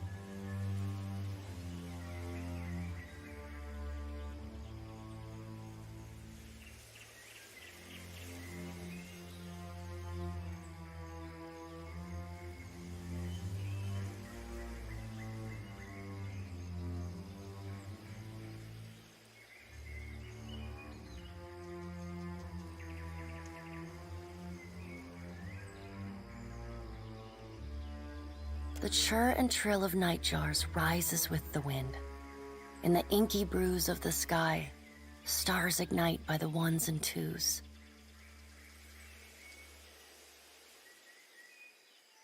The tolling of a single bell joins the chorus of birdsong.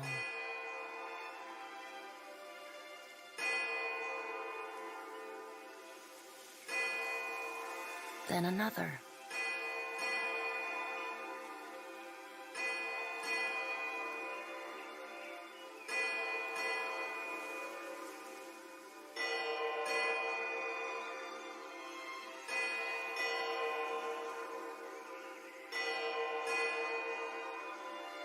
The sound surrounds you.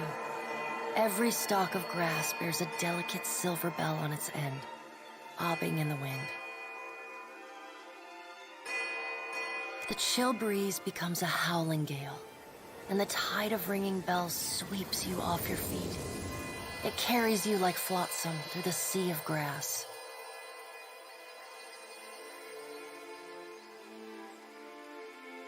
Then, the earth falls away.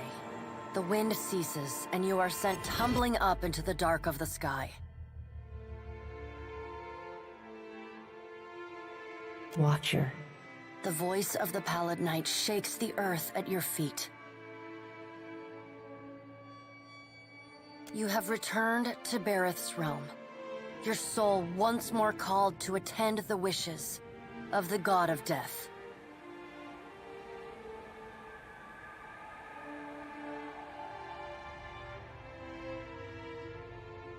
Once again, you have spoken with the Child of Light.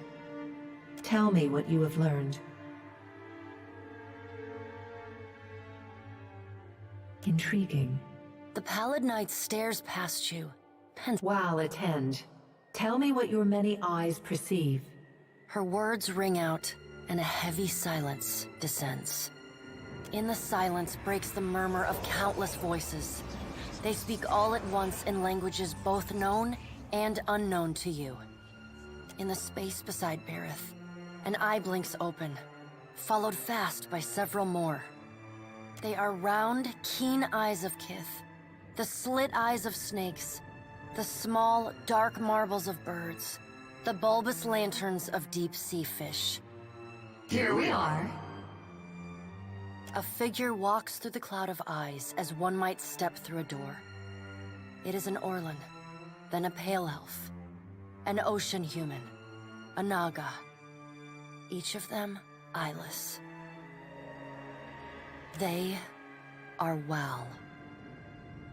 This is the first interesting thing to happen in ages, and we do so love a riddle. The figure wears an Amawa's grin, and the many voices beneath its own titter. Some things must be lost to be found again. You knew that once, when you buried my scroll beneath the earth in Black Meadow. But it seems you have forgotten. We have read the book of your life, Watcher.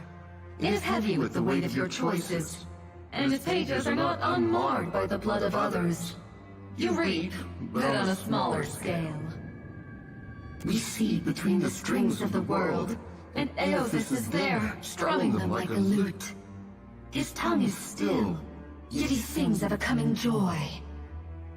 What tune he plays, we do not know. It is complex, ever-shifting.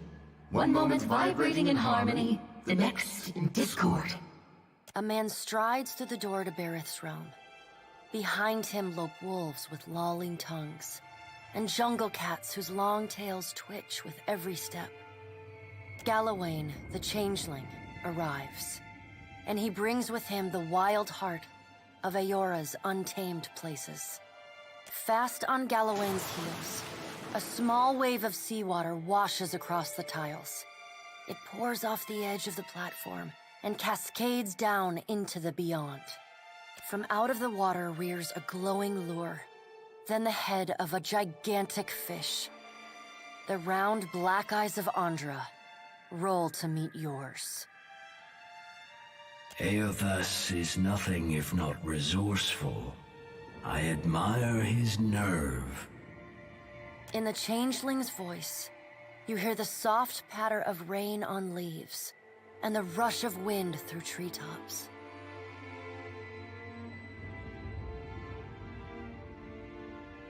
No, he is a creature of the pack left long alone. Without our strength behind him, he's weak. If his journey leads him back to us, he has proved himself worthy of return to the fold. Eothas does not return to us. He returns to execute some grand plan. We must stop him. Andra's voice rises like a tide, panic riding its crest.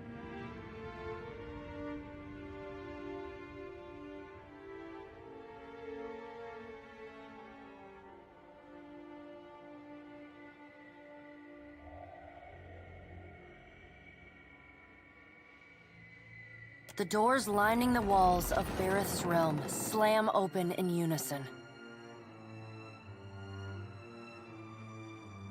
Warped pieces of ancient armor and the remnants of discarded weapons roar through the doorways. They meet in the center of the room, in a shower of sparks, and form the vague figure of a man. Finally, a blacksmith's sledge hurtles past your shoulder, and the figure snatches it from the air. A man made half of metal and half of ruined skin stands before you. The rounded metal of a well-worn shield makes up most of his skull, his right eye socket, and jaw. His mouth is pulled forever into a half-grimace. If Eothas has something foolish planned, perhaps we can turn him from that path and set him down a more productive one. Abaddon's words crash and screech together, like long steel gears forced to movement for the first time in centuries. Abaddon speaks with a child's naivety.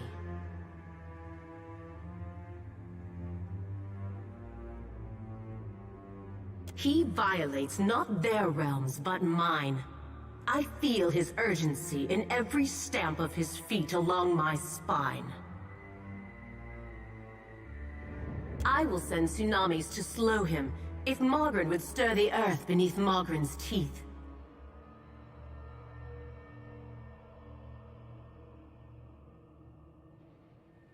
The water at your feet recedes. Lava oozes up through the shallow water, and a woman made from the guts of the earth emerges. She settles her characteristic broadsword on her shoulder and sighs a cloud of smoke and ash. Mogren returns.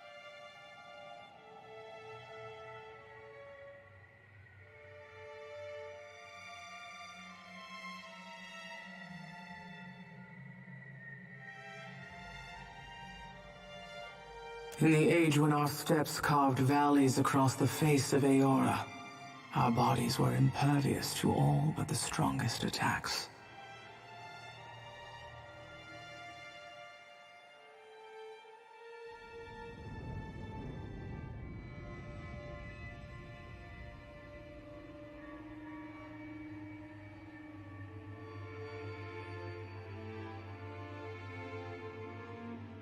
I doubt fire and water will be enough to stop him. But I will bear down upon Aethys with all the heat and fury of the earth. If I must. The deep, bellowing cry of an aurochs shakes the ground beneath your feet. The cry drones on and on, a moan without end. Wal's many eyes squeeze shut. Andra slips back beneath her waves. Mogren dissipates in a swirling cloud of steam. Galawain's beasts cower and whine. Only the pallid night stands impassive. My end comes to all things in time. Should Aethys care to hasten the inevitable, I welcome his efforts.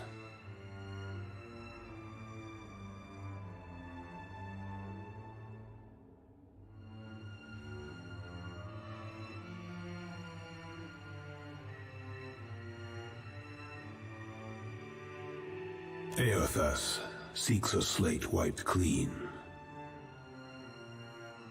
Freedom from the endless revolutions of Barath's wheel.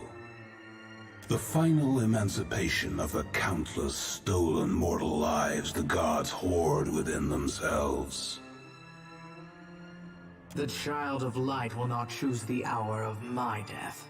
Mogren tests the edge of her broadsword with a smoldering finger. He sows chaos in his longing for a radiant dawn. So much will be lost in the cacophony of fear his actions inspire. The crack of thunder rends the air. The gods fall silent. We can wait no longer to act. Speak with him, Watcher. Discover what it is he plans. Water begins to creep across the floor. It swells, runs swiftly, and catches at your ankles. You scrabble at the tiles, but it's no use. The current's pull drags you off the edge of Barath's realm, and into the fathomless beyond. You splash down in water so dark you can't see the bottom. Then, the water recedes, gone like a dream upon waking. The hard wood of your cabin's floor presses against your spine. The gods are gone, but you remain.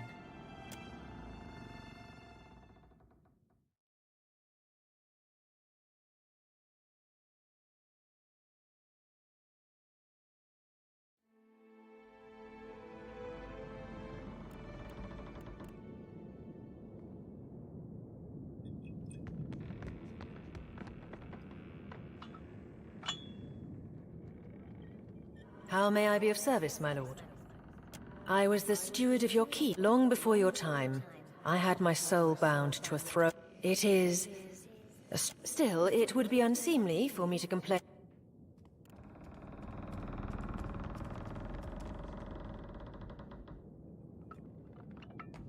Here we are again, Watcher. I thought we had seen the last of each other after the Hollowborn crisis. I must admit, accompanying you to Twin Elms worked out well for both of us. Belfetto, you only have to ask.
want to carry more.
Your coming is a favorable omen already. You happen by a time when our rivals bicker and tear at each other's throats. It does not take a priest to see how the gods send us an outsider to dig under the skin of our enemies. Save your manners for my sister. Kohopa fashioned me for the arena, not the court. I will not paddle around the island. My sister wants to know if you are as useful as you are disruptive. She trusts me to judge this. Akira, but I hear whispers that you visited the Hazanui's Adra lighthouse and survived. Too much has happened for you to waste words with the royal brother. From now on, you work with Onikaza as an honored guest of her rooftop garden. Only, be kind to her cats.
It is high time we spoke away from the exhaustive filter of the court. My children, Kahopa and Tangaloa, it is to them that I answer when dignitaries do not pound at my door.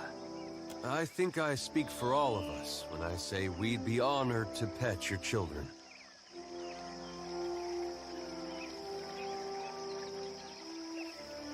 Trick with cats, of course, is you gotta ignore them first. Get them interested. We are of one mind. My mother taught me to bait an enemy into the open, give it comfort and confidence. A messenger from the jaws of Tangaloa speaks with the voice of wisdom and change, I say. It is fitting that yours should be the voice that tells of Hasongo's fate. What did you see there?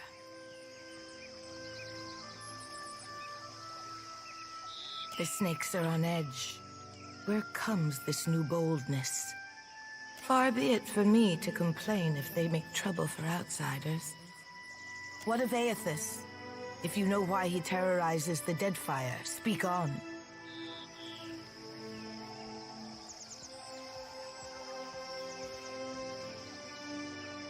If he fears neither ocean nor magma, I wonder that anything can stop him. If Aethys makes for Magrin's teeth, I say the Rathun will grind him to dust for the praise of their warrior matron. Even if they fail, it will be an enemy cleared for my plate. This is the gratitude of Nagati, I say. The fiery children of Magrin devoted to their mother with a fanatic zeal. Bothersome, but the least of my troubles now.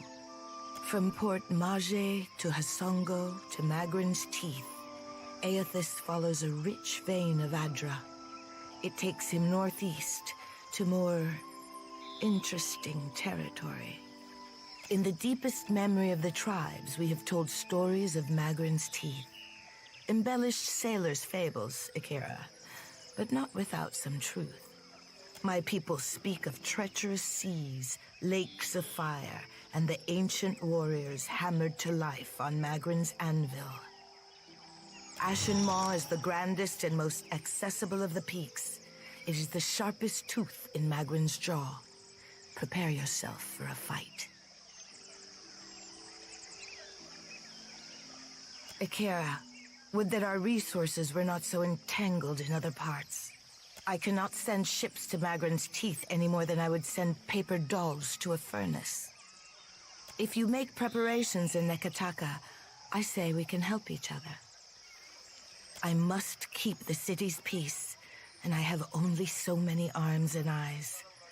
While the Deadfire screams, I would see Nekataka outlast the storm to come. What I need is a lasting peace that will outlive my dynasty. But I will accept peace of mind for now. What do you know of my water shapers, Herald of Bareth?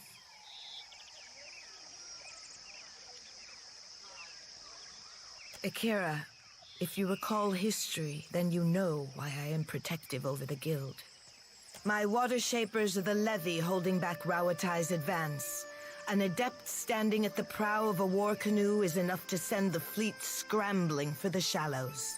This reminds me, I owe the Hazanui a basket of koiki in remembrance of the Battle of Nekaro Atoll.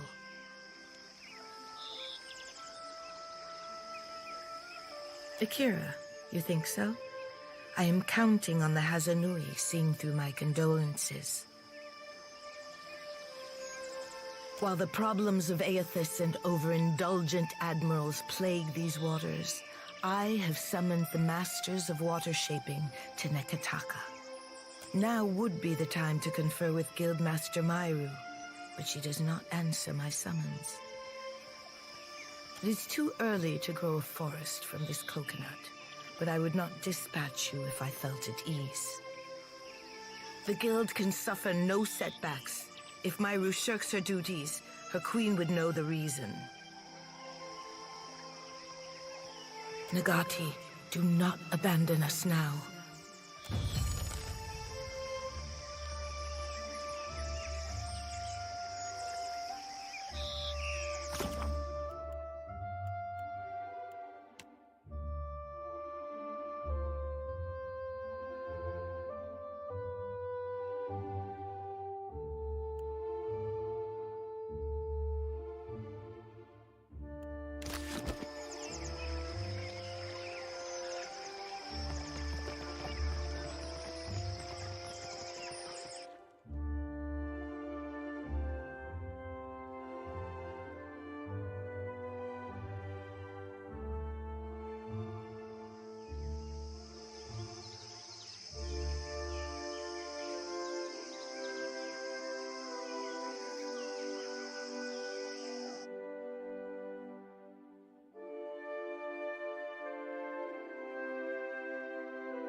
My brothers and sisters have set sail for to Neketaka. feed the great eel. I thought the tribes needed them to calm the weather.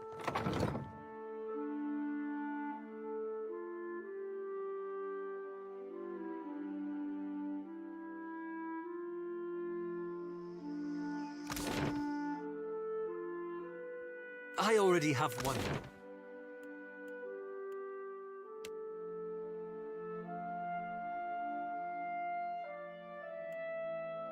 In my head, I don't need...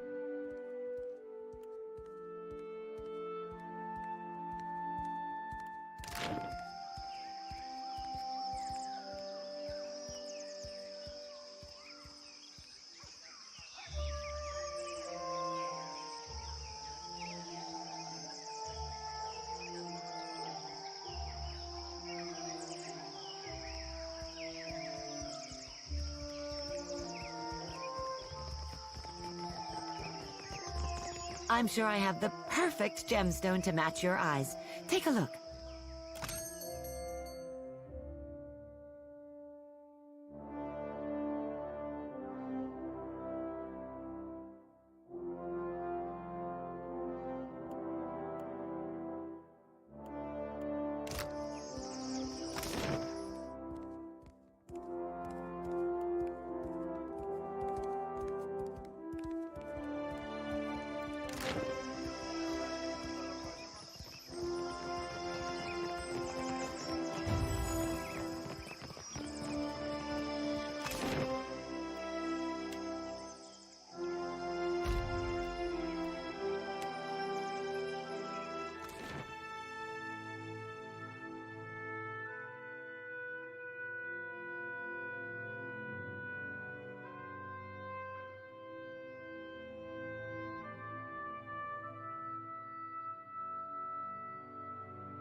Hot razor skewers, crusted swordfish.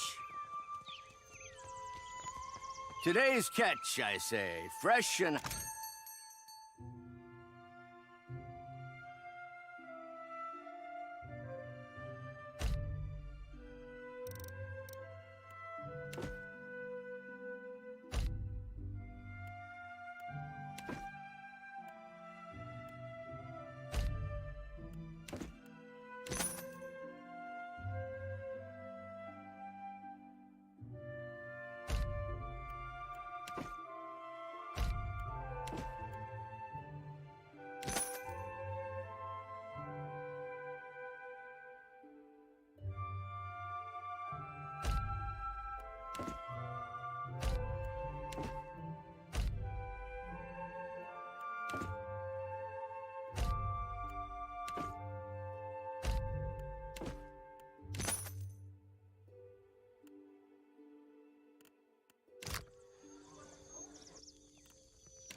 Be riling up the snake folk. Suppose this be why. Indeed.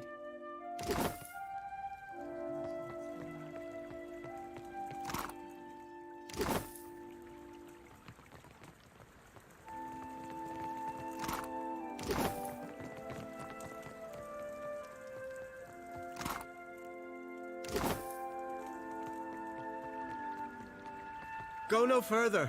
There is a situation in the guild hall. All is under control, I say. But the building is closed until Myru cleans up the mess below. Nothing beyond the likes of us, I say. Naga swam in from the waterways of our sanctum. I am to guard the staircase, while she routs the last of them. Kira, but Myru is fierce for her years. We are water shapers. Onikaza knows we can walk over a few snakes. Myru, though, I say she would not turn down reinforcements. Ha! I say you will have to run fast. She could cut through Naga like a harpoon through blubber. I will remain and dispatch any snakes who slither past you. Good hunting. Myru forbade me from following her, but I say Ngati would not want me to miss this. Then let us be off. Ngati's chosen will bring his foot down on the back of every wriggling snake. Lead on.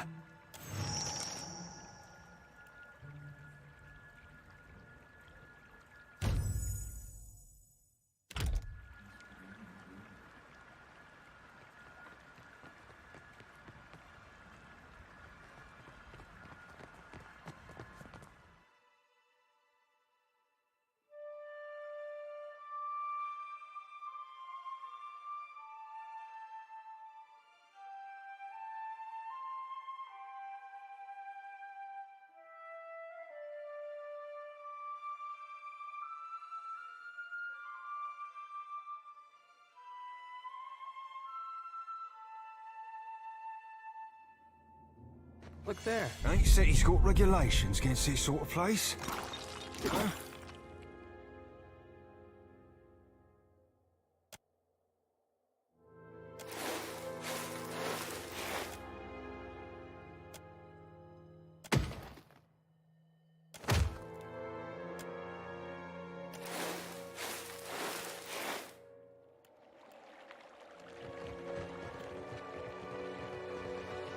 I see the wits of their eyes. I'll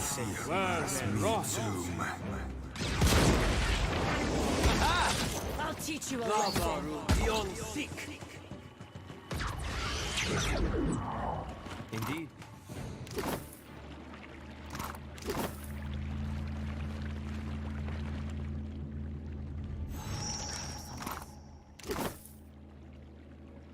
How about that? Too many, even for me. Holding myself together. More important matters. The Rod of the Deep. Ugh, I've lost it. Taken. You'll need to... find the rod. Get through the stone door by the entrance. Oh, don't you think I know how much water I've lost? Wards. Failing. Hurry, before it escapes. Pitied Isengati. Lady of Lament, as the pearl orb of the heavens. Happily.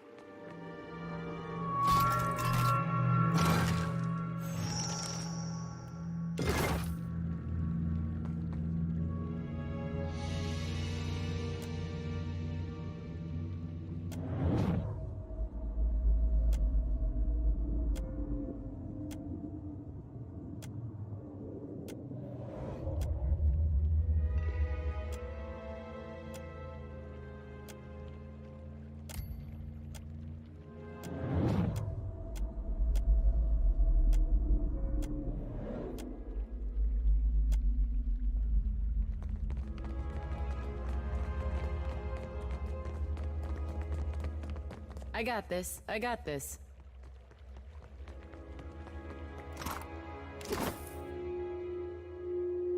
Something I can do? Uh-huh. That's me you're hitting!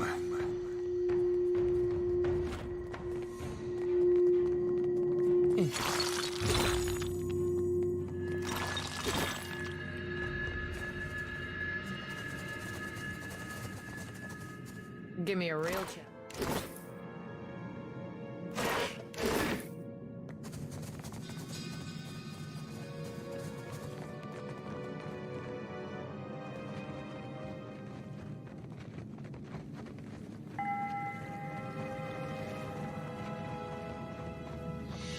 Hey, watch out.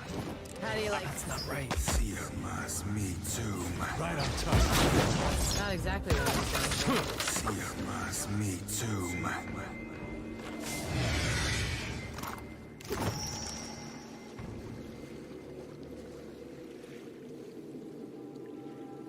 Consider it done.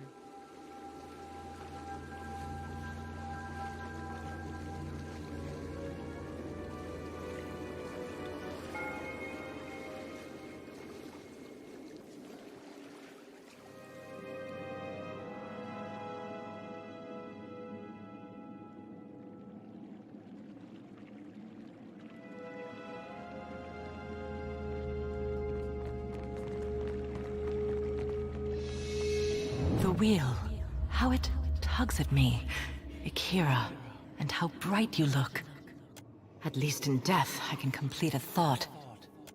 My rod and the words of Pariki's devotion will open the way to the inner sanctum, past the sealed door. Pitied is Ngati, Lady of Lament.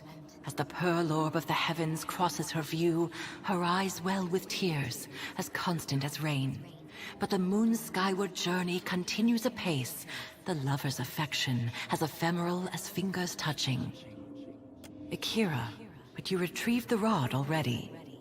You must strengthen the wards, no matter what it tells you.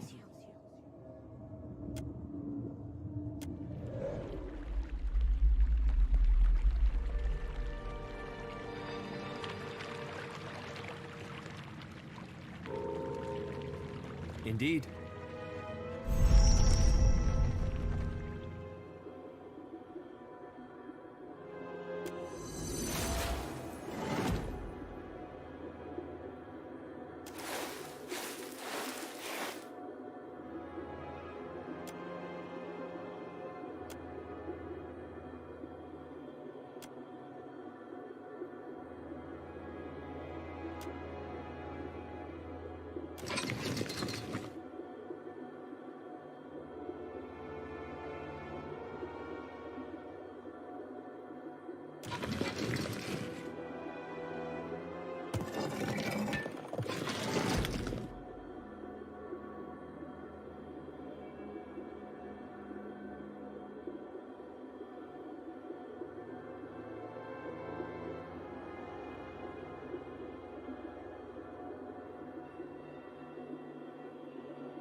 Of course.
Happily.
Aora have they kept it down here?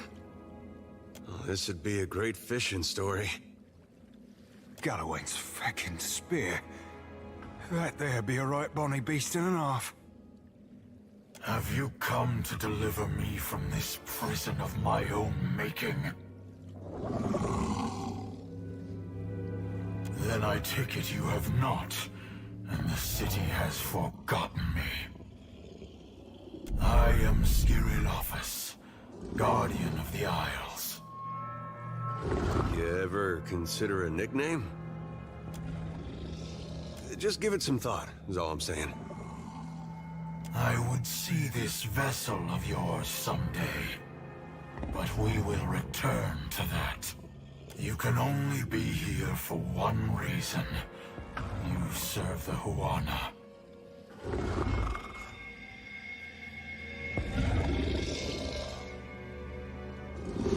This prison is built on a foundation of their lies.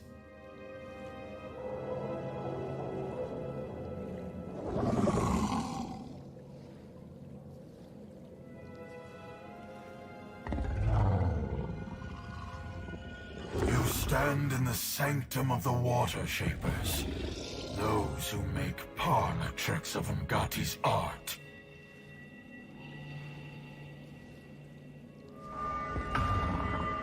An art in decline. The Huana Covenant has failed. With each grain of sand surrendered to outsiders, Ngati draws her favor away from her chosen people. One struck in a different time, when the gods showered devotion on the Huana. The guild hides how their acolytes struggle. Their ancestral forms no longer respond as they once did. Soon, there will be no Water Shapers to remember them.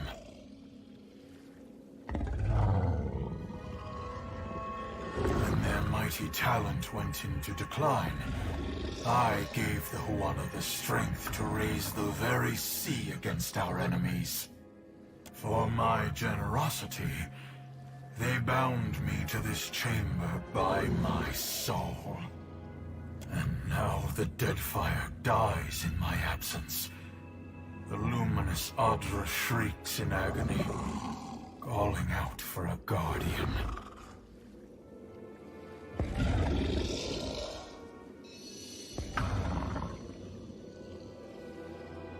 You are a watcher. Of all the kith who could have entered this chamber, how intriguing.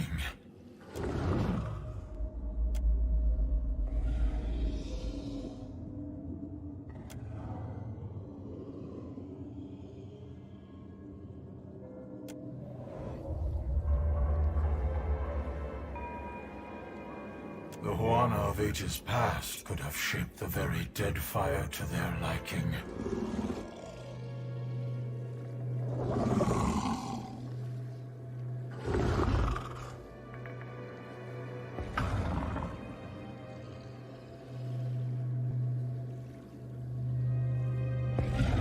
Now their backs have turned against Ngati's covenant. Their art is an echo of its former glory.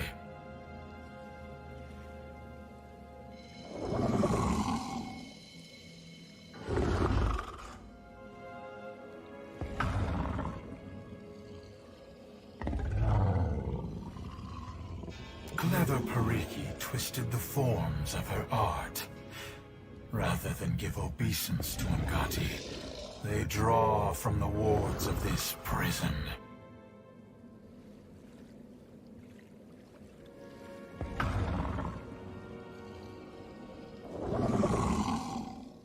None but the masters of the guild ever knew this.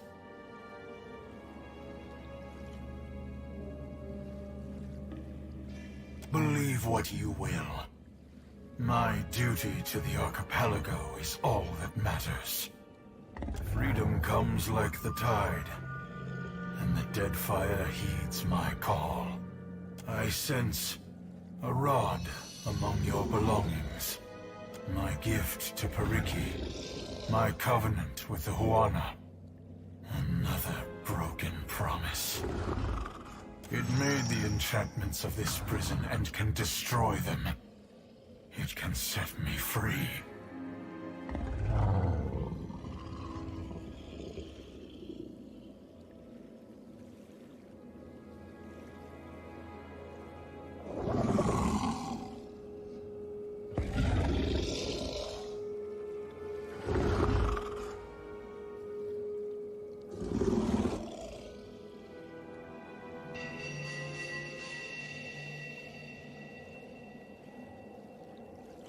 Is your loyalty to a queen of lies so steadfast? She may not know of me, but she is complicit in this crime all the same. You owe her nothing. The Huana have chartered their doom. I will not mourn their passing. Neither will I speed it along while they stand against the foreign tide. The Huana will struggle. If they are worthy, they will endure. Those who are wise will remember their covenant with ancient Ngati.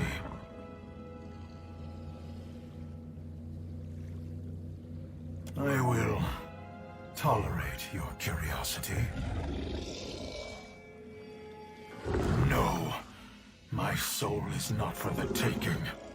Not by you, or any of the outsider spirit thieves.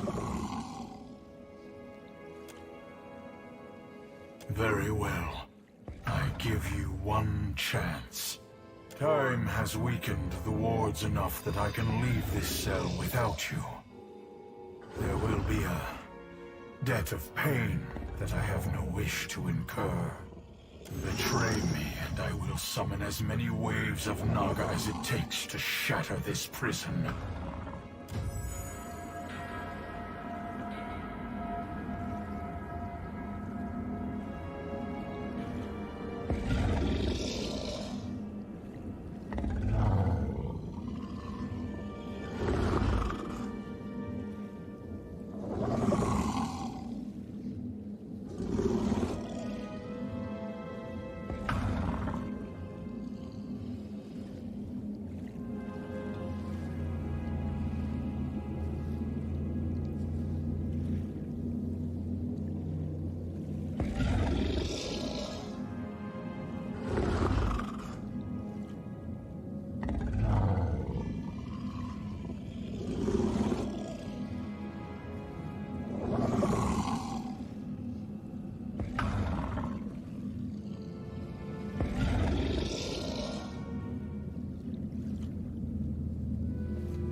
What can I do? At once.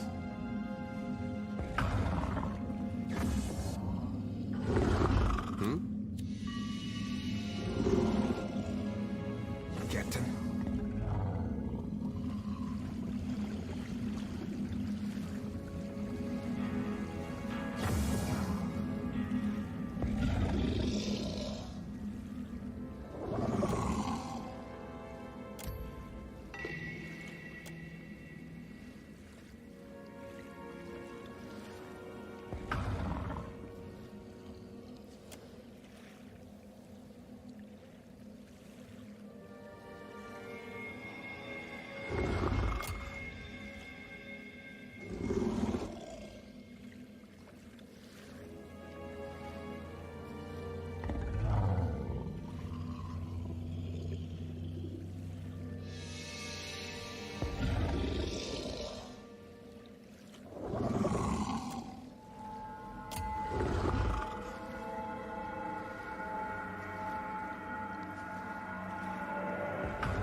this pit diminishing around me. Do not stop now. The next ward. Make haste.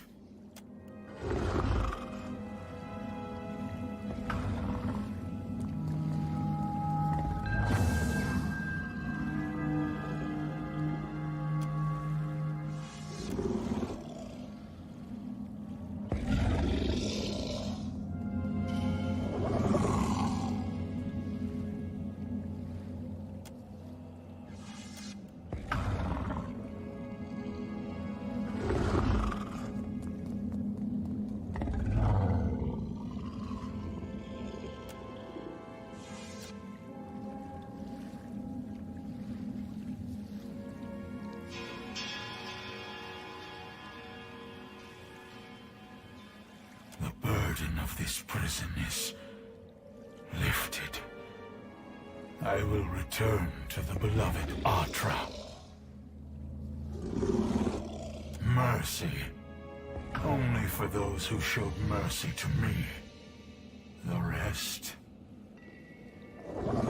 Should your hopes darken on the high seas, you will feel a welcome chill as my shadow passes over your deck.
What madness has its clutches around Pariki's Overlook? The mountain shakes, bellows of anguish echo over the wind. And a shadow rose from the streets to cover Queen's Birth on its way to the sea. Now the traders look to me for answers I do not have. Nothing but panic and contradiction make their way to my ears. Tell me what happened. You do not jest. So his was the heart I felt beating in my city. For what did the Guild endanger my city with this creature? I will hear Myru's report. No, to lose a teacher of Myru's skill while Rawatai points their cannons at us? Send every bird for my master water shapers. Tell them to cleave the ocean in half if they must. They will come to Nekataka now. I once told Myru she was not allowed to retire while Rawatai's fleet darkened my ports. Nagati is not done testing me, I say.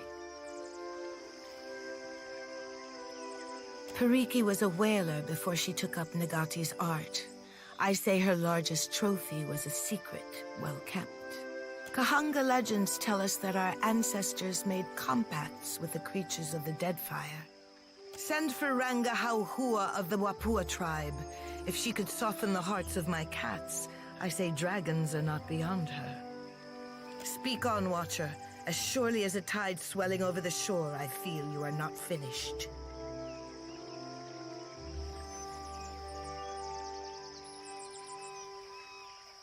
Then Pariki's students had an advantage in their lessons, I say, and Myru's after her, all at the cost of this beast's freedom. If water shaping is not as our ancestors taught it, we cannot reckon how much of the original form we have lost. What became of the dragon, Watcher, if the power of this beast strengthened our guild? No, no, I say! Nagati close her teeth around your boat and Wodika scrawl your name in her log of disgrace. How dare you! If my apprentices struggle to learn Nagati's art, then we have no hope of replenishing the ranks. And I do not have the luxury of patience. I cannot keep Rawatai in check if they do not recognize our strength. The guild can outlast this, but our enemies will test us beyond what we can endure. You think I do not know this? An ally of the crown would do anything to preserve our way of life, to see that the Huana prosper, I say. Then you are nothing but a fish puppet Ngati sent to trick us with cheap lures of hope. Even in desperate times, this falls beneath the expectations of the Kahanga crown. You may see yourself out. Wait. Water Shapers have kept this city in the hands of the Kahanga. A queen cannot do this alone. You may work off your debt to the crown. I will swallow my pride if it keeps an ally under my roof. Thank the goddess. Pray that she finds you worthy of service. My water-shaping masters will arrive soon, and I say the guild will be stronger for their guidance. But a queen's work is not finished until she has endured all of Nagati's trials. I could send birds to every Ranga and rally them to our cause, but Nekataka needs more than strength. We need pure Huana fury. We need the Wahaki. My brother calls the Wahaki the last true Huana. He's severe on the Kahanga, but I do not call him wrong.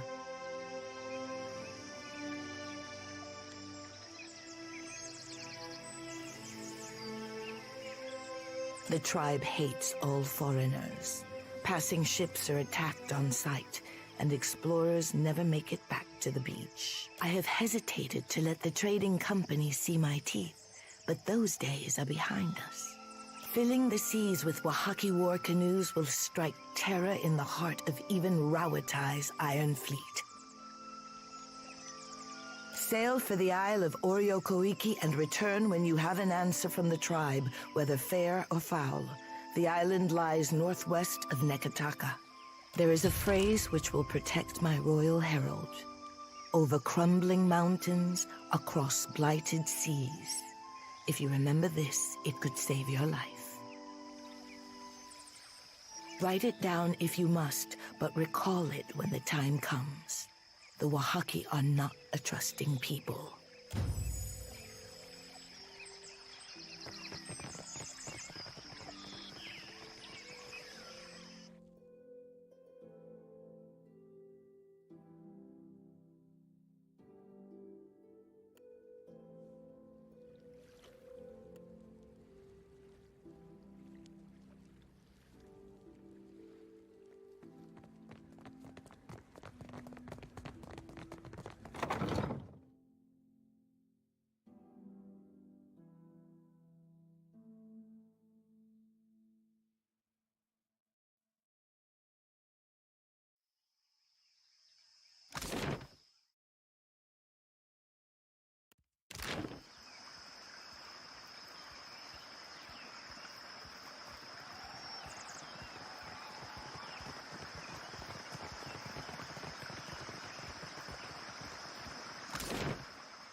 I'll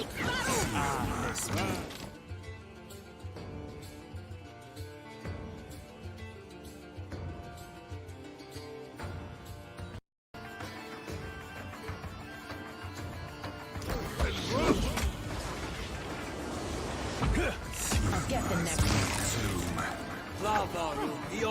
Don't whack him any harder. I'll teach you a lesson.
Well, no welcome's better than a bad one.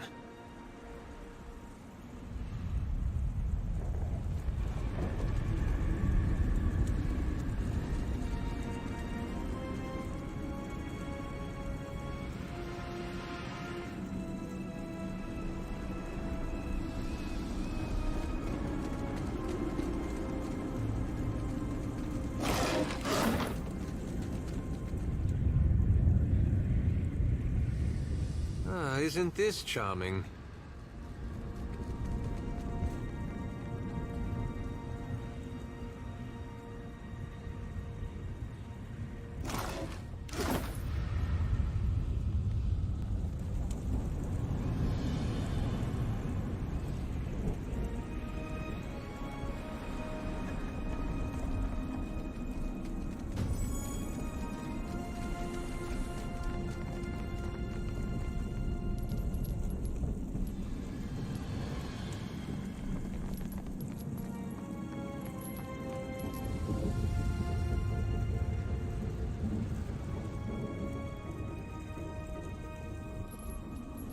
Extinguished or crushed. Us all, Defiler. You are not mistaken. I am but one of Magren's elite champions, birthed from her flames, soon reunited in glory. Damned Reaper of Souls and God of Lies, Magren's most foul enemy.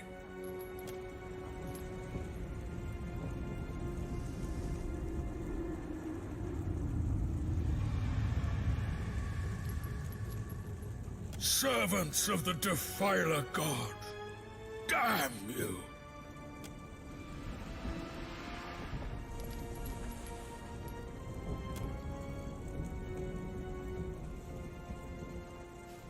Well, that was worth doing, even if we got nothing in return. All right, good action you did there, Cap. Here's hoping we don't be ending up needing that poison, though.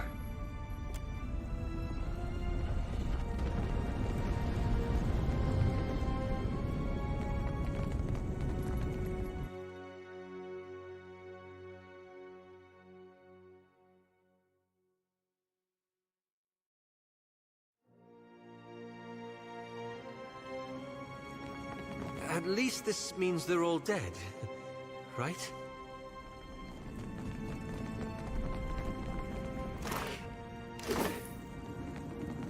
Indeed.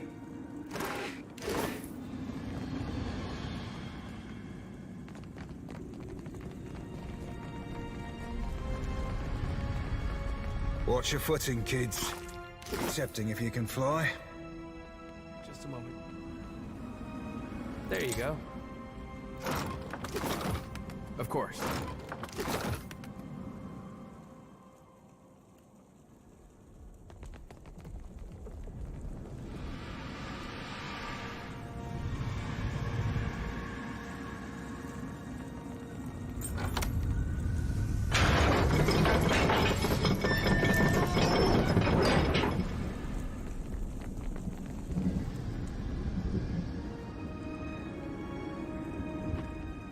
Trespasses in the goddess's maw? But how? You must seek to follow in your defiler god's footsteps. You will not, for I will smite you where you stand! Hold, Sega! I would speak to this filthy minion of the wretched god Aethys before you char his bones to dust.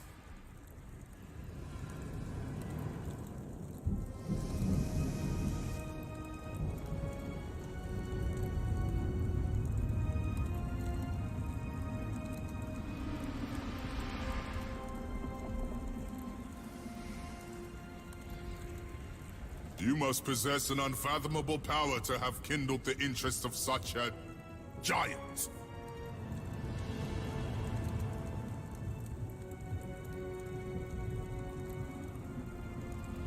Yet you imply you do not serve him.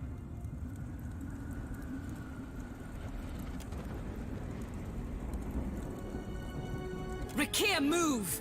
We cannot allow these intruders to live.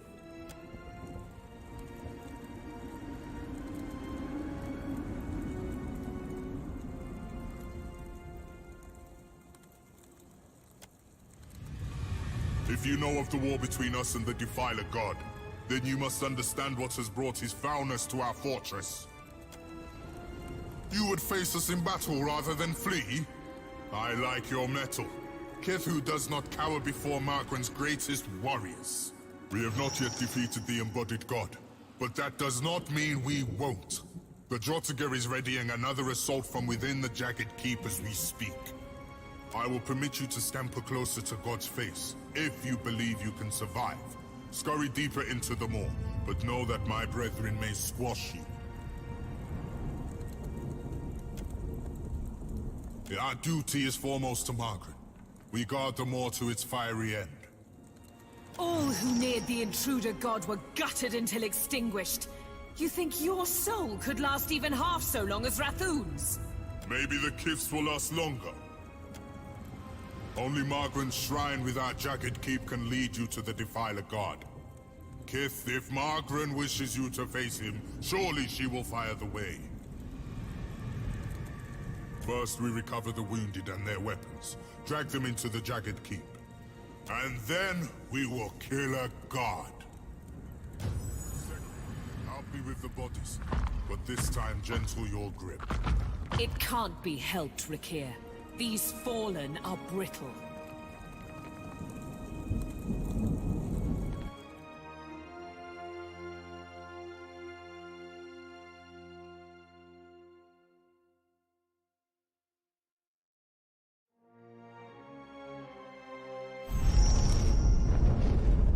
Should we be concerned about that?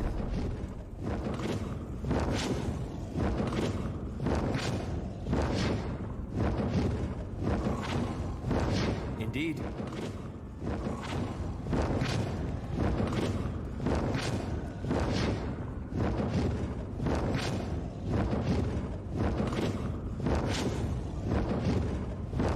Aethys do this?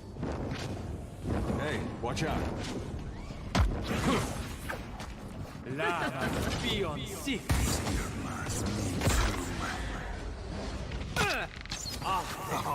Can't make a dent.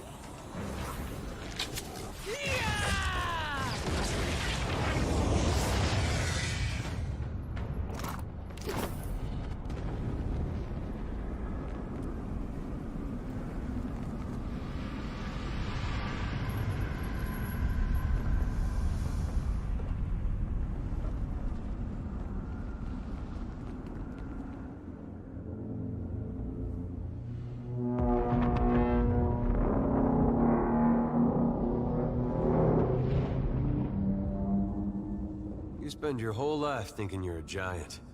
And one day that fella shows up at your fortress.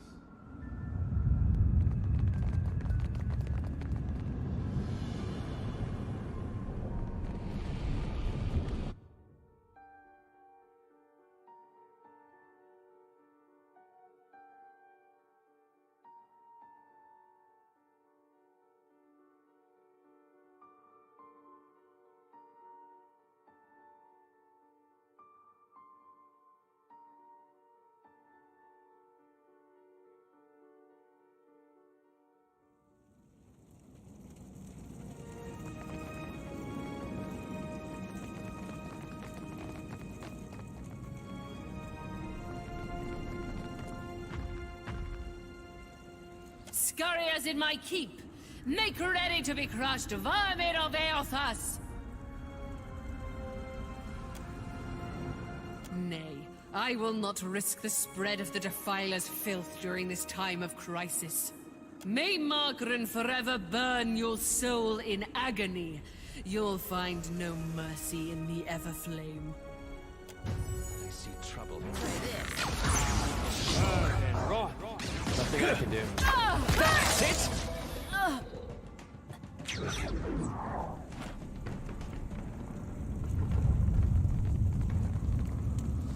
Who's right primed for a bashing? Lava be on sick. Like flogging a figurehead. I'll teach you a lesson. Futile. Lava be on sick.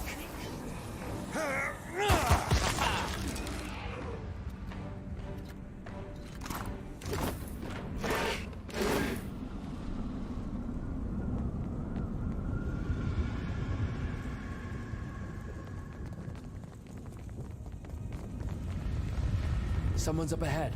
How do you like? Now that never happens. Lava be on sick. Show him how it. I'll get the next.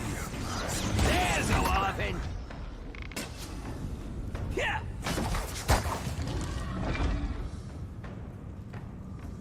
Give me a challenge.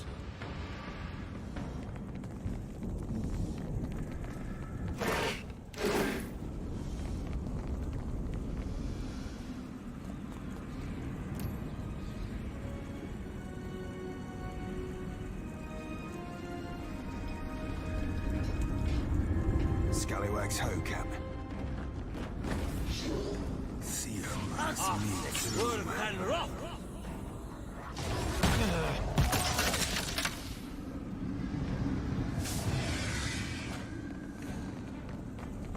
Look there. I'm not at my best.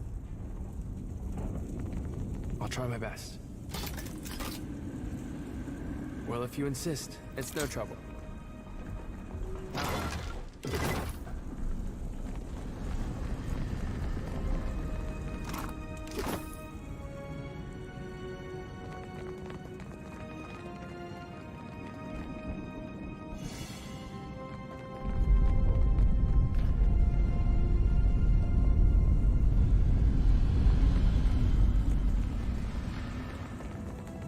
Consider it done.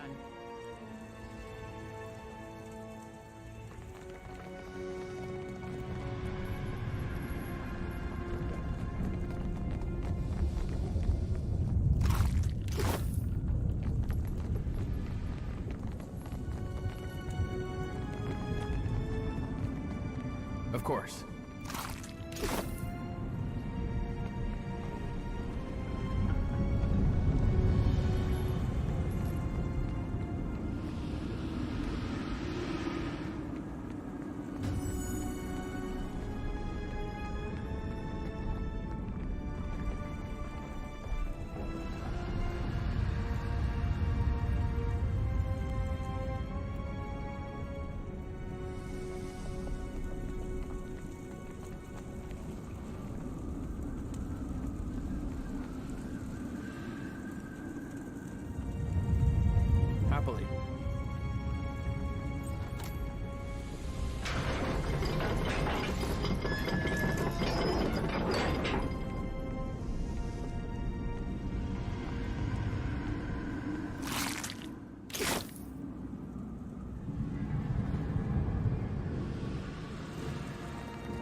Indeed.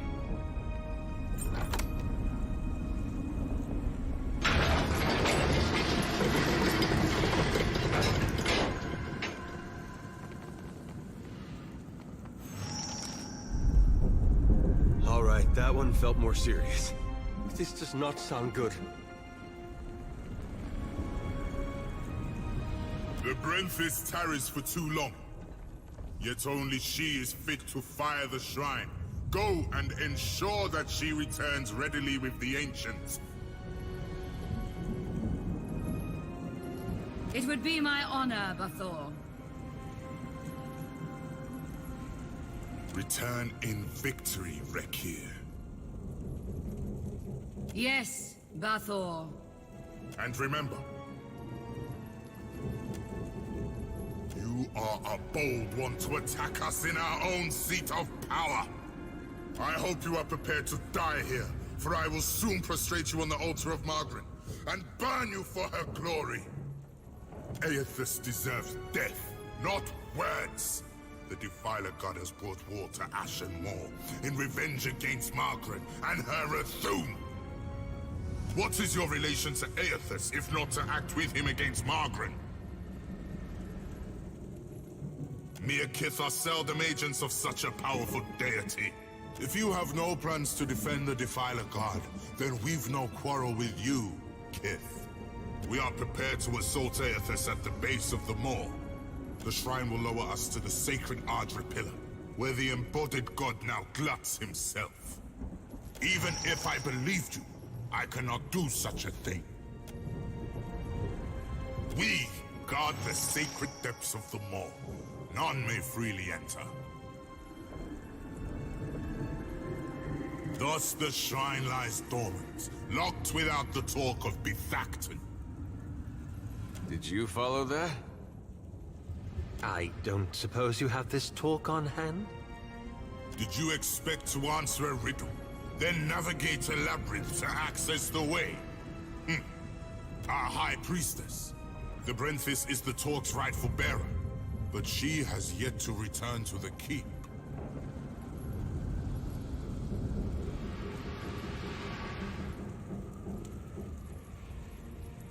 Our first defense against the Defiler God lies in shambles. So the Brenthis has hastened to summon our ancient ally to battle. She is deep within the lair of the Ancients, west of the keep.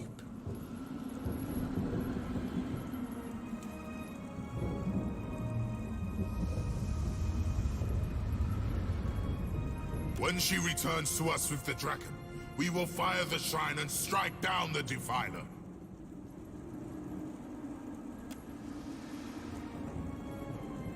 Return our Brenthis and the talk, and we will let you join us in glorious battle indeed.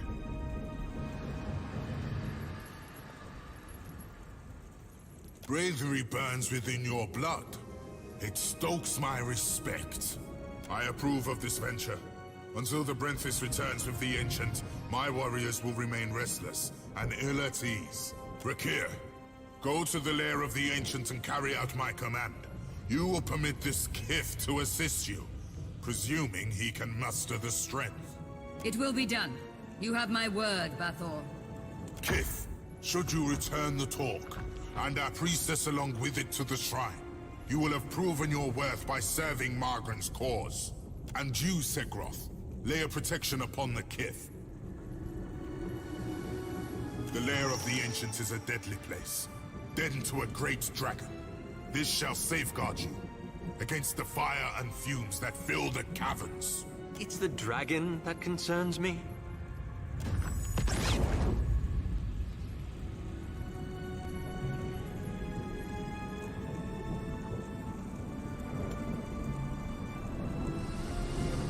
Apple always seemed real cold to me for a fire god. Like she'd rather see you die struggling than offer help. Watcher, the time does not allow for niceties. Even now, Aethys gains strength from the spire. What progress have you to report? Make haste, should you wish to distract our enemy during my preparation for war. Though now, maybe a revised directive would be wise. Presently, I shall erupt this volcano, and with it, consume Aethys. I suggest you retreat if you at all value your mortal form.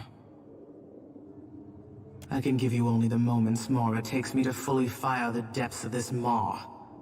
After that, I will not stay the assault. Even for you. Fare thee on, Watcher. My condolences, should you die.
Try this. Not exactly what I was going for. Hey, Show him how that it's wasn't half done. bad.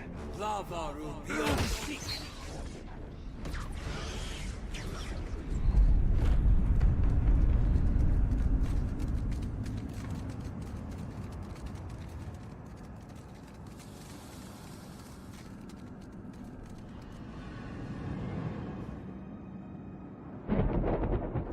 You should move quickly.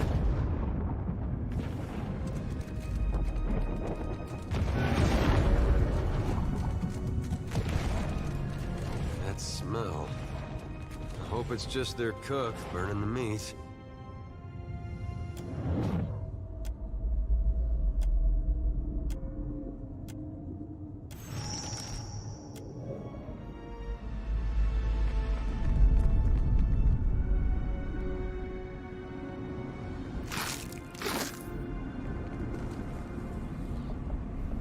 My brethren, World.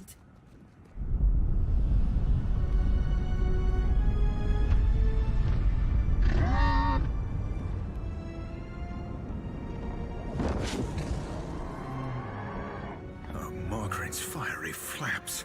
That be a flogging dragon, that be.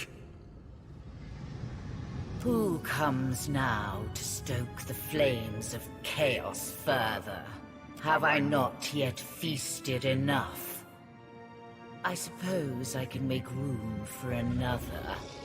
No, no. That can't be healthy. Just realized how lucky we are to have never run across a sewer dragon. Don't let this be fooling you, lass. Ain't nothing but fur and bones. Blessed and terrible Ancient One. The Bathor sends me in search of...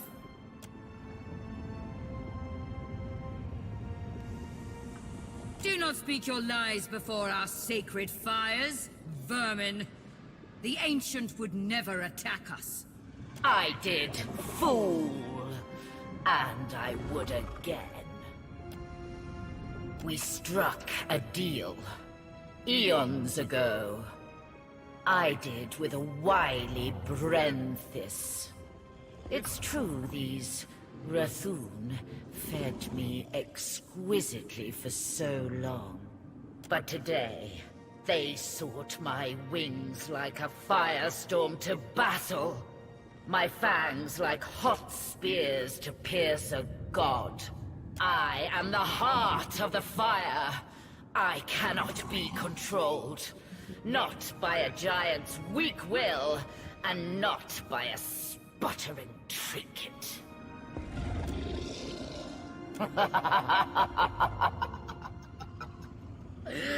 The Rathun would pay their tributes of flesh and blood, fire and gold. And I, when called upon, would fight fiercely at their side. Why? Why have you dishonored our agreement, Ancient One? The Brenthis came to call you into battle. That arrogant priestess thought to ride me, the magma that fires the mountain. She sought to command me. So I consumed her.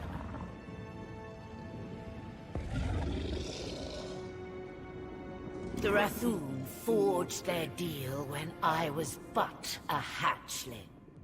Now no one controls me. And I would never fight a god for fools. Foul traitor! You wretched, god-forsaken beast! Well, that's a relief. Thought we were fighting a dragon. But this is just a big snake. You are a creature most amusing. Perhaps I shall yet allow you to live.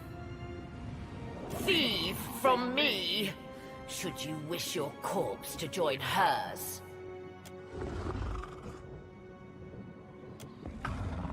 I do scent something enticing about you. Is that a wardstone? But why should I barter when I can take it from your corpse?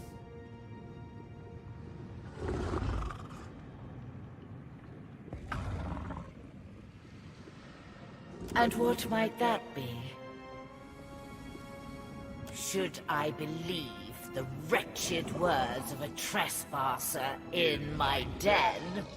Even were it so, the fire feeds me. It can cause me no harm. I suppose I slumbered for ages and felt restless for longer. It shall be good to stretch my wings, to hunt. I fly.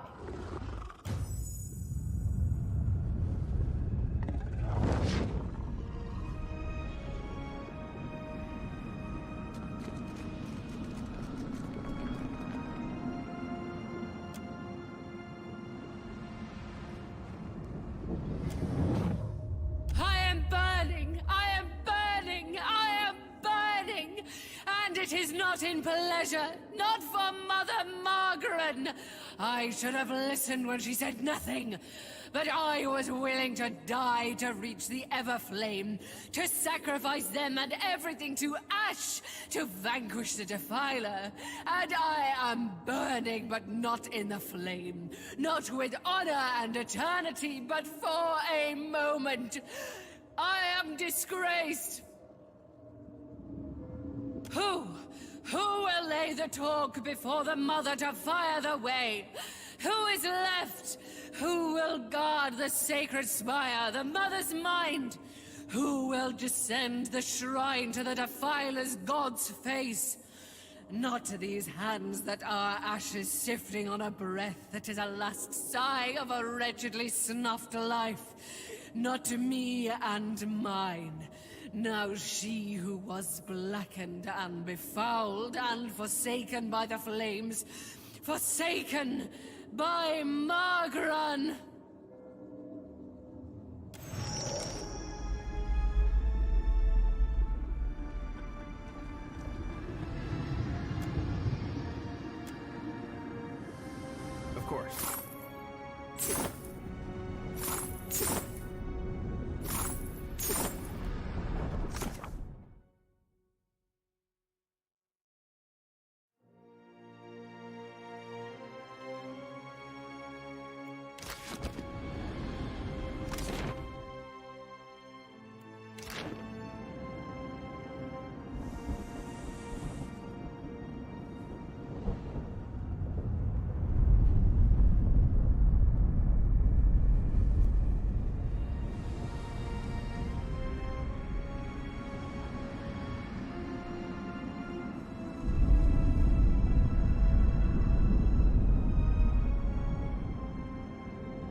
Aye, he'd be big from down here, too.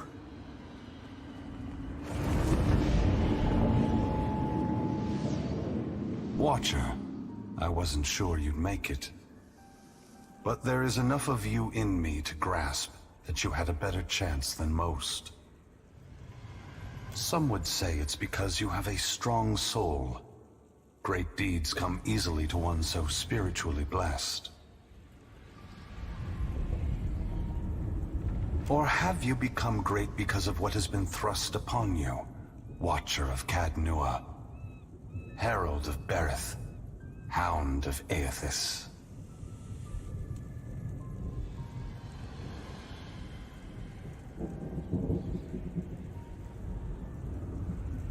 You have done much in this life, it's true. But if it weren't for your past with Theos, with Iovara, you never would have come down this path.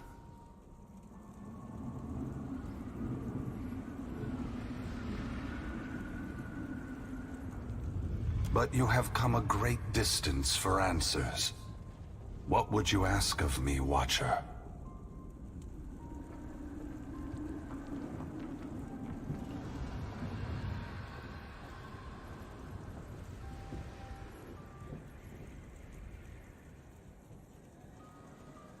You need to know?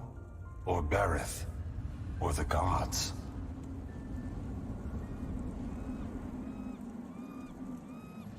And it would seem even she whose presence shakes the heart of this mountain needs to know.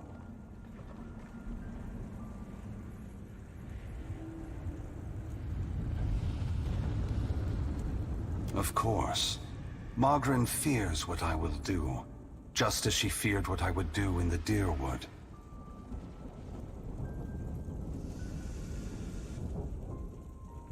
But this time is different. This time, there is no power on Aora or in all of hell to stop me.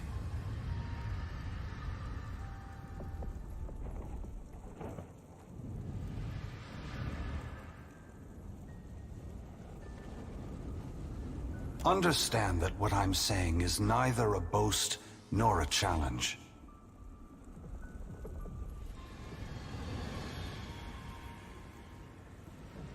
It is the clearest statement of truth I can give you. Give Berith, in the hopes of dissuading you from taking actions that may harm others.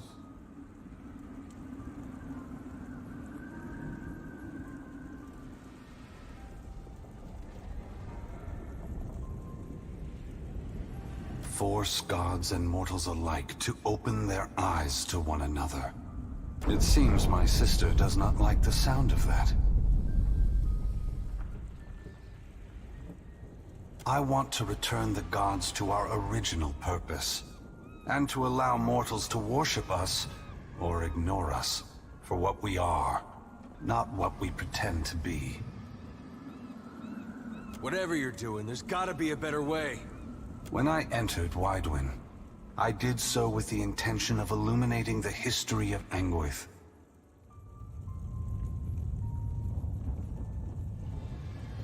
I wanted to show all the nations of the Eastern Reach the machines we had used to create ourselves, how we had hidden our true nature from mortals for millennia.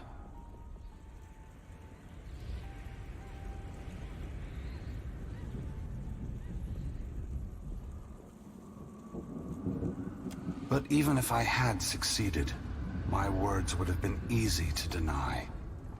Belief creates the foundation upon which a mind's reality is built.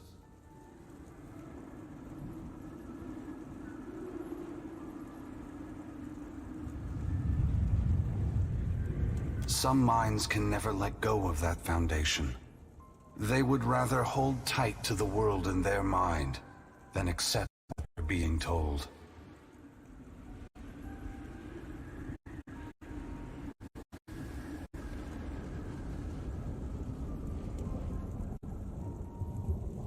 We began with a dream that if we provided guidance to mortals, each generation of souls would grow stronger. And if the souls grew stronger, societies would become better, moving ever closer to achieving the potential we believed all mortals have within them.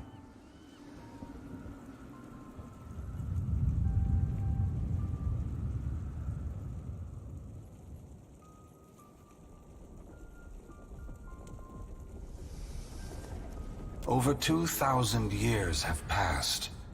Hundreds of generations have been born, lived, and died. If the world has improved under our guidance, mortals should be prepared to understand the truth.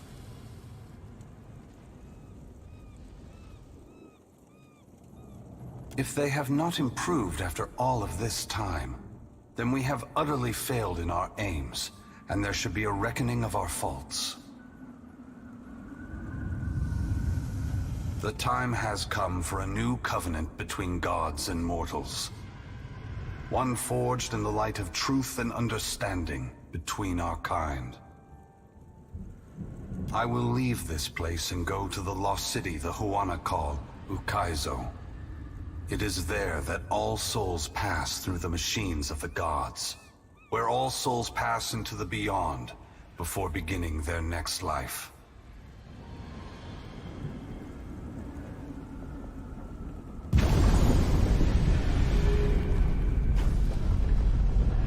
When I reach that place, I will find our great machines and tear them to pieces. I will smash the great wheel until the lights of hell all gutter and die. And when my work is done, I will leave this world forever.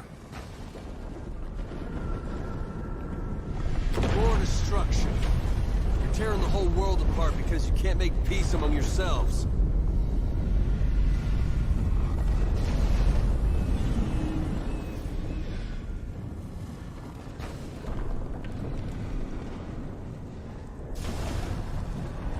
Adair, there will never be peace among mortals, so long as they are unwittingly manipulated by the gods. The divine enslavement that Whitaker reveres perpetuates ignorance, chaos, and violence across the world. I only wish to destroy the darkness that surrounds the gods, that you may better see us for what we are.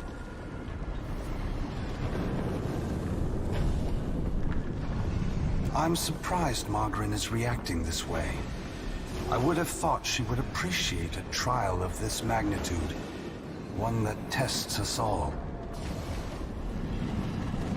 Both gods and mortals alike rely on the wheel. We depend on it for the souls that give us power. Mortals depend on it for the lives of future generations.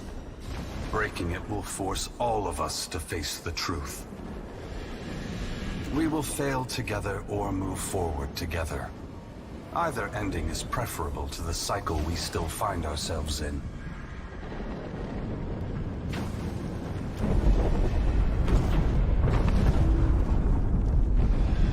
Once again, the gods have put you in a precarious position, Watcher. Considering all the troubles I have put you through, the least I can do is protect you from the wrath Magrin has intended for me.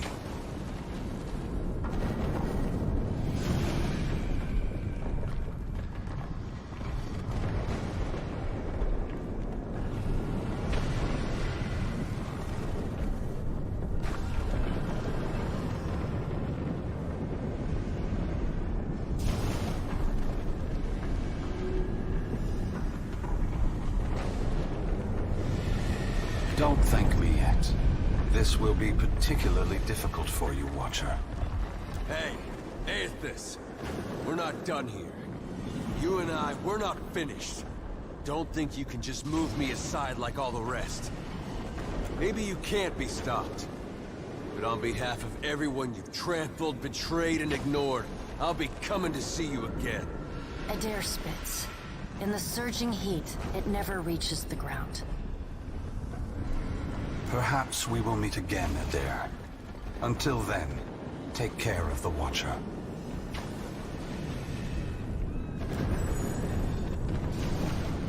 Aethys's great hand floats away from the luminous Audra pillar. As it pulls back, for a brief moment you see a golden tether flash into existence between the pillar and the great Titan's back. When the Audra fingers gently cradle you, there is first a sensation of warmth, but it is followed by a harsh splitting of consciousness. Your awareness vacillates erratically between the physical world and the spiritual dimension of Aethys's body.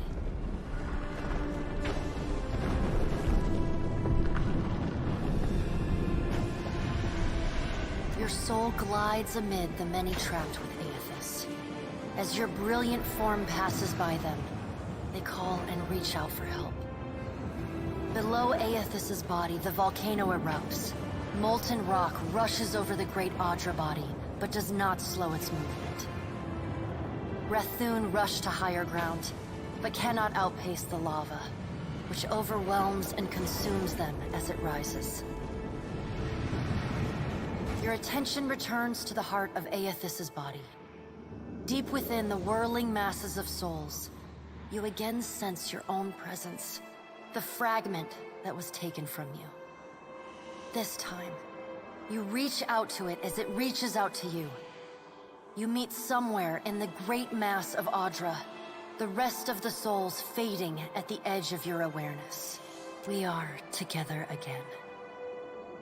Are you ready to be together again? Are you certain?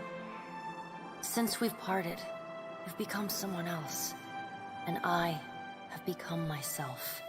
When we join, we won't be ourselves anymore. Your senses yank back to your body, still in Aethys's hand. There is light, sunlight. He has emerged from Ashen Maw, the rim of the volcano and the great keep of the Rathun collapsing behind him. The Adra is barely visible through the thick lava covering his body, and still, he moves.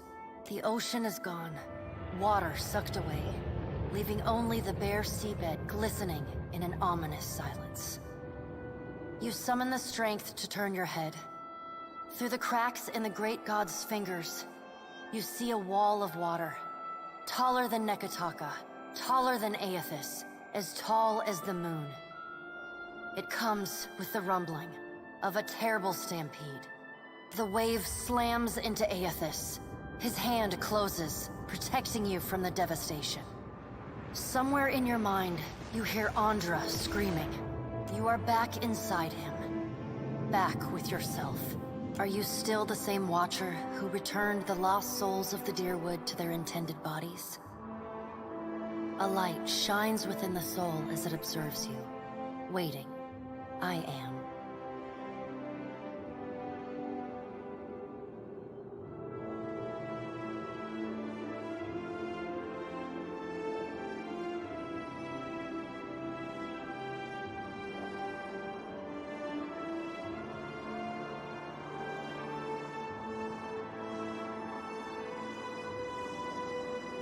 Good.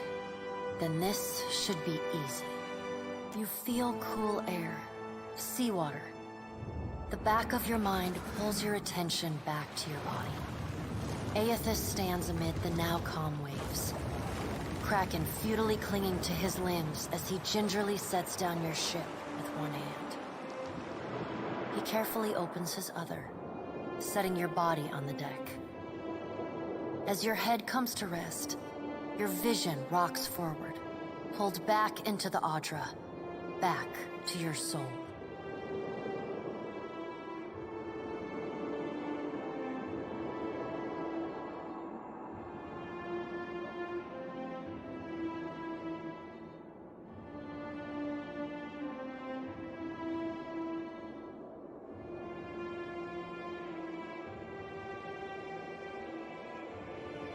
Some of us is lost to him. Fragments and the empty spaces between them. They will always be a part of him. But we are still us. And it's time for us to go. Together.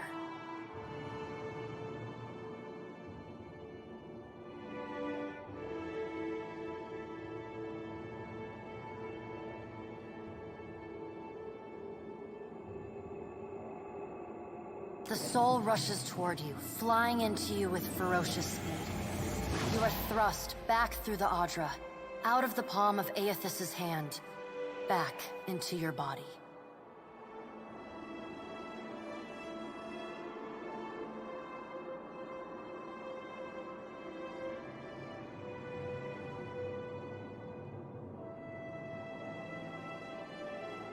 You can feel the sensation of your skin.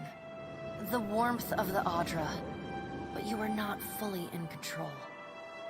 The other soul struggles to reach the surface of the body's consciousness, but you pull it down.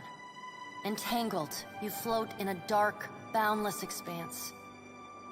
The more you fight each other, the closer you become, until somehow, impossibly, every piece of you is touching every piece of them.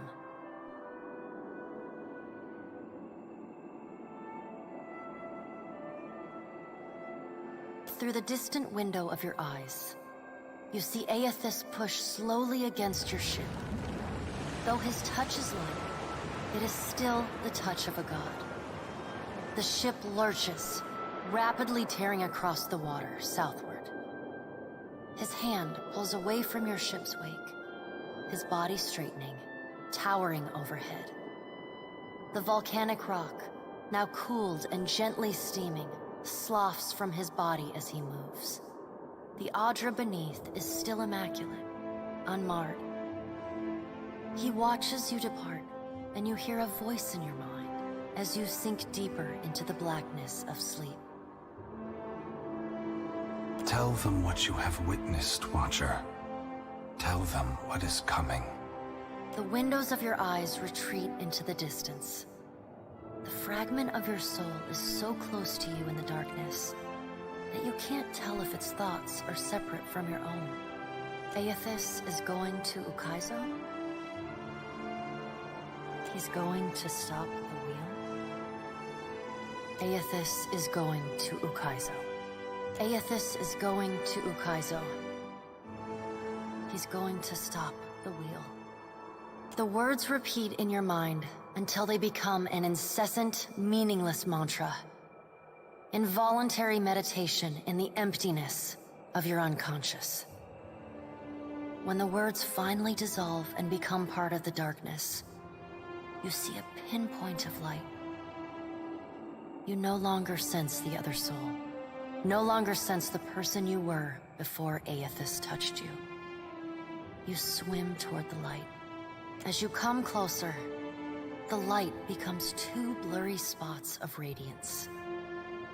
You settle in behind your eyes and feel your lips already moving, mumbling.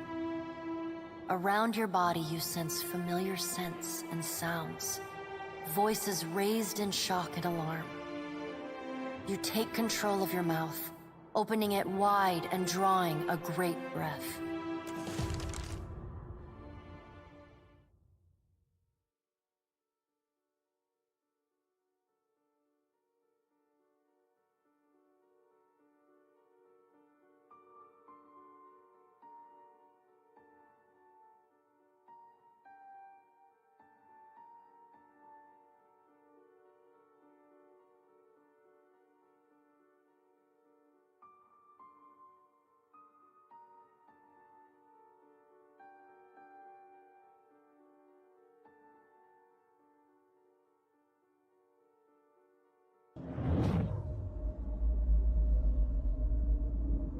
Are we simply going to wait?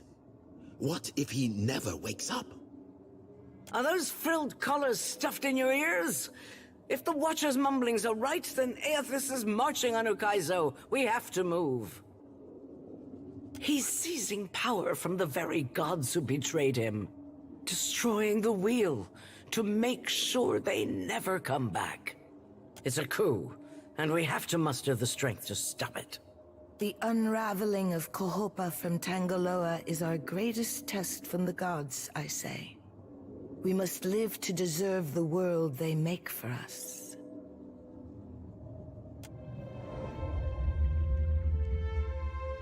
Ah, you're awake. Welcome back, Watcher. Your arrival in the wake of the eruption at Magrin's Teeth was alarming. You shared a great deal while you were asleep. We aren't sure what to make of it. It seems you've been talking in your sleep about Aethys' plan to destroy the wheel. Our friends here are understandably concerned. Join our talks, I say. Rational discussion will gust away the ominous smoke rising from Ashen Maw. The Deadfire is no stranger to cataclysm. We can survive by cleaving to a shared purpose, a greater good, Akira. For what else did the gods place us here? We who have ships and resources enough to make a difference. What we need is brass. Roatai has ships and cannons aplenty, but the only way I'm sending them is if... Ships have formed the blockade around Queen's Berth. Their commander demands parley with Serpent's Crown. What? But what about our ships? I must get a message through to the captains. For what do our enemies paint a target on their hull? This is a stirring bid for my attention. Send word to my water shapers to drain the sea around the flagship. I would parley on better terms than this. My queen! They fly the colors of pirates! The Principi are... Well, what have we here?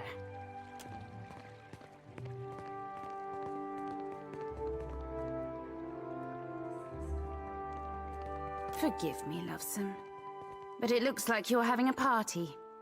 A rather fine one to which you didn't invite me. You painted vagrants are a plague on my tribes. Why should I not hang you from the walls of my garden? You should be asking yourself how they got in here in the first place. Oh, I do love when they squabble. But I'm here for neither pleasantries nor entertainment. We've bigger fish to fry. Or should I say gods.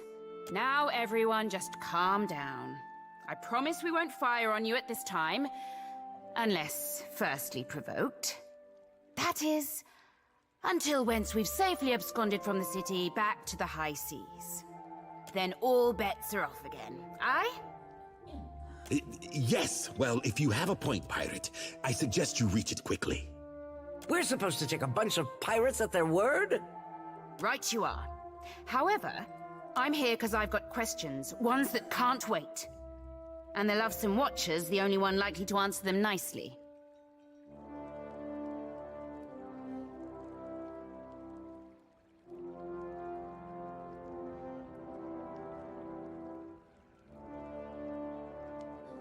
Ukaizo?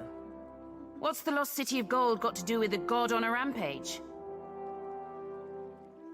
Well, fuck if that doesn't put things into perspective. But what's that even mean in the long run? Folks who die won't be coming back again.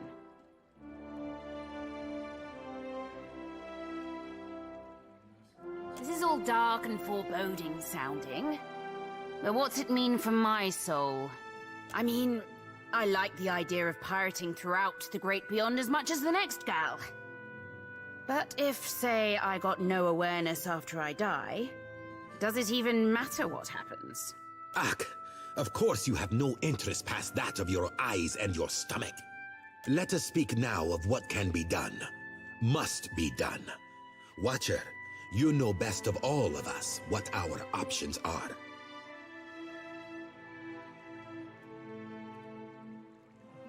If he's heading to Ukaizo, then the time for speeches is over.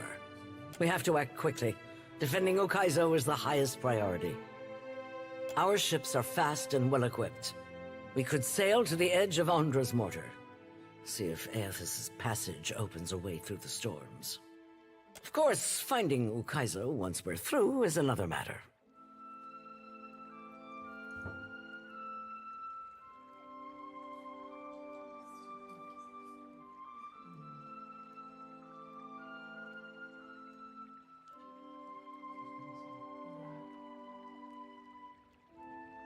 That's so.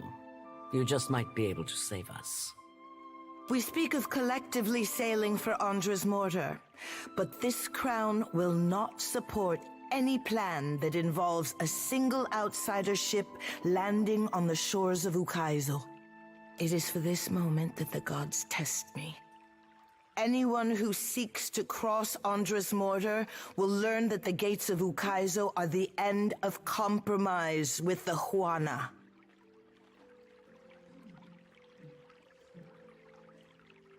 I think I'm getting the gist of it now.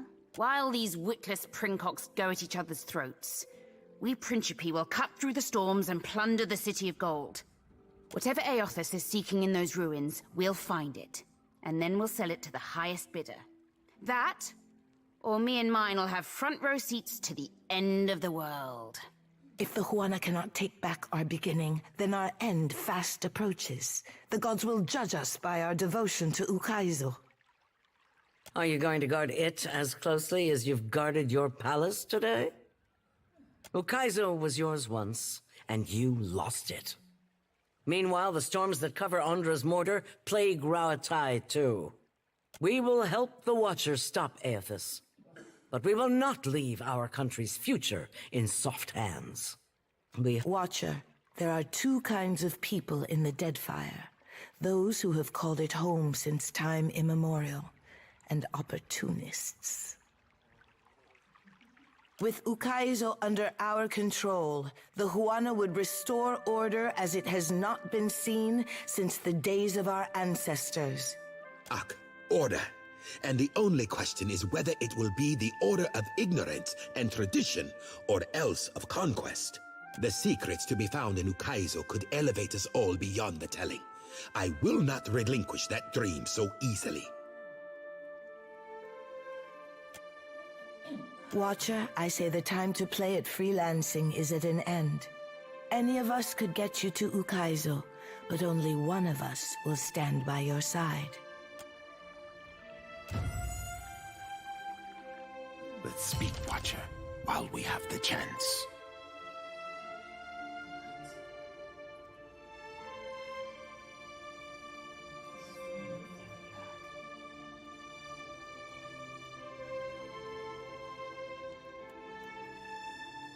Great and terrible things are at work.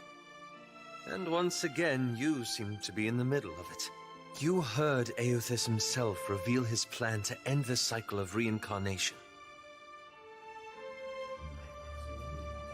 Now, the rest of the Deadfire will want to know what happened in Margaren's teeth. You make it sound so simple.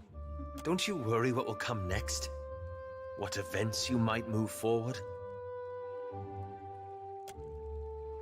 It reminds me of the question that drew me to the Deadfire. The one I've been avoiding. I promised to tell you what I was doing among the Animancers at Port Marge. As you may have guessed, I was observing them, gathering information on the various Animancy operations in the region. Animancy is a subject of particular interest to the Leaden Key. Through it, I hope to pick up the trail. That's where it gets complicated. After that incident in Old Valia, I thought more about the Leaden Key and its particular composition. It's existed for over 2,000 years. Say what you will about its motives and methods, but that's an impressive tenure. I hope you got a while, because I got lots to say about their motives and methods. Relax, Adair. I'm not defending them. That's when I realized how short-sighted I'd been. To think I could undo the Leaden Key without understanding how it works. I found references to an ancient Leaden Key cabal in the Deadfire. Possibly one of the oldest, if accounts are credible. And they appear to have been working independently, without direct intervention from Theos, for almost 2 millennia. Now there's the challenge. Most sources refer to them as the Painted Masks. But I haven't met anyone here who knows that name. I don't know where in the Deadfire they are exactly, but I was hoping we could look for them together. That's all I ask.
You find yourself in cold, suffocating darkness.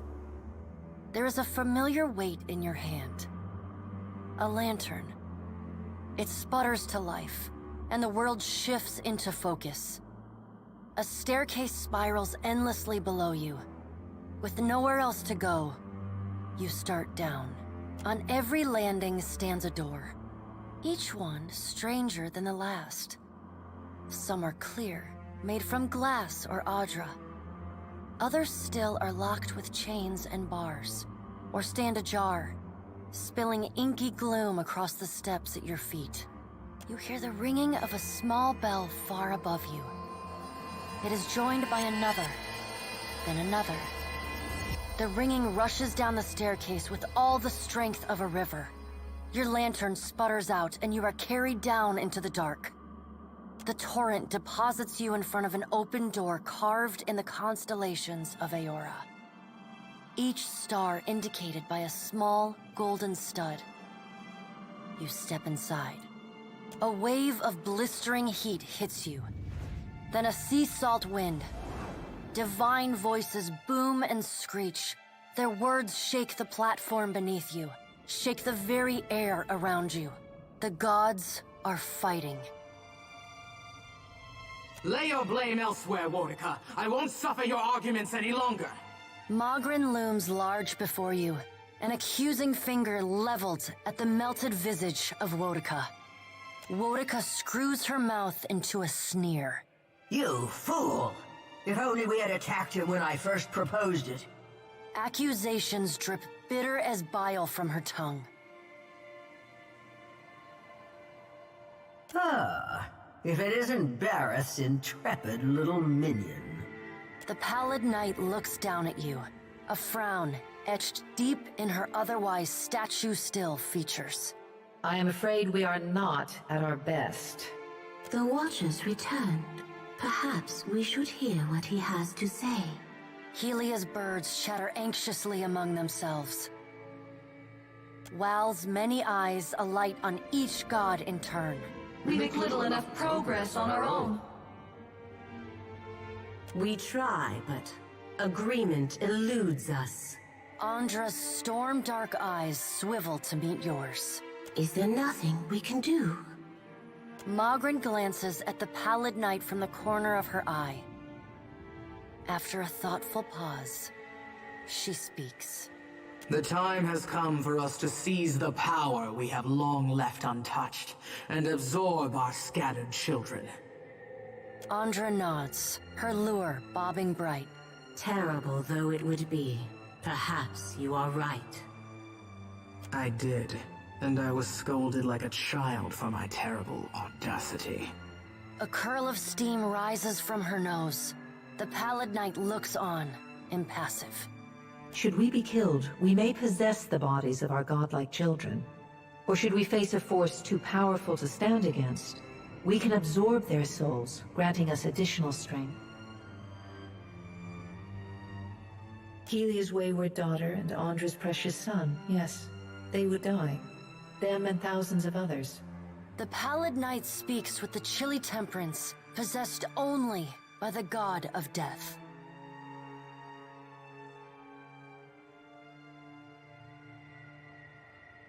We are your gods, forged of thousands upon thousands of willing souls sacrificed on the altar of progress. Yes, our good is greater, but the time for that plan has long passed us by. Are we to keep nothing for ourselves? Not a single secret retained? Not a solitary mystery? Magrin elbows one of Wal's floating eyes away. Aethys will lay bare our every secret soon enough. What is one or two revealed now? But we get ahead of ourselves. First, the Watcher must get to Ukaizo, and that will be a trial all its own.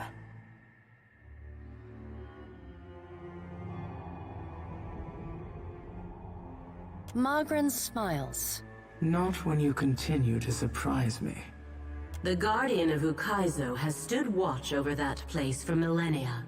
It will not stand aside, not even for Bareth's herald. Helia, who had been lost in quiet, anxious conversation with her birds, breaks in. It yet lives. Of course. Our progenitors crafted it. A pair of Helia's finches come to join WoW's floating eye. They hover just out of Mogren's reach and swoop in to poke her when she's not looking. And the Watcher will be forced to reckon with it if he wishes to confront Aethys. The birds at last linger too long, and Mogren slaps them away. They burst into a cloud of essence, then reform, and fly in a screeching chorus back to Helia.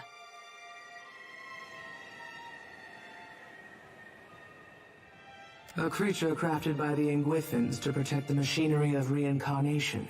It doesn't care much for visitors. Will you divulge our every secret to the Kith, Mogren? Mogren shrugs. If it suits me. Go prepared, Watcher. The Guardian will not stand aside, not even for the Herald of Bareth. It is not one of Galawain's mindless beasts. It has a heart and a mind, and it will throw neither away to oppose Aethys. And Aethys will not fight the creature. It would prove little more than a distraction for him, especially as my tsunami and Mogren's volcano couldn't stop him. It is its own creature, Watcher. It does not listen to us. There is another topic we have yet to address. The Pallid Knight holds up one gauntleted hand, and the other gods fall silent. Tell me, Watcher, where do you stand? What do you think of Aethys' scheme to destroy the wheel?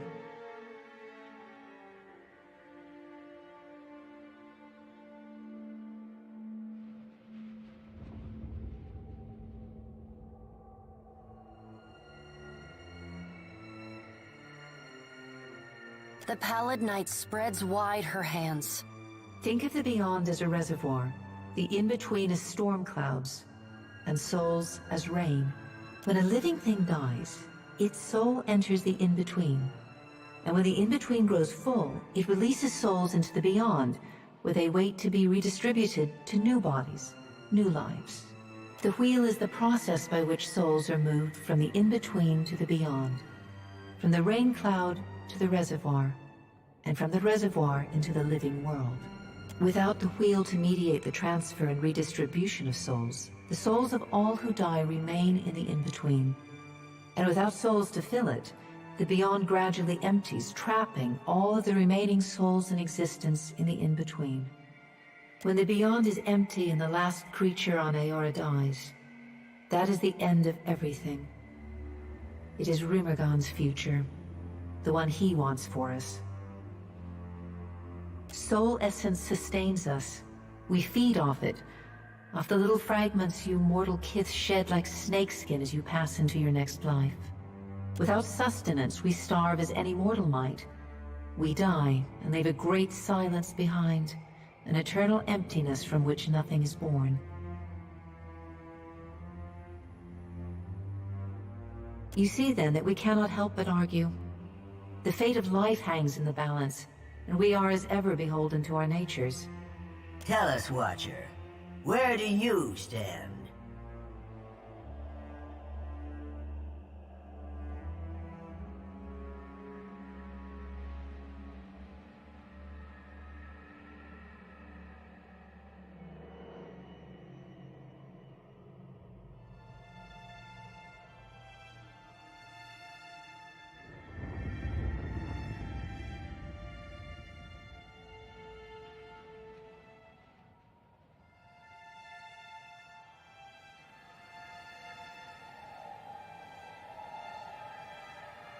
Finally, someone with a proper sense of urgency.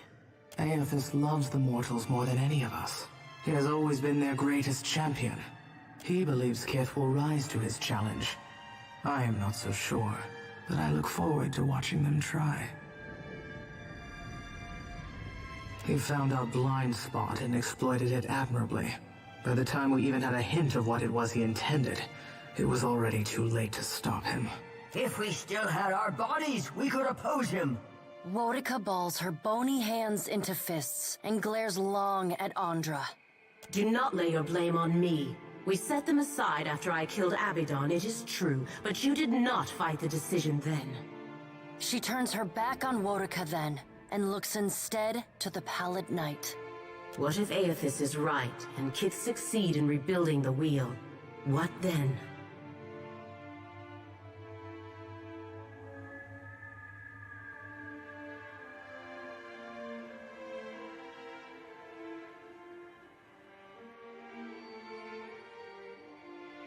Wal grins. Always, Watcher. And what if they fail? Then they die. And so do we. We have to help them. Helia's voice rises, near to panic. Wodica drives her fist into her hand. Help them! We should finally bring them to heel! The pallid knight raises a hand and stares at Wodica until she falls silent. Watcher, Aethys yet values your counsel. The pallid knight's eyes bore into yours. An impassioned plea from the Hound of Aethys may still temper his actions. Confront him at Ukaizo. A bark of dry, bitter laughter escapes Wodica. You believe you will succeed where I have failed? Ha! The future of Kith and the gods rests on your shoulders, Watcher, so I hope that you do. The pallid knight's stern countenance softens. Time moves swiftly away from us now. The pallid knight spreads her hands before her. Go, Watcher. Do what you must. The edges of your vision begin to dim. Like a sun setting, twilight encroaches on your mind. The pallid knight conjures a blinding white light in her palm that swiftly grows to engulf the room. Then, the crack of thunder rends the air, and you feel the floor drop out beneath you. You come to flat on your back, staring at an all too familiar ceiling. Alone, once again.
Indeed.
symbol.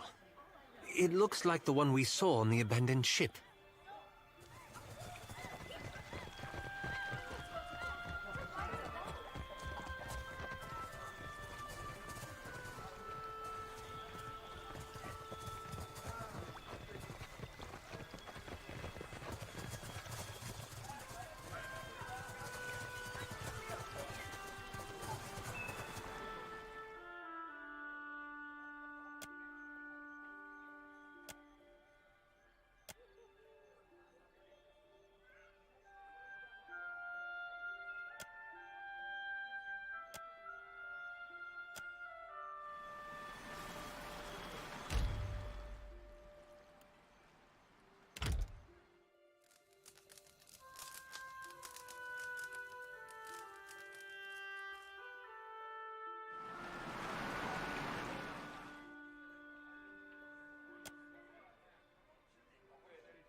Could be trouble. That order's too tall. Right on target. I'll just have to try something else. That's gonna leave a scar.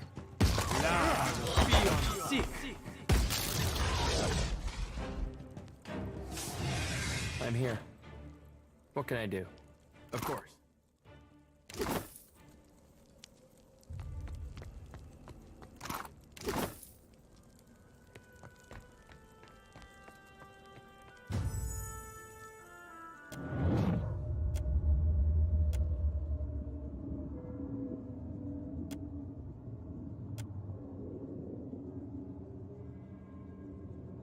Your Excellency, I come to warn your people. Your presence among these ruins is an affront to the gods. You must remove yourself, lest you face the gods' wrath. The timeline of the gods is not for mortals to understand. But even their patience shall wear thin, especially after this warning. Your people cling tightly to their history. But where are these designs among your arts? Where is the carved Adra in your wooden huts? These places were not built by the Huana, but by an ancient people from a distant land. I have seen your murals, and I know that you will recognize this. It was my people who built these places, and now I come before you bearing their warning.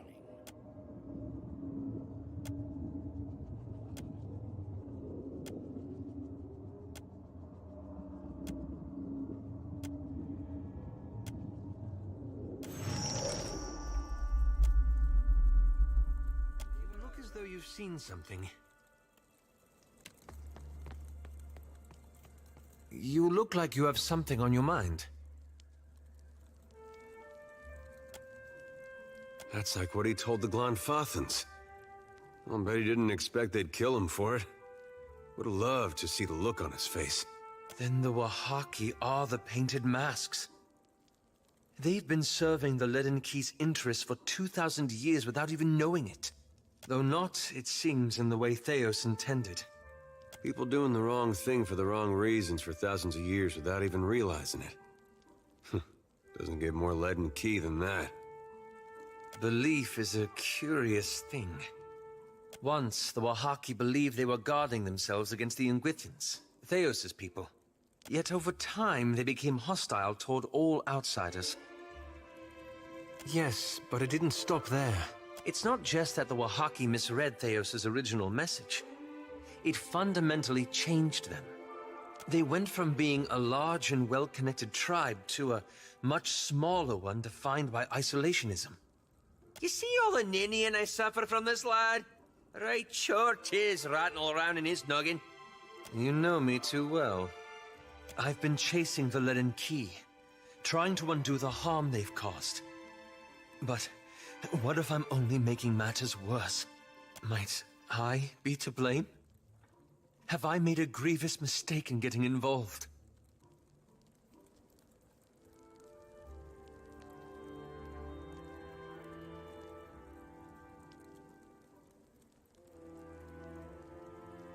I suppose that's true. It's an intimidating thought, but a heartening one too. Perhaps it was naive to think I could dismantle a 2,000-year-old organization in a single lifetime. But it's worth it to try. The strange thing is, this whole ordeal has given me some sympathy for Theos. Not that I condone his actions, of course, but I can't imagine he thought he'd destroy an entire generation either. Well, not in the beginning, anyway. What I mean to say is, he thought he was doing the right thing. Even at the end. At any rate, it will be a relief to move forward. It was always too comfortable to leave the hard decisions to others. To simply follow along. I only wonder now what sort of decision you'll have to make when we finally confront Aethys. Anyway, thank you. This has lifted a great burden from my shoulders.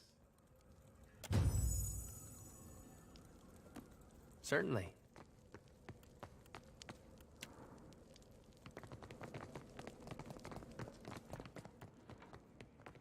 We've got company. How do you like that? I'll teach you a lesson. Lava beyond sleep. Lava beyond screwed. Lava beyond sleep.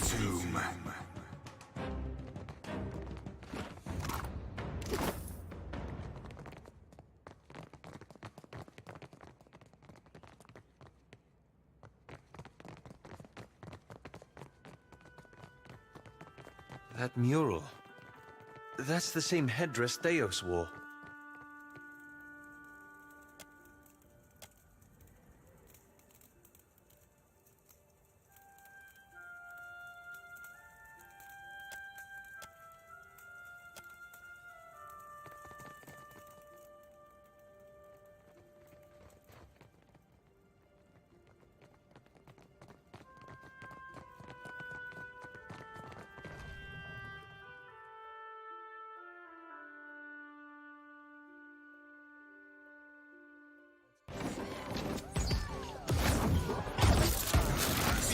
Right on top. Then! Show him how it This thing isn't doing the job.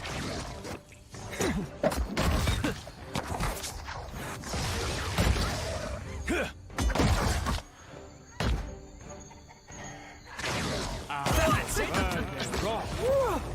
Boy, watch lava.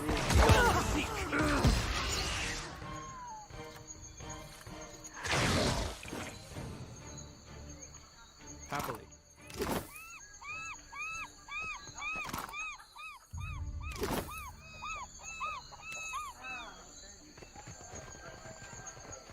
Be on your guard. How do you like that? Well, then, rock.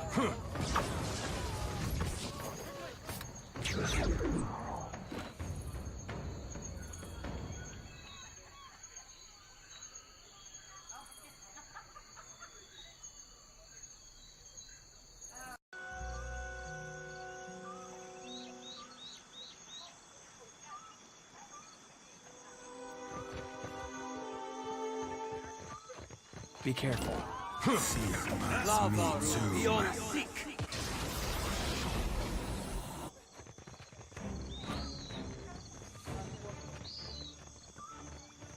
Did you notice their face?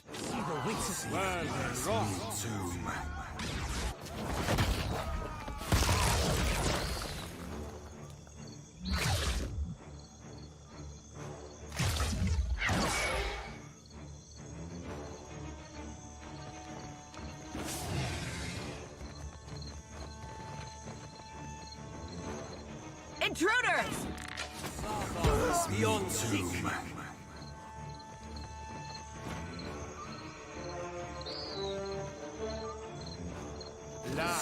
Beyond seek.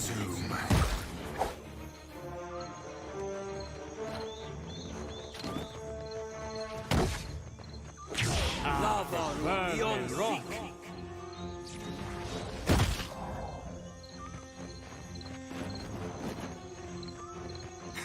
I'll be more than half hands, alright?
Before the revolution, way haul away, we'll haul away and go. Duke Cadmus made that traitor pay, he had his retribution. Way haul away, we'll haul away and go. Way haul away, the good ship now is rolling. Way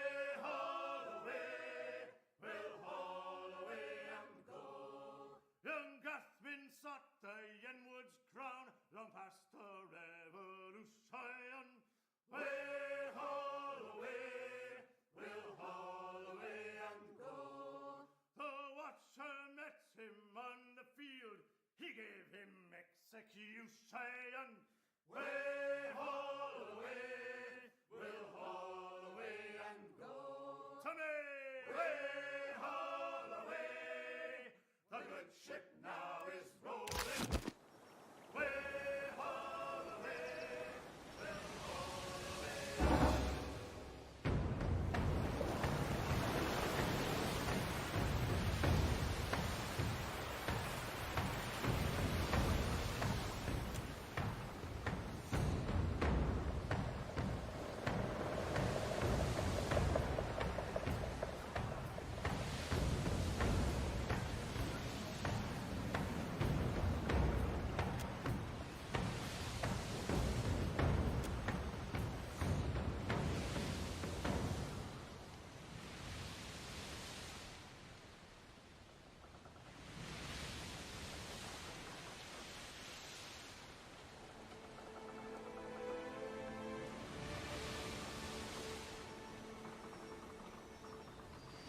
I worry about you, Adair.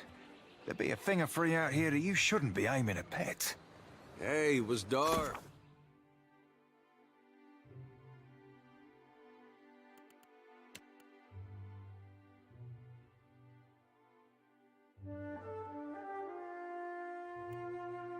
I saw the back of your head. I thought you were some huge island squirrel. This ain't about me, farmer.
The winds of change are coming, Watcher. Before it is too late, we must attend to these matters. I would like to know why you have not yet dispatched Benwet. Do you think it wise when you wish to forge allegiances in this harbor?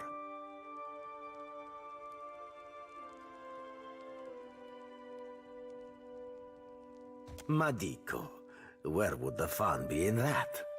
Come now. Be there anything more fun than seeing that ballast-blowing bilge swallow up to his barnacle-crusted arse in salty vengeance? Ah, all right. I will tell you this. Benwet has a known weakness for showing off. I would recommend humiliating him in the most spectacular manner. What weighs on your mind in this moment, Casita? More is the pity.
How about that?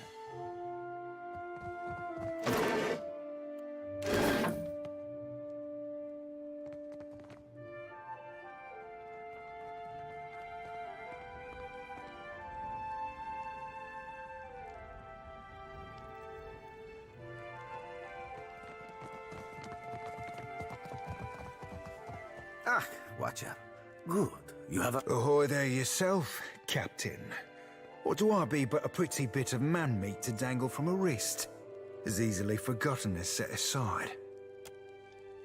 I would like to know why you have not yet dispatched Benwith. Do you think it wise when you wish to forge allegiances in this harbor? Then I will trust you to do just such. What weighs on your mind in this moment, Casita? Come, let us share a fine conversation. Prosperity be with you.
Show them how it's done. That's it! Sorry, friend.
Dora must think I work for free.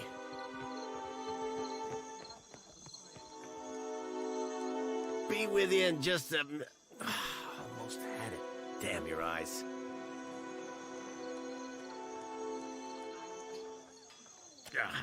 Hazard of the work, really. Came in on the sloop? I can hammer your ship together if you're apt to pay me for it. Oh, come take a look.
Back for more, are you?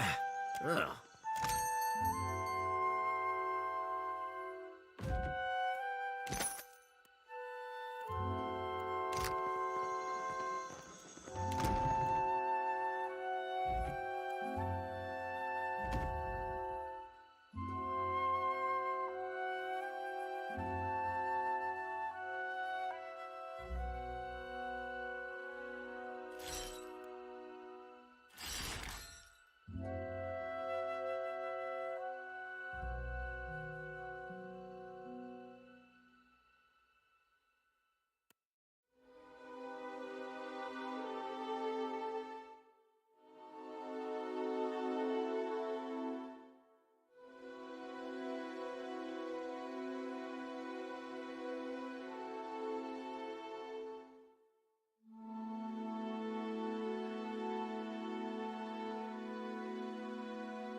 Back for more, are you? Ugh.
you right through.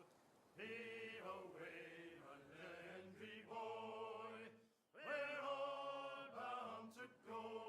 Farewell to you, Defiance Bay, farewell to Hail Murdoch. Heave away, my Landry, heave away. If ever we'll return again, we'll make your cradles rock. Heave away, my Landry boy, we're all bound to go. There's some that's bound for Anstey, and some that's bound for Mans. Heave away, my Landry, heave away. And some that's bound for Ethan Bay, to teach them Wales to dance. Heave away, my Landry boy, we're all bound to go.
How do you like that?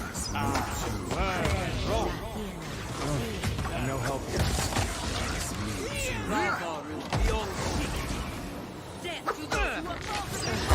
Now, where were we?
Back for more, are you?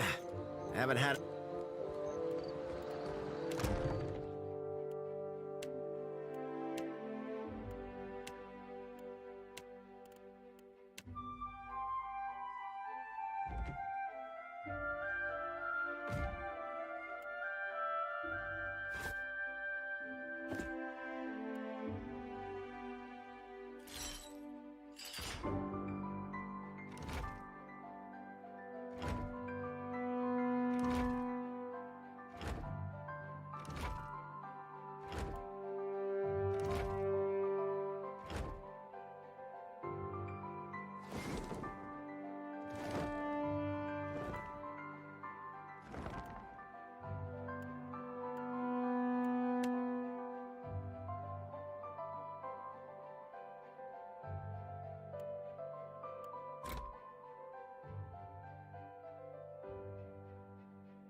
Back for more, are ya? Ugh. Come...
Now, what can I do for you? You see anything you like, you let me know.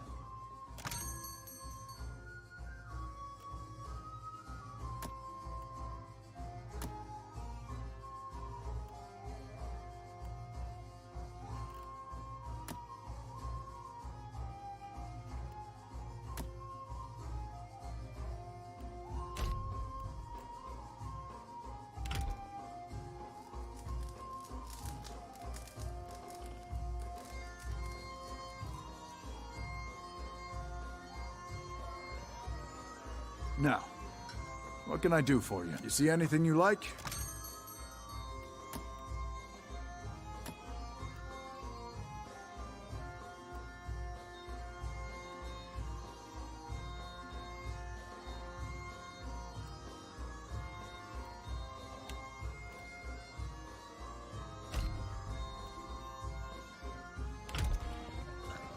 Now, what can I do? You see anything you like?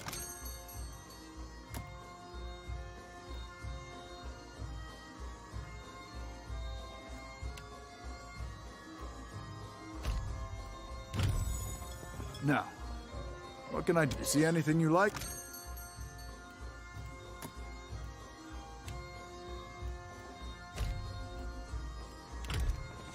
Now, what can I do for you? You see anything you like? You let me know.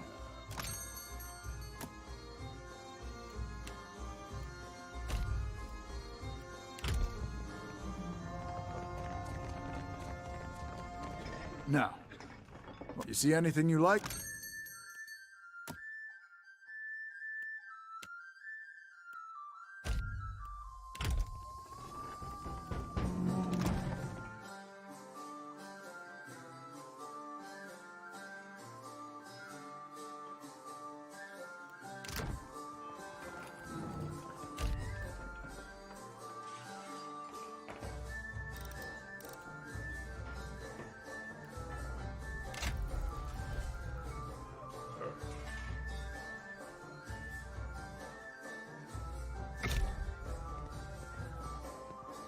Now, you see anything you like?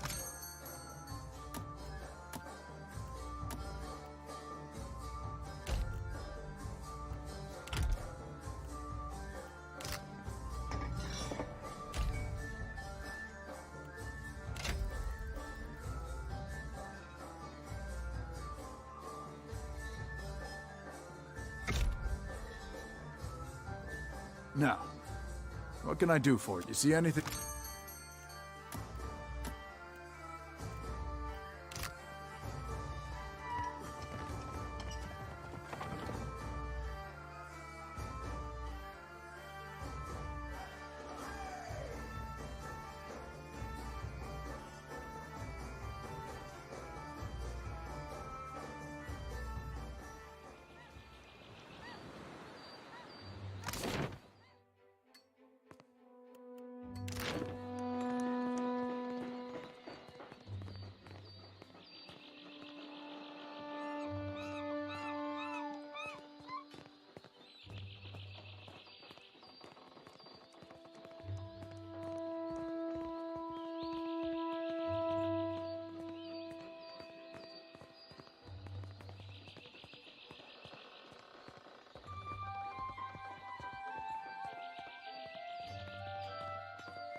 Back for more, are you?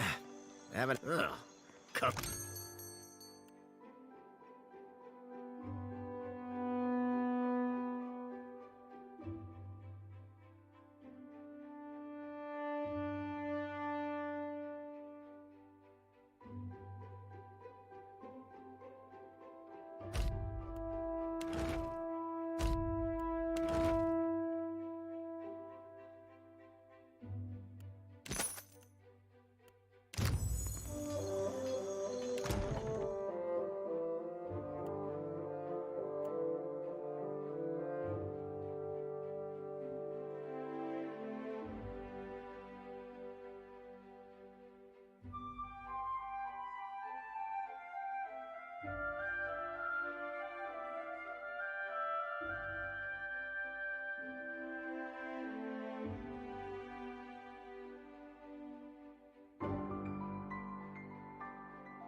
Back for more, are you?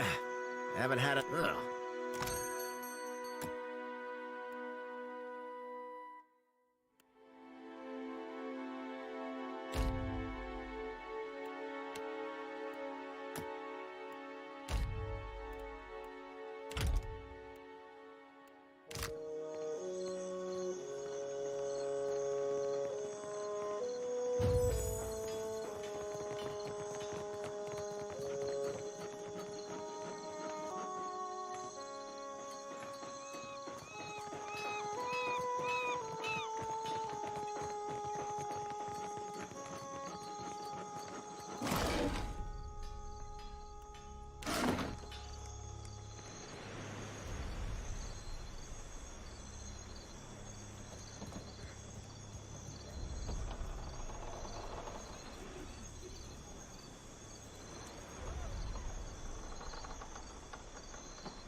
Damn me for a buttered slice of hardtack.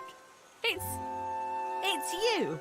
Angry by the thumbs. At your service, he says. I'll keep it quick, see? If your little dinghy has got some chase in it, I've got a list of captains with a black mark to their name whose ships need a quick scuttling. And I'm in the market for a scuttler. You read me like a book, you do. Then let's talk business, eh?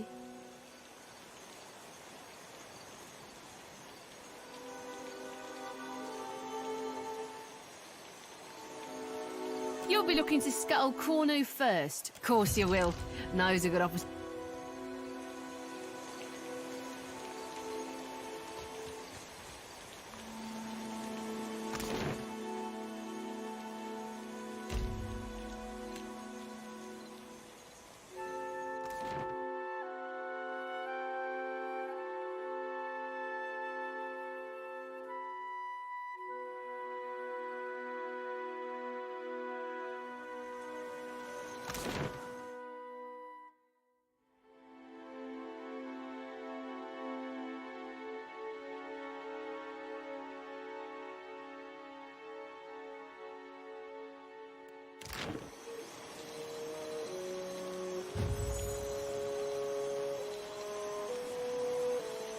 Looking for work? I've got coin and you carry yourself like a person well acquainted.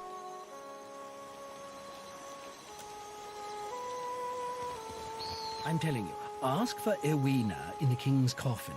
She'll make you Welcome see to my stars. emporium. Whatever you... what would you like?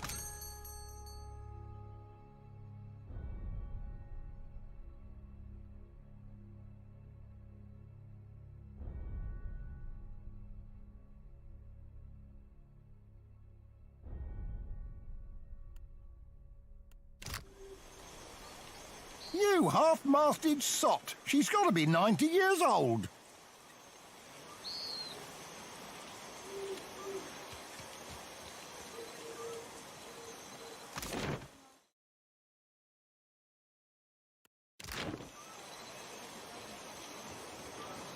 I welcome your return.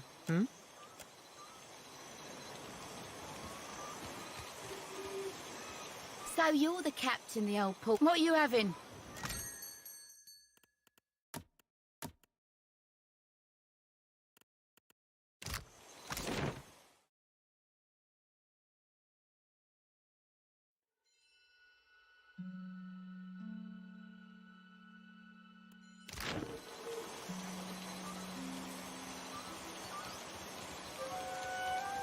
My old captain was a drinker.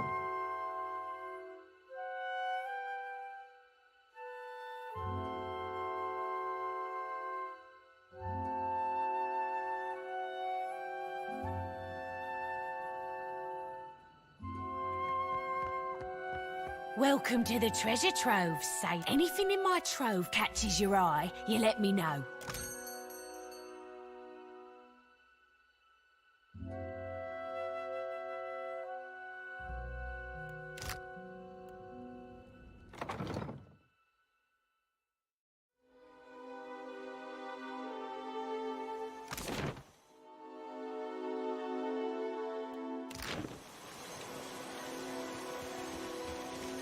Andra's gills. There's no hope.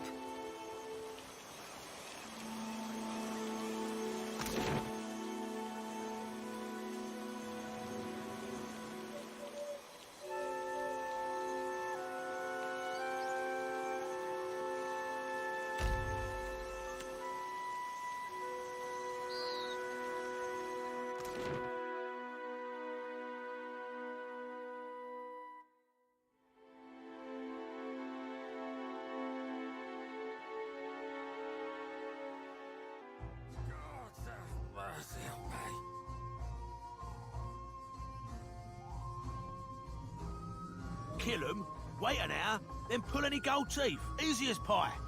You're an idiot. Wait a minute, wait an hour. Alive, dead, it makes no difference at all. I've pulled plenty of gold teeth. I know the right way of it. Maybe I'll pull your teeth just to prove you wrong. What do you know? It really does make no difference. You, out.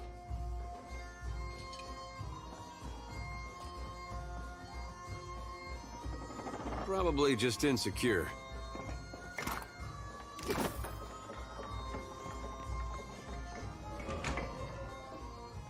Haven't seen you around before. Welcome to the King's Coffin. What can I do for you? What do you want? There's always someone about who can't say no to good coin.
Whoa, that's, where would you even stab something like that?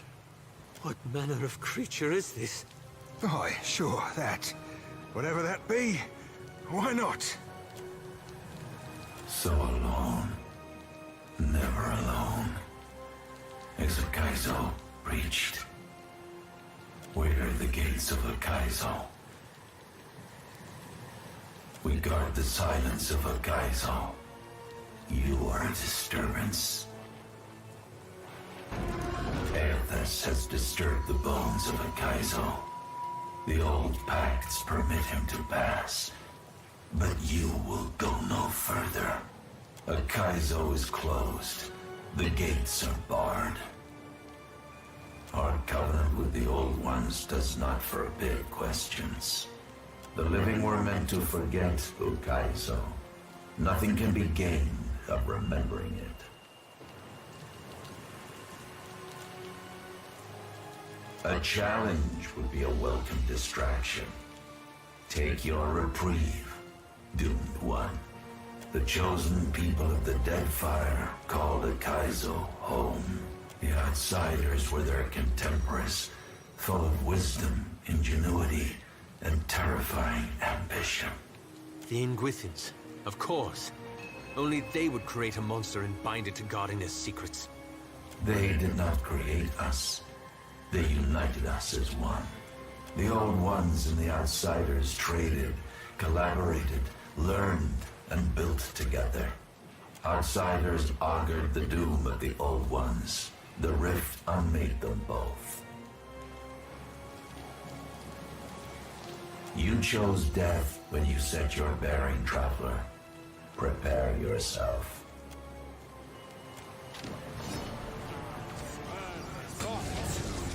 Nothing I can do. Be on sick.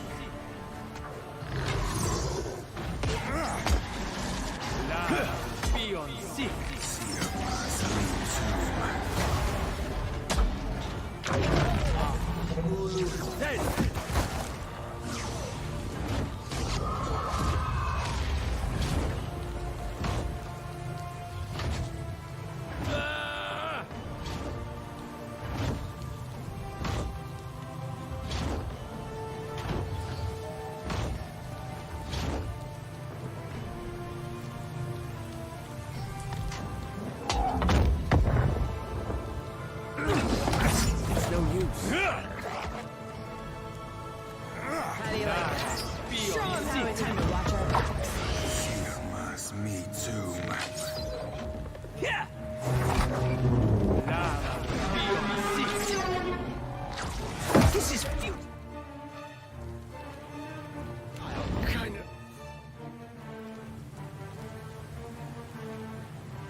They're stuck over here. Can't make it the next one. I'll be more than half an hour. Beyond sick. Very well.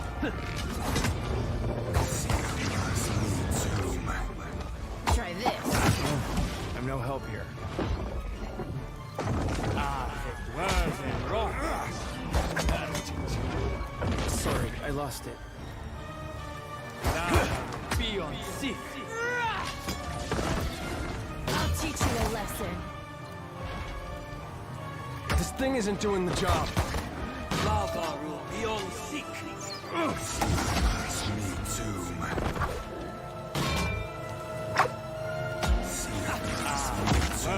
Wrong. Like flogging a figurehead. Futile. Lava be on sick. So that's how it's gonna go. Most inconvenient. Me too.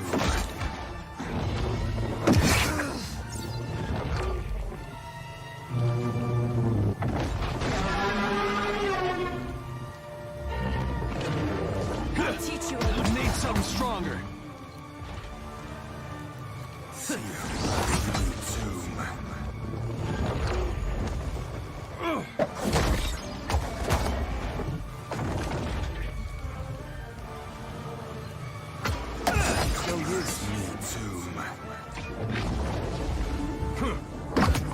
Stand together!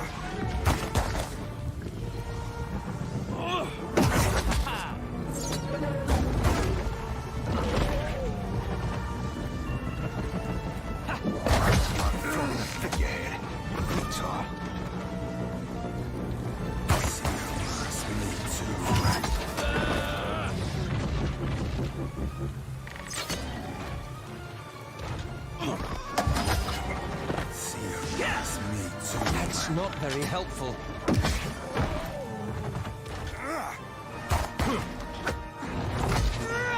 Bullseye.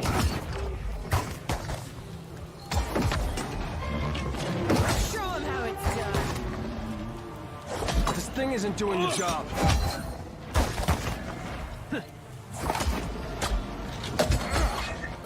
How embarrassing.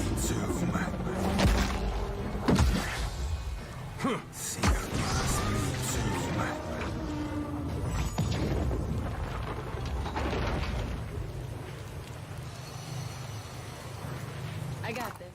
I got this. At once.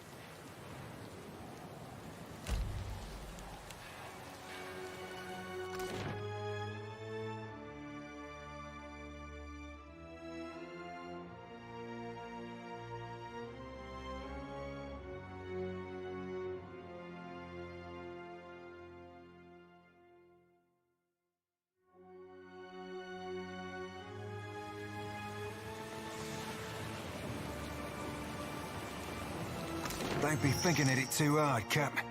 You'd be right hungry for an ill wind.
The machine controlling the storm winds down.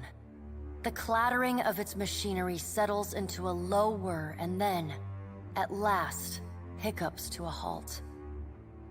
Beyond the tower, the black, roiling clouds of Andra's mortar roll away from the ancient city of Ukaizo, with only a tired sigh of wind to see them off.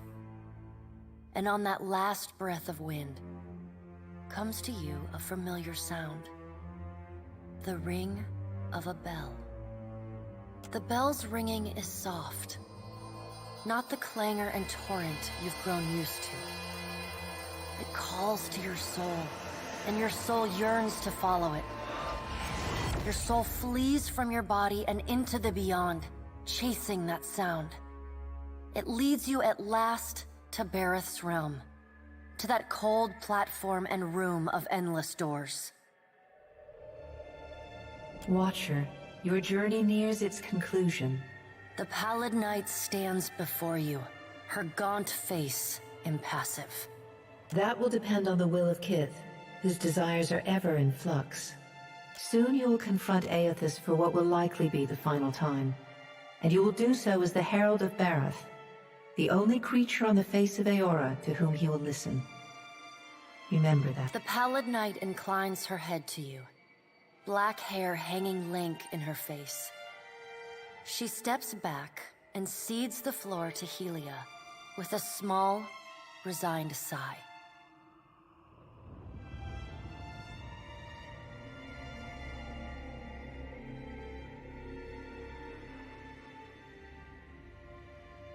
If Aethys truly intends to go through with his mad plan to destroy the Wheel, a generation's worth of souls will be trapped in the in-between. So many would suffer. How can Aethys be so cruel? He cannot just abandon them.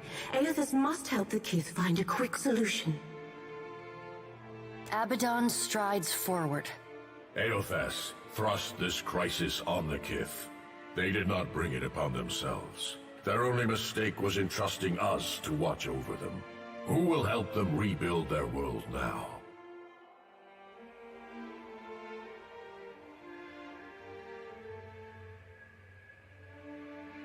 Aethys will reveal every secret of the gods. Will Kith be able to change the established order if they have no wonder to inspire them?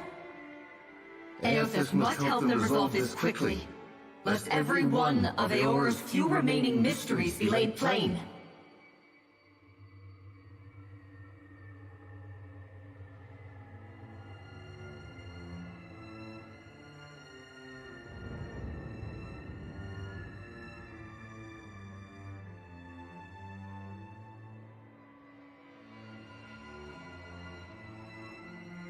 You have misgivings.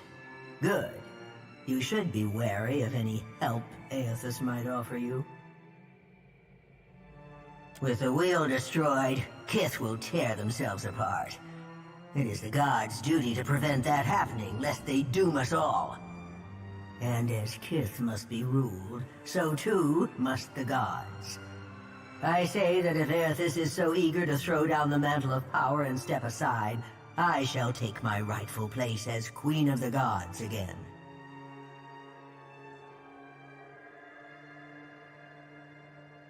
Kith are strongest when they follow our lead, and we are strongest when we lead in turn. United in purpose with the gods, Kith can accomplish things that without us, they could never have even begun. They must be shown their boundaries to surpass them. Kith will not solve Aethys' puzzle on their own. And without an established order to fight against, the bonds that bind them dissolve, and they fight amongst themselves. That confidence is what will save Kith, Watcher. Do not lose it when you stand before Aethys. Boudica's firm hand is but the motherly smothering of Helia by another name. Mortals should have no special advantages. Only once Kith have striven to improve themselves through trial will they truly know their measure. Kith must suffer to find their strength if they are to survive the world into which Aethys drags them. Our intervention in your struggle would be a cruelty and counter to our purpose. He lets his words hang in the air for a moment. Gaze level with your own. Indeed. Kith must discover for themselves what it is they are worth, and of what it is they are capable. What we do for them, they do not learn for themselves. Trial breeds ingenuity. If our work of generations was not in vain, Kith will succeed in spite of Aethys's actions. I have faith in Kith's ability to meet Aethys's challenge. Do not mistake my words for indifference, Watcher. They are born from a fierce belief in your potential, not a refutation of it.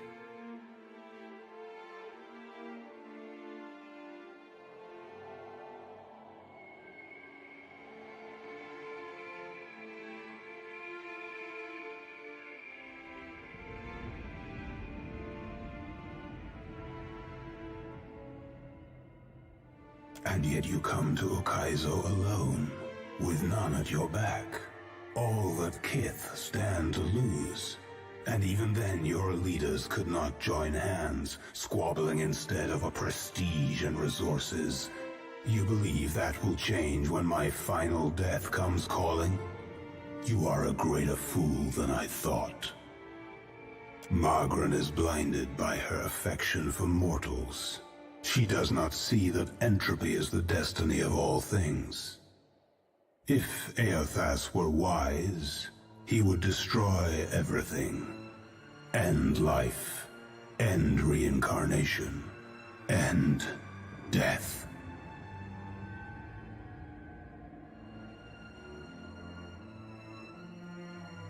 Kith have had their chance. It is time to let silence reign.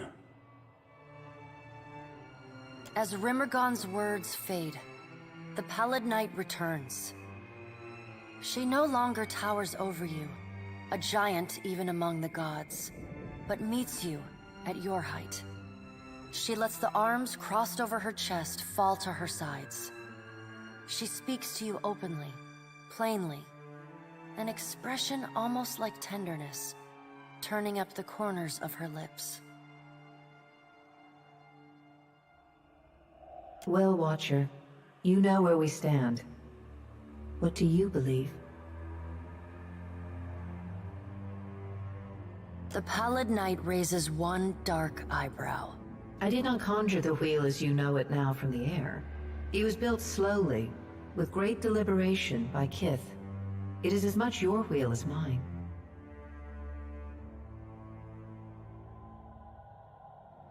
Now the time has come for us to part, Watcher. I laid upon you a difficult duty, and I know you desire to be free of it. You will be in time, but not now. You have work to do yet. You are no stranger to hard choices. You killed Theos, and when his soul was laid bare before you, you chose to destroy his memories. You freed him from his past. Remember the strength it took to make that choice, and know that you alone may sway Aethys now. When you stand before him, choose your words carefully.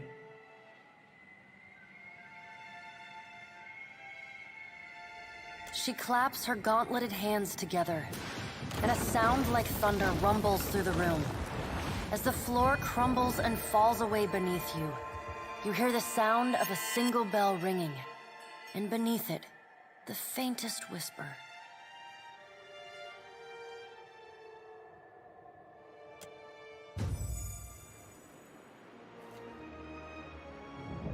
You keep falling asleep on me, I'm gonna have to start walking behind you with a pillow. Oh, by the way, the storm's gone. Also, I think Aethys has ended the world. It seems we're all still here. In here with me thinking we were right and proper dead this time. We ain't dead, right?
So now it comes to this, amico.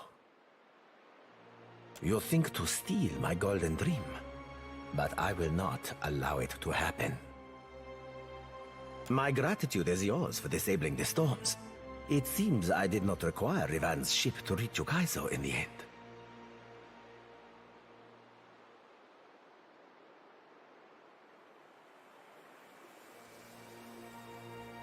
The Principi have adapted. No, thrived for centuries. We survived the fall of the grandest empire Eora has ever known. You may slaughter us now and then, but you can never stop us. We will ransom, thieve, and forge a future for our continued blood, long after you are but dust.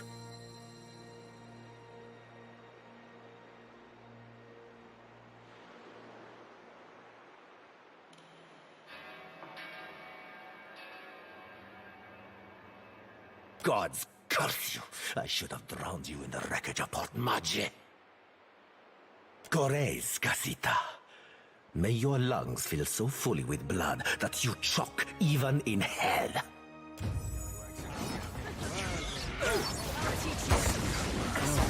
No help here. I hope nobody saw that. Lava will be on sick.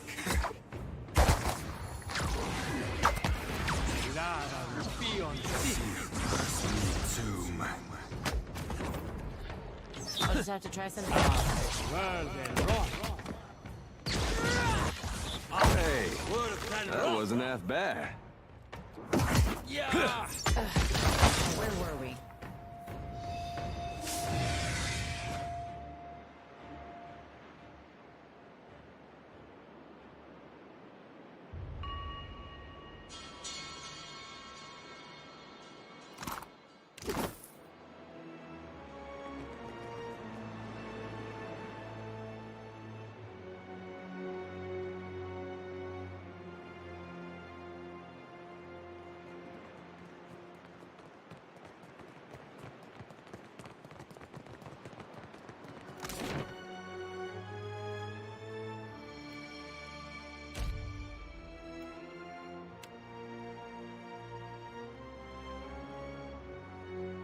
You descend into the ancient winding streets of Ukaizo.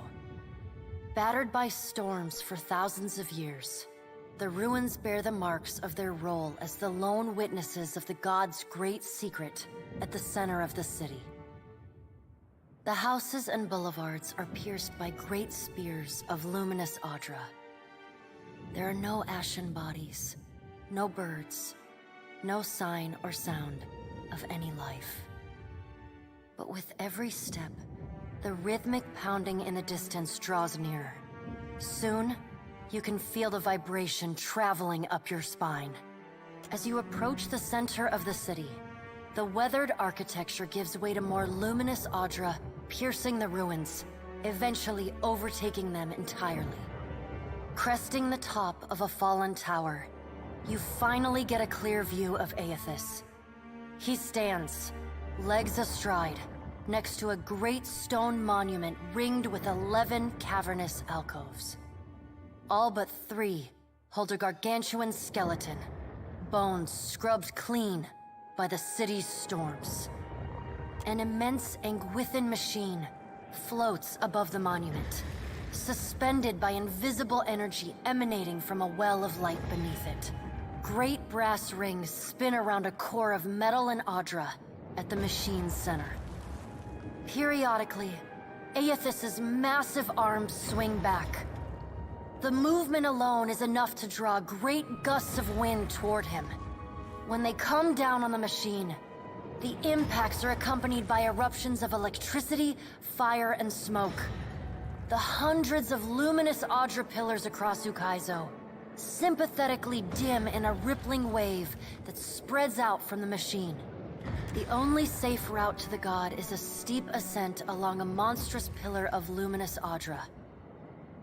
Intertwined with fragments of Ukaizo's ruins that it has carried through the centuries, the pillar bends in a long arc, towering above the machine. The pillar levels out near Aethys's head, a silent observer to the destruction of the machine it has grown beside over thousands of years. You weave your way along a treacherous, rain-slicked path up the pillar's skyward side. As you arrive at the top, you catch Aethys's attention. Fist pulled back, he pauses to observe you. With the same gentleness he showed at Ashen Maw, he lowers his arm and turns toward you.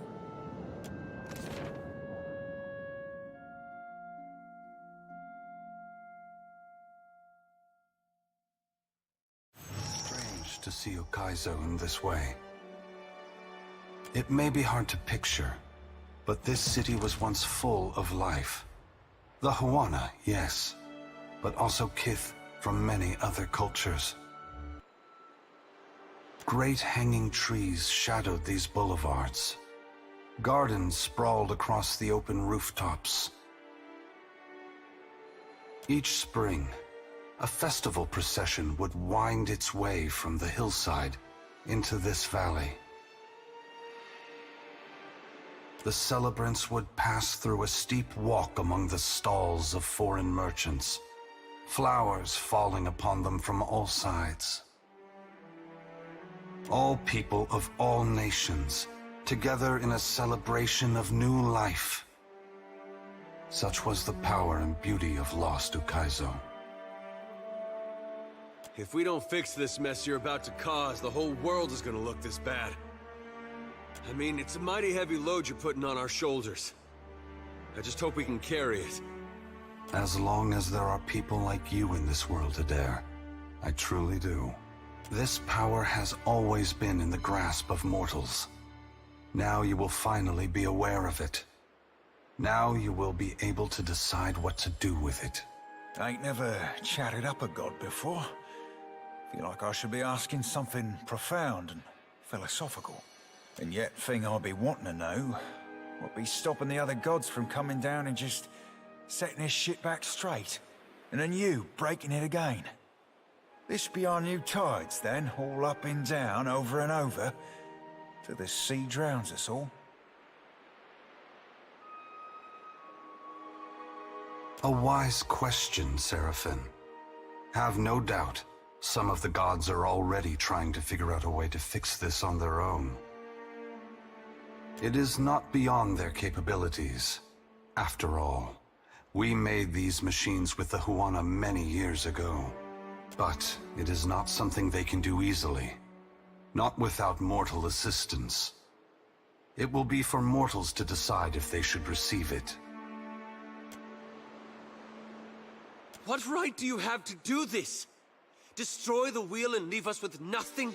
Without even knowing what will come next? Aloth, we are all, gods and mortals, responsible for our own actions. But inaction carries its own moral responsibility. It is a burden I have carried for far too long. One must always do as their conscience dictates, even if that means abdicating a position of power. But what of you, Watcher? Why have you followed me? Have you come to bear witness to the breaking of the wheel?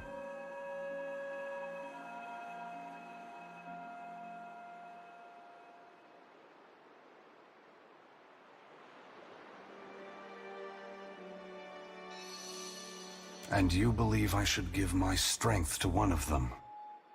I am certain Woodica has convinced you of this course. Why do you believe I should give this power, which we have used so irresponsibly for so long, to any of them?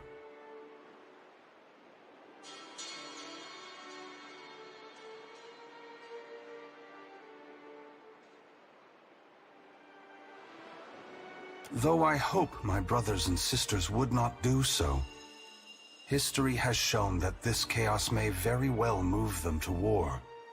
You have convinced me, Watcher. The gods do need a strong leader. I will ensure they have one after I am gone. I must attend to my final work now. I cannot delay any longer. You have carried a heavy burden across the Deadfire, Watcher.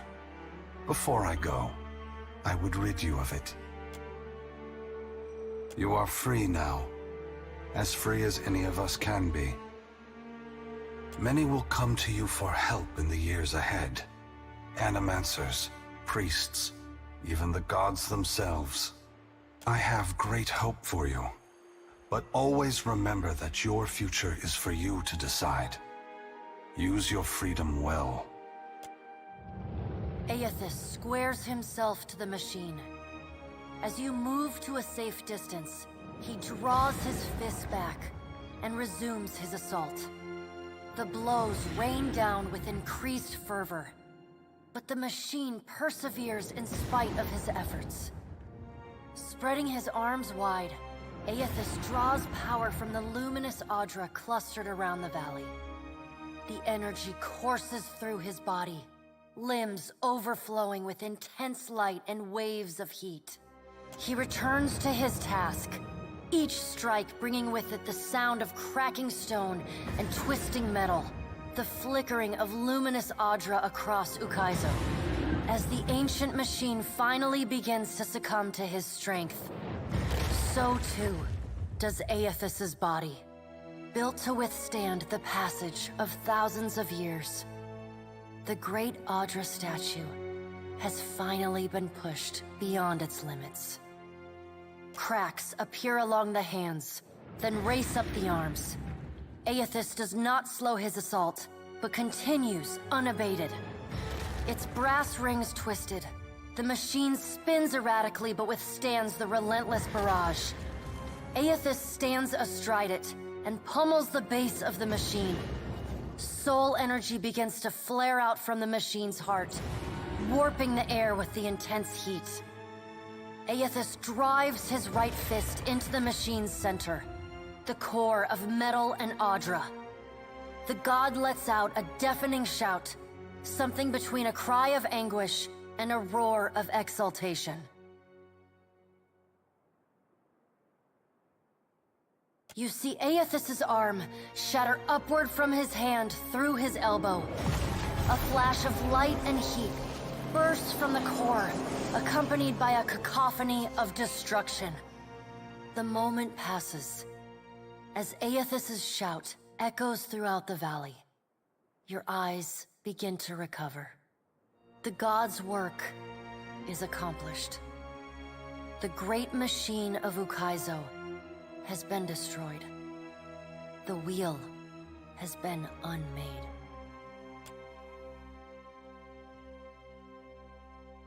As Aethys' voice fades, the enormity of what you've accomplished sinks in.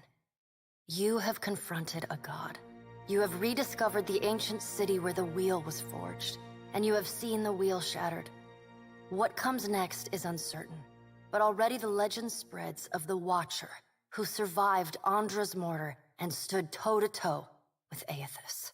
Aethys channels his essence into Bareth, empowering the god of doors, cycles, and life and death beyond all other gods.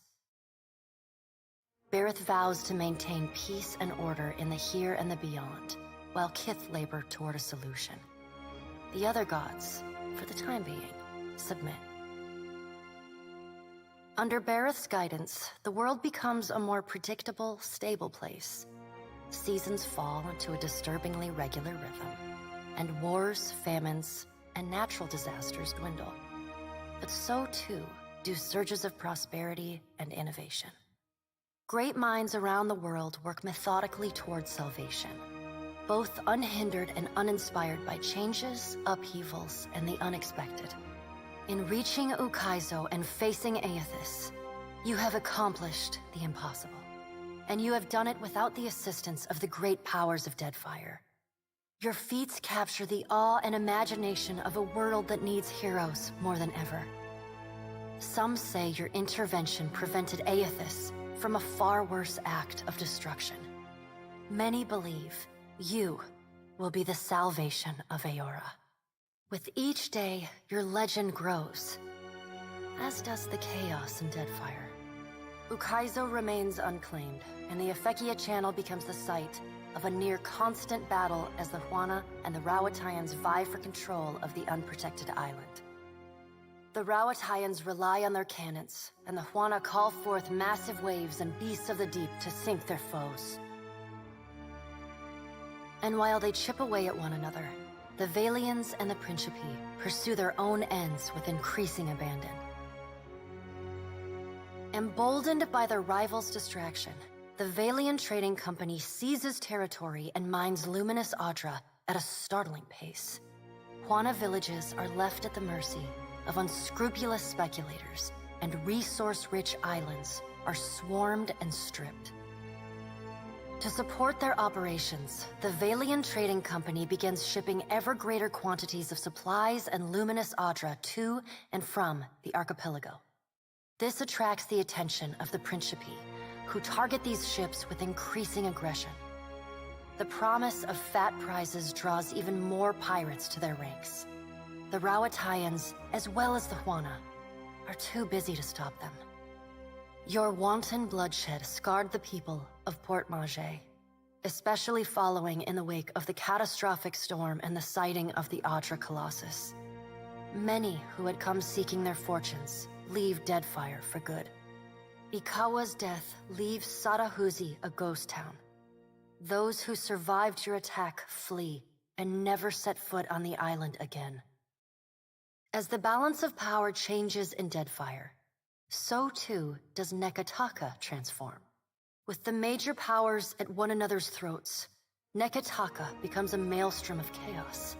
Spies and smugglers follow the flow of refugees into the city, where violence is commonplace. Ukaizo remains the coveted prize, and Nekataka fades into an afterthought. Largely forgotten amidst more prominent concerns, the Gullet continues to be a miserable place, especially for those Raparu who flee to Nekataka seeking a haven amidst the turmoil. For them, the Grand City is a promise cruelly broken. The loss of Skiarilifus's essence weakens the Water Shapers Guild. Their power wanes and their influence fades. The art of water shaping survives as an arcane curiosity. As Aethys pours his essence into Bareth, so too do the children of the Dawnstars pour their faith into the god of doors and cycles, life and death. Some pray for guidance and order. Others take it upon themselves to enforce it. They sharpen their scythes and sickles to defend the peace they have been granted. They failed Aethys before. They will not fail Bareth now. To the misfortune of many, a group of slavers remains entrenched on Crooksburg. While they profit off the misery of Kith, no one is able to stop them. Ships continue to disappear at the southeastern fringe of the archipelago, and stories circulate of a colony of vampires and gulls preying on their crews. The dragon, Neraskirlas, no longer passes between Aora and the White Void, and the dead flow slowly breaks apart, exposing the temple long frozen within. Vatnir tries to hold the Harbingers of Dusk together, and for a time succeeds. The group resettles within and around the temple, vowing to protect it. Eventually, however, Remergon's godlike falters, and his followers sacrifice him to the White Void. The Temple of Remergon falls into disrepair, home only to madmen and monsters. In besting the Beast of Winter, you earned the Death God's mercy rather than his enmity. The deity remains characteristically unforthcoming about his decision, and you're left to wonder whether in doing battle with him in the White Void, you somehow furthered his apocalyptic ambitions. Word spreads of the primal island of Kazuwari, once home to an arena that hosted bloody competitions and fearsome ordeals. Wild tales whisper that the spilled blood attracted a terrible beast of scale and fang that slaughtered those gathered at the island before destroying the great enchanted statue that oversaw the island's trials. Absent its guiding voice, Kazuwari descends into anarchy.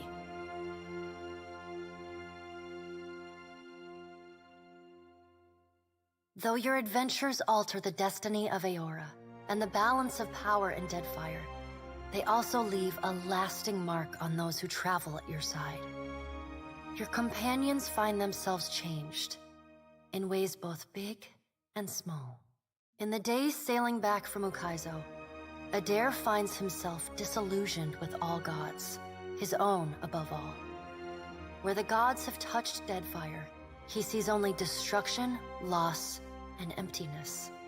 He casts off all symbols of Aethys, and even begins refusing to use his name. Ultimately, he chooses to remain with you on the Defiant, knowing if any mortal is to have the final word in a conflict with the gods, it will be the Watcher of Cadnua. Aloth renews his commitment to destroying the Leaden Key. With the wheel broken, loosening the gods' stranglehold on Kith is more urgent than ever. It is a lofty goal, and one he does not expect to finish in his lifetime. But if there's one thing he's learned from the Watcher, it's that a single person can change the world. Seraphon seems little impacted by your journey. Always knew the gods were larger than me, he tells you, on the evening he decides to part from your company. He's too long put aside those he cares most for. He confesses over a bottle of rum, and he's got leagues to sail to make it right. The following morning, he's gone, leaving only a crude stick figure rendering of Aethys, scrawled into the hull to mark his passage. The Valian Trading Company is initially furious when they learn that Pallegina had assisted the Watcher in claiming Ukaizo. In the chaotic aftermath, the company takes a more nuanced view of Pallegina's actions. The turmoil in the region allows the well-organized company to seize a number of valuable assets from their competitors. Though Pallegina is not rewarded for her actions, nor is she punished, the Dukes and Songreta agree to forget her support of the Watcher. She is quietly reassigned to duty in the Valian Republics, an order she gladly obeys. Takehu distances himself from the problems of the Deadfire, giving the tribes a reprieve from godlike omens. And Gati's silence speaks volumes. The Huana grow to rely on each other, paving a new way forward divorced from their traditions. Soon after he departs Nekataka, distant tribes report of unusual and salacious water sculptures appearing on the shores. These quaint visitations are widely celebrated, the identity of the artist ever an open question. He bids you farewell, suggesting that you seek your next adventure in a brothel or tavern, where consequences begin and end at the front door. He sounds eager to leave old conflicts in the past. Your pursuit of Aethys and your journey to Ukaizo signal the end of forces that have shaped the lives of Kith and the course of nations. The cycle of reincarnation has been broken. The storms of Andra's mortar have calmed. Yet each ending promises a new beginning. As the sun rises over Ukaizo, Kith turn their gaze eastward, wondering at what lies beyond, and at the world they will fashion for themselves. As the Watcher of Cadnua and the former Herald of Bareth, you return to your ship and begin the long journey home. You hope for calm weather.